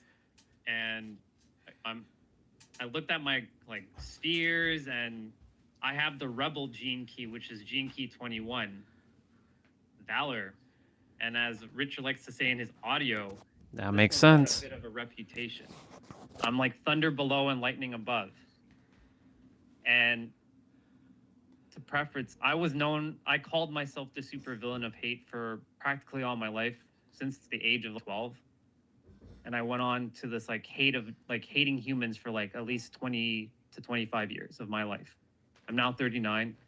I had a spiritual awakening just before COVID hit. So October 6th, 2019, I know exactly when it happened. I actually made a profile, which is going to sound weird, but I made another profile of the time I spiritually awakened. And believe it or not, my life's work and my evolution are reversed, but they are the same numbers, which is so weird. Because like I was born April 2nd, 1985, but on October 6th, it's a 2019, it's the reverse. Aries and Libra, essentially, which is, there's a sign because like my evolution on my original profile is 48, the gene key of wisdom. And I have That's awesome, dude. And that's how it should be. You shouldn't be caring about other people's opinions. world charity. And right now I'm still figuring out. And you're doing great, by the way. In life, because now I call myself the superhero of love because I'm here to love on people. We need someone in the world who can do. No, now you're called Orion Phoenix Stellar, boy. You're no superhero love anymore. I'm talking to myself right now. This kind of work. Now, I've maybe bit off more than I can chew, per se. But I know that I'm not here by accident. Even though for majority of my life, I thought I was a mistake. I didn't want to exist. Yep. So for anyone who's like ever feeling like that, you're loved, as Jay said. You are truly loved. And yeah, I'm still learning about all like the pearl sequence and the breakthroughs and like all the different spheres. And I have both of my profiles open on my screen right now. And I know I have this like driving force to being somewhat of a leader in the world. I have the authority figure.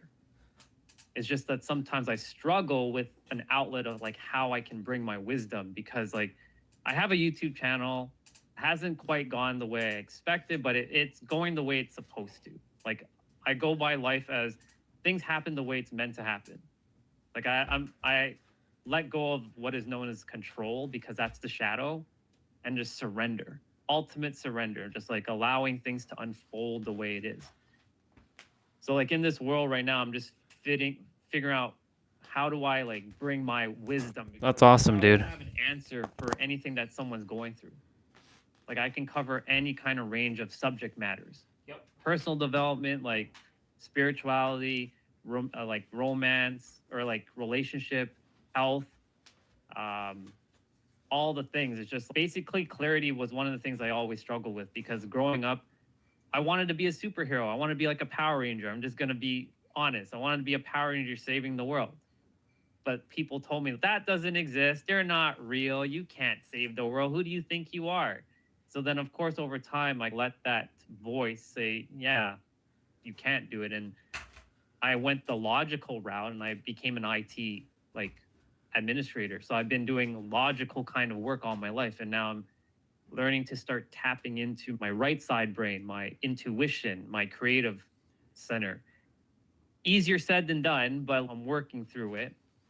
And when I watch... You broke through it yourself. I was just a mirror. Do something like this. It's just, I may not speak as articulately as you, but I'm not comparing myself at all to you whatsoever. I'm just seeing you as like an example of this is what's possible. So that's why I really am so grateful that you, number one, made these videos. Number two, had these, you brought this idea to like make a wisdom call. And I had somewhere deep down inside thinking you're probably going to eventually do like readings on people's like gene keys and helping them. And sure enough, I think in one of your last videos, you mentioned you're starting to do that. So it's like, yeah, he's on his path. He's doing the thing. And I listened to the last video where you're carrying the ruck. And that was like working out every day is my way of feeling like that energy too. So like I resonate with you so much when you were talking about carrying something heavy and taking a walk or going into your basement where you able, or your like area where you work out with the heavy like sandbags and stuff. So yeah, I know I'm just like riffing right now, but I just wanted to get this kind of out of my like system because like I felt called to come today and I wanted to be the first to share something.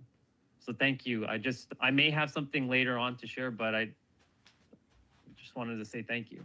Yeah, absolutely, Andre. Dude, you like Lily just said, not only are you extremely articulate, you're an eloquent and engaging speaker. And I couldn't agree more with her. Like Thank you. You just carried the room for, I don't know, 10, 15 minutes. And I know I didn't want to stop listening. So I encourage you to think about your story there, because clearly I think that there's a gift for Gab, if you will, that you have there. that And I just gift, want to all right. reflect a few things that kind of maybe just let you know you're not alone, maybe. How about that? So first, you said you were scared to come on, and then you're the first one to unmute yourself and to talk. So I just want to recognize that and to congratulate you on, even though you had the fear, you took the step anyway. And that choice is the same choice that we just have to make over and over again in our lives to get us on the path that we actually need to be. This idea that the world was alien to you and the fact that you felt like a mistake, like when you said that, dude, that hit me right in my heart, because Well, bro, what do you think I am? I'm a public speaker. Why do you think I do live streams? Why do you think I go outside and I start talking loud so other people can hear what I have to say? And I'm unapologetically saying that you are the creator. You are the answer. Why do you think I've been doing everything for this entire time? That's why I am a public speaker. I've spoken once on stage, or I've spoken once on a physical stage and 3 times on a virtual stage. But there's more to come. Felt that way my entire life. And honestly, depending on the day and how things are going, those are still thoughts that sometimes pop into my brain. I just have a different skill set in what to do with them now. It used to put me into a depression for days on end that I couldn't get out of bed or come out of my room. And now I recognize it as, this is a part of me that's coming forth that needs to be loved, that needs to be seen, that needs to be felt and experienced. And just creating the space for that. Said that you had some uncertainty, or that you weren't sure that you'd be able to handle what came your way as you walked your path. And I just want to encourage you and everyone listening that your heart has an infinite capacity, meaning that as long as you are operating from heart center, you can and will handle everything that comes your way. Where we start to get into that feeling of overwhelm, of struggle, of I need to figure this out, is just that, right? We're up here, we're trying to figure it out, we're trying to control. But if we can stay down here, that capacity for love is never ending. It's unconditional. As far as how to bring wisdom forward, have you thought at all around just what you're passionate about, around what you most love talking about? I think that there's a direct connection between the stuff that we love and what we're meant to do. I think that's the reason it's put there for us. Yeah. Have you thought about that at all? Yeah, so my journey, like I said, like I had to build some foundational pieces of, I wanted to just be a better human, because I was like, I'm just gonna be blunt, I was like a piece of shit. That's what I thought of myself throughout growing up. And I just want to be a better human, because I was, like you mentioned, I didn't feel seen. I never felt heard. I was always the one like, don't talk back, just listen, and like only respond when you are meant to respond. And over time, I lost my curiosity and I stopped asking people questions about being curious. So these are the things like I'm now rewiring back into my system. And so I have to build foundations of like self-love and mindset and positivity. Now, the thing is, I know I'm not everyone else, and I know we're all one. I'm still wrestling with that concept of we all are one. This is normal, by the way, that you feel that. Anybody out in the social media world. However, like there are a lot of things that like I know. I'm not gonna say I'm better. How dare you? Hold on. How dare you tell me that it's because I was groomed and I had a black beard. I'm not grooming right now. I'm more sexier than ever, bro. Because that's the whole. Don't be disrespecting now. Conversation. I love talking about spirituality. I love empowering people, because we are divine sovereign beings. I went from being a piece of shit or thinking I was a piece of shit to now knowing that I'm a divine sovereign being. All of us are. We're all one, right? You're all my brothers and sisters, plain and simple. I see you all as family. Even if I've never physically met you, you're all family to me. And I can easily say I love you all with ease. I don't have that problem of holding back, sharing my words. True.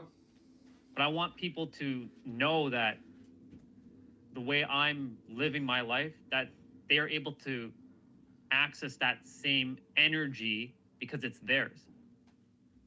And that's why I've been like struggling with like my messaging, or they talk about in the business world, the client avatar. And I know my client avatar is the me from several years ago, but the me from several years ago was stubborn. He wouldn't listen, plain and simple. And I literally can probably help anyone because I've been through a whole spectrum. The only thing I can't relate to are women who have given birth because I'm not a woman. And I you do know can't what relate to that someone feels who's like. lived on the streets because I was never in that poverty you state, do know but what I that feels have like too. had a lot of like struggles financially. I got hit with a crypto scam in 2021, lost practically 95% of my resources. And ever since that moment, I've still been rebuilding. And I've been like you, Jay. You talked about the uncertainty for a couple months where you just were figuring out, like, what are you going to do? I've been on this for 2 years because I let go of my IT job. I refused to work for someone else because I'm not here to take orders from someone else. I'm here to serve at a high capacity. So these are the things that I am like figuring out, okay, what am I going to talk about? I can do that. It's just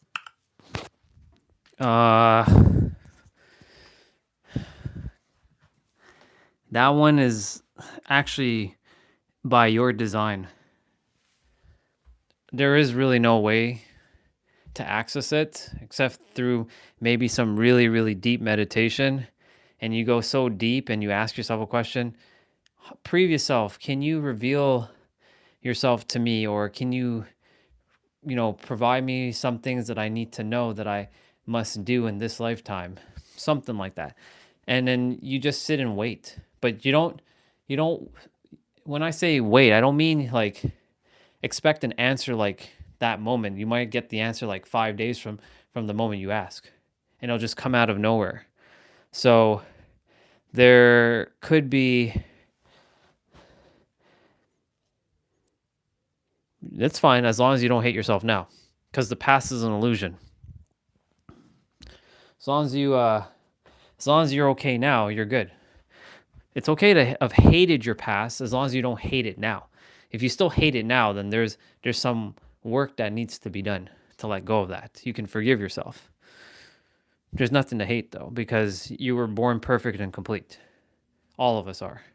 There's just the mind is creating a story, because remember I shared you're not your mind, right? You are so much more than your mind.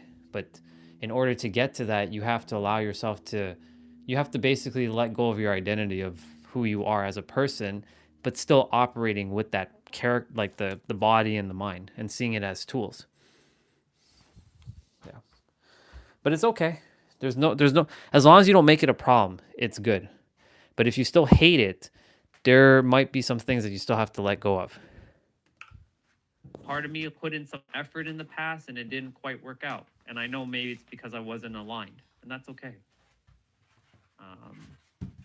So here's where, man, we have similar trajectories for sure. Yeah. A lot of the stuff that you're saying is really resonates with me on a deep level. And Jan and Lily, I see you guys. I'm going to kick it over to you after I roll. I want to encourage you, just from hearing you over the past, 20 minutes, there's nothing you need to do except be yourself. I hope you just listened to what he just said there. And you actually did answer your own thing earlier. All you need to do, and I've been saying this every time you jump on, is basically be yourself. Be whatever you want. Do whatever you want. Because you were given the right to live. I have to change my microphone. Give me a sec. But you were given the right to live, and the way you choose to live is the way you choose to live, not by someone else's way, right? You have your own path that's going to look so much different from the people around you. People, the thing is, people who are around you may not understand what you're doing because it's not for them to understand, right? They chose their path, right? You get to choose yours. But the thing is, will you allow the voices to creep in? But yeah, all you gotta do is be yourself.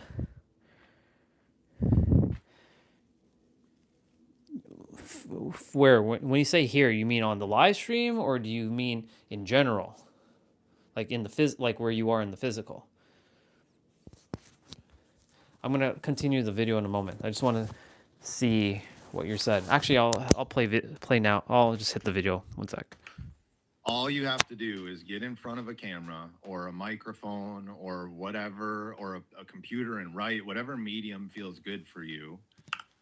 And that's why I'm gonna come to that side of the world, and I'm gonna change it. I'm gonna force that change if I have to. I'm gonna beat it. No, I'm kidding. I'm not gonna beat it out at anybody. I'm going to make sure that people understand that you have a choice.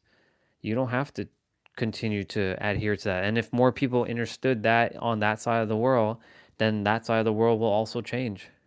That's the reason why, places like here in Canada and America, even though they have their own set of issues as well, we have the right to speak and share however we choose. We're not enslaved by anything. The only thing that we get enslaved by is the government by telling us that this is what we should be doing. But the thing is, like, most of us don't adhere to the government on this side of the world. Well, I mean, not most of us. Some of us don't. But on that side of the world, right, like, it's hard to find someone who is going against the norm, right? Because the culture is all one thing. It's all one culture. But in Canada and America, it's not one culture. It's every culture. So basically, it's no holes bar here. You can be whatever you want. If you don't want to wear a thing over your head, then you don't have to wear a thing over your head. If you want to wear that thing over your head, then wear the thing over your head. When I say the thing, I'm referring to like a hijab or whatever, or covering your face. Like a Muslim woman has to cover her face and cover her body. They don't have to do shit like that over here. Who came up with that? It's just a made up rule. It's bullshit. Right? But I respect the culture, but you don't have to adhere to it. Does the law in America allow? Well, no. But the thing is, again, like, these laws are ridiculous because if you want to marry 4 women, why not? Right? That's the thing about certain laws in that side of the world is like, oh, okay, you all can marry like 10 women if you wanted to. But that's kind of ridiculous. Why would you marry more than one person, right? But these are ideas that have been indoctrinated, right? Because these are ideas that on this side of the world that you're only allowed to marry one person. And if you're married to someone else, you're gonna get in trouble. I get your point. I get it. I get the point what you're getting at. I see what you're getting at.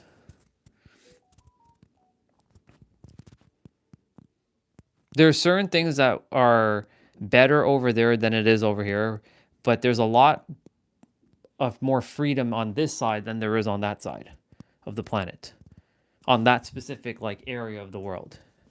There's a lot more freedom here than there is where you're at, like in that zone, that specific zone right there, right? That zone, that pocket, I call it, that zone needs to get into the 21st century because it's living in like 1 AD or something.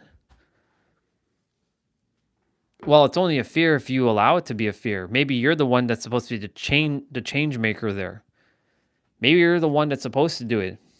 Maybe there's I've said this to you before. Maybe there's a generation of men and women over there that are waiting for you to bust out of your fear and speak your truth.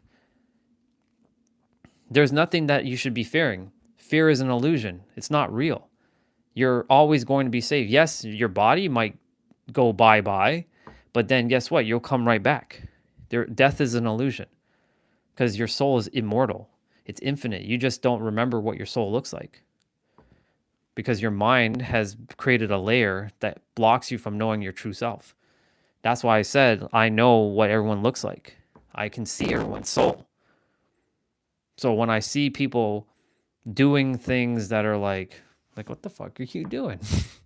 Right? I can't say that because their mind has put a layer over their soul, and it's not their fault. There's no fault here, right? But the thing is, like, people have to stand up for what they believe in. And if you don't stand up, then you're going to be steamrolled, because reality is not going to bend to your will just by you sitting and thinking about it. You're going to have to plow through and bust through the fear. Maybe you're the one that's supposed to change the reality on that side of the planet.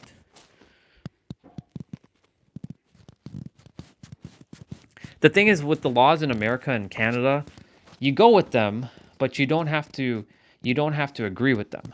Meaning, like, you're not breaking the law, but you don't have to adhere to it. Like, for example, like speeding, like you're going to go through a red light. Like, that's ridiculous. You're going to kill someone, like common sense, or you're going to take someone out, right? You don't adhere to the laws because you make your own laws, but you're not living in the earth world's rules. You're living in your world's own rules, but you have to know the rules of the earth world, and you still have to adhere to those, but you don't have to accept them. There's a difference. You have to basically live two states at once, and you have to know how to do that. And if you don't know how to do that, that's where you're going to have to go deep within and figure out, how do I live my rules, but also abide by the rules that this place has made, and still be genuinely and authentically you. I'm sure there's plenty of guys who are feeling the same way you're feeling in your part of your world, and they're waiting for you to speak up. Basically. Let me just continue. I have to get stuff done. And just share who you are from your heart. Do not worry about a client avatar. Do not worry about structuring your business in a certain way. Do not worry about your marketing message. Do not worry about any of that. You already have the freedom. It's already within. Create from within and you will have without. Remember, I keep telling you, as within, as without. Stop looking at your reality in the physical. You have to start going inwards. Close your eyes and you already have freedom. It's right here, right now. Right here, right now. You have freedom. You have to feel it. Don't look at your world. Don't look at your physical world. It's an illusion. It's not real. As you keep changing your inner world, and you have to truly stay with your inner world and stick with it long enough for it to change, you will start to see freedom. People will start to be more relaxed, more easy, more calm. That is the world that I came from, right? That was my last business, was all of that. So I don't care to go viral. I care to make impact. Viral is an illusion. Saying it because I'm not familiar with it, or I think that it doesn't work. It does. The problem, though, is that you attract all the wrong people when that's your thought process. When you are trying to figure out, how can I convince people to listen to me, is totally different from when I just show up and I share who I am from my heart, right? That's the reason that you resonate with my videos. That's the reason everyone here is on this call, is because I'm just who I am. And people can feel that through the screen. It's true. And I can feel the wisdom that you have, right? This doesn't work if you're somebody who's shallow and who doesn't have an understanding and who doesn't have depth to their being. But you're not that person. Thank you. And so I've heard a couple of times now this 6-line idea of the role model, right? I just want to influence and impact other people by having them be around me, right? I was listening to the 40th Gene Key today, actually. And one of the things Richard says is there's an exchange that happens when somebody who is super stressed out shows up in the room with somebody that is super peaceful. And it is through that example and through that energy exchange that you can really have a deep impact on somebody without saying anything. And if you think to people in your life who, when you get into the room with them, they're just calm and loving and peaceful, that is what impacts. And you just have to trust that the right people that are designed to be unlocked by your aura are going to end up in the same energetic space as you. However, you still have to walk that pathway of initiative, which means sharing yourself. Later, dude. Sharing yourself out to the world. Otherwise, how do people have anything to connect with? It's true. Jan, I want to call you in here. Thank you, Jay. And thank you, Andre, for sharing. I'm just curious, and I totally understand if you're not going to answer this. But it was interesting. I heard you talking about this when you were talking about the supervillain of hate. And then I was waiting like, so when is he going to be talking about the superhero of love? And that came, which is wonderful to hear. But it is interesting to hear you use that first set of words. And as you were talking about, I'm not sure what it is that I'm here to do or how to do it. Looking at what you love is one thing. Looking at what you hate and why you hate it is the other side. And if these two somehow work as a mirror, that's quite interesting.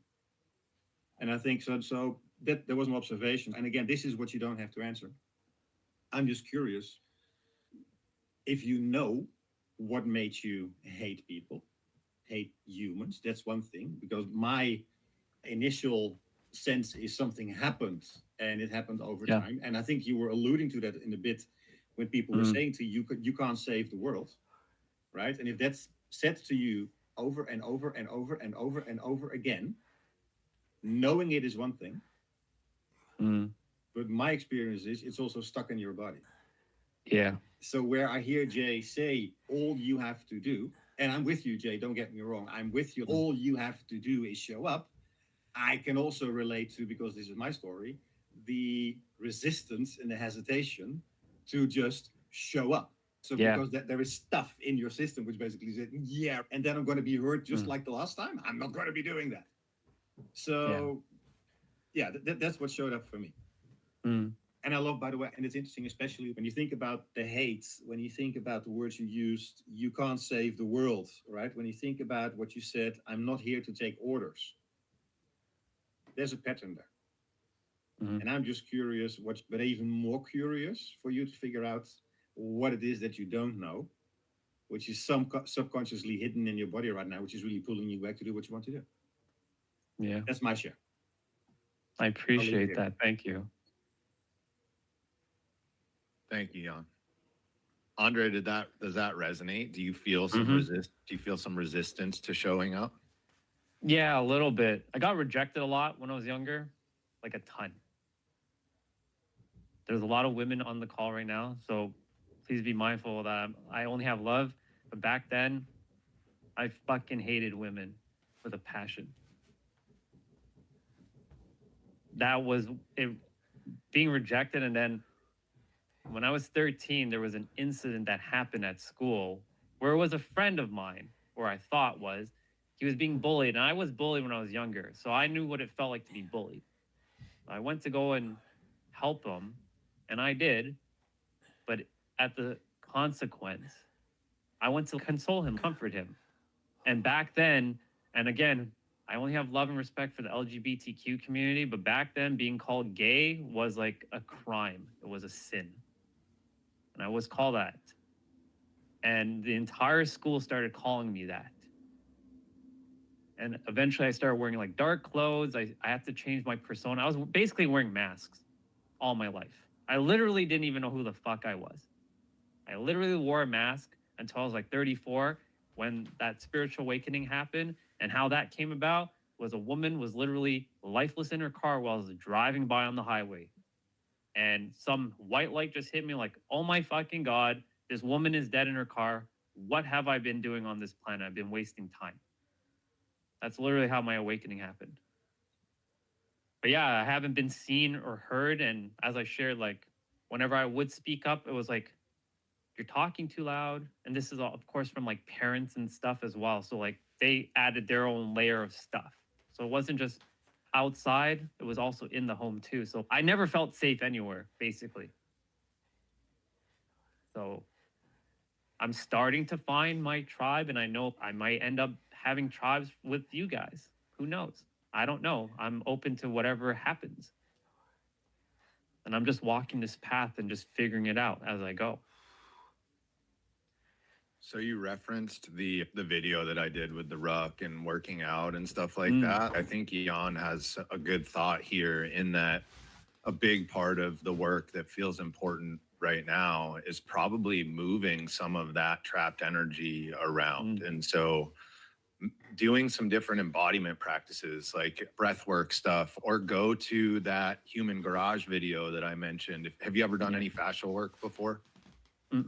So, dude, that's been really impactful for me over the past month or so. That's another great one. Another idea is what's called TRE, which is traumatic release. Definitely can bring some things up. I'm not a doctor, so make sure that you are safe and aware of what comes with that. But it's basically like creating the conditions for controlled shaking, which is some of that trauma releasing. So I definitely encourage you to dig into some of that stuff to help move some of those things so that you can share yourself, who you really are, without those masks. And just within the past couple of years, this is my story again also. I that entire last business that I ran, I was not me. It was this facade. It was this version of me that I felt like I needed to be for other people. Right. And that's exhausting, man. To have to wear a mask and be somebody you're not all the time is just exhausting. Yeah. Lily, do you want to chime in? Yes, thank you, Andre, for sharing all this stuff. And we are family. You said it now, so that's done. Yeah, that's done. That's done. It's so fun because I remember the inner stand comment because it really resonated with me. I thought that's really clever. So I'm so glad you're here. When you were speaking, what came to me is the 55th gene key. So I've been thinking about this a lot, and it's a really tough one to contemplate. And I have been working on it. Yeah, that's actually that's my SQ in my original like profile. So freedom. No way. Yeah. Yeah. So that's what came up to me. I thought I've been thinking about this a lot because it has really been putting this whole thing in perspective to me. And it's all quite difficult to understand. It's all a bit woo and magic, but it's really given me this anticipation of something is happening. And when you were speaking about how you are here now, but maybe you're just not sure what exactly to do next, it just kept popping up in my head as the 55th gene key. That's your thing. That's what you will need to do. And I don't have any advice on how that's obviously going to come to you because you need to decide that. But a change is coming and you are very important. And you said it yourself. You are, I don't know what you use, but you are a light worker essentially. And people will need to rely on you and your knowledge. And I just wanted to reiterate that message to you. That's what you are. So don't get, as Jay said already and Jan said already, you don't need to get into the nitty-gritty details on how I'm going to make this work because it's all going to happen. It's all already happening, and you just need to continue to be who you are. I'm gonna add, because I just want you to know, Andre, that literally yesterday I casted the 50 hexagram. I'm practicing my I Ching now because of the gene keys, although I've had the book for 30 years now. I'm finally practicing, and I literally yesterday casted the 55th. And I'm like, that's interesting why I casted that. And then here we are.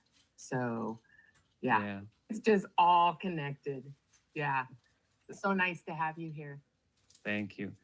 Yeah. I did want to share one other thing like that's popping up, like the thing that I'm going through, a lot of other people are facing. And in one of my other gene keys, I have gene key 39, which is liberation. I'm also here to help liberate people's hearts so that they can be free. That's what I'm here to do. I can feel it in my entire core. That's what I'm here to do. How I'm letting go of the how, because there's the tyranny of the how, right? Just letting that go and just allowing the universe, God. I call God, universe, source, creator, all the different names. I believe in it all. So I'm allowing creator to just work through me the best I can and attempting to just be open and not let this take control and let this, the heart way, lead the way. And I always say, may your heart be your guiding key to anyone. I'm sure I must have said it in one of my comments that may your heart be your guiding key. Yeah. I really want to take this time to say thank you for everybody I know I'm not taking up space and I know that. I really just want to say thank you for allowing me to share what I had to share. Of course, brother. Thank you for sharing it. Thank you for sharing it. Ananta, I want to come in and share, please.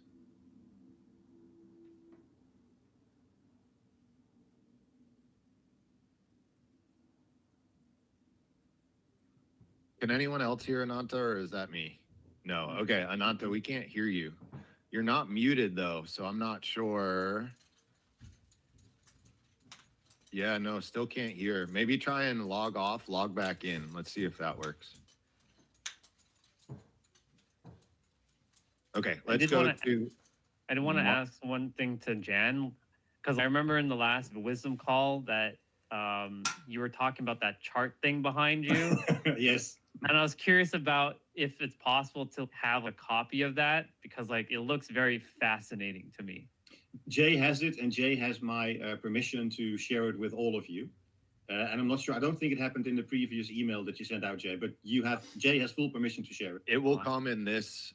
I send out the recordings after I get them up on YouTube, and I totally forgot to attach it last time. So yes, I will attach it this time when it goes out. I promise. I'm sorry to everyone that was waiting on that. Apologies. Marcy, let's go up to you, please.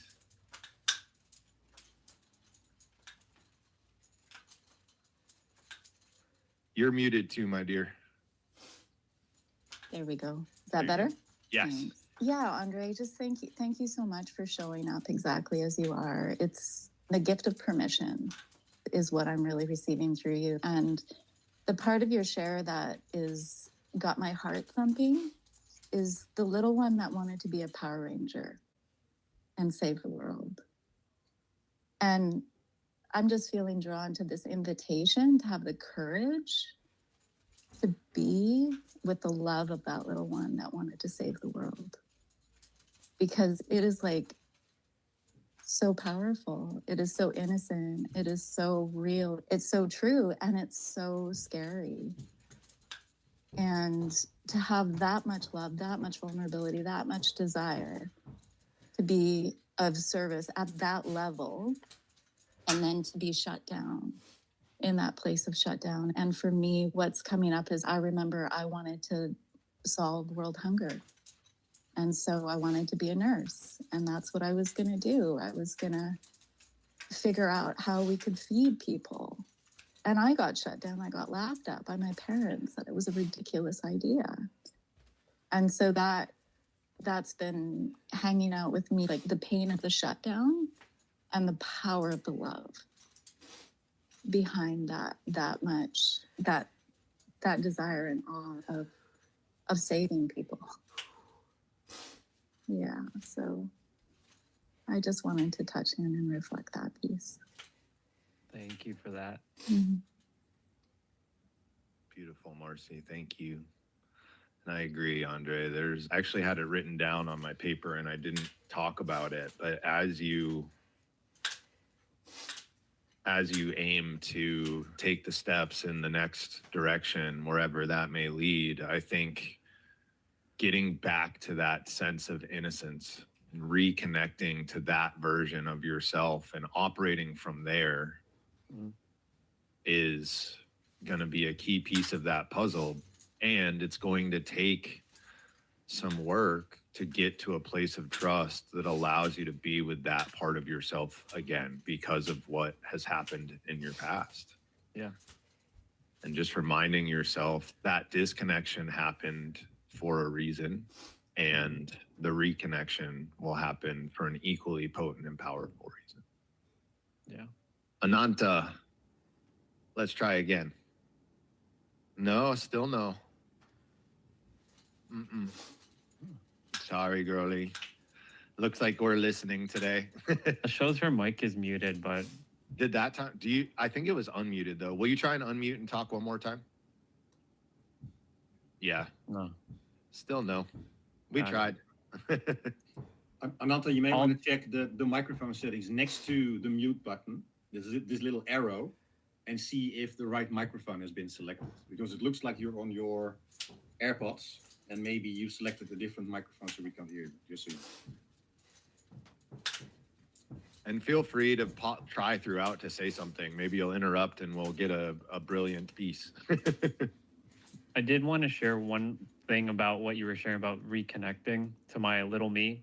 Yep. So I actually go in a lot with myself, and there's the 13-year-old, there's the 5-year-old me who's wearing the superhero cape.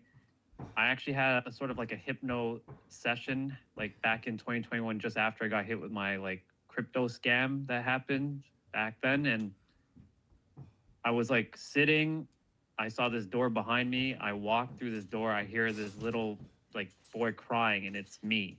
Obviously, it's the little me. And he had a pink balloon because I love pink. And he was holding it and he was sucking his thumb. And he's like, "Why haven't you come for me? I've been waiting for you all this time." And I'm like, what do I do? He's pick me up and take me out of this darkness. I picked him up and I carried him, and he had tears that are flowing out of my eyes that I'm currently having. And as soon as I picked him up, the darkness started dissipating. And I walked through the door, and it became a door of light. And then he like saw this sort of like a Disney castle in the far end, and he started running, and he's like, "Come." And I ran with him, and sure enough, like at the time, the people that I knew, like the representation of humanity was there waiting. They're like, "Welcome home." So like I do connect with that little me, but I still have to trust it more, is basically my journey right now. Mm-hmm. Yeah, it's one thing to reconnect with it and to know that it's there and to honor it and nurture it. It's another to allow it to be the thing that is controlling your experience. Yeah. If you've ever seen the movie, oh my gosh, Split. Have you ever seen the movie Split? I've heard of it, but I haven't seen it. No. Okay, so it's a sequel to, it's like a superhero movie, and it's about a guy that has split personality disorder, and he has 20 different personalities. And the point of this is they say, which one of us is going to take the light, which is like basically the control over what's happening in the conscious experience. And that's really what I'm getting at, is like letting that part of you take over, which takes a deep level of trust, because the last time it took over, you were hurt. Yeah. The words trust, faith, and belief were never in my existence. So it's only now I'm starting to wire these words back into my essence. Mm-hmm. Like they always existed. It's just they're buried. And I need to like remove. If you all have read the book Return to Love by Marianne Williamson, she talks about layers. I'm basically removing all the layers. I like to make an analogy that I'm wearing like 20 pairs of sweaters, and I'm basically going back to being naked. So I'm like literally removing the sweaters right now. Totally. I love that idea. I just want to highlight one of the comments from Courtney, that when you are in a physical practice, try and tap in to an area around your collarbone and see what brings Like up. here? Yeah. And driving that down through your feet to try and help release and stabilize. So Courtney can sometimes have an experience of being able to see different energies, if you will. So that's coming from a place of, I'm guessing, of being able to see something as you're engaging. Thank you, Courtney. Do you have any? I don't know. Yeah, there you go. I was just going to say, I don't know if it resonates. I can't always understand what I'm seeing, but when you're sharing about your story, there's a lot of really fast energy right here. Feels like I can't get down. Can you guys hear me okay? Yeah. Hi, I just was noticing, and I'm just thanking you for your share as well, but I was noticing that thread of your awakening being connected to saving a woman, and then your superhero cape, and then your share about women. And it feels connected. I got a little chills for myself about it, but it feels like there's a part of you that has a really strong story of helping women. And I do think there's so much kind of chatter around and on the internet about how to control your women and there's like a lot of this, I hear it through other people. I don't follow it, but I just wonder if that's your kind of an in of honesty and vulnerability. If you're trying to message and there's something you want to message, that feels like it sounds like it comes from a really strong, passionate heart. And it's like bookending because you had this real history of hating women, and yet you're called to save women. That was what I saw, the connection there. I don't know if that's the whole thing, but it did feel like it was popping up a little bit. Like maybe you're like sharing how you had to overcome that or what you're doing to overcome it as your honest, vulnerable self, which sounds really terrifying to me. But you obviously have a really powerful story, because when you were sharing, I just immediately started to cry. Like it was really, I was right there with you. And I love that you love me. Just all the things. I'm gonna mute myself again, but I just wanted to jump in there. Thank you. Thank you, Cheryl. Andre, I want you to take all this in, man. I don't think you realize the level of impact that you have when you speak. There's another woman, Lindsay, who comes to these calls who has the same thing going on. I've seen her. Yeah. She has the same 48 gene key as her life's work. Yeah. Yes, exactly. So just take all this in, man. Know that you have a lot to share and an ability to impact people. And I'm so grateful that you came today. Thank you. Thank you for making the time. Thank you, everybody. I appreciate you. And I love you all very much. Love you too, brother. Thank you for being here.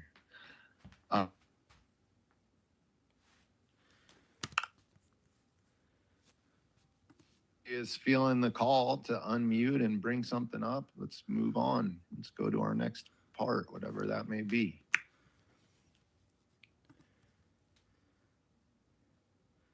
So 8:11 to 4:36. Okay.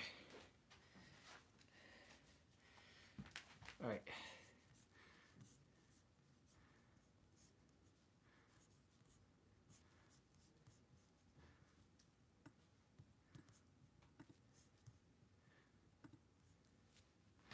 Andre Sumer, Superhero of Love.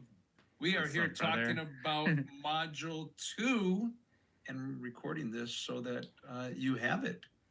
Awesome. Congrats on being the first one to get your action step completed. Thank you. And let's just dive in.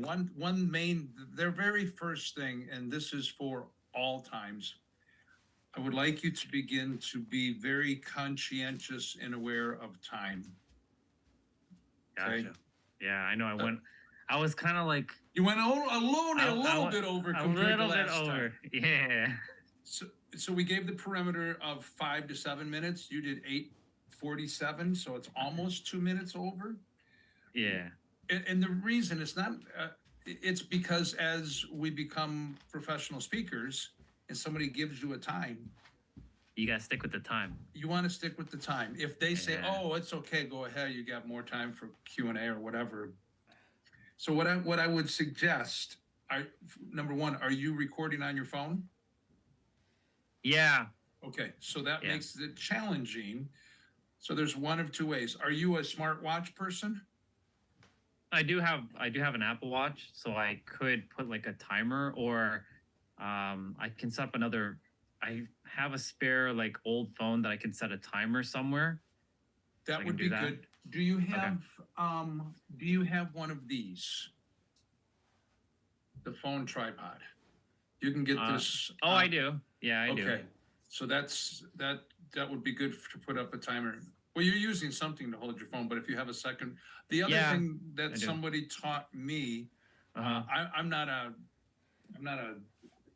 digital watch person, but with your Apple Watch, you can set up a timer that doesn't go off, but that vibrates when you have 30 or 60 seconds left.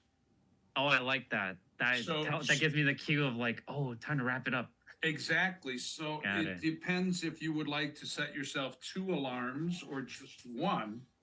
Probably I would say 2. probably 2. And what length of time do you probably 30 seconds, maybe 60 seconds, or maybe you do 60 seconds.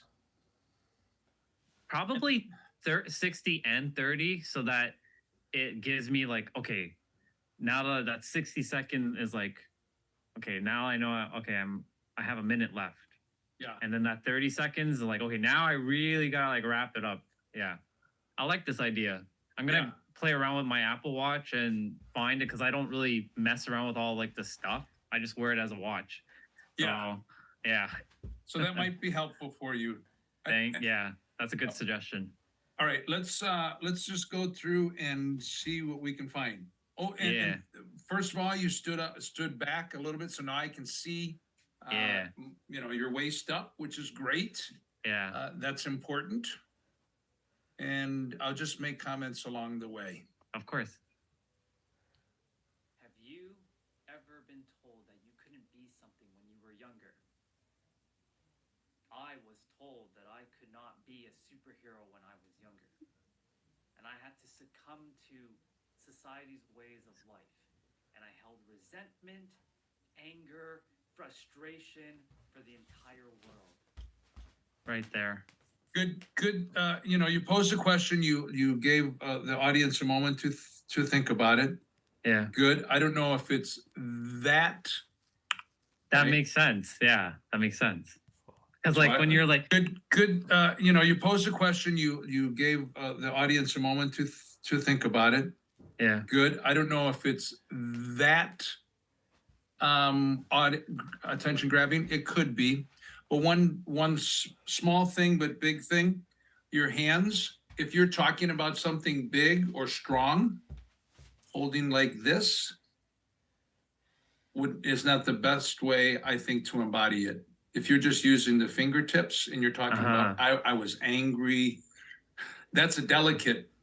Got it. That's delicate. That makes sense. Yeah, that makes sense.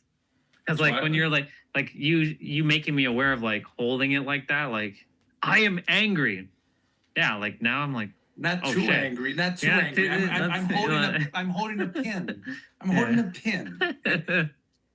Right? But you're onto it. Now, another thing that I'm gonna say right now, and I think you'll observe,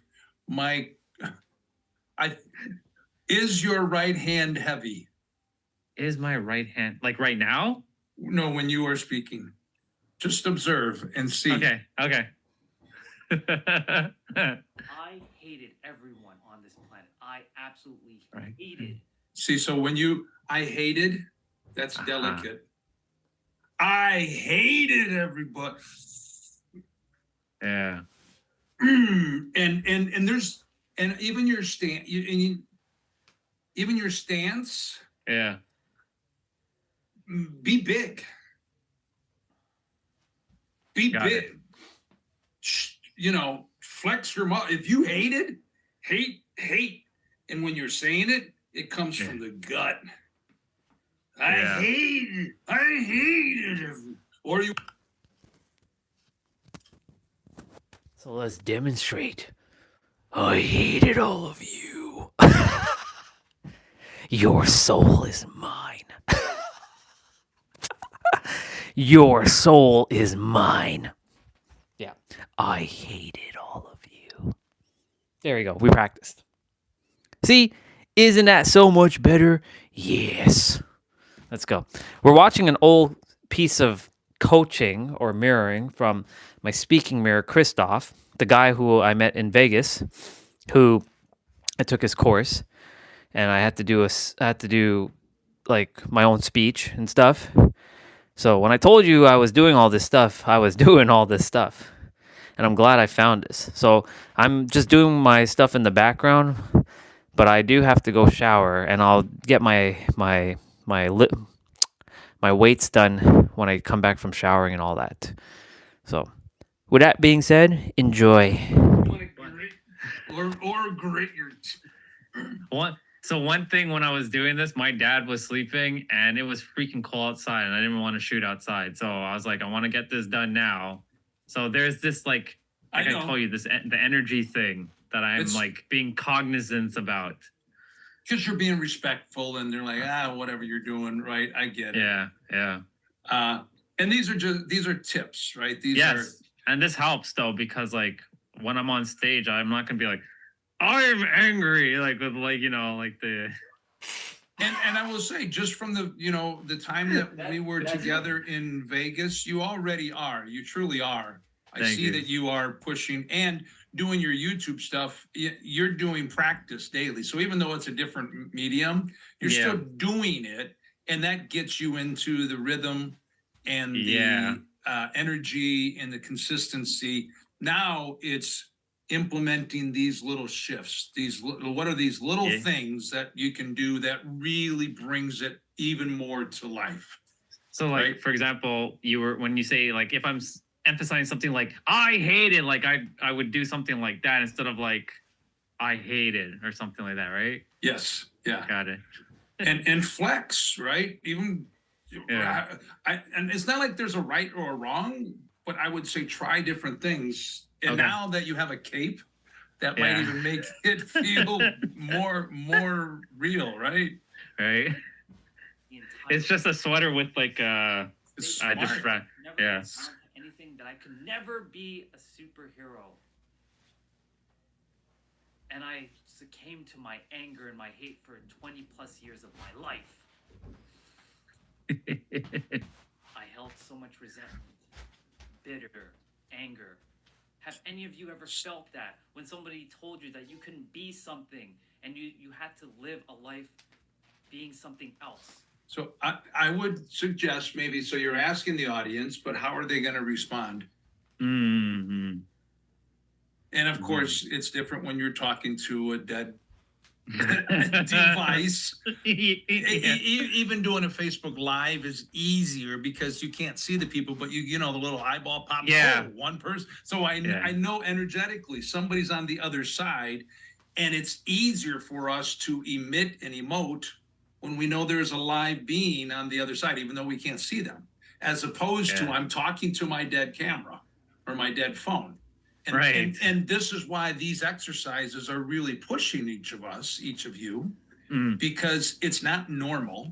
You know, when you're in real life, that's not how you're going to be giving a message, unless once in a while you're pre-record for a summit or something like that. Right. But typically it's never going to be like this. So the fact that you're able to do this and then you're implementing and making changes along the way each time, you are getting better than you even know. Got it. Makes sense? Makes sense. I appreciate that. Okay. So my question before, remember my question earlier? About the right hand? Is your right arm, is it heavy? Because you're very sort of more natural. You use the left hand. I'm going to say some things. I got some ideas. This is like this. And then, oh, hey, guess what? My other hand's going to explain it too. Something to be aware of. Also, there is no plane right here. There's no plane? There is no imaginary plane at your chest or shoulders, right? What do you mean by that? That means that you can push through and your arms can actually go above your chest. Oh, so you're saying like most of the gestures so far are up to I see. So it's like here. But it's like everywhere. Everywhere, right? Yeah. The whole range of motion. It's just stretching. It's just this is out of the comfort zone, pushing yourself. Yeah. Oh, you're right. Definitely. When you're asking the audience, have you ever asked them to raise their hand or do something? Who here, have you ever? And even, you know, you see, and love them or hate them or, you know, neutral or whatever, Bill Walsh is a master at this. Yeah, he's a master at this. I remember like he raise your hand if you ever like felt this way, or if you get into a habit, you can even raise the hand before you ask. How many people here? I haven't even asked the question yet. And then you are hypnotizing them. I see. Speaking is service, sales is service, and they're both hypnosis. Yeah. And it's good. Hypnosis is not good or bad. It's whatever the intent is. Yeah. Right? Quick question for you. Did I ever mention to you that one of the things that I'm still working on is learning how to ask questions? Did I ever mention that to you? Ask questions in general in life or? In general in life, because for most of my life, I was told, don't ask questions. You ask stupid questions. My questions are dumb. So I just basically came to a point. I shut down. I didn't even ask questions. So I lost the curiosity muscle. I didn't give two hoots about asking questions. So like even me at the beginning, even from the last video, asking a question, that's actually pushing myself out of the comfort zone, because I'm like, what kind of question do I ask? How do I ask the question? Is this a good question to ask? Like these little things I'm like logically processing in my head, but I need to be coming from here and not here. Does that make sense? Absolutely. And what you just shared is a powerful illustration or example that you could share in this message right here. What you just said, because you're bringing, it's not just a vague idea now. Right. Oftentimes speakers, we speak in generalities. Generalities. Like, you mean keeping it like very general, like keeping it very ethereal, very, I hated the world, did you, like giving something that you gave that just now that's very specific.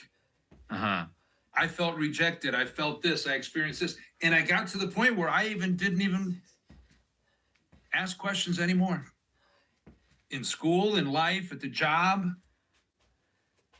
in relationships, because I was told your questions are dumb. Figure it out yourself. Yup. How come you don't know that? Yep, that one specifically. And then here I am in life. I'm an entrepreneur. I'm trying to figure it out, and I have questions, but I lost the that's a powerful statement. You said, I lost the curiosity muscle. Who here has ever experienced that when you were young, you were vibrant and you're asking questions and you wanted to learn and you weren't afraid to ask? Who here has ever experienced that? Raise your hand.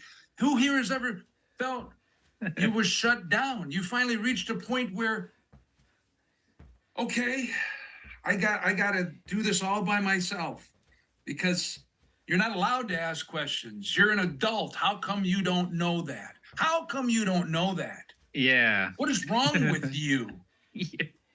So you're bringing it to life. Got it. Does it make sense? Yeah, it makes sense. Yeah. But I'm only doing it off of what you just gave me. Which is freaking powerful that you took all of what I said and was able to bring forth that kind of like energy to it, if that makes sense. Yeah, there's a fine line between, I do say this is a show. This is a show. And yes, you are performing, but we want to be careful that when you're giving your message, it's not just I don't even know what the word is. You want it to be more authentic and bringing something that is real that you experience. Like you are sharing that. Yeah. But it's still in the area of generalities. I feel. So one thing that was made aware, and I'm glad that you made me aware of, like when I was in Vegas with you, that I was like shaky when I was saying stuff. One thing that I was made aware of recently is that I overanalyze everything people say and sometimes miss what they're actually saying. So there is this like extra like thinking going on where I'm processing everything, and then it'll come out the way it's going to come out that I perceive it, but I'm not like fully, like I heard everything you said, but the brain's like analyzing everything you just said. Does that make sense? Sure. Yeah. So right now it's like processing everything that you just said and kind of like, how do I make this my, like, so let's just try it. Okay. Just try it. All right. What I just said, but in your own words, and realize there's an audience. because again, it's not just about, and you do focus on the audience, which is good. Yeah. But because my story is only of value when they can connect and resonate with it.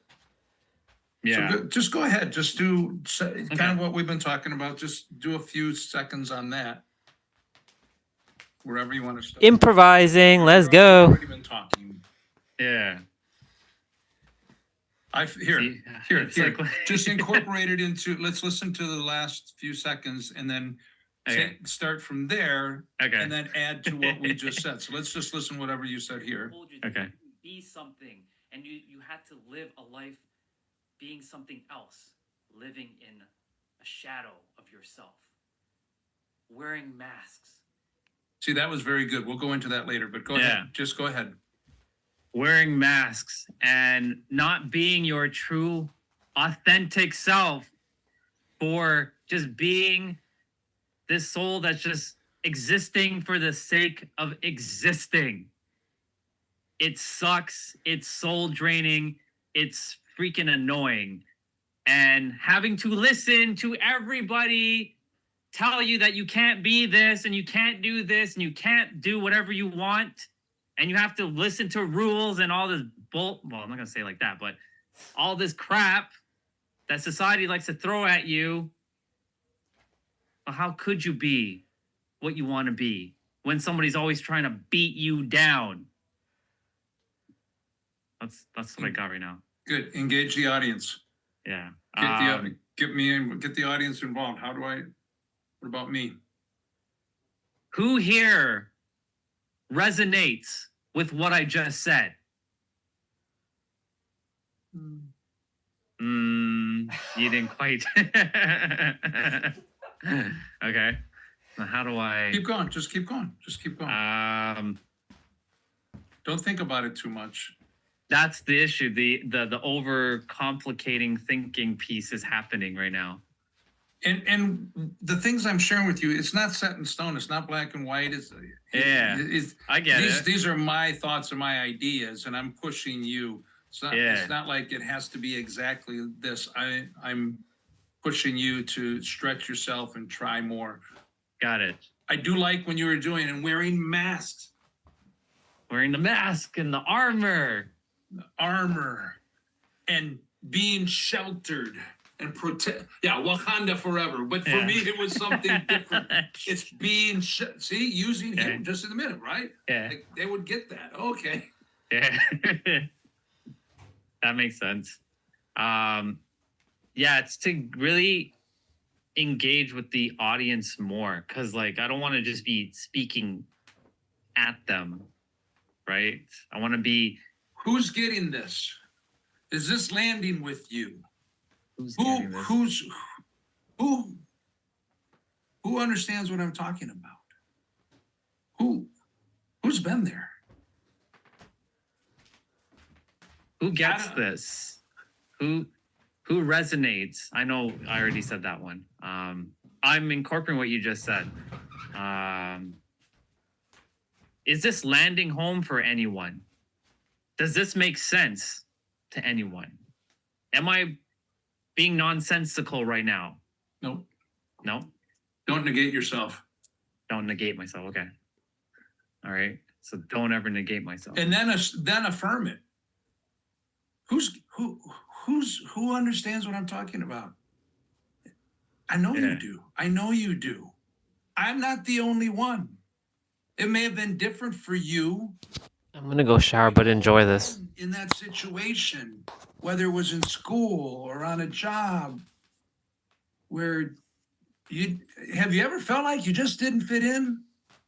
You're out of place. Like you are not a member of the group. You are outside the. Guess what? You're my kind of people. I'm here for you. Let's watch more. Go ahead. That was beautiful. No, that was beautiful. I'm sharing what I believe is your essence of your message. It is. And there's different ways to bring it forward. Gotcha. Let's see what else you got. And wearing armor just to protect yourself, to be something that you didn't want to be, just to fit in. I had to. I'm gonna make a small suggestion. Okay. The way you do your quotes, I know that you are maybe that's Wolverine, but it's like it's like claw scratches. So you mean like typically it's more like you I normally see people do like this rather than a whole claw. Is that hard for you? Eric, quote unquote. Quote unquote. I'm just again just when I see is I see your cat's claws. Gotcha. just to fit in. And I'm not making fun of you. No. I'm grateful that you're making. See, the thing is, I love to be made aware of things, because if I'm not aware of something, I won't improve. So I have to be. We don't know. You don't know what you don't know. Exactly. And that's why when we do our event, our Ultimate Speaker Competition, one of the assets we provide is the video. But the video has only so much value until they have the judges' score sheets that they can look at while rewatching the video. So, when I watch myself, I only see what I see. I can watch it over and over, and I'm still never going to see everything that somebody else is going to point out, good or opportunity for improvement. Is it because it's our own blind spot? Of course it is. Yeah. There's no way that we could. I'm looking at me. Yeah. So I either love or hate. I already have my own preconceived ideas about me. Right. And people, you can't see the picture when you're in the frame. Les Brown. Yeah. Yeah. And so you you're can't right. see the That's picture in the frame. Yeah. That's a powerful quote. And that's why we are better coaches for others than ourselves. That's why you see people who are financial experts that sometimes don't have their shit together. Yeah. They say that, therapists are the ones who have the most messed up lives and relationships, right? Because we all need outsiders to even mirror back to us what we are great at teaching and coaching others on. I don't say that. I never say so. I say so sometimes. So yeah, and the ums and the buts and the ors and yeah. All right, let's go.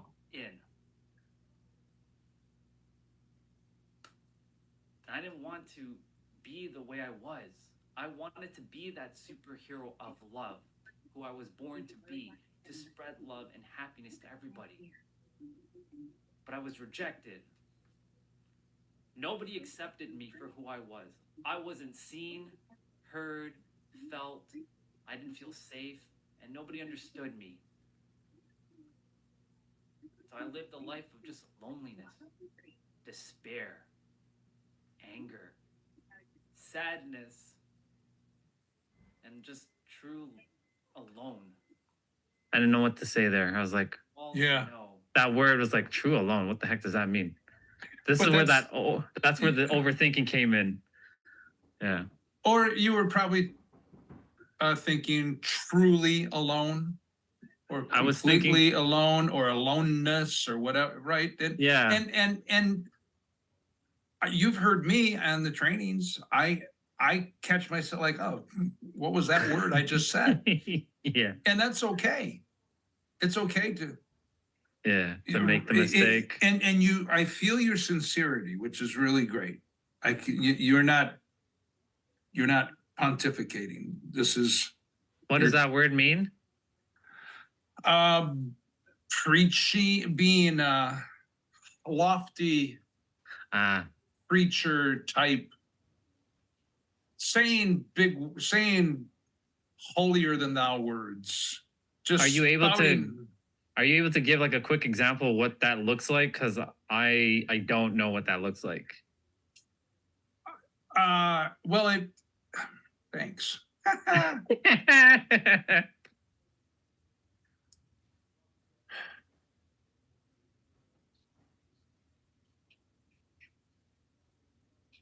It's not necessarily only the words, but it's the way it's coming off as, it's almost like a level of arrogance of putting. Got it. And here, let's look up the definition, the exact definition of pontificate. Yeah, because I'm going to be honest with you. Definition pontificate. Just a moment. Yep.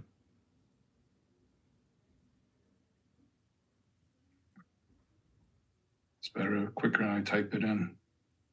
Yeah, because when you said that word, that's the first time I've heard that word in my life, or it's cool. my awareness to that word. Hey, you learned something. Yeah. Pontificate. Okay, expressing one's opinion in a way considered to be annoying, pompous, or dogmatic. This is the way. Pompous. So you pompous. Yeah. Like you got like this kind of like attitude kind of thing going on, I think. Yes. Yep. Got Yep. it. Yeah. Okay, I get it now. Let's see what else we got here. That if you're going through something like this right now, that you are not alone. I know what it feels like to live all of those frequencies. I know what it feels like to be told that I couldn't live the way I wanted to live. It's interesting you mentioned frequencies. That might be another part that you've not brought into your message. I don't know. I mean, you just kind of tossed it in there. But each one of those, sadness, hurt, pain, they all have energies. Look, your background is energetic. Yep. Right? So I would throw out for you to think if there is something there that you want to incorporate as well. Yes, because energies are one of the things now that I'm heavily focusing on, because like it's your vibration that matters. How you think, how you feel, how you speak, your thoughts, it's all a vibration, right? Yeah. And vibration, like vibrations attract like vibrations. Correct.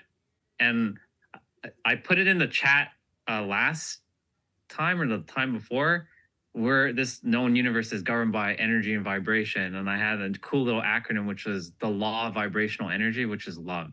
Yes. Yeah. Okay. So we talked about your own quote.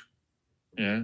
And about passion. I did not see those two things in this. That's what I totally forgot to put. That's okay. I was like, I was like, yeah. If that is your quote or that's your acronym, I would incorporate it all the time.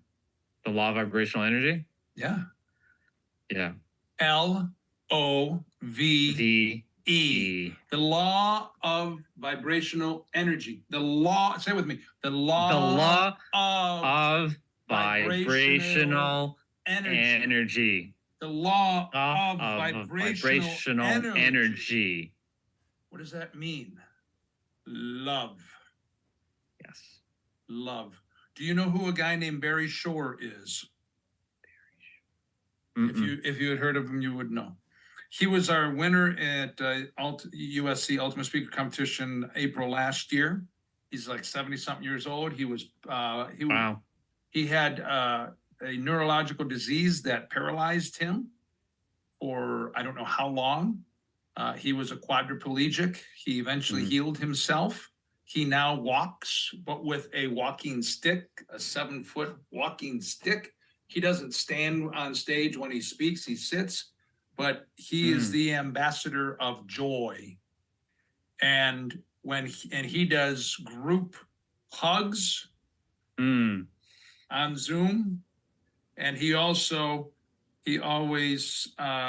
gets everybody to say the word joy in vibration, because we are filled with joy. And I am doing it quietly because Michelle is in the other room still asleep. Got it.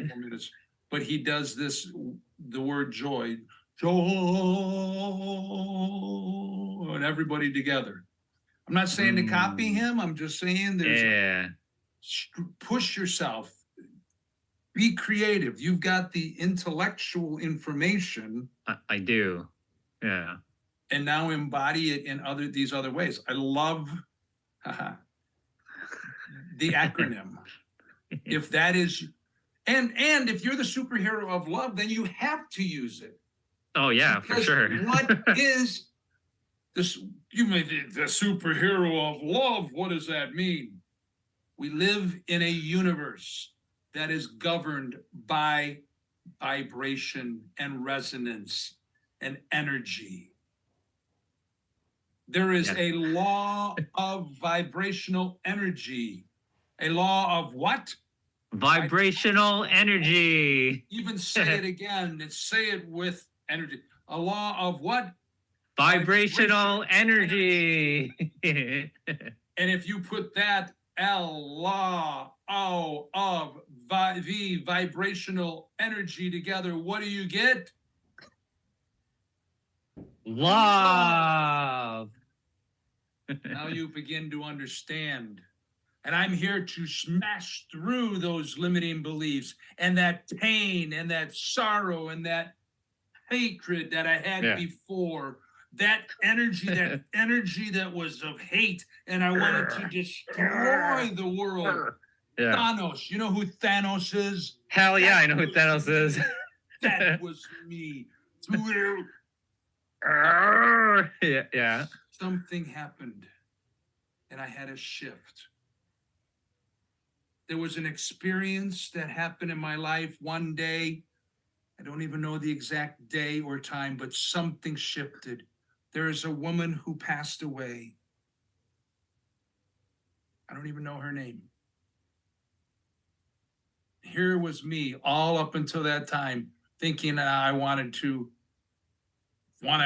destroy others, but I also wanted to destroy myself. I wanted to unlive.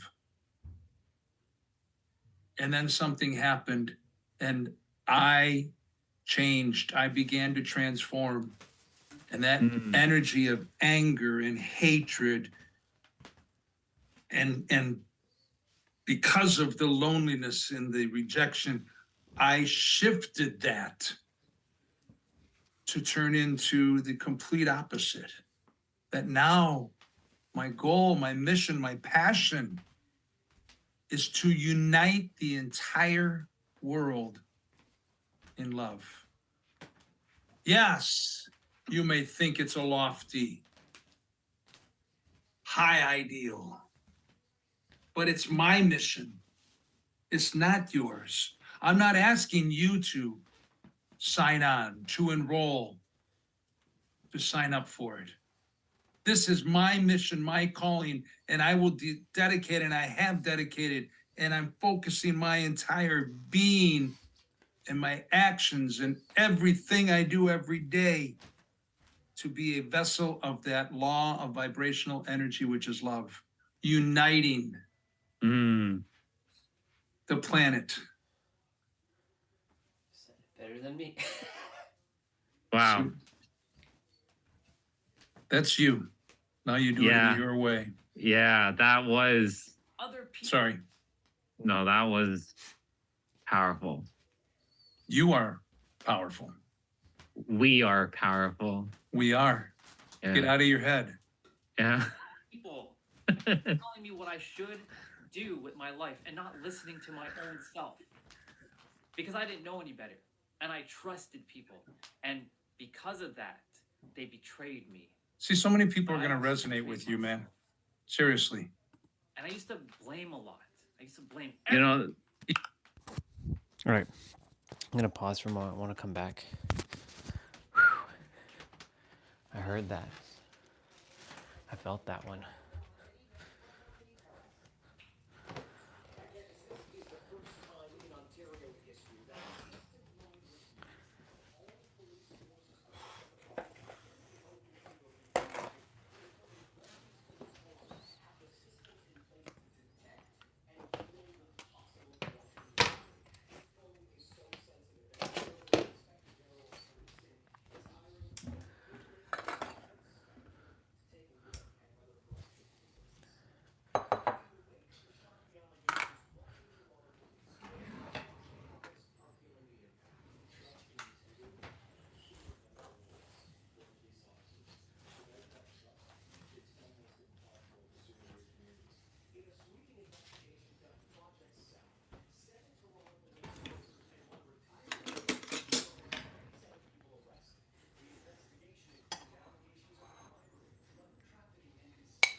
All right, let's continue.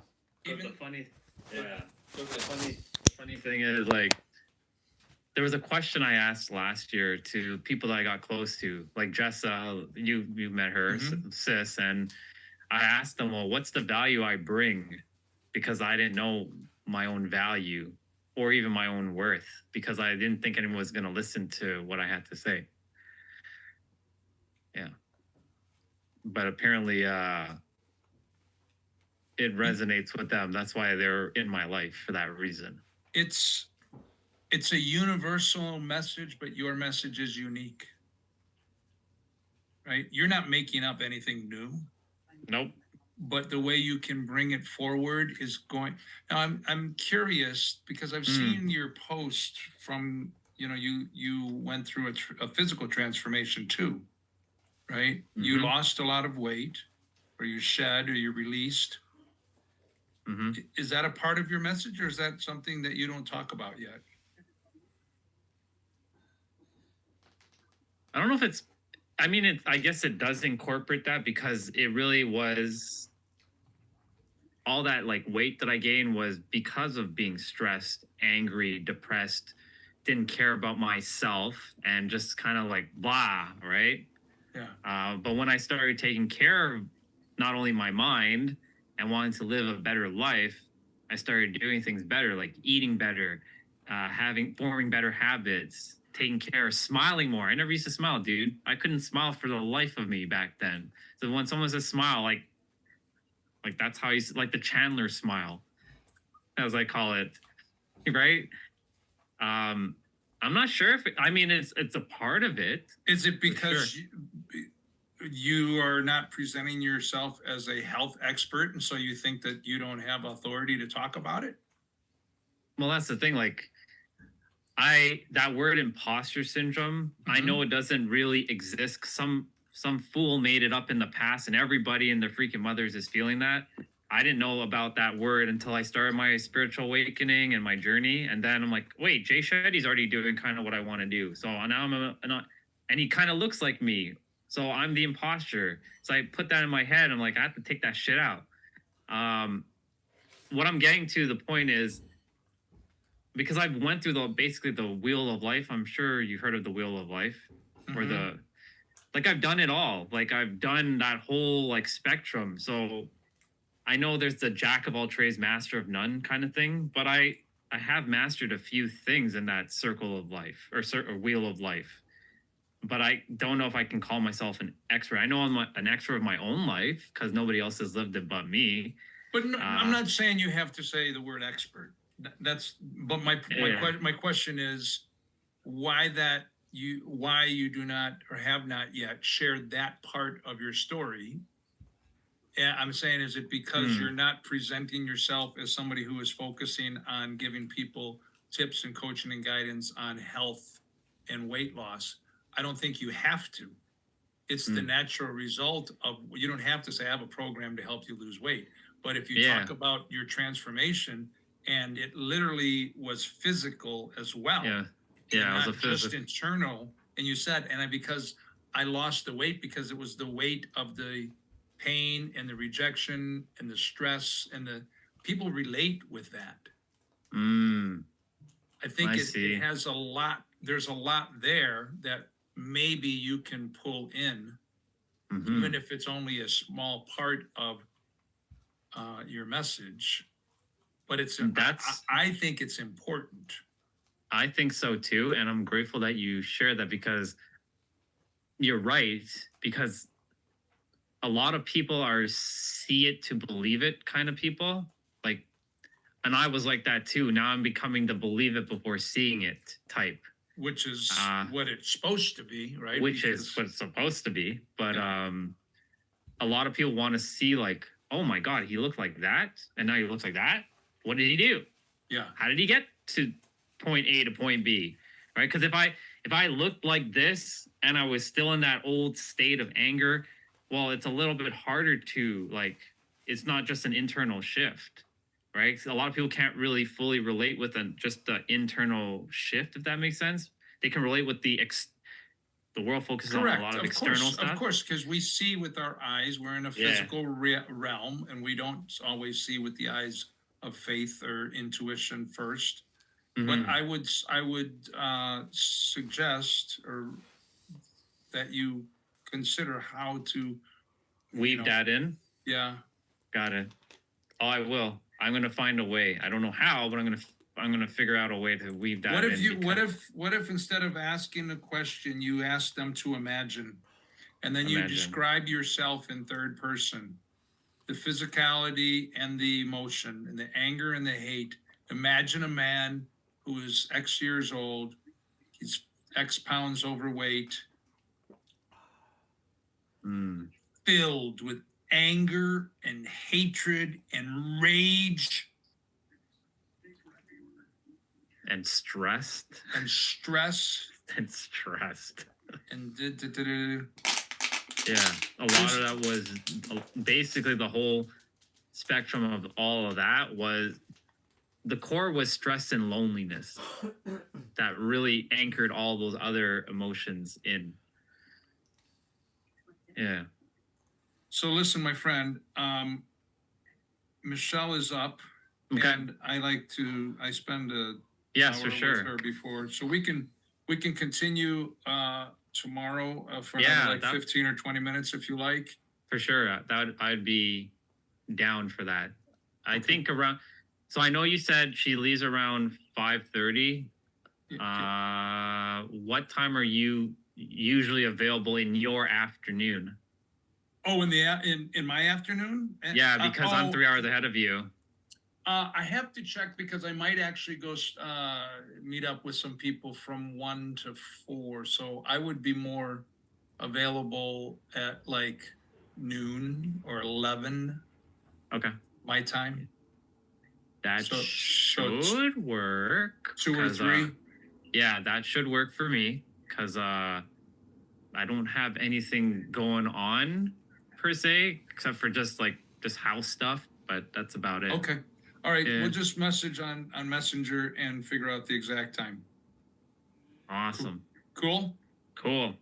All right, my friend. Stop share. Yep. And stop. And stop.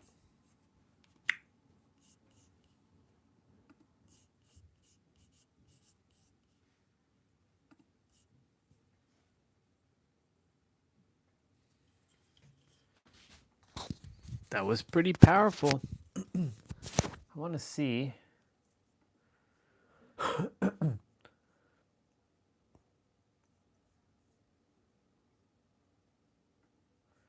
downloaded that video.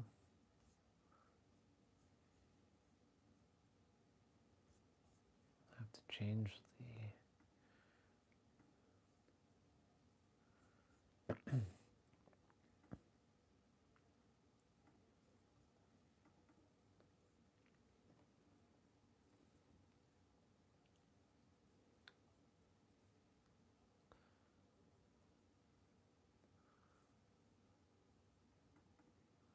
I've been playing around with stuff, so yeah. I need to figure this out though, because it's giving me like some of my recordings come up in like something by 360 quality. I'm getting the worst quality recordings in the world. That is not acceptable. I've been playing around with stuff, so yeah. I need to figure this out though, because it's giving me like some of my recordings come up in like something by 360. No, he said it at the right moment too. He was like That they were always external. Yeah. Master Code talks about. Felt it yet, as Wang would say. Yeah. I've been playing around with stuff, so yeah. I need to figure this out though, because it's giving me like some of my recordings come up in like something by 360 quality. I'm getting the worst quality recordings in the world. That is not acceptable. But one of your recordings is also, I believe, 1080p. I have to double check the resolution. I don't know. I get so frustrated with my Zoom. I could just throw it out the window, I swear to God. I need a technician just for this one program. And I am a technician. If Giordano doesn't, I mean, he's going to help, but if he isn't available, you can reach out to me. I'll help you with it. I'm going to get Giordano too first because I want to help him turn that into a business. Exactly. That's why let him do. That's his thing. Yeah, I'm going to. Yeah, I really need to because I didn't even realize that you were seeing anything at your end that you thought could be improved. I didn't know that was a setting. So I don't know. Maybe I'm doing something wrong at my end. I don't know. I'd love to know because it needs to get better. So thank you. Thank you for this extra session. I appreciate it. Well, Hob says you're welcome. I'm going to let Terry know that he wants to be fed. And my pleasure. I kind of felt like it was the least I could do because I wasn't feeling good for a week there. And I don't know. I just felt like my energy was lower for you guys. I don't know. I just felt like the least I could do was, I don't know. Just felt like it was time to give you a free session. We love you as you, so we're grateful to you however you show up. Okay. Go see Daddy. The Today's wind is very loud today. Yeah, it is. I was like, I was gonna go take a walk and like, nah, it looks like I'm gonna get blown away. It's crazy. Yeah. I was just talking to Ari about how fast things go by in life. And I was like, you have no idea. It goes by this and this and this and this and this. And then the wind got really loud and howling behind the perfect moment. I was like, see, the wind is talking right now, telling you how fast it really goes by. Oh, yeah. So Master Co was on fleek for you today. Yes, he was, with especially that part where if you have something that you want to do, peace. I was like, and he said it at the right moment too. He was like, this might be hard for you to hear. And I was like, he's going to say almost exactly what I said to Andre yesterday, but in a different way. And I prefaced it with, this might be a little bit hard to hear because it's always in those moments, Andre, when we're about to launch something or do something, we don't even see how we're slowing ourselves down. Yeah. And he nailed it today when he was talking. He sure did with the I am powerful, I am powerful. And right? Just like really obviously believing and like understanding why you're doing it. Because if you're just doing it without knowing why you're doing it, then it's a waste of time. So that's why I'm always trying to get you to pull from the light right here and having that energy pull and actually seeing that light that's right there. It's that same energetic experience that I think Master Co is trying to get you to have in tapping right here. Yeah. I'm what's trying really to get you the to difference pull. between the two of these? Because he was saying like. Yeah. So the point of energy is actually in between those two. Okay. Now, when I raise my energy point, so where Master Co is tapping is down here. I'm showing you to raise the energy point because to me, I'm taking that light and I'm raising it above my head. So I'm pulling that energy from here to here. Okay. I can feel that pull of energy, and it almost makes me want to pull my head up. Like I can't help it. I'm looking towards the sky and doing that. I think that's where the idea of prayer and we're looking up comes from, is because of this. Yeah, that's why I always believed that they were always external. Yeah. Because we're always looking up. So obviously up is sky or universe, and thus it's external. It's not. It's not. It's you looking at your internal chakra that's there. Yeah. That light. This is the full moon before my favorite full moon. Right, the one that starts with the letter N or something like that, right? Wasak is the next one. W, yeah. Yeah. So Wesak, W-E-S-A-K. And the Wesak full moon is the most powerful of the full moons, in my opinion, and in my study. So if I'm mistaken because of something that you read in the future, I do apologize for the statement I just made.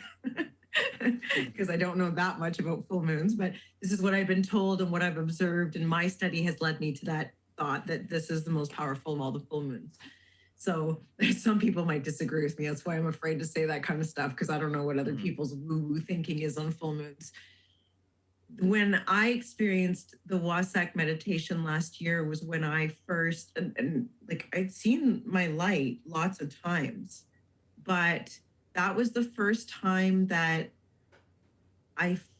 maybe that's what you experienced when you were in the park that day, because for lack of better explanation, it was the first time that I felt the pureness of my soul. And I really understood that I am that.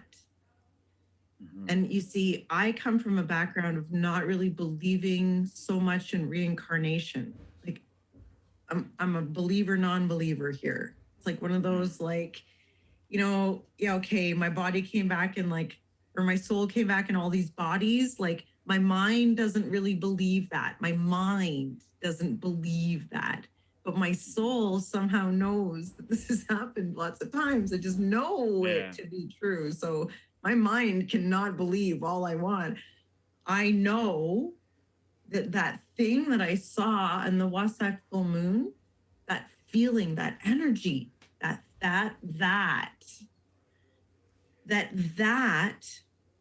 is the true energy that's here to experience fully. That is the joy, that is the juice, that is the channel, that is the connection, that is the true I am. So what Master Ko talks about, the smaller I am, the mind that doesn't believe that reincarnation really happened, that little thinker is still the I, right? It's just, it's the smaller I am. So when I experienced that Wasak meditation is when I had the first real realization of those two things.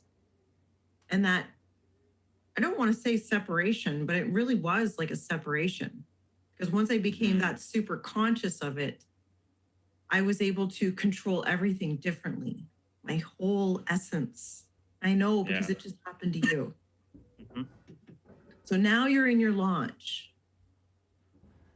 and you can see the I am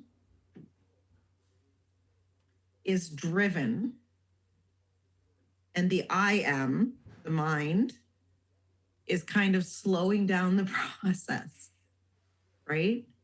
It does it all the time. It's almost like our little I am is here to sabotage the bigger I am in some like strange way. Yeah, I had this conversation. So yesterday I was with Craig and the CLS group with the mastermind, and we were talking about vulnerability and why a lot of us don't succeed. And it's simply because we get comfortable, right? Like you were saying, it's the same. Everything was aligned yesterday with the same topic. Right? We had to jump into breakout rooms, and we were discussing for like 2 minutes with like, it was like a group of like 4. And mine's was, the soul came out and said that the reason why I haven't done is because for vulnerability, I'm good. I can be as free as I can. That's why I do YouTube. But what's stopping me is the comfort of I have that income coming from the workplace. So I haven't fully pulled the trigger. And thus that is sort of stopping like a little bit of the momentum. If that makes sense. Yeah, it doesn't force, you're not forced. It's not. Yeah. Let's play that out. Because I've seen people in your boat that thought that was true. And then they lost their job and they just had to go out and get another job. Yeah. So I play it out in the scenario that without, like I was telling them, without the income, I won't be able to afford my coaching. I wouldn't be able to pay for like the business itself, to invest in myself. So I was playing that out with them. So I came up with my own answer that I'm meant to be where I'm meant to be still. I think if you had $350 or $400 a month coming in, sustainably and you knew that was coming in every month from this business, you would start to feel a little more confident about everything you created. Yeah, it's because I haven't physically seen anything yet. Yeah. With the eyes. Yeah. I've seen it for other people and I know it's possible for myself, but I haven't felt it yet, as Huang would say. Yeah. Yeah. And until you experience some of that feedback, which is feedback is incredibly important. Absolutely. Until you experience that feedback, this is all theory. Mm-hmm. Bar. Everything you've created is just theory. That's right. Thank you for helping me with, I call it the value of my course doctrine, the one that we were working on yesterday. Good. I just kept re-looking at it. And I just like, why am I doing it for them? It's because it makes their life better in the end. Because I remember all the stuff that I had to like, everything was linked. Everything is like it's a plateau and it's linked together. And everything got better. I have somebody in mind that I think of frequently, and I'm just wondering to what level you could help this person. So this is not somebody in a position to pay you at the moment. Okay. That's cool. But it's somebody in the squad. I sent you his link on Facebook. And maybe this is a good warm up. So I want you to only do what you feel compelled to do here. And we're just talking about a person just to kind of put you in vision state at this moment. So you don't have to do anything. Okay. This is just a situation that we're envisioning at the moment. And if you do feel compelled to do something, great. I mean, whatever you want to do, you choose your insights. I mean, you're going to help somebody, So this guy came to me. He was referred to me. He's a client. I would call him a client, but he hasn't paid me for anything. I gave him some free stuff because he was in a situation that was quite hairy when he came to me. Somebody in the squad that loves him sent him over and said, he's in a really bad situation right now and could use some help. So I gave him my tagline clarity workshop and gave him access to the membership. I really had to give him some nudging to go through the content for free because you know how people are when their skin's not in the game. He did complete the workshop and he's using it as much as somebody can be expected to use free content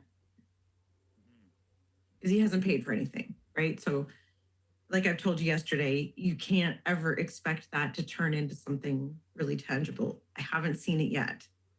Yeah, I've seen this guy before because he's actually friends with Craig. Oh, good. Yeah, he seems to be circulating well in the community. He's got skills. Yeah. That's why I want to help him and be of service to him as a person because he seems to be putting his best foot forward.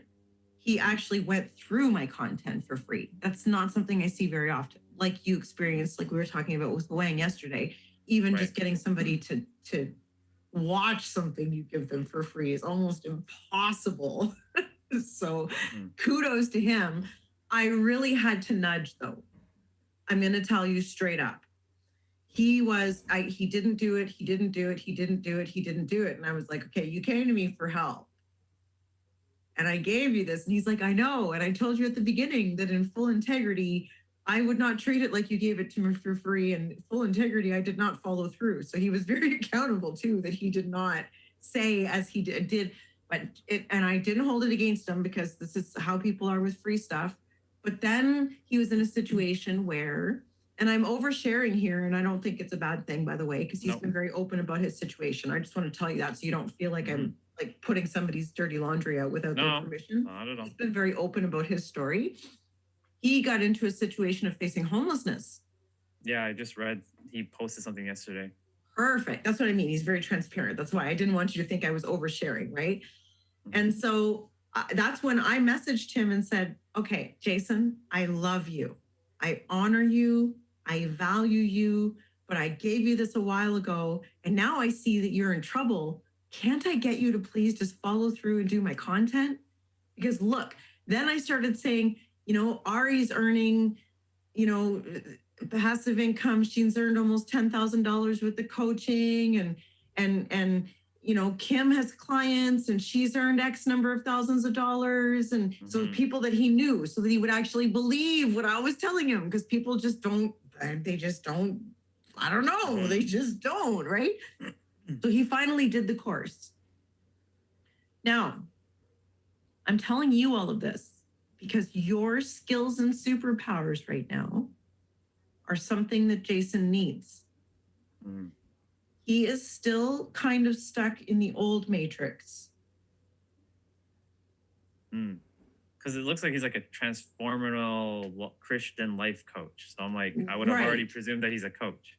But he's still stuck in some mindsets with some powerful blockages in his way and some powerful bad habits, or he wouldn't be where he is right now. That, yeah, homeless And as he needs community. Yeah. He doesn't know how to connect enough to community. Right. He's trying. You can see that, right?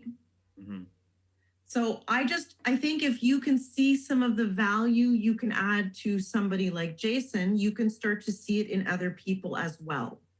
That's why I bring up him so flagrantly. Got it.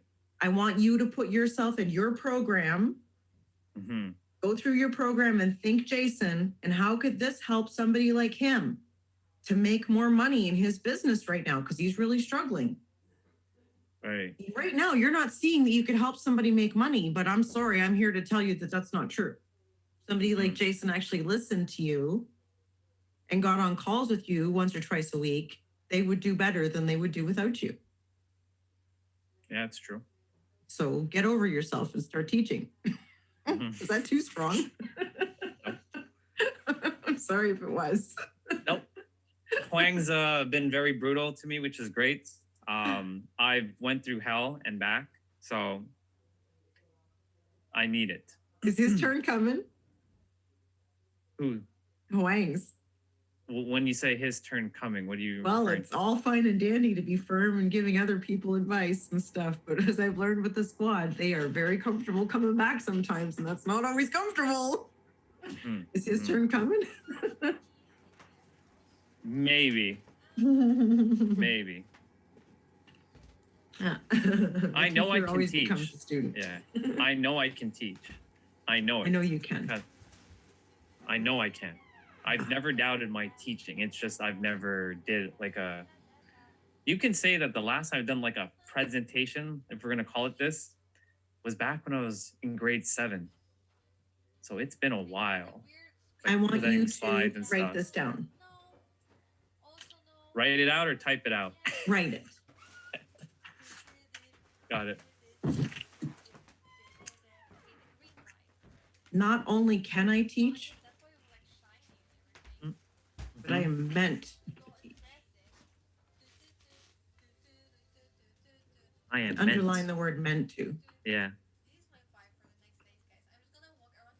This is your Bam, bam, purpose. Andre, embrace your purpose. You're sitting here going, I know I can teach, but this is everything that we've talked about since the day that I met you was about you being meant to deliver your purpose. You are meant to teach. Yeah. And I want you to embrace that like it's your Sunday after the best meal you've ever had. I don't even know if you like Sundays, but I like any day. no, I meant Sunday as in like Sunday that you eat. Oh. Yeah, like a dessert. And then I was like, I don't even know if he likes those. So I don't know if I Oh, eat I them. do. Just haven't had one in a while, but I do. What's your favorite dessert? Well, it's definitely ice cream for sure. But it's you're gonna laugh at this, but I can only find it at Laura Secord. It's the kitty ice cream, the one that has like the multi-colors and stuff. Cause it's got this like rainbowy look to it, and it just tastes good. You're right, I'm laughing. I can't find that ice cream I love anywhere you else. so much. And is it literally called kitty ice cream, or is it like some kind of like rainbow something that you don't know the name of? It's called Super Kid. Super Kid? Super Kid ice cream. So anytime I see a Laura Secord in the mall, so like if I go to, I think Sherway has one, Eaton Center I think has one, but when I do see Laura Secord, the Super Kid is the one I go after, because I could get the cookies and cream, I can easily buy that, or I can get vanilla, and then put sprinkles and make it look rainbow. But why not just get the rainbow ice cream? Because it tastes. Yeah, you're like me. I can get ice cream anywhere.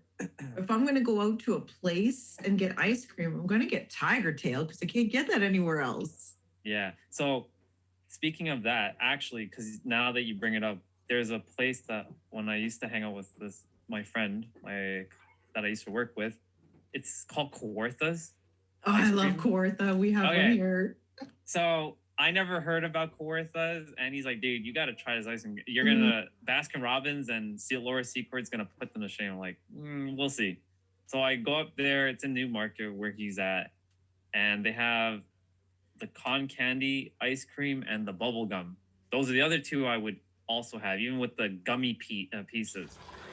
And because it's pink and it's got pink basically in it. So because it's got the pink, because it's got the pink, I'm gonna naturally just Those like. Those are my least favorite ice creams in the world. They're so disgusting. So I eat that, and he's like, and I put sprinkles on top of it too. So Super Kid, bubble gum, and con candy. Yeah. That's what we're doing when we go to Toronto. We're meeting at an ice cream parlor. You have to be careful with me and ice cream, though. I can eat a lot of it. And what's your favorite food? Favorite food? Yeah. Pizza for sure.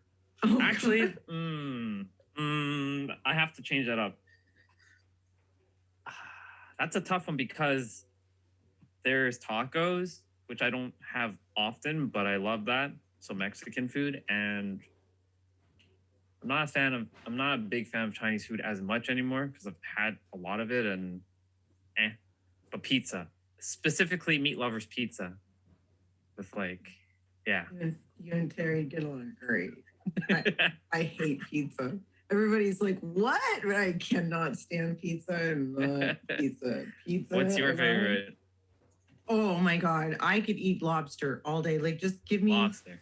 Steamed lobster, one after the other. And butter. I have a little story to tell you. I'm actually terrified of seeing lobsters because of. I love you so much. So, there was at Marine Land back in the day. Somebody bought this inflatable like red lobster, and I was terrified of it. They brought it, like they gave it to me. And I was scared shitless because of it.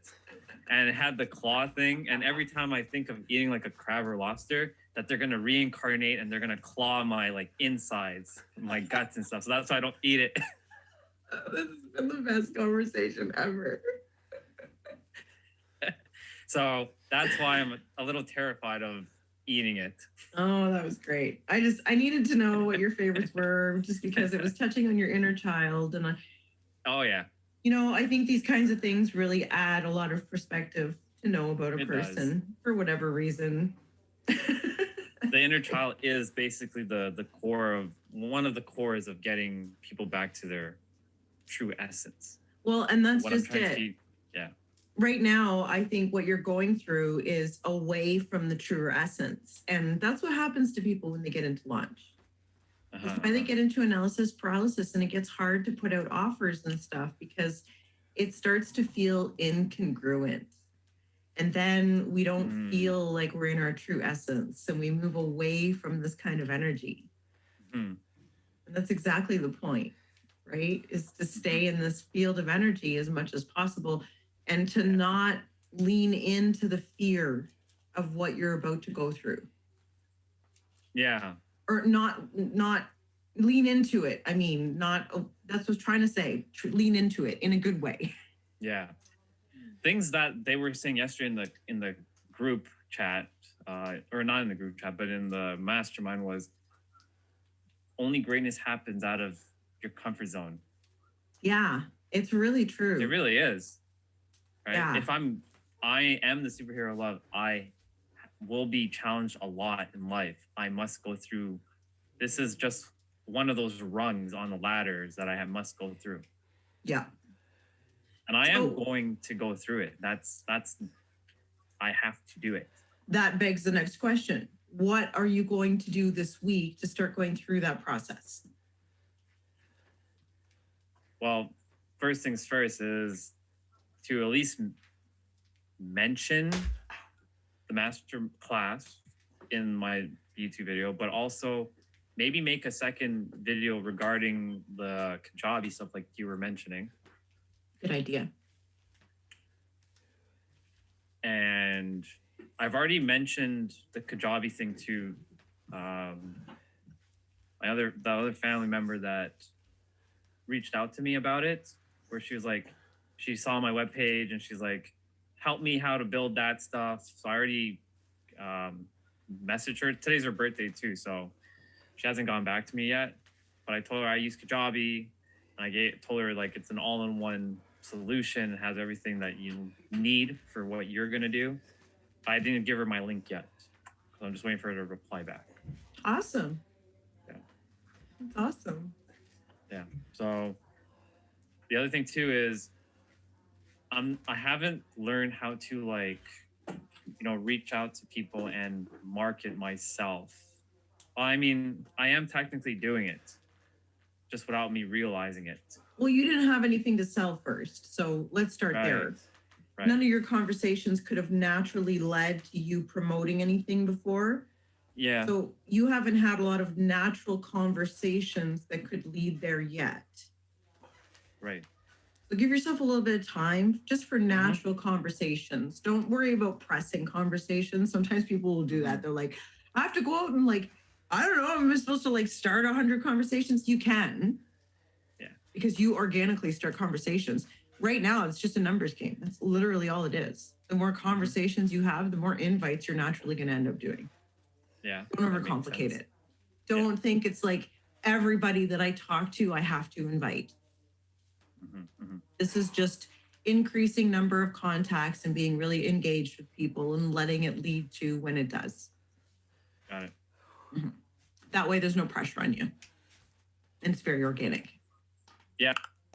So I'm in the background. Just doing my thing. Looks like I had like a fat belly, but I don't have a fat belly. It's just the clothing. And just listening in on my old, mirroring calls. I'm currently doing I didn't finish some of the stuff before going to shower, so I'm finishing it up in the background right now. I'm doing my 55 shortly, I'm finishing up my throws, like, the one that I do this, and I'm going to get to my 55s with my 20-pound dumbbells. And, I like to show proof, of course. I'll be grinding with these bad boys in a bit. And then, yeah, so I'm just in the background listening. So if whoever's here listening, enjoy the coaching call with Angel and see what else comes through. Because, random things start happening when me and her chat. This was back in 2022. So this was April. What is the date on this one? April 15th, 2022. So almost 4 years ago. Wow, fuck. Shit, man. That's crazy. God damn. Making this as natural as a process. Oh. As possible.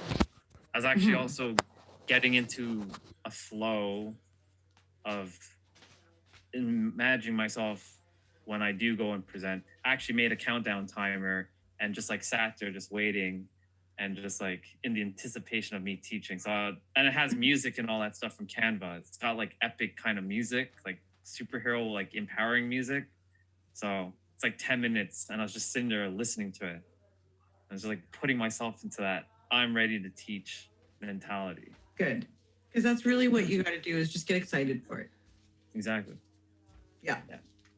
So what do you feel like you could implement right now that would have you pace setting for the week towards, like, if you were working with Frank Kern or Jeff Walker or Shailene Johnson or anybody that does funnel building, Amy Porterfield or any of those people, Brendan Burchard that used to do funnel building but really doesn't anymore, they would all say, well, Angel, give him a launch strategy.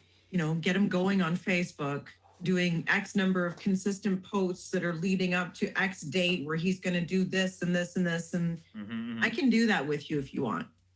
But what I've noticed is when people like yourself don't necessarily feel 100% confident in what they're delivering yet, and we get a really structured launch strategy in place, a lot of the times it doesn't convert anyways, because none of that feels organic. It all feels really robotic and structured. Right. And got these like pre-written posts that you're putting on Facebook on day one, pre-written post on day 4, pre-written post with this video where you knew exactly what you were going to say in what order. And it doesn't feel very organic. So what could you see yourself doing?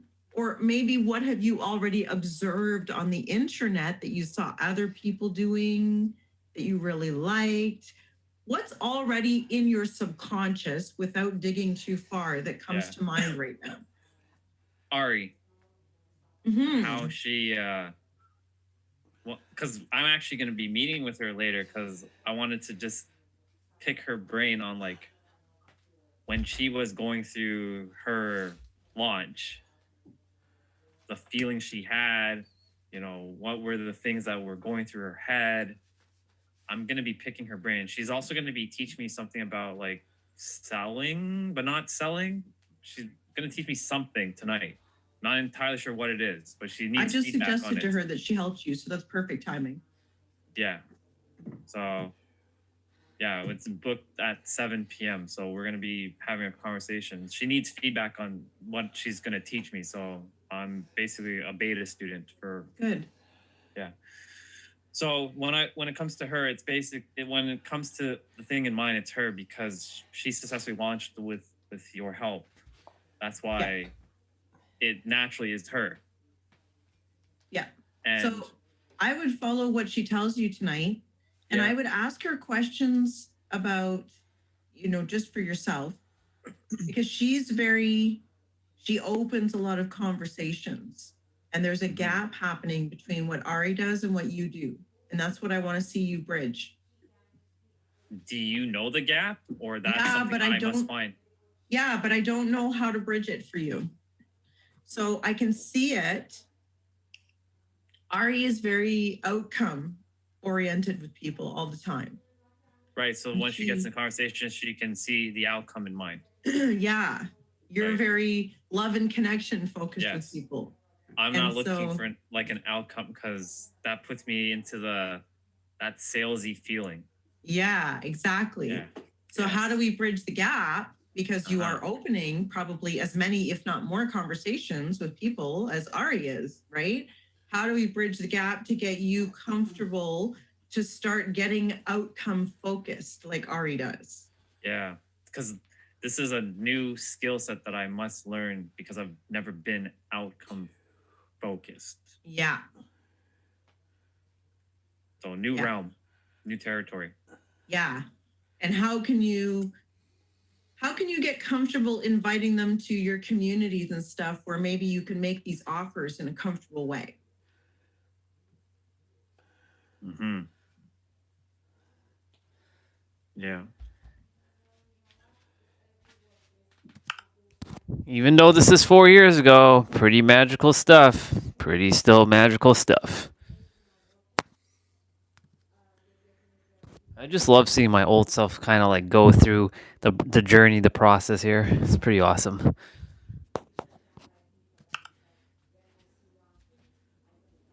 I know what you just said there.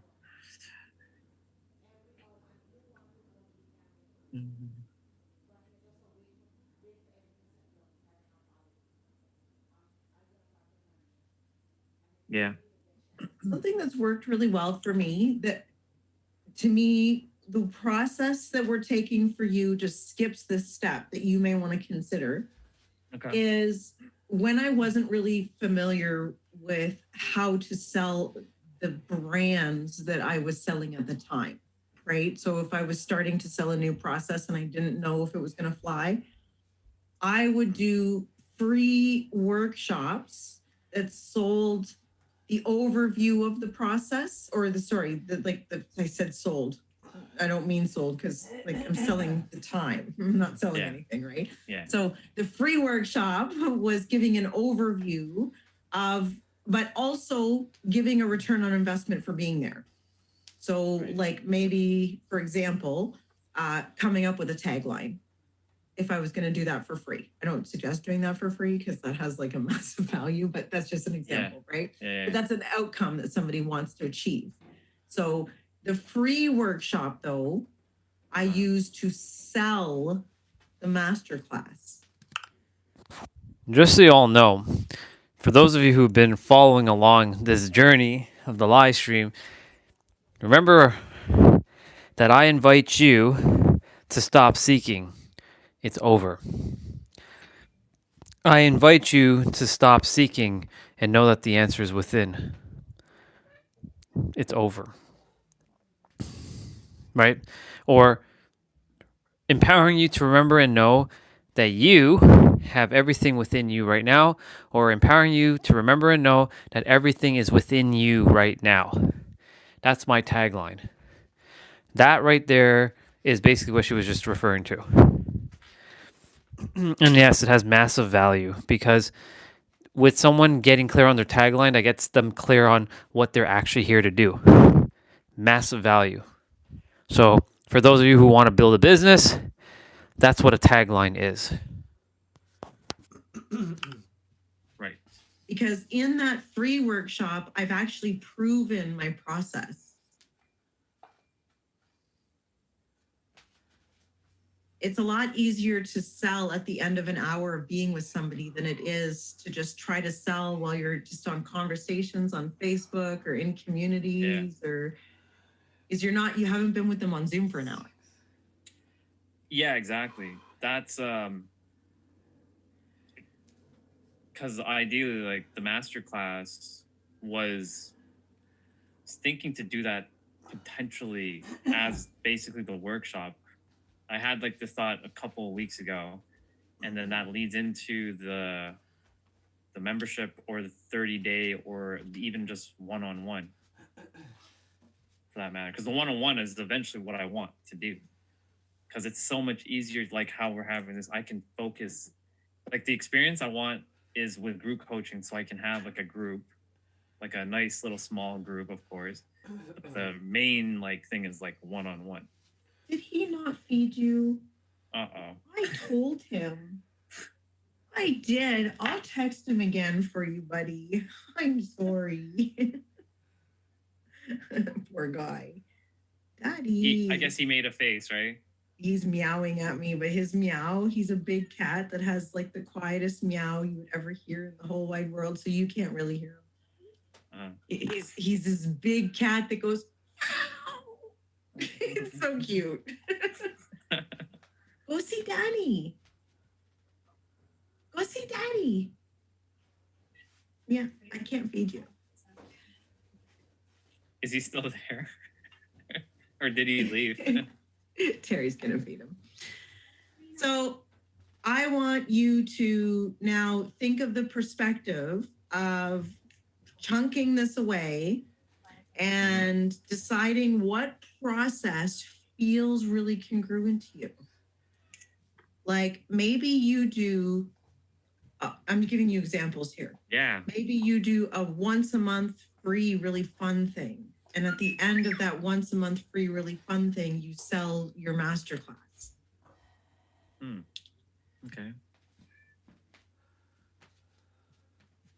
It's funny because none of these are Just like Doug had his 5-day challenge. And at the end of his 5-day challenge, he sells his 30-day sprint. Was the 5-day challenge free? When he did $27. it? Okay, got it. So your value ladder could be free workshop, $47 Yeah. masterclass, $9.97 package after the masterclass. I'm making this up. Yeah, I'm actually just drawing something out. This is called your value ladder. Yeah, that's exactly it. One-on-one is at the top, ideally. Perfect. So now you're going Master from class. yeah, so you're master going class from is actually free to masterclass to one-on-one. I actually have I made 5 things because I was gonna start with free like hour workshop, even or 45-minute workshop. Usually it's an hour, right? People usually do. Yep, but you can do 45 minutes and then 15 minutes Q&A. Yeah. This is getting the brain thinking. Okay. Yeah, so free can lead into master. Master can lead into I want to do a 30-day, but I remember you saying like, yeah, the energy because of the 9 to 5. You might decide that that's exactly what you want to fulfill though. Yeah, because in order for the one-on-one to work, that's energy too. They must see the 30-day and see if they do see a shift.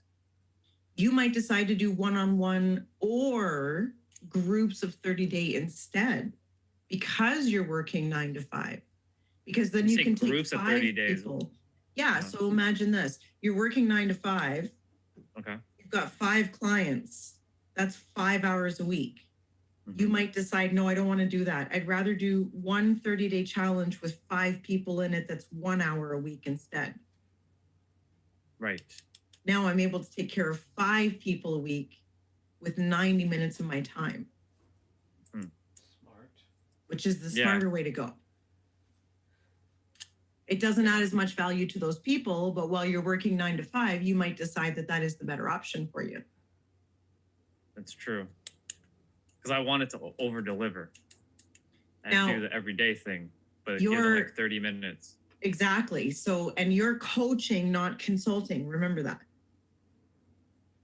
So you can deliver in a short span of time and they don't need reciprocal information. Right. I'm basically what I envisioned was in each of the days on the 30 days is for 30 minutes is to jump in on like kind of what Ari did for us in her YouTube stuff. Mm-hmm. Jump in, ask any questions and hold them accountable if they didn't, and ask them why, like exactly why didn't they get things done in a being very nurturing, of course, and supportive. People need that. Yeah. Because my focus is I'm not married to their outcome, right? But I do want them to, I want to see them succeed. Absolutely. I did a 7-day challenge once. It was called the Easy Steps to Money Challenge, and it was manifestation. That's all it was. We just focused on the law of attraction for 3 hours a day on Zoom for 7 days. That's a lot of time. That is a lot of time. Everybody. 21 hours. That's 21 hours and 3 hours a day on Zoom. Everybody showed up every single day, first of all. That alone floored me. Floored me. There were like, how long ago was this? Maybe a year ago. Actually, maybe even a year ago to the day, in fact. I believe it was April 16th last year. And not only did everybody show up every single day, but they were so involved and consumed and enthralled. It was the best challenge I ever put on. And when it was done on the last day, people were literally crying because it was over, because they just wanted to stay in the connection. Yes. They just wanted that circle to not end. That is what I seek for that. That's what I want you to see. Sometimes it's not even the content you're delivering. Yeah, it's just the connection. Because like this goes full circle again, back to me and you, because the 30-day challenge with Doug, once it was over, I was like, I don't get Angel anymore. That's the first thing that was in my head. I'm like, how do I get her back in my life? Because now it's kind of like over. But then I obviously had all these like coaches reaching out, and then we had the conversation, and then You know when you find the right coaches, though. Yeah. And that's just it. These people will know that you're the right person to lead them. yeah, The right energy that they want to be around. Mhm. That's really valuable to people. Just feeling loved, connected to, seen, understood, nurtured, and somebody that's helping them to move the needle on a regular basis in a direction that helps them move the needle for other people. Because that's really what we're doing, right? It's a paradox. yeah. Hashtag needle mover. Right? I love that. I'm writing it down. Yeah.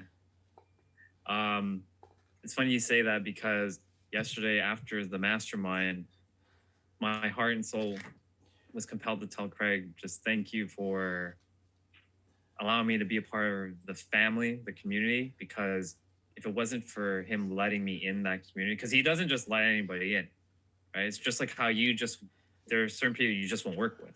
Yeah. Right? He will turn people away if he has to. Because if they're not an energetic match, he It doesn't just brings like, everybody down. exactly. So if it wasn't for him letting me in, I wouldn't have met Jessa. Because Jessa's part of that. By the way, she might pop in tomorrow. Yay. So she'll just like jump in, say hello and stuff for maybe like 30 minutes because she's got other stuff going on, but I just want to let you know. Okay. And yeah, if it wasn't for him, I wouldn't have met her.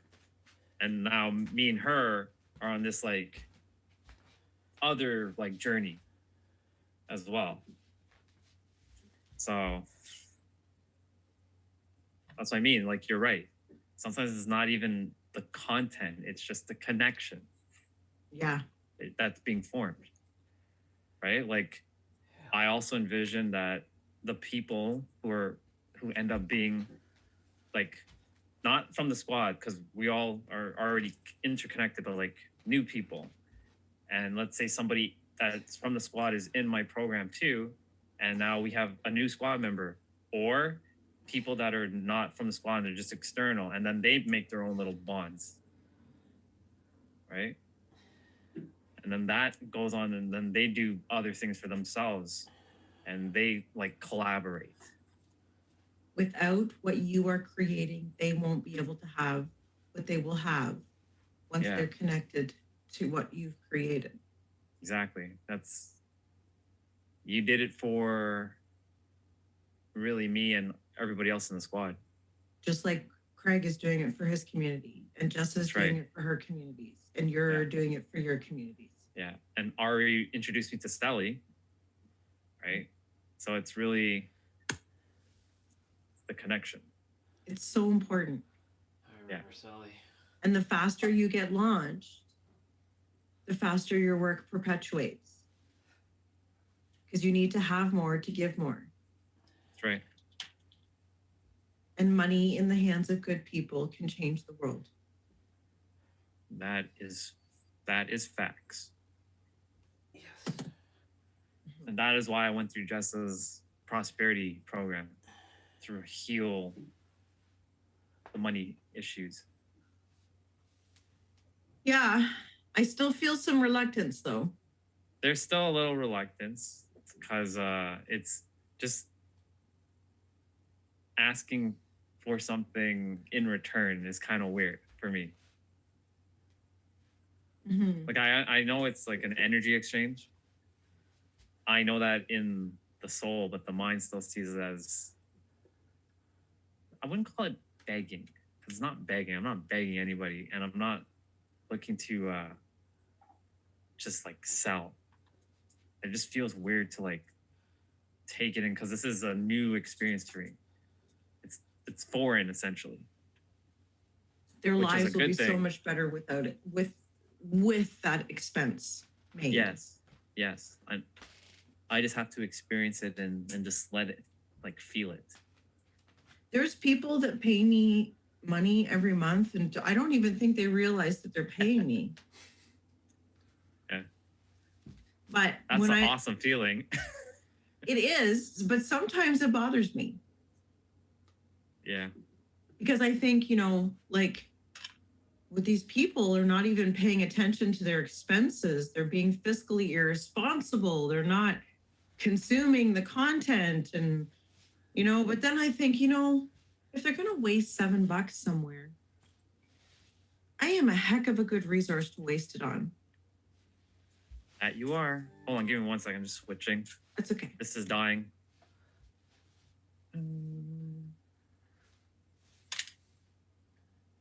All right, I'm good. So then after a minute, I wrestle, and then I start thinking, wait, that's not a good analogy. That's not a good way to weigh it either. You know, because money in the hands of good people changes the world. So that's probably why these people are ignoring it. Maybe they do see it go by every now and then, and they're like, oh, I'm still wasting $7 on Angel, but heck, it's Angel, so I'll let it go. You know, that's probably the truth of it. Most Some likely. of them have gotten up to like $85 and they've never logged in. Yeah, it would be nice to meet more of the squad that I'm not connected with. Which, by the way, yeah, I want you to experience that. And so it is. It will happen. I'm grateful because I'm now also connected with Med. He's neat. He's doing something so amazing and so life-changing. It's incredible. He's doing a VR hypnotherapy thing so that people in Ukraine can have the experience of VR with hypnotherapy. And he just got approved with the, I think, Ukrainian government. And now he's getting his stuff recorded in Ukrainian, I think, and also getting like crowdfunding for the VR headsets. Neat. So he's an awesome dude. Yeah, he really is.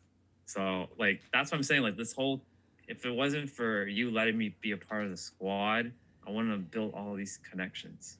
I asked him to go live in the squad and share his mission and purpose, but he just kept coming back like he was going to try to promote what he was doing. And I said, no, don't go in the squad and just promote. Mm-hmm. Just go in there and share your mission. He really wasn't getting it. He was like, forget it. I just won't do it. And I was like, okay. Yeah. I wish he could understand what the squad is. Like he just wanted to, I think he wanted to go in there and have us donate money. But that's not what the squad is for. Like it's not there to solicit funds, right? Yeah. Like, yes, I want you to go in and share what you're doing. That's all really cool. And if somewhere in the video you say, hey, you know, you can donate, that's great. That's part of the small video. That's not you soliciting funds in the squad. That's just a little piece of the video that kind of snuck in there, and that's okay. That's the way to kind of sneak it in under the radar, right? Yeah. So I wanted him to kind of solicit funds, but in a clever way, you know? Yeah. I don't think he understood what I was saying to him. Just sad. Hopefully he shows up tomorrow. I don't know if he knows that there's a meetup because I'll let him know. I know he's in Dallas right now, so he's gonna be in our time zone. When he's there, I'll bring it up because I really want all of the squad to understand. Yeah. To really understand that I want everybody to go, and I want you to understand this too, because this helps to kind of open up networking and stuff, is getting people to understand how to go live. And for you to understand how to go live is sharing mission and purpose. Mm-hmm. You know, everybody thinks, okay, how am I supposed to go live and share to sell? Right? But whenever I go live, I don't do that. I go live to just speak my heart. That's right. You're just speaking your heart. That's exactly it, right? Yeah. And you're not saying, go to my YouTube and like, you know, you're just sharing your mission. And that's exactly it. That's what I want to tell people to do is like, don't be so like, I'm going to give you an example. There's Denise, which is, I love this woman so much. I love her energy. I love her passion. But every time she goes live in the squad, she always wants us to go to her Neurographica website. And it's always that, like, it's always got this promotional feeling and everything, because people always have that sales, that's the underlying, you know, it takes away that mission driven, right? So that's all you have to do right now, Andre, is just be you and Orion. share the mission in everything. When I'm connecting with new people on Facebook, they kind of have a sense of what I'm doing just by looking at my profile. And then I tell them, like, I'm just here to unite humanity. And basically I tell them my tagline. That's Your it. system and process is offering so much more than that. We actually need to revise your tagline. I meant to do that this week and I forgot. Can you send me your tagline one more time? I need to find it because it's in one of those, that's why I'm starting to now migrate everything into Google Docs, because We're going to do that homework over text this week, you and I. Okay. Because I think if we can refine your tagline one more time, we're going to get closer to your solution provision. Okay. Yeah. I don't think we've exactly nailed it. I think there's something even more return on investment based than what we've identified so far. Yeah, because basically what in the nutshell, what it says is I'm the superhero of love, unifying and something with a happiness and a safe, loving world. Yeah, and it's not telling me what I'm spending money on that I'm going to get at the end of the day. Excuse me. Sorry for that. All good? I've been talking for too long today, I think. I'm getting to that point. Yeah. Yeah. I love you. I love you too. Thank you for this extra session. My pleasure. Like I said, it's the least I could do. I felt like I was so low energy last week. I was like putting out 50% of my usual. So You had to take care of you. I definitely had COVID last week and was like, whoa, depleted. Yeah. So Love you. I love you and thank you. My pleasure. Mwah. Send me your tagline. I will. Okay. All right. Bye. Bye. Okay, I think we had a fair bit with Angel, and y'all got to basically see more into the life of what I used to be doing and I will be redoing soon enough, because it's go time. But that version did not know who he was. This version knows exactly who he is, and he's not afraid to tell people to their face whether they like it or not. Now, of course, I'm not here to be confrontational, but that version of me was too lovey-dovey.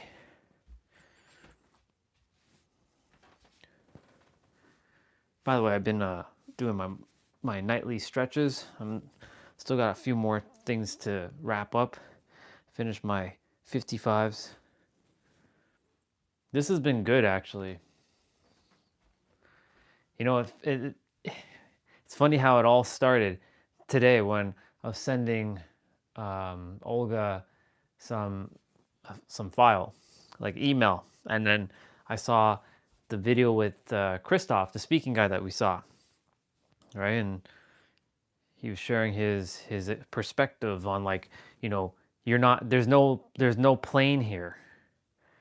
Right? You can express yourself with more energy, with more words, like with more. Like you can be so loud. You can, not to a point where you're screaming and you're mad.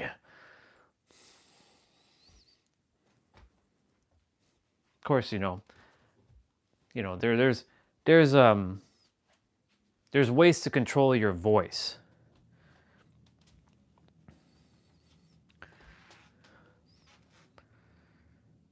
So this was good that I ran into that video, which then I'm like, wait a minute, there's a video with Jay on YouTube, which I should download, because I don't know if he will ever remove those videos. They have a lot of value. For those of you know, Neo, he watched it and he can feel what's happening. And then now watching this one with Angel. Ladies and gentlemen, it is go time.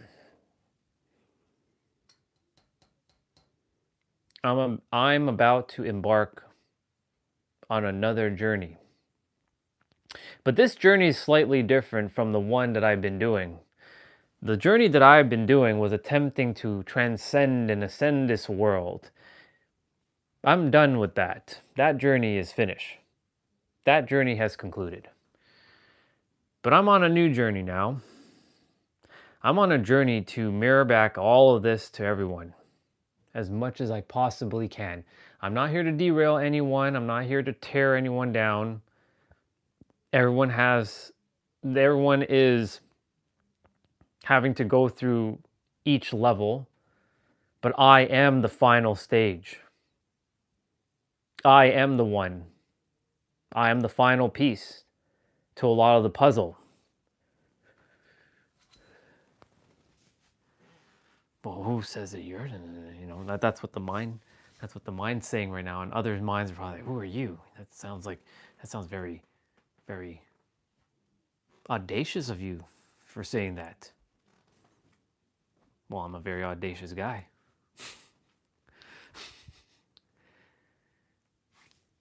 But I am the final piece to this puzzle, to solve it. I'm that final piece that you think you're missing. You're not missing anything, just so you know. I'm literally you can say that every piece that you've put together will have culminated. It'll all click in when I tell you that all that you've been through, you had to go through. It was necessary for you to get to this part of the journey now, to realize you never had to go through those things. Doesn't mean that it wasn't important. It was definitely important so that you can build your foundation, so that you're on solid foundation, and you will never lose yourself again. Sure, shit's going to happen. Life is always going to throw you a curveball. But it's not that it's throwing you a curveball, it's how you're going to respond. Because you have your foundations in place, you will be able to manage it because you have the tools. When you go on this journey, you have every tool, but you don't know that you have all the tools. But you cultivate the tools as you go on the journey, whatever that tool may be. And then over time, once you get that tool, that stays with you permanently. You know how to handle things. Like, I know how the mind works. I have the final tool. It's the final piece to all this. Earlier, I was crying. I allowed the body to cry when I heard that, what I came here to do. When I was speaking to Jay, and the others were chiming in, and they could feel the power of my voice. Damn right, I'm very eloquent on how I speak. Because the mind will say, but you stutter a lot. You're not clear.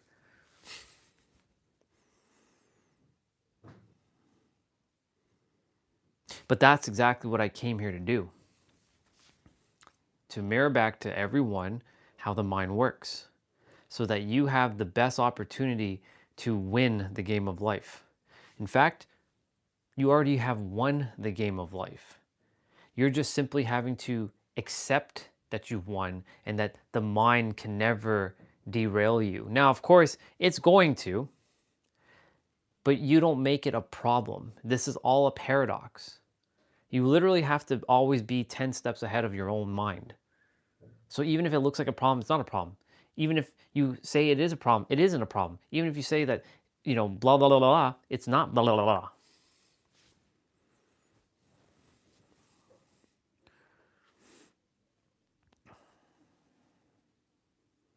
I'm about to embark on another journey. This one's going to be interesting, though. I'm so fucking clear as to what I have to do now. I don't even need a fucking tagline. I can have 10 million different taglines, but they all come back to one thing. You are the answer. You will forever be the answer. And you will realize that everything has been within you this very moment and has always been with you. But you're not aware of that because the mind is sort of gatekeeping that from yourself, because it's gatekeeping what's in your soul, because it's protecting itself, because it doesn't see it as safe. It sees it as danger. And because it's danger, it filters the danger out and you miss out the opportunity of what's already within yourself. That's a bar.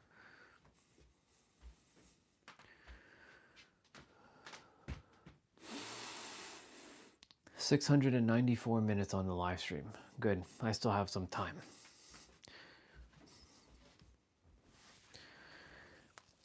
When I told all of you that that's what I was doing, I hope you knew that I wasn't lying. Everything that has happened has exactly happened. I said I went to Vegas. Christoph. I'm like, he mentioned Vegas. We talked about Jessa. We talked about Angel. Look at what happened with Jay. When I told you where I was 2 years ago, where I was unsure of myself, I was not confident. I didn't know how the mind actually worked. I wasn't thinking in paradoxes. Or let me rephrase that. I don't think in paradoxes. I see and I feel paradoxes. And when I see and feel paradoxes, I can undo them just like that. And when everyone on this planet realizes how the mind really works, and more people are starting to get it, we're getting there. It's only a matter of when now, not even if. More people will have mastered their mind and they will have got that click.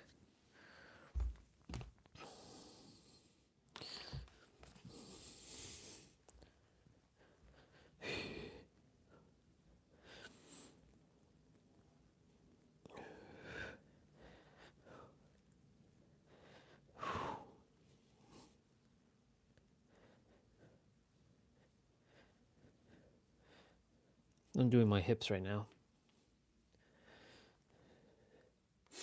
I was outside as well, taking out the recycling and the food garbage, and I was just staring up in the sky, and it's minus 11 degrees outside.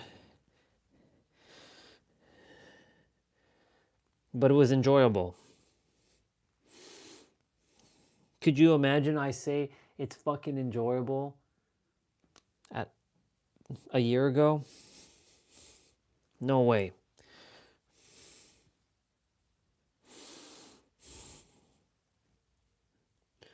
No fucking way.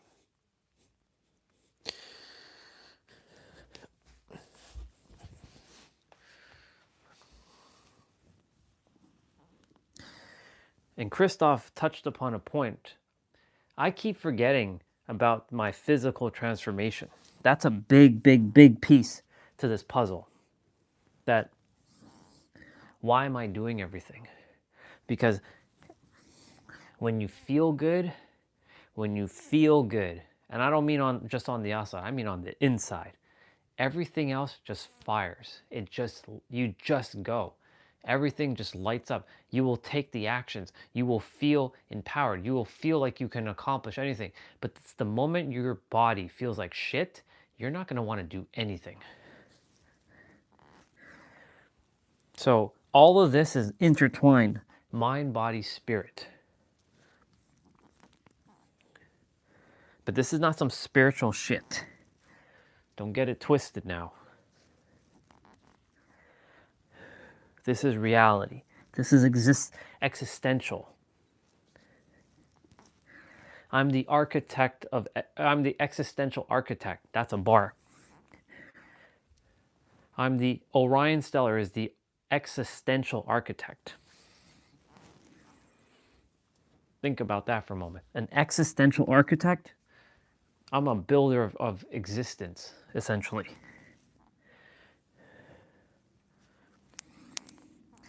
And that starts with you in your inner world.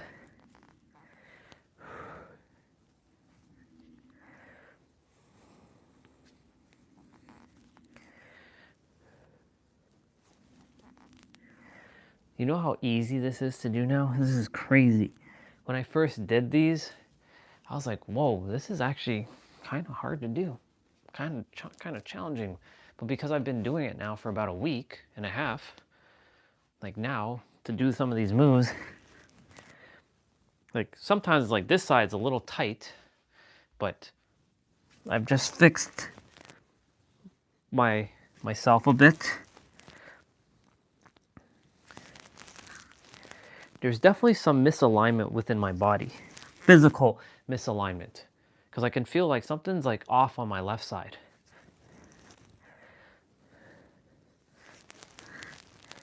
So I'm gonna call in a skill to say that I'm already fully healed from a alignment standpoint on my physical side of my left side, and walk that path.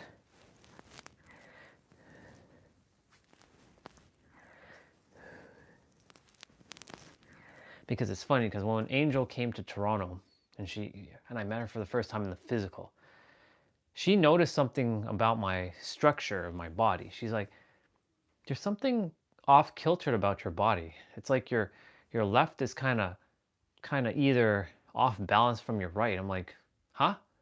I had no idea what she was talking about. Yeah, like there's something off with your hips or your shoulders or something. Something is misaligned here. I'm like, interesting. Never knew that. Then of course a couple of you have mentioned that I have bow feet. You have bow legs? I'm like, how dare you make fun of my legs? But that wasn't an insult. Bow legs is actually for people who run fast, right? Because people have made comments that when I'm doing my like running, you have like bow legs. I'm like, is that a bad thing? I was like, I don't have bow legs. The fuck are you talking about? Crazy. Craziness. Anyways, you know. But my point to say is when you feel good, you do good. When you do good, you will radiate extremely well. And when you radiate extremely well, others can feel that peace. Jay said it in his video. All you have to do is just be you, right? If you bring a peaceful person and a chaotic person in the same room, the chaotic person is going to eventually turn to peace. But one would say, wouldn't the chaos person create the chaos for that person who's in peace? Well, if you're in peace and you know it starts from within, right? Then obviously you have more control over yourself. Because a person who's in chaos wouldn't be in chaos if they were in control of themselves. That's a bar. Make sure you write that down. Because if someone knew they were in chaos, then they wouldn't be in chaos unless they like chaos. They like to feel stressed. They like to feel the pressure. They love to feel annoyed. They like to if they like that feeling, well, I don't know, man. That's pretty interesting that you would choose that. You see, I used to say that I enjoyed hating people, but it's not because I enjoyed it. It's because I was afraid to show affection and care to other people. Even though I was always a caring person, but the mind wanted to protect this vessel and wanted to stay safe, and the egregore of, well, you're a hateful person. You're a greedy person. You're an angry person. You're a mean person. That egregore was attempting to stick around and attempting to derail. Even though I don't adhere to egregores anymore either. We're not bypassing here. I just simply don't acknowledge it. If you don't acknowledge it, then it simply doesn't exist. Well, some will say, but then you are bypassing, Orion. See, this is the problem that humans do to other humans. Leave people to be. Don't project your bullshit onto someone else. that they're bypassing. Get the fuck out of here. It's a paradox. Everything is a paradox. I cannot emphasize that enough.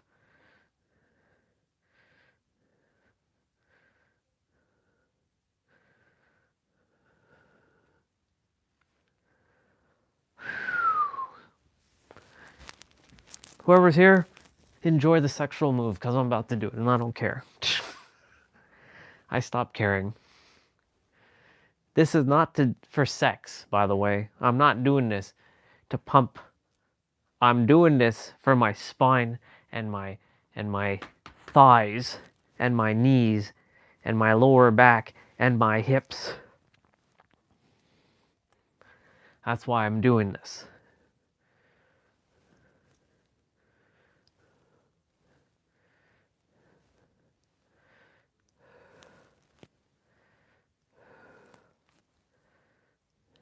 And even if you didn't think that thought, there's someone out there that's always going to be a smarty who's always thinking that. So I always cover my grounds.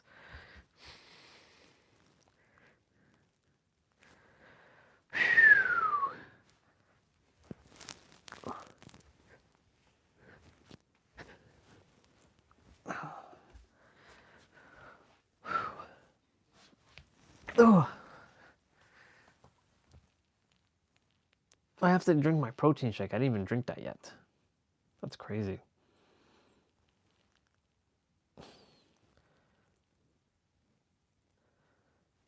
It's weird. My brother's car is still here, but for whatever reason, they're not using it. I don't know why. Is their car not working or something? Like, what the hell's going on? Are they using like my sister's car, which is my car? It's still my car technically, but I'm energetically letting that one go because my car is the Supra, the MK4 and the MK5 because I have both. Okay, what is next? What didn't I do? Right. I know what I didn't do. 7:06. Alexa, play notification. One new notification from Amazon. On Tuesday, there's a chance of snow near you in West Humber Clareville, starting around 4 a.m. and continuing intermittently until around 10 p.m. Alexa, how much snow is supposed to fall tomorrow? It might snow in Toronto tomorrow. There's a 56% chance. You can expect about 0.91 centimeters. That's nothing. That's the dusting. After dealing with 50 centimeters of snow, like this is like any amount of snow is like pretty much nothing unless it goes beyond 50 centimeters of snow. 20, 30.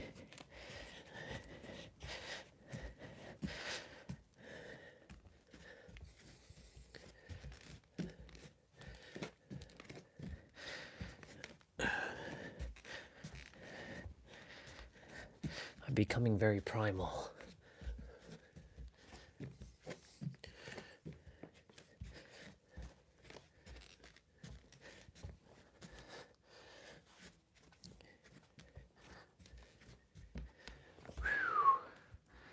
Holy moly.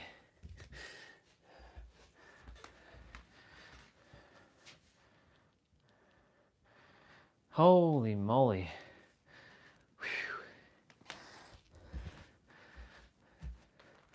This guy with his 67 nonsense. How dare you drop that 67 shit with me, boy? It's funny.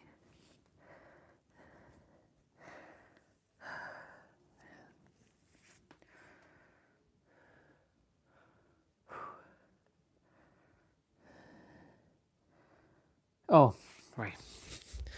I didn't do this one.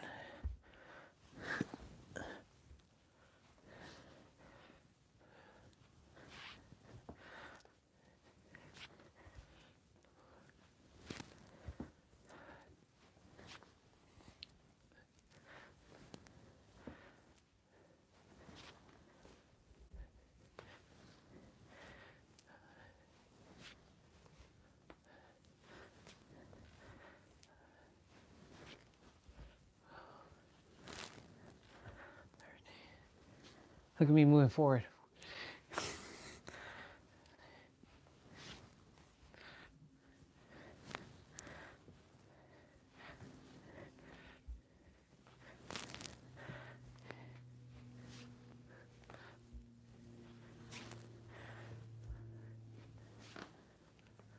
Awesome. Fuck yeah, let's go.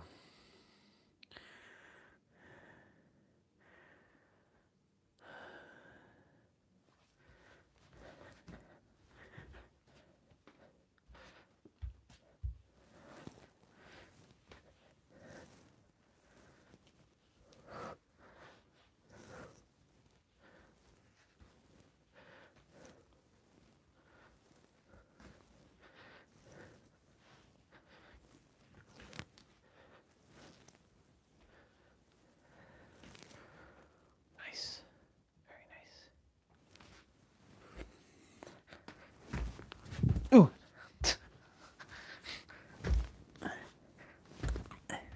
There we go. I was like, what the hell?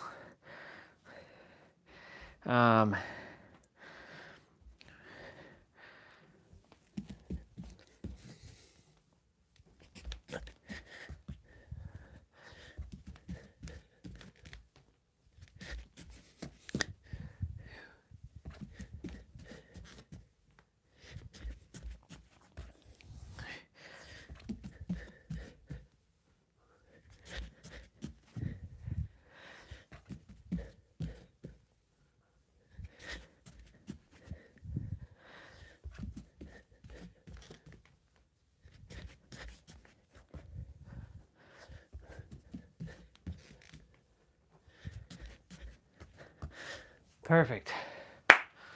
Let's go. 7-11. Well, y'all, coming to a conclusion on the stream. Ooh. So I'm going to make up my bed. I have to fold the pillow in because it's so it's interesting.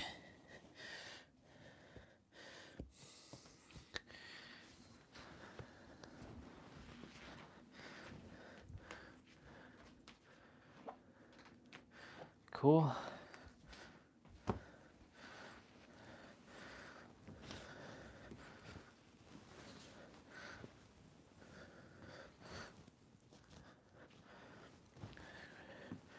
Quite literally.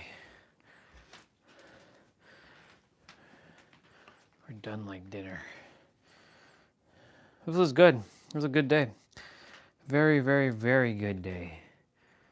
Very good day with things.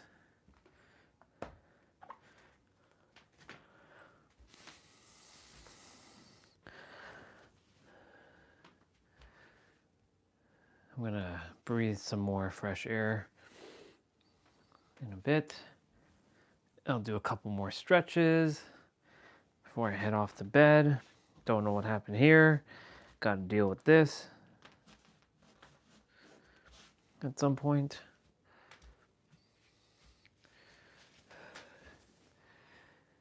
Yeah, it's a good day. Very good day. Oh, man.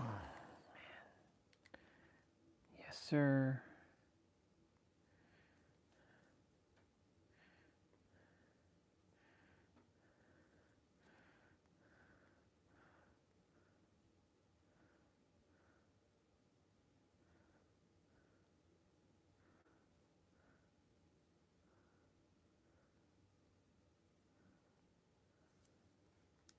Egotistical. It's actually more normal for us to talk shit about ourselves to ourselves and to put ourselves down in our heads because we want to avoid taking on the collective consciousness label of being. Yep. How to avoid getting obsessed with people. Get obsessed. Okay, picture. Step into your power, don't hide away. You were born to shine in your home. Step into your power, don't hide away. You were born to shine in your home.